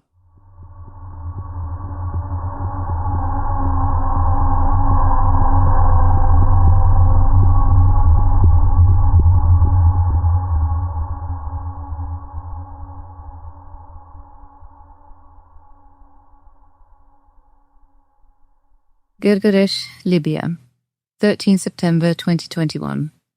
Male, 15 years old, from Eritrea. The interviewee is 15 years old from Eritrea. He left when he was 12 years old with 5 friends in September 2019. He left because of safety concerns. His father died as a martyr and mother is still living there. He came to Libya through Sudan. He was smuggled to Libya and was detained in a safe house in Al-Kufra for 7 months, and he was then sold to Beni Walid. He stayed 5 months in a safe house in Beni Walid, and they decided to transfer them, 21 people, to another safe house. On their way, they were stopped at a checkpoint and were taken to Harayan detention center. He described the conditions inside the detention center as very bad, with only 1 meal per day with a piece of bread and sauce only. The water, they only get 7 liters bottled every 3 days, and that sometimes water is salty. He also mentioned being hit by a wooden stick, him and all the hangar, which injured his foot.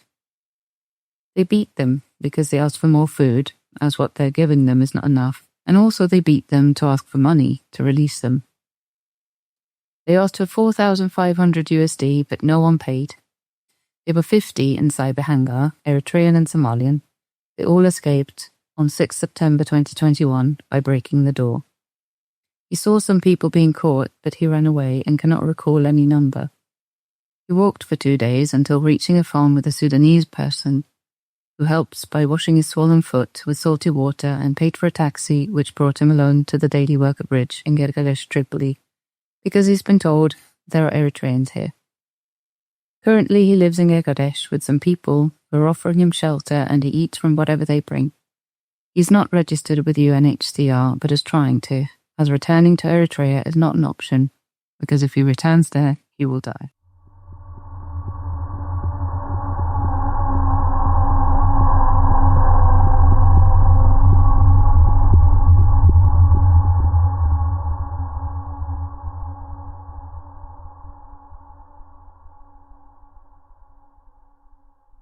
Date of interview 22nd of January 2017.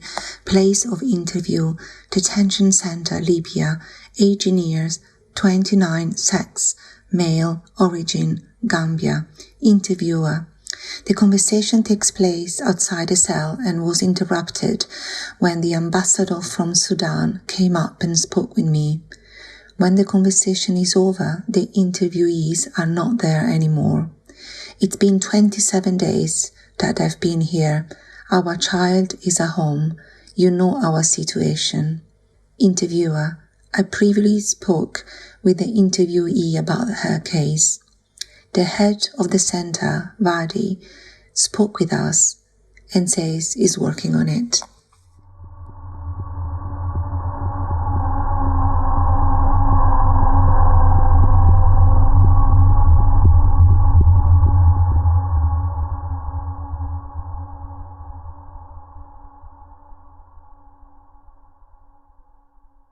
Date of interview 22nd of January 2017.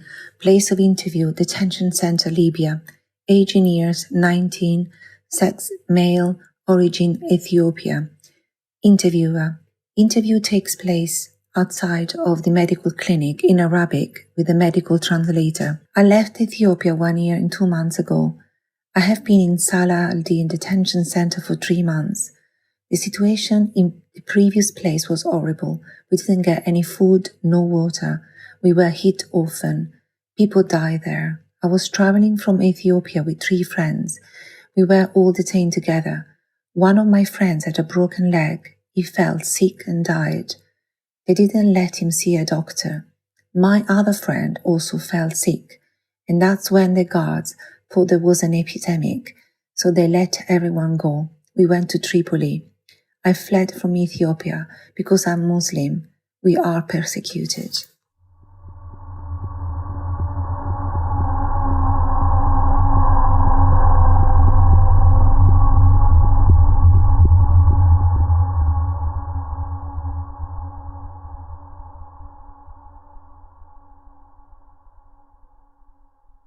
Aquarius, 15 of November 2016. Female, 22 years old, from Sierra Leone. The interviewee tried to cross the sea twice. Before the first time, she did not spend a long time in detention conditions in Libya. Between the first and the second attempt, the boat she was on was caught by the police, and she was brought into one of the official detention centers. She does not know which one. She seems to have no idea about names or places where she was in Libya. When she was arrested, after attempting to leave Libya by sea, the guards searched in every part of the body. That is when they tried to take me for sex. The guards tried to rape her when searching her. She refused, and they beat her with guns. She has scars on her forehead and other parts of her body, which she did not show, derives from such beatings. Every day, the guards would take 1 or 2 girls and use them. When the girls were brought back, they would always cry. In the prison, girls were often sold to connection houses where they make business, meaning they would be forced into prostitution. If the girl is sold to the connection house for 1,000 Libyan dinars, then she has to pay the amount back to the person who brought her by prostituting herself.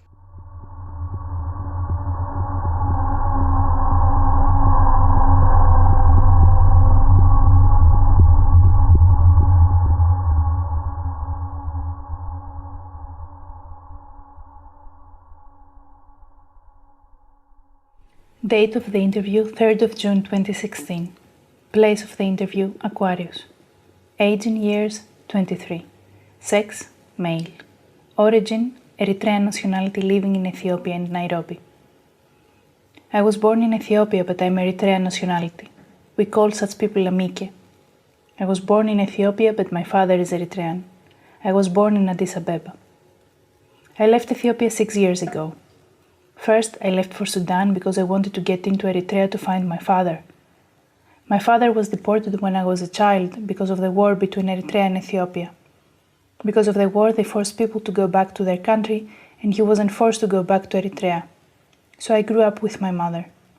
But when my mother died when I was 14, I lived with my cousin in Ethiopia.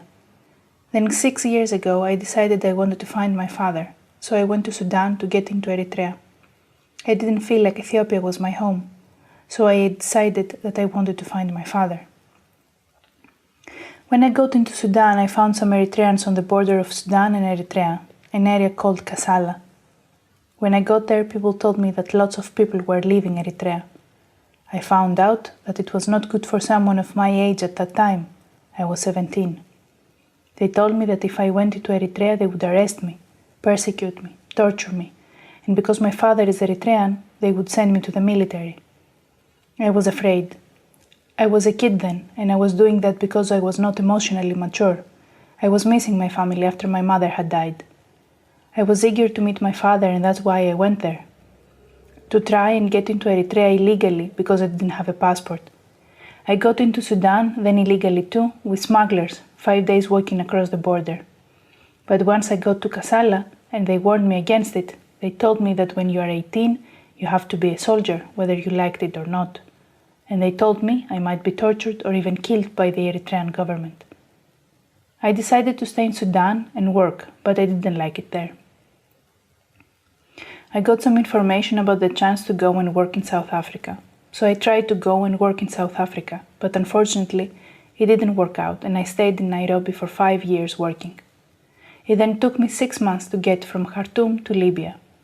It is different for everyone. For some, it is just 15 days or 1 month. For me, it was 6 months. I started in Khartoum, crossed the Sub-Saharan, which took 15 days. They told us they were taking us to Libya, but they took us to Sub-Saharan Libya. They kept us there for 2 months in a place called Rabiana. It's green like an oasis in the desert. So when I agreed to go with smugglers, I intended to come to Tripoli, but they kept us in Rabiana. To be honest, I didn't know exactly where I was after that time. They just took us in the car. Many times they just took us at night, stored us in a dark area, feeding us 1 or 2 times with macaroni. 10 of us sharing small dishes. We might have had about 10 mouthfuls each for 6 months just to keep us alive. My idea was to come to Tripoli and work and earn the money to cross to Europe. That was my intention. But when I got close to Tripoli, the smugglers took us hostage in a dark store in a house and said you will never go. When they put us in there, we were a lot of people. 4 months I stayed there because I didn't have the money to pay. They kept me there. They said pay us $2,000 each and you can go. The amount they ask for varies. For Eritreans, they ask for $2,000, maybe more. For Somalis, $2,500, $3,000. They do that because they know that for them they have a lot of family in Europe. They know they can ask for any kind of money and families will send it. But I didn't have the money because I didn't get the chance to find work. The people who took me hostage are Libyans. They are very cruel. They don't have any humanity. Where does the money go? I don't know. I didn't pay for the boat. They kept me for 4 months and then they knew I didn't have the money. They just kept people there and tortured them and beat them to make their family send the money. Many times they beat and tortured me, but I didn't have any family to call. Because my father is in Eritrea and I don't have his phone and my mother has died. I only have my cousin who is poor, and I left there at age 17. I just kept telling them that I don't have a family and they beat me. They just beat me. And by beating and torturing you, they try and find out your information. They beat you when you are lying on the ground at any time, whatever they have in front of them. If they have an iron bar, they use it. They use a lot of things. They hit you with the back of the gun, whatever they like. They tie your hands together and your legs together and you lie on your stomach and leave you there a day at night. The sun will be hitting down on you in the day, and the night you will be cold. Nothing to eat. That is the kind of torture they use many times. So I was there 4 months, and they saw that I didn't have the money. So they asked me to clean up in their room, clean the toilets, helping because I didn't have the money. Each night I prayed, I am Christian, that my God will take me out of there. And then they just sent me with these guys when they collected us together. Other people paid. My case was exceptional. Not many have experienced it like me. I have heard that they keep people hostage for years. I have heard if they realize you don't have the money, they just leave you there. But fortunately for me, they just collected me with those guys and put me on the boat. I didn't know what was going on. They kept saying to us, you are not going to Tripoli, you are going to the sea. And I was surprised. There are people that never ever intended to cross the Mediterranean, but they were forced to come. They intended to go to Tripoli to work, but they got hostage and were forced to pay the fee and put on the boat. There are a lot of people working in the smugglers' networks. Everywhere you go, there is someone who knows about smugglers. The system is very strong from what I can see. From Khartoum, a friend put me in contact with a smuggler. He took me to a house that they call Mehzan, a house where they collect the people before they begin the journey, like a place to store you. They picked me up at night and I spent a week there. We started the journey at night in a lorry with 109 people inside. Very dangerous and horrifying. I was regretting my decision. When I was there, it was really horrifying. Words cannot explain it. Their journey was very tough. But I have realized why people are crossing the Sub-Saharan, because their life they are living is more dangerous than crossing the Sub-Saharan. For any people making this crossing, there is good reason to migrate. For some it is because of war, or it is economical, some are political. Different reasons for everyone, but they are forced to move. I would like to give you some vital information regarding the money. To stop migrants, it is impossible. To reduce, it is possible. As I told you before, all the people that make this journey all have different reasons. Most of the time, the smugglers work with the governments. From Sudan to Libya, the smugglers work with the militaries of Sudan and Libya to cross the borders. They couldn't cross freely without it. Sometimes it seems there is no government in Libya. I saw with my own eyes the policemen come and see us while we were hostages, and they just left us. And when I came to Khartoum, there were 10 lorries crossing the border, and they just let us cross the border. Nearly 1,000 people. They have connections. When I asked other people how they paid while we were being kept hostage, they say sometimes they hand the money over, but mostly they use Havala, a money transfer system like Western Union. We have a 16-year-old boy traveling with us. He told me his story. He came with friends. He was born in Eritrea, and when he was a child, his mother took him to Khartoum, then to Ethiopia. So he grew up there in the Amhara region. Many people like the Eritreans do have support from family in Europe who can send money to them. What inspired me to come is that life was not good for me. My father left us and my mother died. The last 6 years have been so tough and challenging. So I come to seek a better life. I could like to see my father before he dies. I heard that I can take him out of Eritrea. He's old now. He's 66. In Europe, I will try to get him out of Eritrea. 2 years ago, I got his address and I called him and he told me everything. He told me not to come into Eritrea. He told me to be strong. So that's what I intend to do. Life has taught me many things. Interviewer: how do you think your situation could improve in the future? I'm going to England. That is where I would like to go because I'm studying English and I would like to spend the rest of my life in England.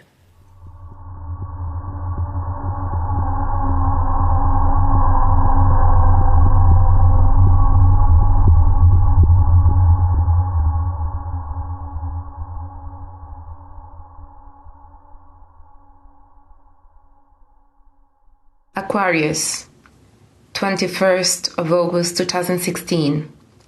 Female, from Eritrea, 17 years old. She spoke excellent English and helped a lot with translating for other women. My uncle is in London and he helped me pay for me to make this journey. I called him when I was arrested by the police. I spent 6 months in Libya. Libyan police arrested me for not having a visa. We were in a car and men started shooting in the air. Then they took us in a van and beat all of the men. I had been there for 1 month. A friend of her later told us that Mary had lost her pregnancy at this time too.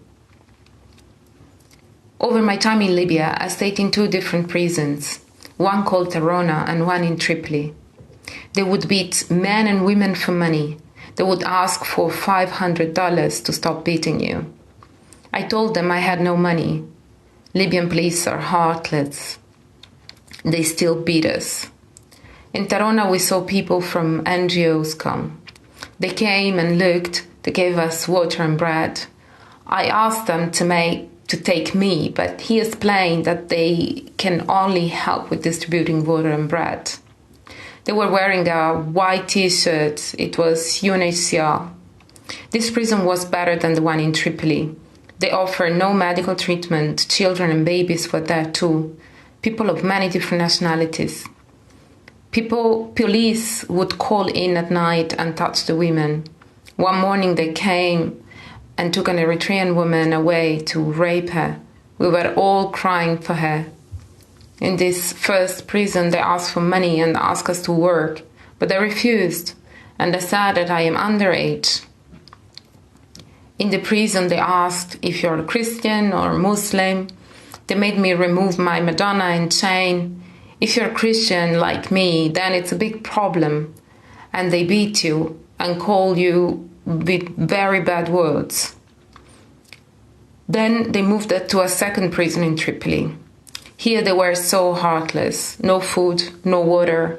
Asked for money, beatings and rape. We left this prison with the help of an Eritrean man who had relations with the Libyans. One of our group called him. He took $500 to take us out of the prison. We were taken to a small house for 2 days by the sea, run by a Libyan man. This is a good man who helped us. No beatings, and he gave us food. The house was about half an hour's drive from the sea, but you can't see anything when you travel in the car. When they took us to the beach to get the boat, there were so many Eritreans on the beach. I was on the top deck of the boat. When I first saw the boat, I didn't want to get on at all. I wanted to turn back. I was afraid. I asked to go back, but I couldn't. I was so afraid. Why leave Eritrea? There is no education for us. No life in Eritrea or Sudan. If you can't educate yourself, you have to work in the army. I left Eritrea at 15 years old. I was working in Sudan as a waitress. My mother is still in Eritrea. My father died, and I have 2 brothers and 1 sister in Eritrea. I learned English in Eritrean. I had a teacher at school, and also my mother organized for us to have a teacher at home. My mother doesn't know that I was in Libya. I'm afraid to tell her. I think she will have a heart failure. She was so afraid of me making this journey. I told my mom I was going to do it. I was going to make the crossing. What else can I do? All Eritrean families are so afraid of this sea crossing. My mother thinks I'm still in Sudan. When I reach Italy, I will call my uncle. In total, I must have paid $6,000 to police and smugglers. I will have to work and earn to pay it back to my uncle. The last time he gave me money, he told me that it was the last money he could give. I will tell my brothers and sisters not to take this journey. Never.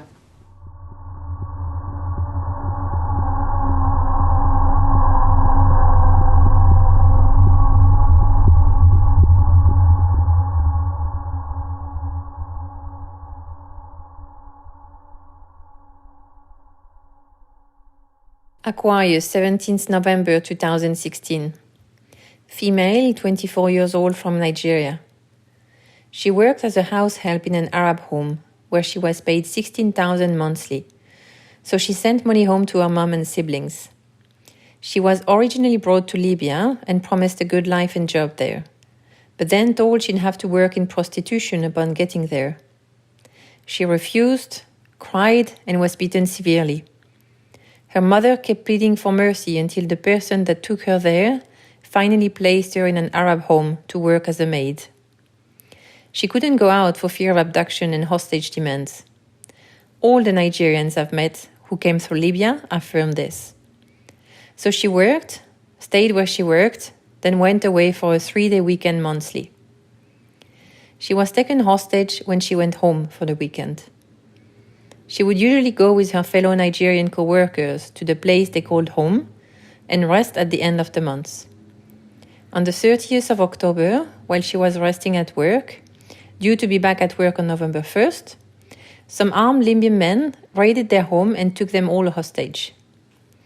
She didn't want to come to Italy because Europe wasn't on her radar yet, not this year, as she was earning some money regularly and saving. She had planned to try and go to Germany next year, 2017. As the men took them, she pleaded that they should let her take her things. She had some saved money hidden in the house, but she was not allowed to take anything with her. They were all taken to the waiting area, crossing point, and forced onto the boat. She didn't pay a dime for the trip and did not understand why she was being sent to Europe when she had not paid for the journey and was not bound to a madam. She overheard a phone call between the pusher and someone else and deciphered that he wouldn't be paid unless the people were sent to sea, so he forced them onto the boat and she is now here. She has no idea who to call, how to get help, etc. But I fear they'll find her and try to make her pay for the journey by putting her to work in Italy. She heard the girls telling each other to lie, that their fathers were killed by Boko Haram, put nail polish on the thumbs to foil fingerprinting, and to lie and defend their madams.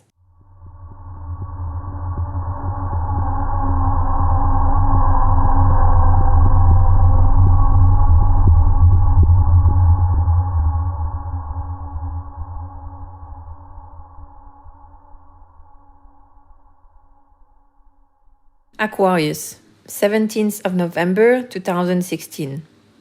Female, 18 years old, from Nigeria. The woman, from southeast Nigeria, has a madam who is based in France. There were 3 of them on board the Aquarius. They're supposed to call a number in Nigeria when they arrive in Europe. Then that person will sort them out, find them, and take them where they need to go. She had no idea she would be forced into prostitution until we started talking during an impromptu discussion time for over an hour under the rain covers on the deck while he trained. She seemed pensive and kept crying as we talked one-on-one. She had sworn an oath and was terrified of breaking the secrecy she was sworn to. She, however, seemed more terrified of working in prostitution or getting diseases. She thought she would have a good job in Italy and start a new life, send money home, etc. She was completely blindsided and absolutely terrified.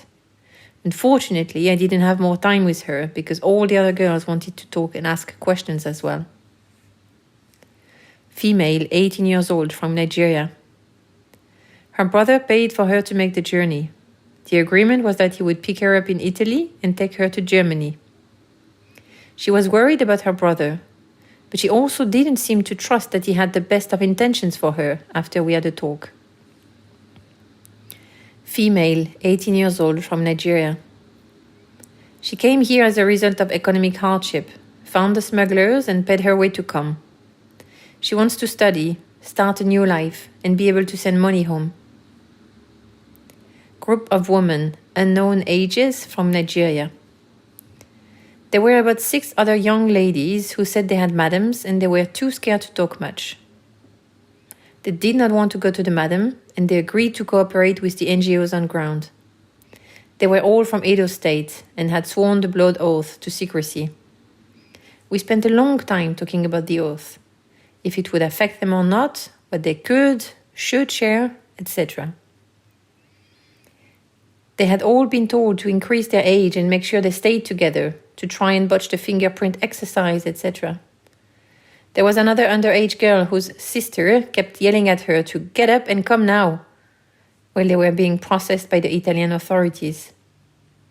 She wanted her to leave the underage area and join her.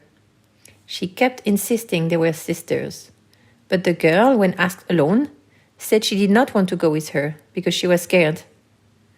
They were related, but not sisters, and the older lady seemed to have an agenda and tried for over half an hour to get the girl away from us.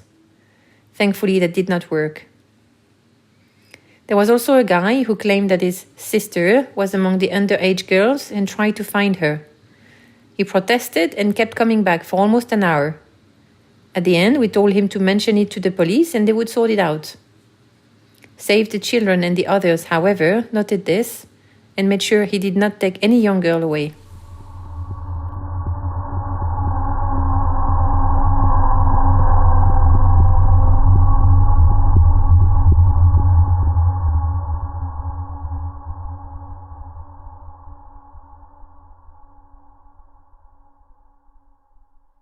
Date of interview, 5th of February 2017. Place of interview, Detention Center, Libya. Age in years, 65. Sex, male. Origin, Morocco. Interviewer. Conversation took place in Arabic with medical translator in medical clinic. I have been in this place for 2 months and 7 days. I worked here in Tripoli in a workshop. Then they took my blood and tested it. There was something wrong with my blood, they said, so they brought me here. My Libyan friends tried to get me out. I want to stay here in Libya to work. The blood test was a trick to extort money from me. If I had the option, I would agree to go back to Morocco to get treatment, if there's really something wrong with me, if I am really sick. I can't say who they are because it is not safe. One question will lead to another. 1 month ago, I contacted a Moroccan embassy representative, but I haven't seen anyone yet. The guards here understand that it is difficult for me here because I am so old. So they called the Moroccan embassy representative, but the embassy wanted to get the number of my family so they could pay for my ticket to fly back to Morocco. But Morocco is not a poor country. Why would they ask them to pay for my ticket? My sister married a Spanish man. Through a friend, my sister is now in contact with the embassy, but my sister only wants to give money if she can personally speak with me to make sure I am alive. Interviewer, he laughs desperately about the absurdity of the situation. The embassy asks for 2,000 Libyan dinars, 380 euros. This is much more than a ticket to fly back home. I am here alone. Imagine if there were 20 people like me here. Would we be stuck here for as long as I have? I never did anything wrong.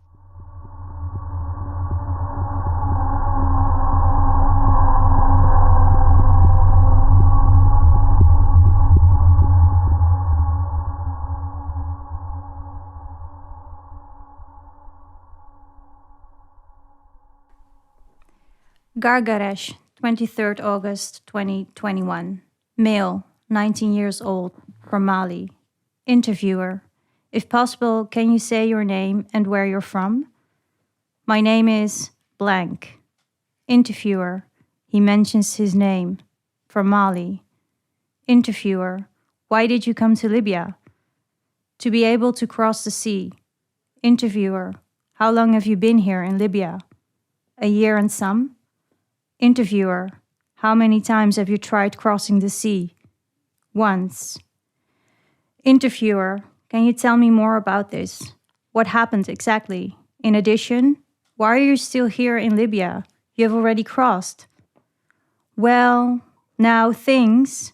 We came here through the desert. On the way, it was not easy. We started to get tired from Niger. Then we crossed the desert. We arrived here. We paid $2,000 to cross the sea. In the sea, we stayed for 1 night and 1 day. After that, the police caught us at 6 p.m. and we were brought here in Tripoli at 2 a.m. Then we were taken to prison in Tripoli. We were not treated well. We did not eat well. No good sleep. They were beating us. It is not easy. Now we are here. We will work here and then go back to the country to do a business or work in another profession. Interviewer. Now the situation here in Libya, how is it for you? Do you have any fears? How is it for you? Now, here, life is dangerous. There's no safety. And then if I get sick, there's no doctor. Often we need to work, but there is no work. Also, there is no food. Even water to drink, often there is not. Here, if you need to drink water, you have to go to the store. It is not easy. We have many worries. Interviewer. Can you describe how the day goes for you? So from when you wake up in the morning until when you go to sleep, what do you do? Why did you mention the word dangerous? In the house, there is no security. Often they will come and take phones or the money, like that. In the day, you go on the roundabout to find work, but you do not find any. Or whenever you find work, you do not get paid. Interviewer. How do you feel about not finding a job? How does this affect your life? Does it affect your health? No. If you have a look here, often people here work, but are not going to be paid. If you go to the roundabout to find work, you cannot find any, and you will be discouraged. I am now afraid of the future. We have left the country to be able to move forward, or to cross the sea, or to work here and then return. Life here is not easy. We are tired. Interviewer. You mentioned being in prison here. How long were you in prison? I was there for 2 months and 15 days. After paying the money, I went out. My mom sent the money to get me out. 3,000 Libyan dinars. Interviewers. You also mentioned that the treatment there was not good. Even drugs, only one. There are no drugs. People are going to die there. There is no sleep. Even for the mattresses. There are mattresses, but they don't give them. Interviewer. What prison were you in? Near Pepsi. Interviewer. This means Al-Mabani, as it is near the Pepsi factory in Tripoli. Interviewer. Did you see anyone from our team of MSF in the same prison? Anyone with the same vest? Yes, I did. Interviewer. When you saw our team there, they did not come and treat you? If you are in the front, you can go and then hit with us. Sorry, what? Hit. Afterwards, his friend who was always with him came to speak in the local language and said to us, he says you often come to give medicine, but you don't give him. So could he not come out to see us? He saw you, but you were giving medicines to people, but he did not receive any. Just for clarification, he saw us, MSF, working there, but when we were there, did we give him a paper? No. So he could not see a doctor? Yes. Did you get any food there? Could you drink some water? And were you sleeping? No, we do not sleep. Even the water, it is not good like this water here. You will get sick. Even for me, it is difficult. And the food? No, in the morning you will be hit, and then they will give a bread, and it is over until the evening. They will give you rice. In the morning, after finishing the hitting, they give a bread. After that, a call to my father to send money to go out. If you have finished your bread, this is it until the evening, or 10 p.m. What do they give you in the evening at 10 p.m? They give rice, but it is not well prepared. Interviewer. No, not today. Because today you know that MSF is here. Before, how do you do to see a doctor? Ah, okay. Okay, I know. Here, if you get sick, there is a drug, Amari. We mainly buy that. If you get sick in the head or stomach, the knees too, they are often painful. We will buy it. Even now, if people are sick, we go and buy medicine at the pharmacy. Interviewer. So without seeing a doctor, straight to the pharmacy. Yeah, the blacks here you cannot. You are problem creators. So you cannot see a doctor. If you get sick, you are left alone. Interviewer: we have finished. Thank you very much.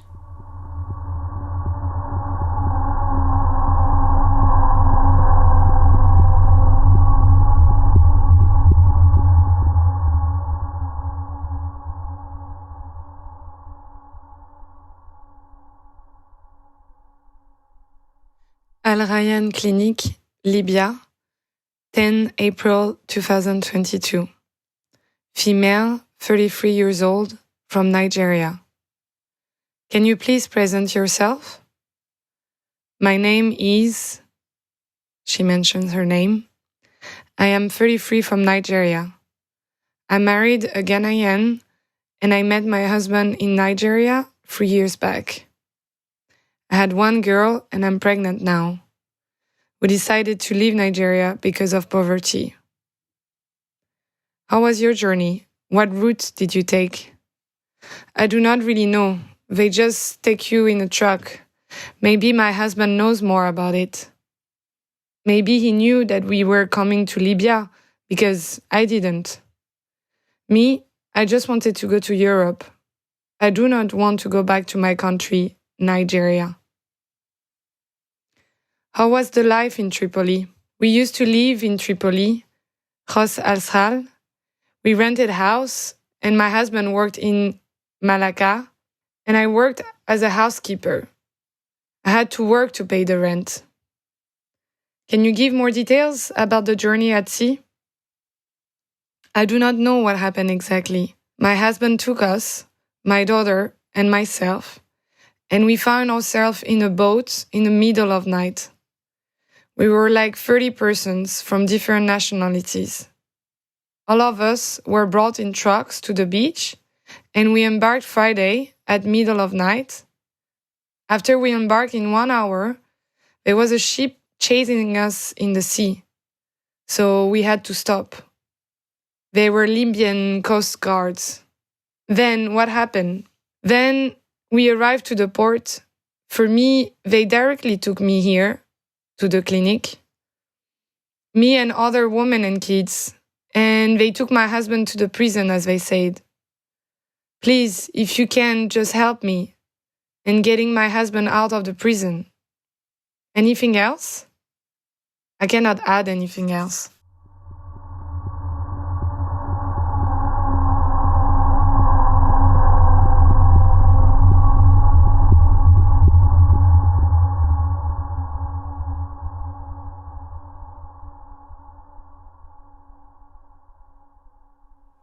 Gargaresh, Libya, 10 May 2021. Male, 16 years old, from Eritrea.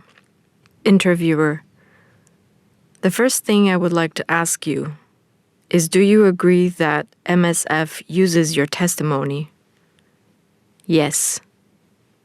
Interviewer: the first thing is that we can use this testimony only internally, to be used in confidentially with other actors or embassies. But if you agree, we can also use it publicly, with no identifying elements. For me, I prefer that this testimony is public, because it is not for me. If I do this today, it is not for me. It is for those who will come after me. So you prefer that it is public. Public. Okay, very well. So you were in SAZ detention center, correct? No, not SAZ, Bushara, so-called. The one we only know under the name of Mabani. Yes. Do you know the dates of when you were there? They took us on the water on 4 February. And you stayed until when? I did 1 month and 6 days in this prison, because for me, it is not a detention center. Can you tell me how it was? First, there, what I saw and what happened in front of us who were detained there, is that the Libyans, really, we don't know exactly their problem towards migrants. We cannot understand their problem. because once they take us on the Mediterranean, they tell us we are going to a detention center under the cover of the NGO, IOM to be precise. Once there, it is something else. Myself, I paid before going out. But if you do not have this amount of money that they asked, you will stay there for your whole life. You try to run away, you can receive a stray bullet. Interviewer, be shot. They bury you, they throw you away. I don't know because I have never seen how they deal with the body. But once I know, if you try to run away, you can receive a bullet. Have you ever witnessed such an incident? I saw we had to face this, because I think that on 9 March, the night from 8 to 9 March, if my memory is correct, we tried to escape that day. They shot a lot in the air and beat people. They shot, and that's how people were hit with stray bullets. We were informed of an incident in April 7th. Do you think that it could be the same incident? There are camps, because they have a system where the prison, the rooms, us, the migrants, we moved between the rooms. In the rooms where they divided the dormitories, we escalated to see our brothers under the roof and to exchange our places. Once they knew about this, they blocked it. Blocked the wall to the detainees, could not escalate them. Because once they beat someone in the cell 3 or 4, we escalate, and the news spreads. When they heard this, they blocked it, which means that when there is noise in a cell, the other cell will never know why. And we do not go out to eat in groups. We go cell by cell. That means if the other cell went out to eat and there was a damage, we will never be aware, unless to go out and you meet in the community and the other tells you what happened exactly. So that's it. This is what we experience in this prison. Myself, I paid to get out. I left my brothers. After me, there was a day where they tried. I don't know what happened exactly, but they killed 2 people. These 2 people caused the release of several people. Interviewer, interruption of a patient. So there was a death of 2 people, and our brothers managed to keep the body in the cell and block the cell. They did everything that night to enter and get back to the body. They could not. There were 2 bodies, 3 injured. I think that it was from 7 to 8 April. How did you hear about this? Because my brother stayed in that prison. He got out with those who were released to keep the story quiet from Médecins Sans Frontières, or IOM. This day, my brother went home. He was a victim because he was shot. It was outside that we continued to do his dressings. It was because he did not want to get involved. I wished for him to come here. He refused. But at least I have some photos in my phone, but it is private because I promised not to show these pictures. Of course, you know in any case that he needs to see a doctor. He can come here. I told him, but for him it is already fine. It has been a month. Okay, where was he shot? In the thigh. What was his nationality? Cameroonian. So that means there were more than 3 people injured in that incident. They mentioned 3 people injured and 2 people killed right away. But they told me that there is one, they don't know if he is alive or not, because he received the bullet in his chest. This one, whom we do not know whether he survived, is that in addition to the 2 killed? No, it is not included in the 2 killed. Do we know what happened to the body taken from the cell? No one. Because when they, interviewer, the detainees, blocked the body inside. They, the guards, did everything that night to retrieve the body. They could not, and in the morning they came with the so-called chief, and the chief promised the freedom of the detainees in that cell in exchange for the body. And the first body, what happened to him? The one that was not kept by the detainees. No, both bodies were in the cell. They blocked them inside. They blocked the door. Interviewer. Interruption from patient. So that is it. When he promised the freedom in exchange for the bodies, they accepted. And this is how they released cell number 4, and the bodies stayed inside. Until now, I don't know what they did with these bodies. And us, myself, if really the European Union continues to fund IOM in Libya, let them stop, because it is pointless. It is pointless.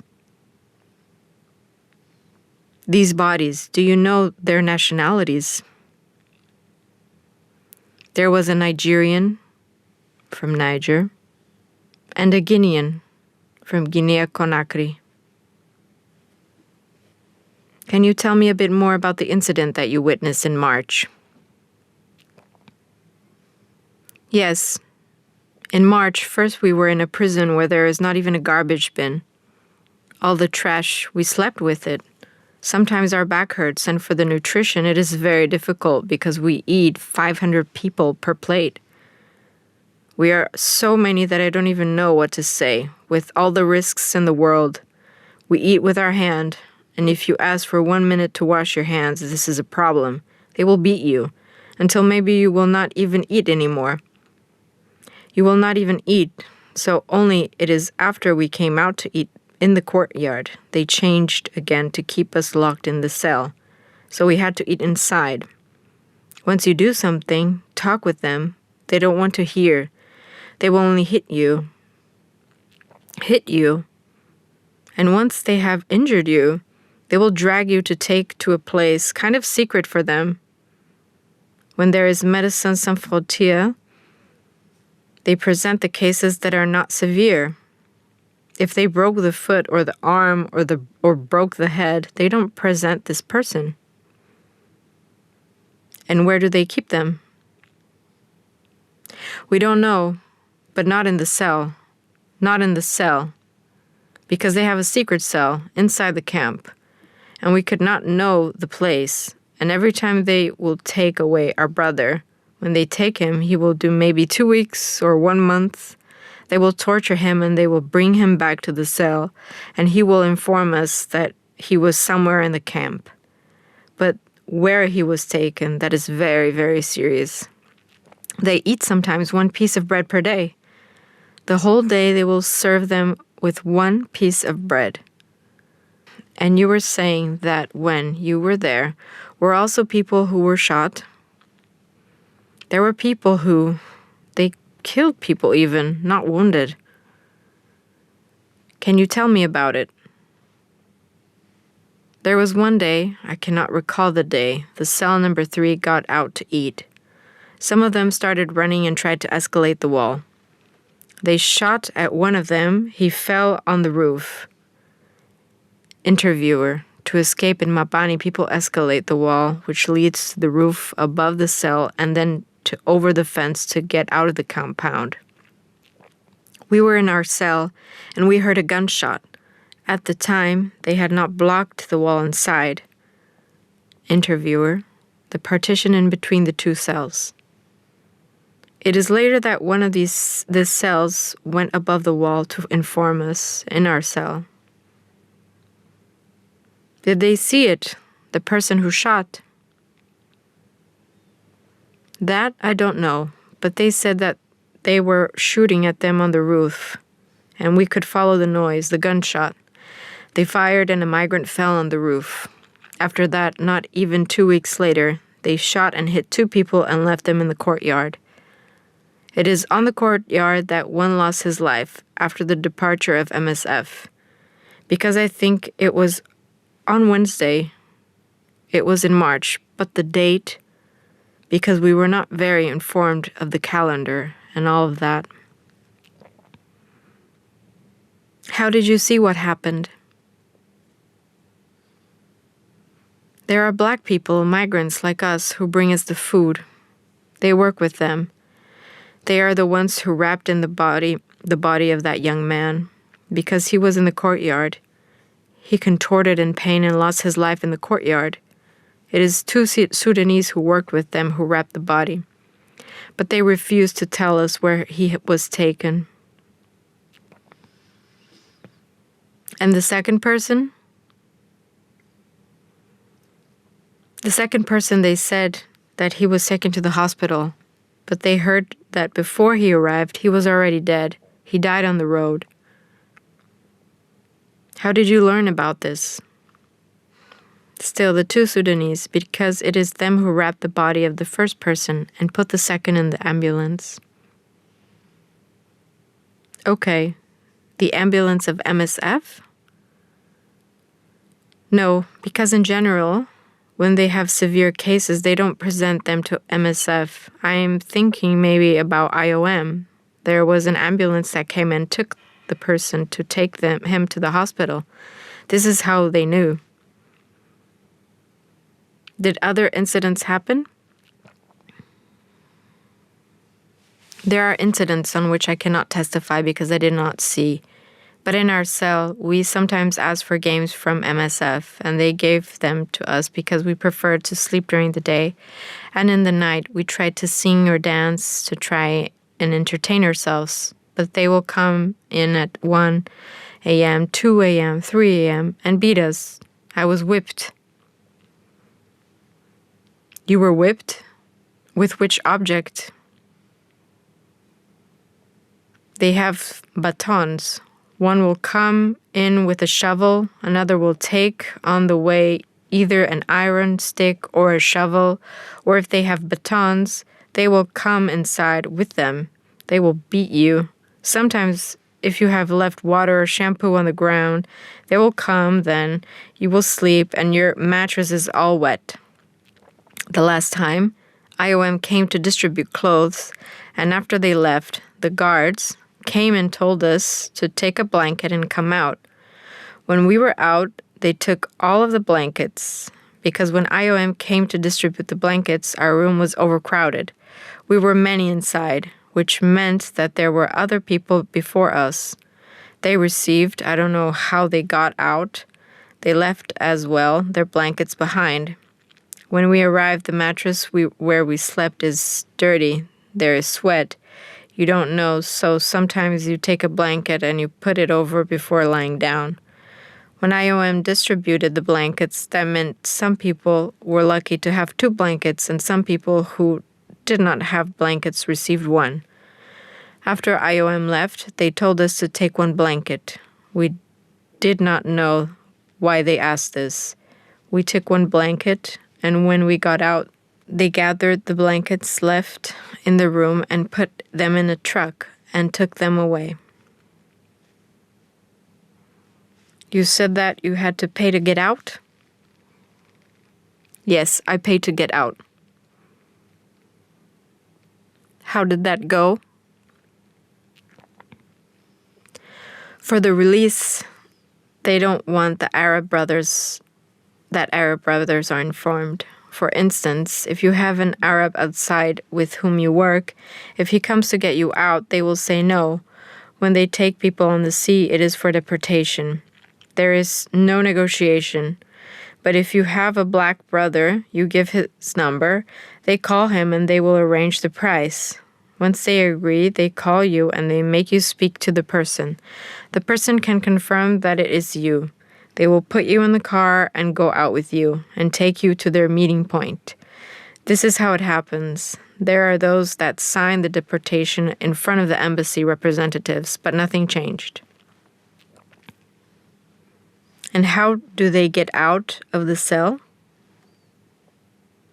They call you. You take your slippers, you go out. Even if you received some things like blankets, shampoo, everything, you do not take them out. The bag of IOM, you do not take it out, unless it has changed. But in my time, We did not go out with it. You go out with the clothes you were wearing and your slippers. Did you see a lot of people going out like this? Yes. Yes. Do you have any idea how many? 600 people? 600 people. And how much was paid for you? For me, it was 2,000 LYD. Who paid for you? A brother who paid outside, a so-called interviewer, corsair, pirate in English, who controlled the money coming from my family. Because once you were in prison, you don't have money there. You also have to give the number of your family to a black. Once he receives the money in his account, he comes to get you out. So it is your family who paid. For me, it was not my family, because I had a friend with whom I worked outside, but I consider him as a family. He's the one who paid the money to this person, so he could get me out. And for you now, this money, what will you do? The money, I will pay it back. How much time will that take? For me here, there are days where we can go to work, but we don't win. Interviewer, we don't make money, we don't find work. The day here is about 80 YD, from 60 and up to 80. So I can work 2 months or 1 month. It depends. I will reimburse. What type of work do you do? I work as construction worker. How does it go when you work? Interviewer laughs. How to say? Here, when you accept work, you have to put it in your head that you are a slave. Sometimes you will work and they will not pay you. You cannot talk. You try to talk, they point a gun at you. Once you have started, all they will say, you have to do it because you need it. Sometimes you finish the work and he, interviewer, the employer, will come and show you something that was not there in the beginning, just to find a reason not to pay you. Have you experienced other incidents since you are in García? Yes. For instance, I was almost going to forget. Sunday.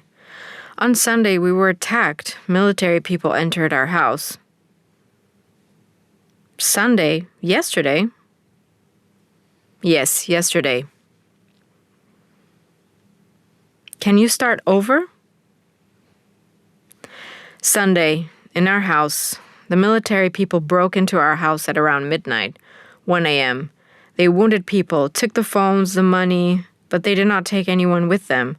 They only came to take money and phones. Some of us could escape, including me, because at that time we were not sleeping because of the prayer that Muslims do from midnight, so we were not sleeping. Once we heard the noise from our room, we got out and we could escape and come here. The Arab dad, who was at the mosque, told us to hide. He said these are thug military. They called them the Kriften. Kriften? Yes, I think this is Arabic. They told us to hide until they did their mission for an hour because their vehicles were parked outside. They were armed. There were vehicles outside? What type of vehicles? Military. How do you know they were military vehicles? Because they were dressed like military and vehicles with weapons like, I don't know. I do not do the army. I don't know how to explain. The pickups that often have weapons in the back. I don't know how you call that. You said they were wearing uniforms. What type of uniforms? Military, khaki, with others like black and white. They were dressed as military men. Did they wear headgear? Some had not. Some had masks, a black thing where you only see the eyes. Some had nothing. And did you return since? After that, where can we go? We were all here for a goal. We are brothers, so we sleep with our eyes open until we get out of this country. Interviewer. After we turned off the mic, I asked the interviewee if we could meet again. He said, "To be perfectly honest with you, I have already paid my way to Europe. I might go in the next few days, so try to call me, but maybe I will not be here anymore. For me, it is a win or die. Vaincre ou mourir. I cannot go back. I first went to Algeria, then to a refugee camp in Niger. UNHCR listened to my story, but they refused to believe me. I know when they don't give you the status, that means they do not believe you. This is when I decided to take the sea." Interviewer. Article. In Libya, the coast guards are accomplices of the traffickers. In Libya, the interviewee has tried to cross the Mediterranean Sea 6 times during the past 4 years in hope of reaching Europe. The young African of 19 explains to info migrants how the departure from the Libyan coast takes place and gives details of the troubling role of the Coast Guard's testimony. The price of crossing the Mediterranean is 3,500 Libyan dinars, about 640 euros, editor's note. The prices have increased with the health crisis. Before the pandemic, the amount of 2,000 dinars, around 360 euros, editor's notes. When the departure attempt fails and we retry our luck quickly again, some smugglers do not recharge for the trip, or they reduce the price to about 1,500 dinars, around 275 euros, editor's note. This is how crossing attempts go. A few days before the launch, the traffickers gather the migrants in abandoned buildings or in outdoor spaces near the sea. These places that we call campos are generally far away from residents. We can be between 150 and 200 migrants in the campo, including women and children. The people in charge of watching us and maintain the order are often Africans who work with the Libyans. Sometimes they can be even more violent than the Arabs. Their life is very difficult. Phones are not allowed, and the silence must be total. If we talk or make any noise, the guards will hit us violently. Sometimes we are beaten before no reason. The women are taken away from our eyes almost every day. We do not know exactly what happens to them, but I think that many of them are raped. In the campo, the traffickers give us very little to eat. Therefore, before being transported, one must do grocery shopping. I often bring biscuits and bread in enough quantities to last several weeks because we can stay there for a long time and wait for good weather conditions. It is the smugglers who decide the date of departure. Interviewer. Article.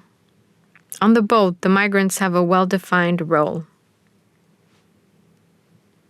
The night of the launch, the traffickers drive us to the waterside in small cars or containers, where we are hidden under covers. On the beach, there are between 5 and 10 Libyans. They are the ones responsible for boarding the migrants into boats. On the inflatable boat, things are well organized. Several people have well-defined roles. Before leaving, the smugglers provide a satellite phone to one migrant who speaks Arabic. A few hours after departure, the traffickers make contact to ensure that there are no problems on board, that there is no water entering the boat, and that the motor is functioning properly. It is the same person who will contact alarm phone, an aid platform for migrants at sea. Editor's note. While we are still on the Libyan beach, the smugglers give us the phone number of alarm phone and advise us to call the group after about 5 hours at sea. There is also a migrant in charge of the compass who has to follow the northern direction to European coasts. Most of the time, they know the sea well. Some of them were fishers in their countries of origin. Lastly, 3 or 4 migrants take turns sailing the boat. They either have already used this type of boat in the past and know how to steer it, or the smugglers train them a few days before the launch. In general, these people do not pay for the crossing because they have great responsibilities. They are the ones who take the risk of steering a boat, so they have our safety in their hands. Interviewer. Article. Migration is a lucrative business. A few hours after leaving Libya, the migrants are often apprehended by the Libyan coast guards. When we were intercepted, we often find aboard their ship 1 or 2 Arabs who have launched us a few days earlier. This has happened to me twice. If we tell them we recognize them, they beat us. The Libyan coast guards are accomplices of the traffickers.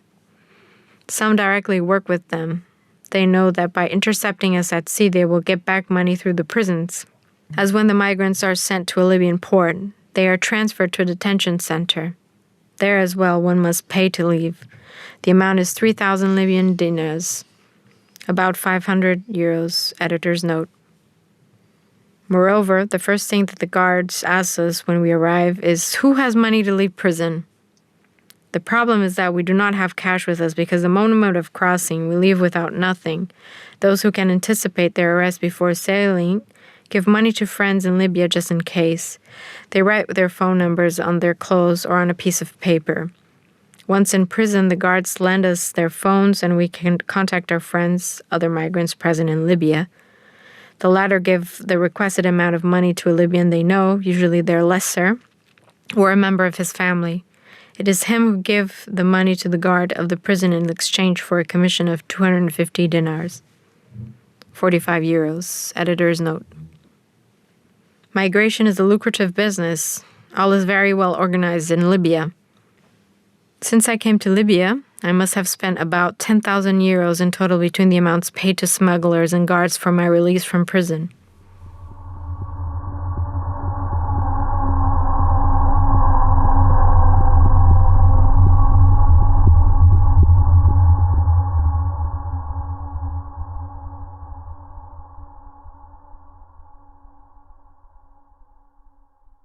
Detention Center, Libya, 11th of November 2021. Male, 14 years old, from Syria. I was only 4 years old when we had to leave Syria to Lebanon, and I lived there with my family for the past 10 years, studying and socializing. But recently the life in Lebanon became very hard for the nationals and immigrants like us. The schools closed and unemployment increased, as everything is very expensive now due to the recent events. So I decided to cross to Europe, and the only way was through Libya, and I could reunite with my family once I get there. I paid the smuggler $2,000 to cross the sea, but he kept us for 4 months in the same house, then frauded us and denied our payment. So we went to another smuggler, who will be paid on arrival, but he should take a guaranteed check back from our original country. We departed at midnight in a 10-meter boat, as we were about 55 personnel from Syria, only 1 Egyptian and a few Sudanese. After about 5 hours in the sea, an Italian helicopter captured us from the sky and informed the Libyan rescue. The waves started to get very high, and the children were crying when the rescue boat came and asked us to stop, but we all refused. After an hour, the families asked the captain to stop the boat as the Libyan rescue started to evacuate us, even though we asked for Italians to help us, since we were so close to international waters. As some of us were forced by the rescue guards to leave the boat as we were beaten and pushed by them. We arrived at the port at around 10. They were going to discharge all the families, so the females started lying about their relationship with us, pretending that we were their brothers, sons, grandsons, to get us released. But apparently, when they found too many of us, they just decided to detain us all. And now I'm here for 3 days, and I haven't contacted my family yet.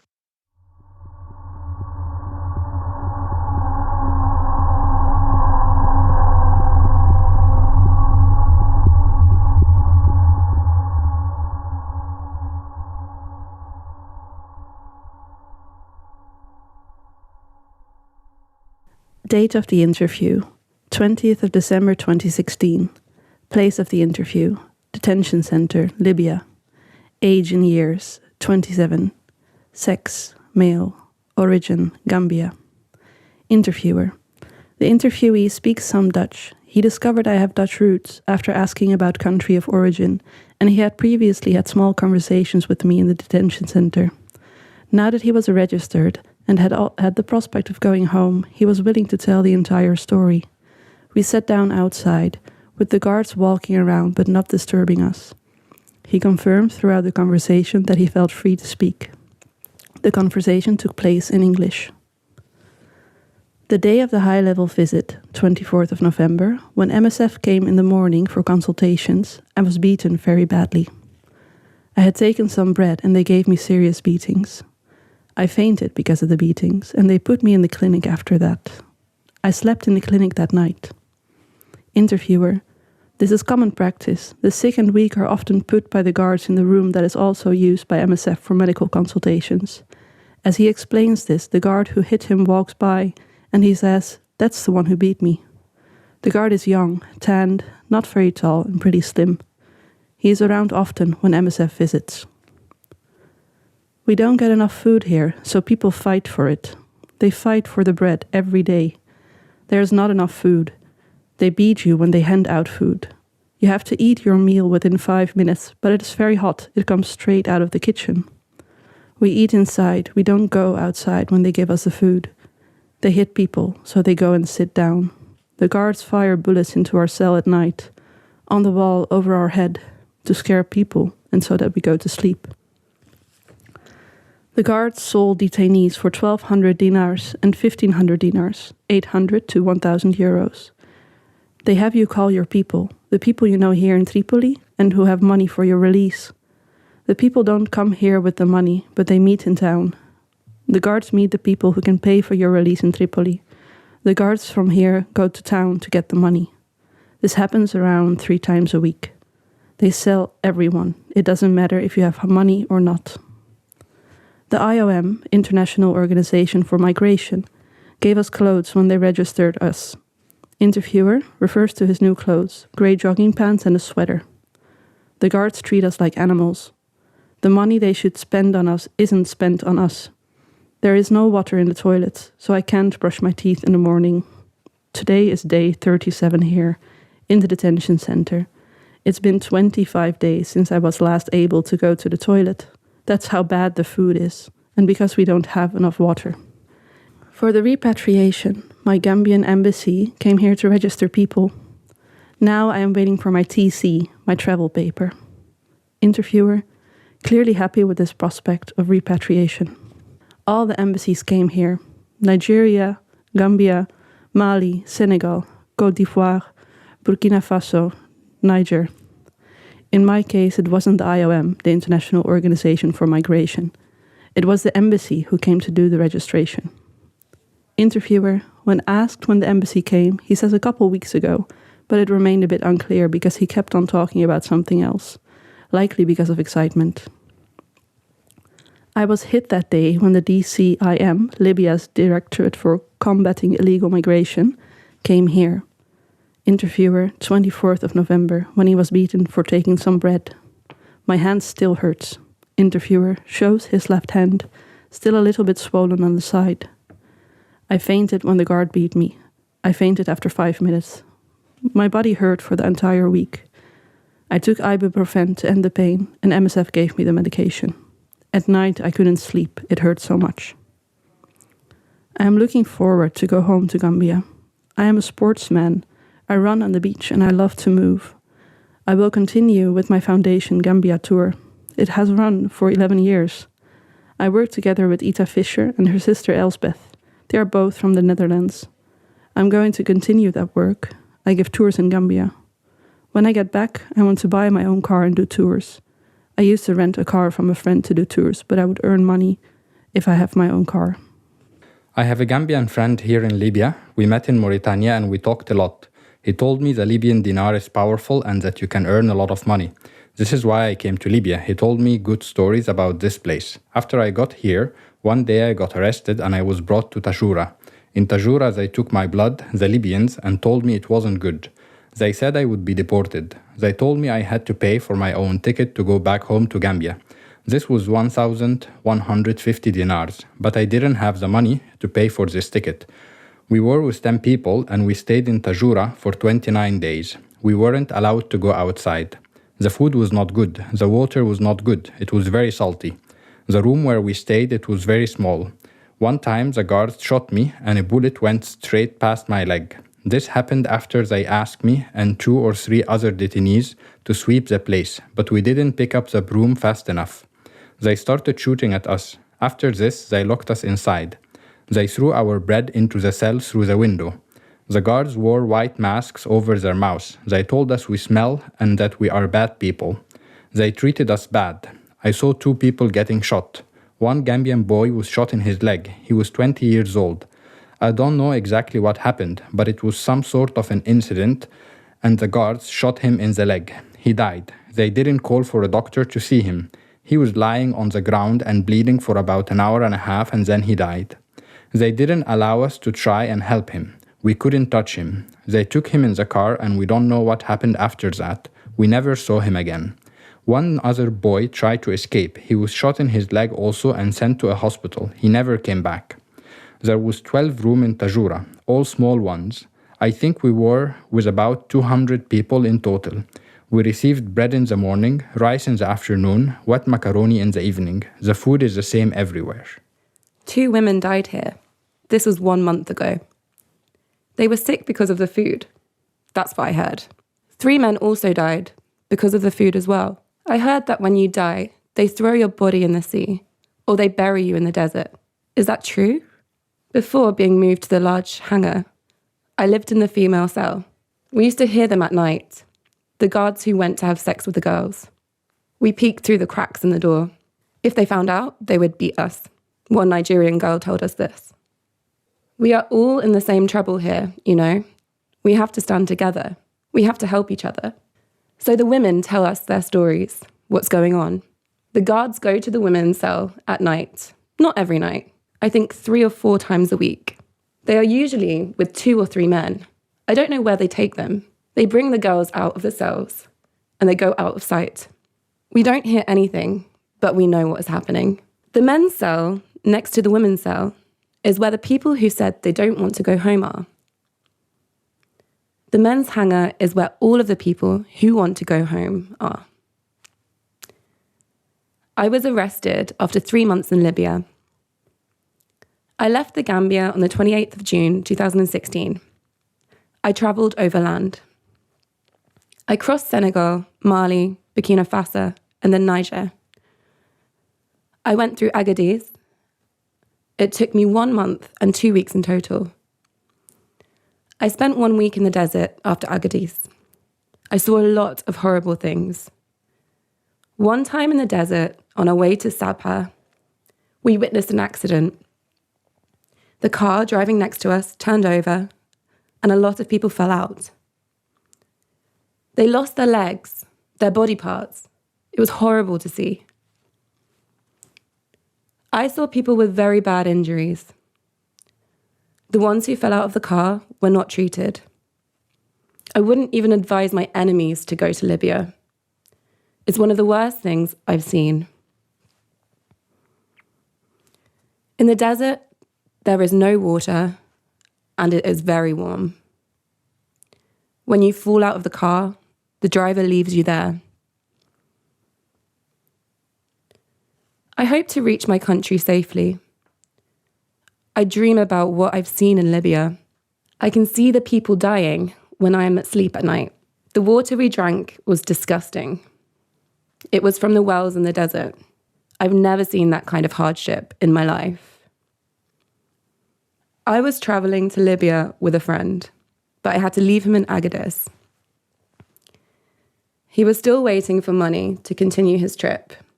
We lost contact. They take your phone, your money, they strip you. Even if you have extra pants on you, they take whatever you have extra so that you are left with only one. Before traveling through the desert to Sabha, the traffickers took all our extra clothing and set them on fire. They burnt them in the desert. Libya is finished. They live on us. We are their source of income. All the kidnapping for money. They use it to build their houses, to buy their cars. We are mistreated.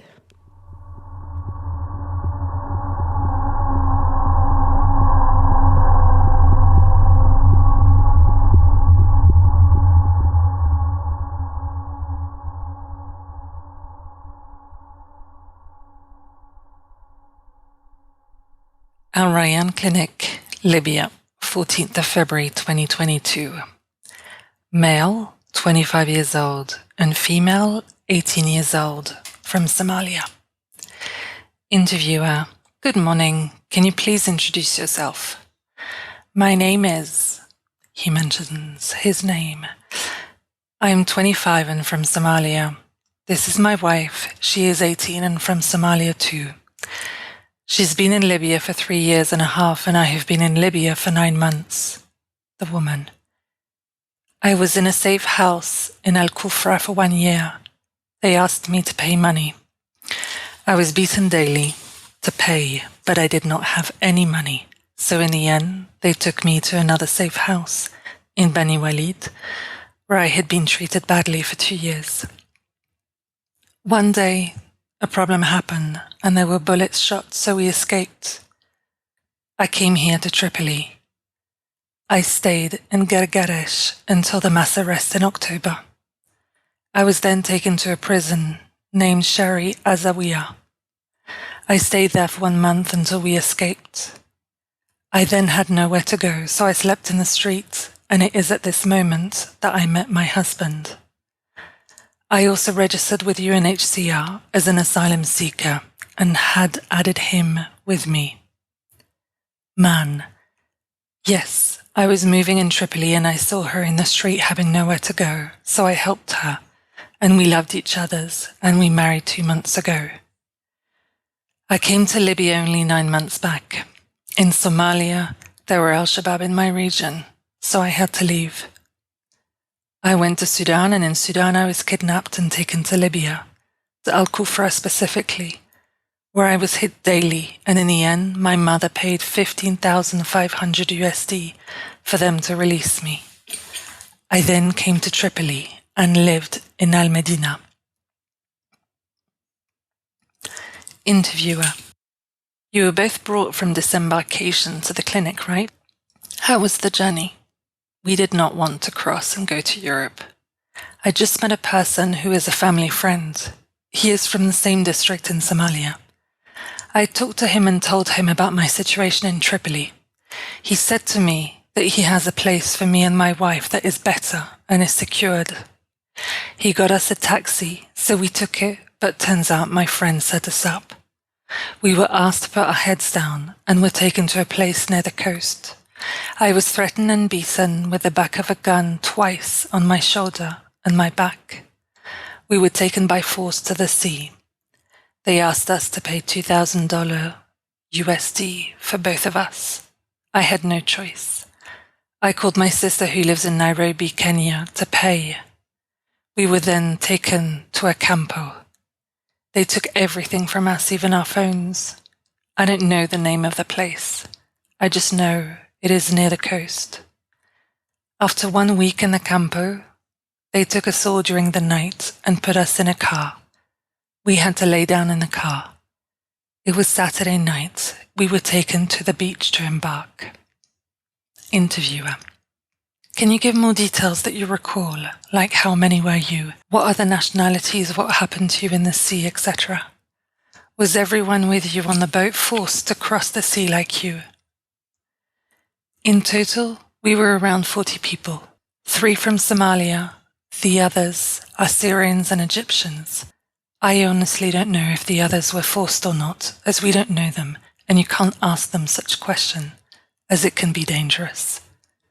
However, on the boat, people were happy to go and to soon reach Europe. We were not given any safety jackets or anything. We were moving for 4 hours. Afterwards, the engine of the boat stopped working and water started entering the boat. There was no one near. We were praying God for help.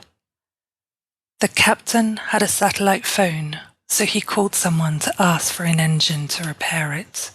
Soon after that, a small new rapid boat came, and the captain went with it. He said that he's going to bring the new engine to fix it. He never came back.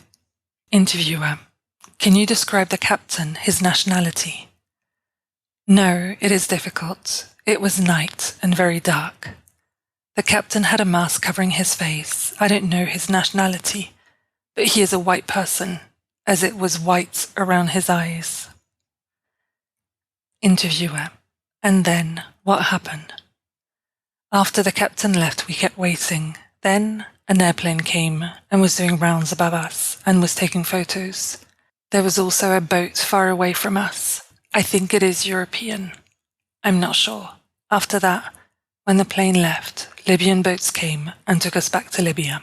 Interviewer: how were you treated by the Libyan guards? When they came, we were scared. People were screaming. We did not know what will happen.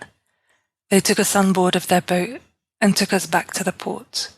It was very scary, but they helped us. In the port, they gave us something to cover ourselves. They have also asked, who's the captain? And we said that we don't know. From the port, we were taken to the clinic, where we have been since.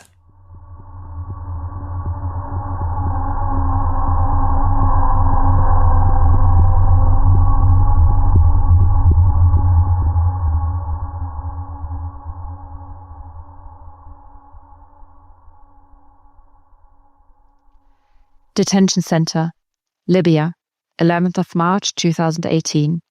Male, 27 years old, from Guinea-Conakry. The conditions in Libya are not acceptable. 95% of the people here get to know the situation in Libya only once they arrive. I arrived in Libya in early 2017. It was as if I arrived in hell. Our black brothers sell us to the Arabs. In Sabah, I received gunshot on my foot. We were regularly sprayed with freezing water. They were making phone calls to our family back home. They were beating us at the same time to push our families to send the money. I spent 6 months there without being able to make any phone call. You can call them only if you're ready to let your family know that you're being tortured. I saw people being beaten until they died. Once the money paid, the journey continues until Beni Walid. Only if you're lucky enough to have a trusty driver. Many of them are in cahoots with the traffickers. They regularly make barname, interviewer, a deal together. One of my friends tried 3 times to cross the sea. Because all of the suffering that he went through, he decided to go back to his country on his own.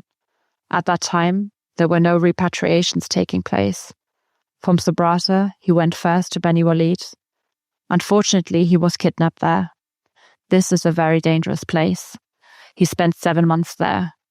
They asked 30 million francs, CFA, to his family. He is in Tripoli now. When I met him, I didn't recognize him.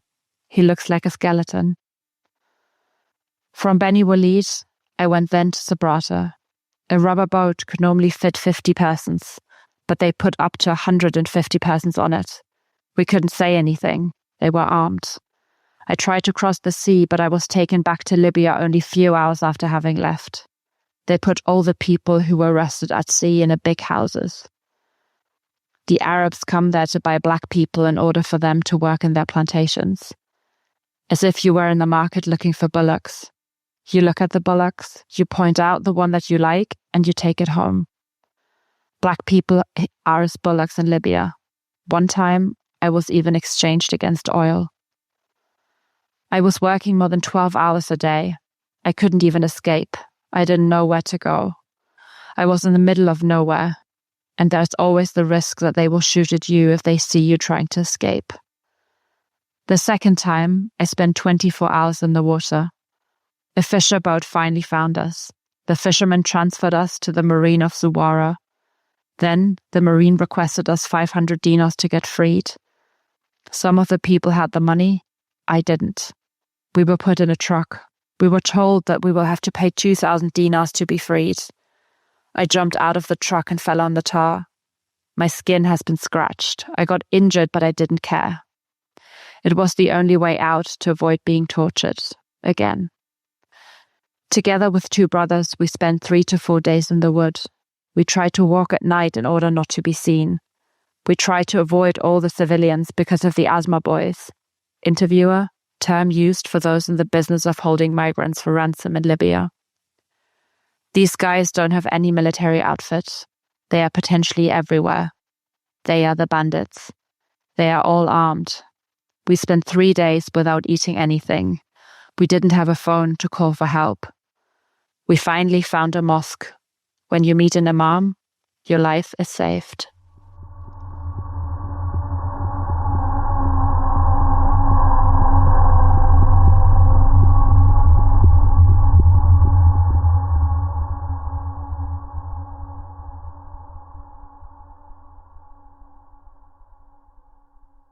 Date of interview, 14 December 2016. Place of interview, detention center, Libya. 18 years, 25. Sex, male. Origin, Niger. Interviewer. 2 men were sitting next to each other during the medical consultations and were both severe acute malnourished and received therapeutic nutrition. Both men spoke French and were very, very weak, hence the lack of details in some instances. The conversation had 2 parts. First in the medical clinic, the second part was outside in the sun. But we had to rush as the men had to go back to their cells. Are you here to give us food? Interviewer, this is when I help distribute the therapeutic nutrition. Madam, can you give me some more food, please? Interviewer, speaking to me when I ask in French how they were doing after they received the ration. Are you here to hand me some more food? Just give me a little bit extra. I'm so hungry. The situation is really bad here. You see how they treat us? And now we don't have any food. How long do we have to continue like this? I come from Niger. And before coming here, I spent 1 week in Saba. Then I was taken to Ben Walid, where I spent 2 to 3 days. We had no food in Ben Walid. And then I was taken to Al Falah. I don't have any contact with my family, and I don't have any family here in Libya. We want to go home, to our home country. They treat us really badly, and we hardly get any food. The only food we get is when you come. The guards beat us here. If we can't express ourselves, if we don't speak Arabic, if we don't understand the Arabic, the Arabs beat us. I don't understand everything they say, so they beat me. Last week, on Wednesday or Thursday, someone accidentally turned off the light. Interviewer, this part was a bit unclear, not sure if the light is low enough to do this by accident. There are several large lights and there are cameras in the cells, so that the guards are able to watch the detainees. So the Arabs came.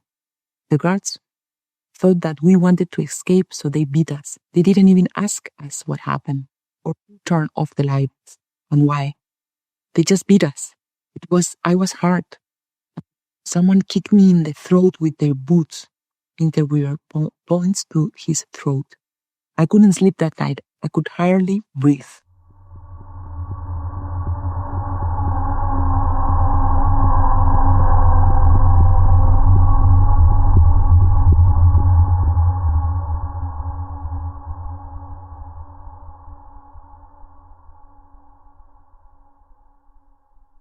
Detention Center, Libya, 21st of April 2019.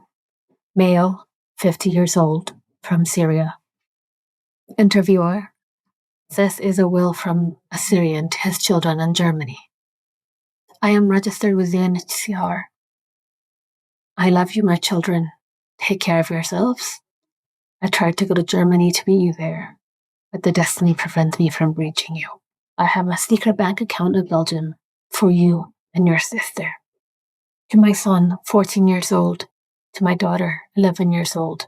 To my wife. Interviewer: he mentions their names. The responsible of UNHCR in Gorgi. Interviewer: he mentions their names. A group of 6 people and another beat me by the Farsan al-Baruni gate. I identified him by a person named. Interviewer: he mentions the name. An Egyptian citizen who was detained at the Anjila DC. I met the person through this Egyptian, and he and his friends assaulted and beaten me. A Libyan, a member of the Al-Fursan militia, beaten me by a 40-centimeter long iron pipe on my head and forehead, and on my teeth, which led to the destruction of the teeth of the lower layer, and beating on my back, beat me with his colleagues. And that was on Sunday, 20th of March, 2019. I asked for a report that the detention center commander rejected because he is friend and this person. My health condition deteriorated despite my request to take me to the hospital more than 4 times. The detention center commander threatened me with physical torture or stays in prison at least 2 years. I request that an investigation be opened with the UNHCR in the International Criminal Court because Libya is at war. This is a war crime. Libya is in a state of war, explicit in the abuse of power to kill people. And the reason for this is racial discrimination against those who have been Muslim, and I am Christian, since 2013. This is the 3rd attempt to kill me because of religious discrimination. The first attempt on a turnabout in a residential area was saved by a man named. Interviewer: he mentions another name. A police officer in illegal immigration in Tripoli. A second man, a guard of honor. The second attempt before Eid al-Adha, they tried to hit me by a car. Egyptian people, and the name of one of them. Interviewer: he mentions another name. Egyptian. And the Libyans, one of them named. Interviewer: he mentions another name. The 3rd attempt when I left Africa Airways office on the evening of the previous day, I asked the airline's employee on a trip to Lebanon or Kurdistan, and immediately after my departure, a person named. Interviewer: he mentions another name. And one of his leaders attacked me. And I was brought to Anjila DC and was subjected to verbal assault and physical humiliation by the recommendations of the DC commander. A police captain beating with a 2 PPR. I asked UNHCR to open an investigation of this incident. Thank you. Note: in case of my death, the responsible is the detention commander, and. Interviewer: he mentions the name of the first Libyan who beat him.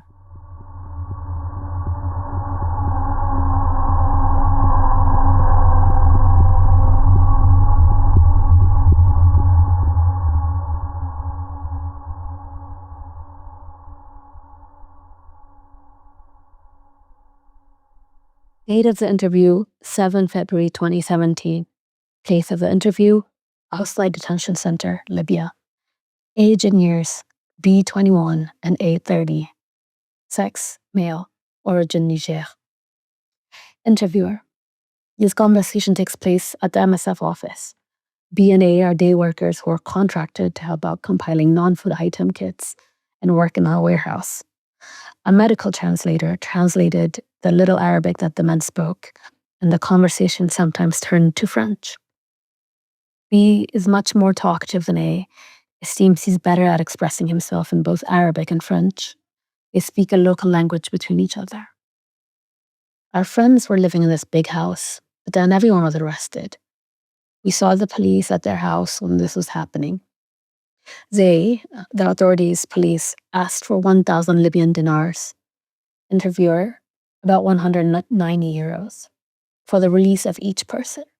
They were all sent to Tariq al-Matah detention center. We used to live in the Aridia, not far from the stadium. Everyone in Libya is very conscious of the fact that people from Niger are here to make money.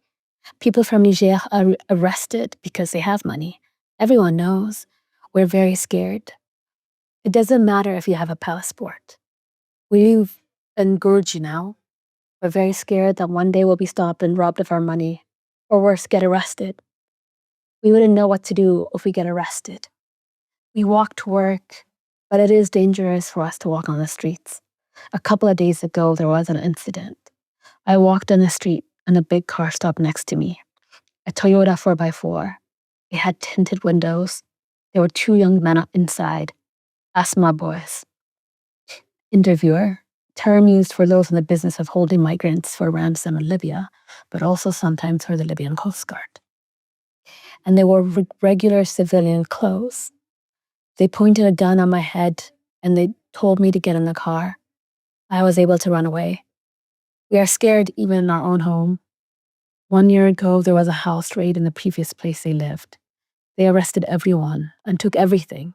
They stole our things. We don't know where they took all the people.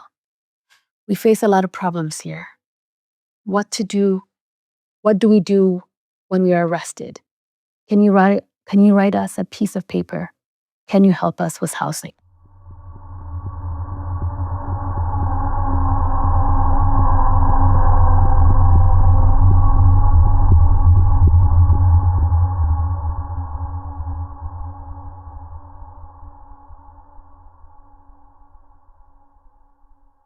Date of interview, 7th of February 2017. Place of interview, Detention Center Libya. Age in years, 29. Sex, male.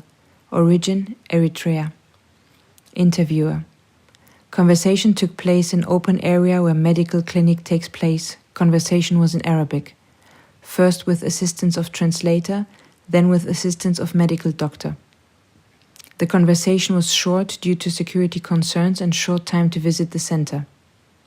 MSF had previously referred the case on January 14th, and at moment of conversation on February 7th, the UNHCR still didn't visit him. I am from Eritrea. My mother is from Ethiopia and my father is from Eritrea. I was born in 1988. I have a refugee registration card, but the guards, interviewer pointing at the detention center administration office, took it from me. I have been here for 2 months. The guards treat us very bad here. We are locked up, we can't do anything.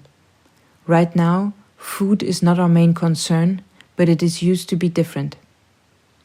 Now an aid organization brings us food 3 times a day. At least we eat enough now. There was a moment when they didn't bring us food a couple of weeks back, but now we have food. It is a bad place here. I grew up in Sudan. Interviewer, I understand this is where UNHCR registered him as a refugee, but went to Egypt 2 years ago. They sent me to prison there. I spent 1 year and 2 months in prison. Interviewer, he later tells that he managed to escape out of prison. I fled Eritrea when I was very young. I am scared of the guards. They come at night after 2 a.m. Every time they open the door, I hope it is the UNHCR. The guards ask us if we want to call our family using their phones so they can send money for our release. They ask for around 500 to 1,000 dinars, about 95 to 190 euros a person. But I don't have any money and there is no one I can call. I'm scared that one night they will take me and the UNHCR will not be able to find me. I used to suffer from hypertension, but I'm doing better now. I don't sleep well in this place. Since I arrived in Libya, I haven't had contact with my family. I don't have much contact with them because I left years ago, but we used to talk over the phone from time to time. I haven't talked to them in a long time. Can you tell me if I will get out soon? You are my only hope in this place.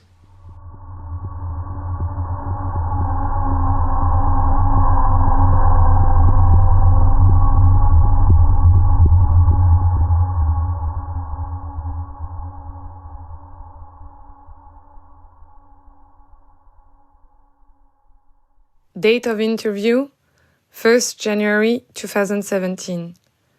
Place of interview, Detention Center, Libya. Age in years, 35. Sex, male. Origin, Nigeria. Interviewer. This conversation took place in the medical clinic. The interviewee is new and was keen on telling me how bad his situation was, but he was also scared of the guards finding out that he was talking to me. A group of Nigerians, who all came from the same boat, told me bits and pieces of their story. After which I sat down with the interviewee to take his testimony. They took us here from the boat. We were 120 people. It was a rubber boat. The engine broke down, so we couldn't continue. We were 70 men and 50 women. We embarked at Garaboli. We left at 4 a.m. in the morning. We spent 6 hours on the sea before we were rescued. We called for help. We had a phone on board. The Libyan authorities came to our rescue. They came with a big ship. One fishing boat was also there. They took us to land. They treated us all right, no violence. They took us to the office of the Ministry of Interior on illegal migration. From there, we went to Tariq al-Matar, a detention center. I came through the desert. I went through Niger, Agadez, and then to Gatroun and Saba. I went through the desert and then to Tripoli. I was taken to many different houses, many, and he counts on his hands. Something like 10 different houses. They were small places. Sometimes we were held with 80, 100 people. They were beating us a lot. It was very dirty. There was no clean water. The water was very salty. There was no food. Only one small piece of bread a day. People died everywhere. They were lying everywhere. He moves as if he's swimming through piles of bodies. Bodies everywhere, dead. They died from lack of food. People were hurt, very bad. In all the houses I went to, there were only Nigerians. I connected with someone in Nigeria. I didn't know him. He told me he was able to get me to Europe. I would travel by land to Libya and then fly to Europe by plane. That was the plan. No one knew where we were. We don't know Libya. And then we saw the sea. We didn't know anything. The sea. They took us on the sea, not on the plane. Very bad people. This indicates that multiple Nigerians, if not all of this group, were under the impression that they had been promised they would go to Europe by plane, referring to the promise of traveling to Europe by plane. We never spoke to anyone. They just took us from one place to another. No one knew what was going on. No one had information. Here, they take us at night. I am afraid that I might disappear. The day MSF came, the guards came at night and they took us. Wildly gestures with his hands, illustrating paying money with his hands. They don't set us free, they sell us. In the middle of the night, the guards came and took 20 men. I'm scared they will take me. Can you please help us? I spent 3 weeks in Bani Walid, a city in Masrata district. I was in a room in a very large house. We wore dirty clothes. We were very smelly. And then they beat us. People died. Oh, so many people died. Please, can you get me out of here?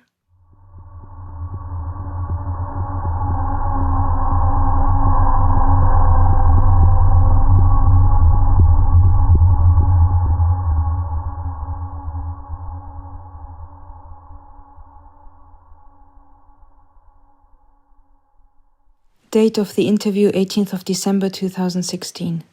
Place of the interview Detention Center Libya. Age in years 65. Sex male. Origin Chad. Interviewer. I was made aware of the interviewee's presence after the men's consultations. He was located in the small hut next to the office on the way to the men's cell, the place where the weak and sick are usually kept. This hut has no door, there's a piece of cloth hanging in front of the opening, and it is about 8 by 3 meters. I approached him and offered to sit outside in the sun to chat.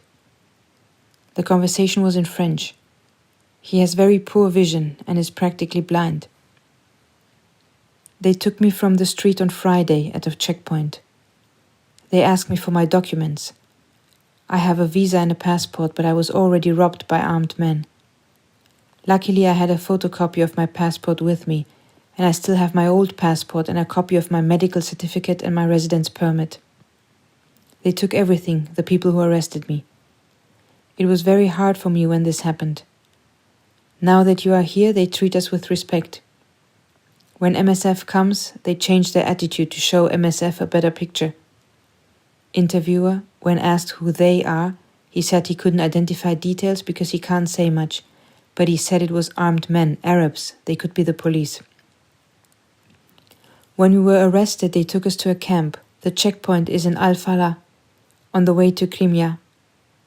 They first took us to another camp next to the checkpoint. They beat me quite badly. They beat me because I still had my cell phone on me. Interviewer, he explains that his cell phone and his belongings should have all been taken from him when he was stripped upon arrest, but somehow he still had his cell phone. They hit me on my back. We gave in, we complied. They ordered us to do so. When I arrived here, they asked us to empty our pockets, but we didn't have our belongings anymore. Now I am in this smaller cell. Interviewer, referring to the hut.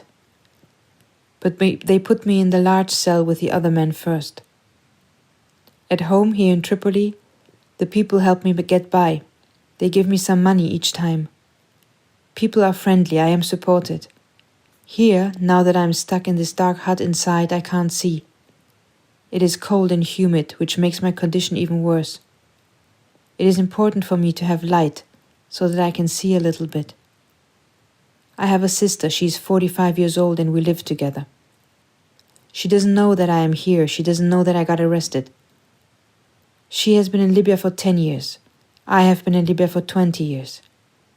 I come here regularly and I often travel up and down from Chad. I often stay here in Libya for 1 year. I travel by plane. The last time that I traveled here was in 2010. This was before the uprising took place. Interviewer, referring to the events in 2011. I couldn't go back, I was stuck here. The reason I come to Libya is to look for work, perhaps also travel to Europe. Before the uprising, Libya was fine. After a year, you usually earn enough money to help your family and then you go home.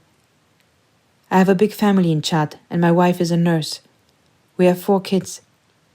One is studying to be a doctor. We want to go home, my sister and I. My older brother and my family are in Sabah now. He works in the car, he drives up and down between Chad and Libya. He will bring our family back to Chad bit by bit. The idea is that the next time he is in Sabah, he will call me if he has a spot in the car so I can drive back with him. Interviewer, MSF received a phone call from him on the 20th of December, where he confirmed he was indeed released from the detention center and picked up by his family without having to pay any fee. He indicated that this was because MSF personnel asked for his release.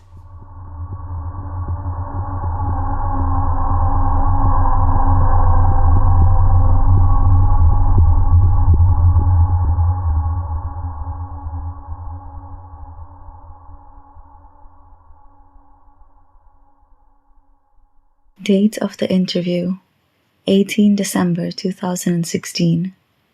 Place of the interview, Detention Center, Libya. Age in years, 20. Sex, male. Origin, Nigeria. Interviewer, Interview took place in English and on a chair in the theater area where the medical consultations take place. I was sitting with another person when the interviewee was lining up on a chair close to us, waiting for his turn to speak with me. He was referred to me by the medical team. Nobody here committed any crimes.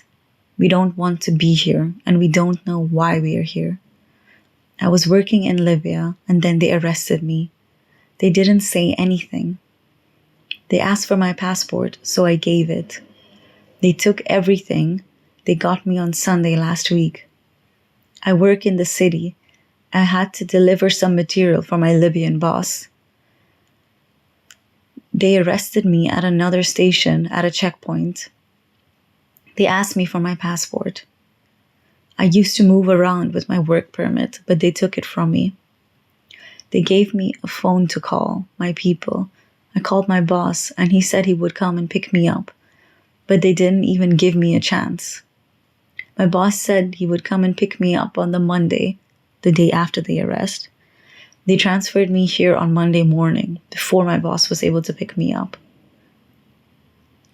From the city, I was taken to another place, Dastramia. It was a camp. Other people were there. There were many. They take them there to work. It was around 10 to 11 a.m. The people who arrested me and who were at the camp looked like this, interviewer note, pointing at a guard in the dark army/police uniform. They wear masks, and there were 4 of them. It was a big camp, and they were doing mechanical work there. It was a workshop for motors. It's not far from here. I am a construction worker. I work on the design of ceilings. I worked in Libya, but they have all my documents. They gave me my permit at a checkpoint when I was traveling from Sabha to Tripoli. They stopped me there, and a doctor took my blood and tested it. If the test is okay, they give you a permit. I traveled from Nigeria to Niger, through Agadez, and then to Libya. I left Nigeria in March 2015. I came here for work. I traveled alone. Many things happened on the road. I need help.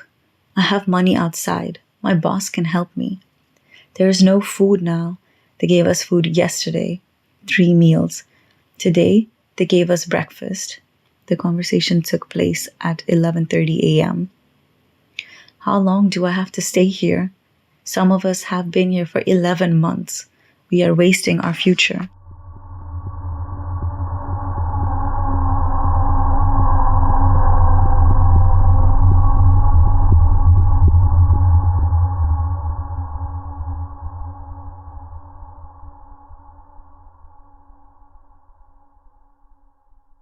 Date of the interview, 18th of December 2016. Place of the interview, detention center, Libya. Age, 28. Sex, male. Origin, Bangladesh. Interviewer. The interview took place in English on a chair in the theater area where the medical consultations take place. I was sitting with another person when the interviewee was lining up on a chair close to us, waiting for his turn to speak with me. He was referred to me by the medical team. It's been 25 days since I've been here. When I arrived here, I didn't receive any information about why I was here, and I have not been able to contact my family.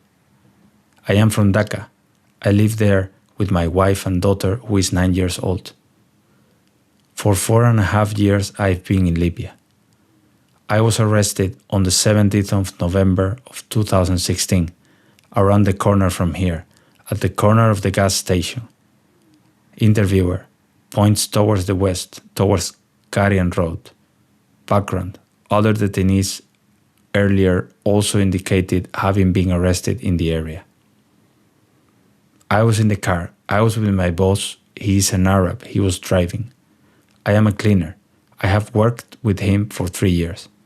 If only he would know I am here, he would be able to get me out. I live close by, at the crossing of Tariq al-Matar and Tariq al-Sonami.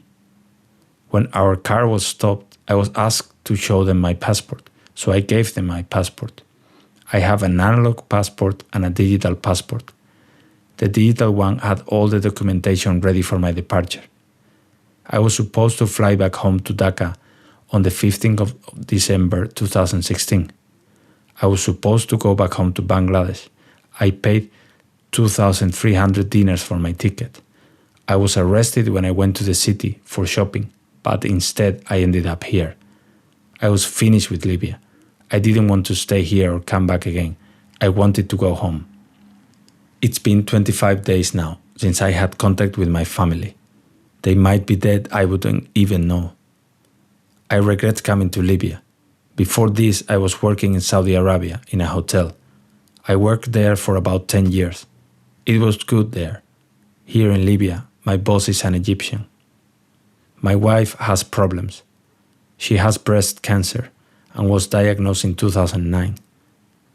After her operation, she's doing better. I came to Libya on the 17th of July 2012 for work.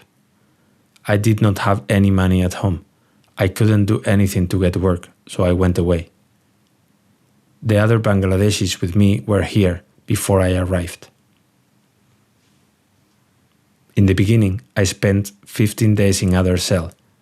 Interviewer. A cell to which MSF did not have access. It was awful, there was no bathroom, and when I arrived they didn't give me any food for 3 days. When we finally got food, it was 1 loaf of bread per day. That's it, nothing else. At least now I get some food, it's better. Interviewer. The Bangladeshis were moved to the general men's cell when MSF started emergency food distribution in early December. There was no running water, so we had to drink from the toilet. We filled our bottles with water from the toilet. It was the only water we had access to. We were in the cell with 19 people. Everyone is now in the cell where we are now, with the rest of the men. There were 4 people who were very sick. I don't know what happened to them. I don't know where they are, or if they are still alive. It was very sad. They looked very bad. The bread we received was handed to us by the black people. Interviewer. He confirms these are the detainee guards who also hand out food in the large male cell. I don't know anyone here. I want to go back home. I have my own room. Interviewer. In Tripoli. I bought presents for my daughter and for my wife to give them when I would be back. Can you help me get out of here, please?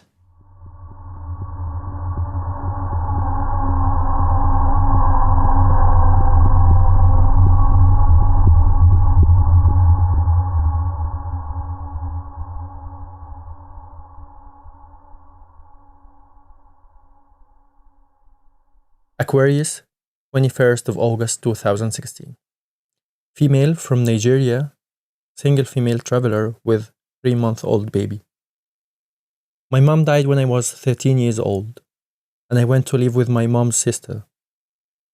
She treated me like a servant. I did all the cleaning and washing, and was not allowed to go to school. I would go to the market to sell things for my auntie, and she would take all the money. I had nothing. I met my husband, and he was very good to me. But his family did not like me, and they beat me and made me work. I gave him 2 children, but still his family did not like me, so I tried to go back to my aunt's house, but she didn't want me. So I called my friend, and she said that I could get a job easily if I came to Libya. I thought it would be cleaning and washing, and I can do that.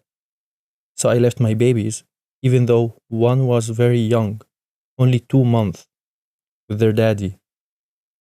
And I took a bus to Niger, then to Libya. The bus was so bad that I feared for my life. It was a long journey and very crowded and uncomfortable. When the bus arrived, there were big gates and a wall. We entered inside, and there were about 400 girls and women. So much noise, and some were crying and shouting. Nobody knew what was going on. Interviewer: confused part of the story not transcribed. Then I was taken to this house, and I remember seeing a young girl smoking and all dressed up, and I was shocked, and I asked my friend, why had she brought me here? I could see men coming and going from the place, and I knew I could not do what they wanted me to do. I sat down and cried. They said, leave her, she will change her mind. But I said no, and continued to cry. A man came to talk to me, and he said, why are you crying? He was from Cameroon, so I explained him why. He said that he liked me and would look after me. He was very nice, and he gave me money to buy clothes. I went to live with him. He was my second husband. He did not want to hurt me. I stayed with him and had his child, but then he did not come home, and I thought that he was working hard. But his friend told me that he was with other women. I did not believe him, but he took me to see him, and I saw that he was with other women. I cried and cried and just wanted to go away. Someone saw me crying and asked me, why are you crying? And I told him, my life is terrible. He took me to see a man from Senegal. He said that he would pay for me to go in a boat. No money was needed. We went to the boat in the night, and we had to blow it up ourselves. There were many people sleeping on the ground around the boat. Then I was so frightened for me and my baby, but I thank you. I thank you. Interviewer: at this point, she dropped on to her knees, and she clasped my hands and wept. She denied that she has been sexually assaulted, but said that she had suffered physical abuse on the journey, beaten with sticks and gunshots, and that she had experienced deprivation. She also said that she had no contacts in Europe. She had a phone with her, wrapped in plastic to keep it dry, and 2 SIM cards hidden inside the outer plastic of her baby's nappy. Her baby's name is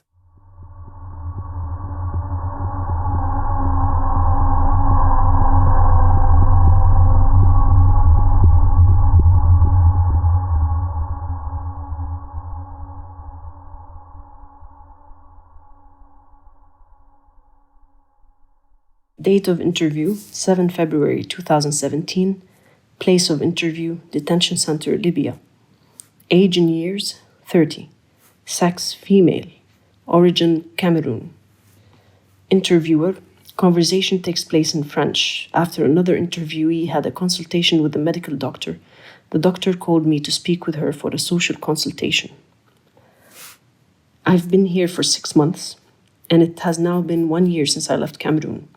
I have 2 kids. They're 11 and 7 years old. 2 boys. I left them at home with my mother. She's taking care of them. I see their faces every time I close my eyes. I came to Libya on my own. My brother was working here. He said there would be work for me here. I started working here as a cleaning lady. But in the first week I was working, I got arrested. And then I was brought here. I don't know where it was that they arrested me. I am not able to speak with my children. Maybe that's what's making me sick. I haven't slept all week.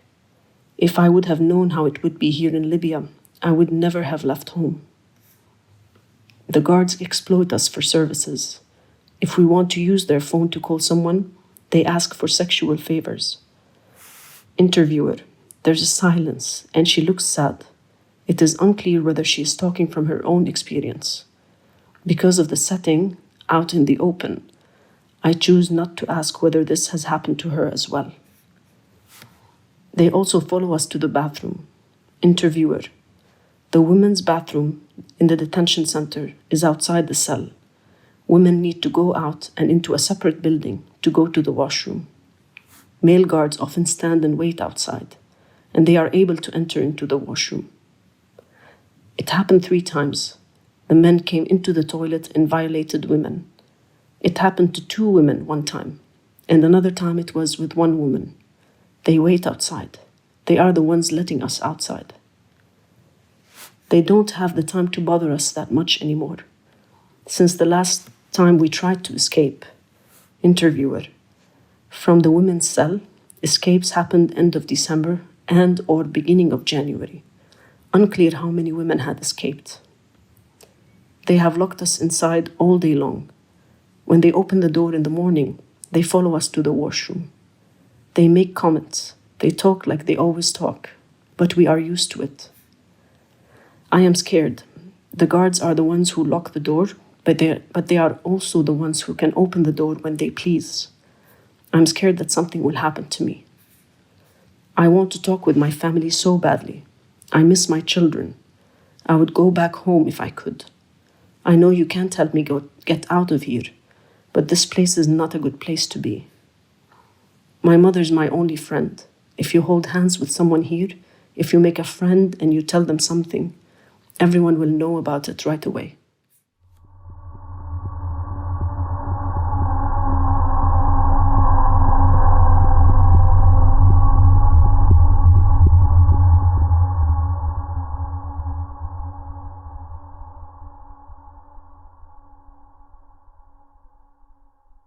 Date of the interview, 25 December 2016.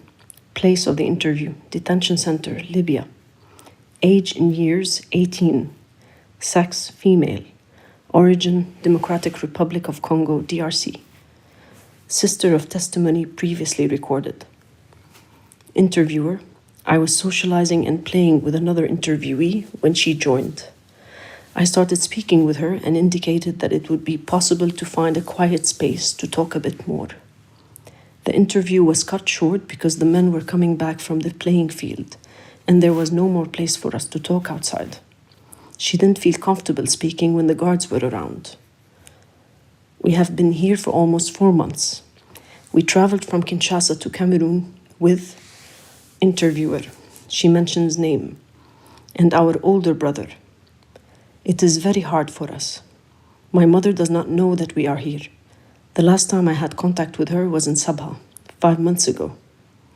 We called her and told her we were in Libya, and she was very happy because it meant we survived the trip through the desert. Our brother is still in Bin Walid.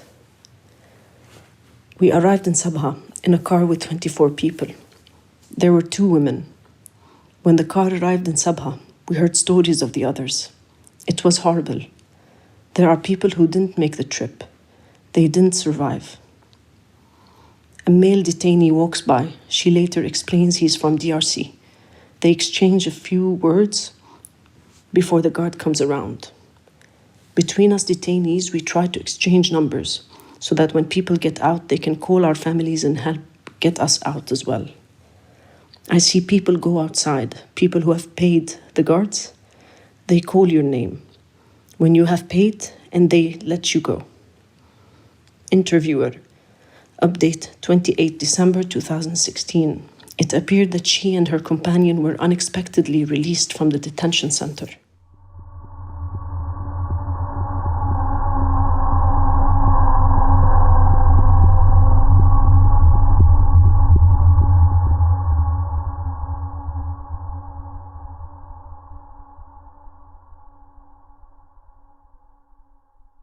Date of interview, 17th September 2016. Place of interview, Detention Center, Libya. Age, 21 years. Sex, not documented. Origin, Côte d'Ivoire. Interviewer, has a Panaris infection / paronychia. I have been here for 4 months. I want to go back to Côte d'Ivoire. I have been through 3 prisons, Gariboli II, a prison in Seba, and Salah Eddin. Libyans ask for money to release you. They say we are going back home. My brother paid 150,000 CFA, equivalent to €230. We were caught. They do blood test at a checkpoint. Interviewer, to be verified. If the blood is good, you pay 20 dinars and go through. If the blood is not good, you pay 1,000 dinars. They took everything I had at the checkpoint. I was caught with my Libyan boss. I was caught in front of a military camp. I was working in casing concrete. I have been here in Al Falah for 2 months, and before that, 2 months in Salah ad-Din. It was a disaster there. 4 people a day would die. I was beaten at Salah ad-Din. I am Muslim. If you are sick, they beat you up. They tell you you will die here. My cellmate is Ghanaian. There are no toilets. I used to weigh 66 kilos, and I have lost a lot of weight. Not everyone is arrested at sea. I was working. I have had enough. It is rotten in Libya. I was arrested on April 3rd, and my family does not even know if I am alive or dead. I would want the food to improve and the possibility to shower.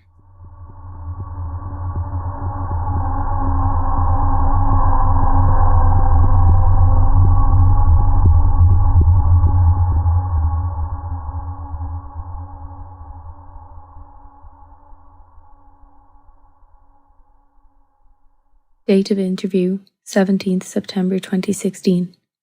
Place of interview, detention centre, Libya. Age, 24 years. Sex, male. Origin, Somalia. Interviewer. He was caring for another Somali in detention who might have had tuberculosis, TB. I was in Yemen, but then there was the war. Many friends died in Yemen because of the war, but also went across because of the heat in the Sahara. I crossed the sea from Yemen, went back to Somalia, then to Ethiopia, Sudan, and Libya. In Somalia, there has been war for the last 25 years. I was recognised as a refugee in Yemen. I came through Beni Walid, where I spent 8 months. I have been here in Al Falah for the last 3 months. They ask for 1,000 dinars per person to be released. Sometimes they beat us up. They smoke hashish, cannabis, and then they come and hit us.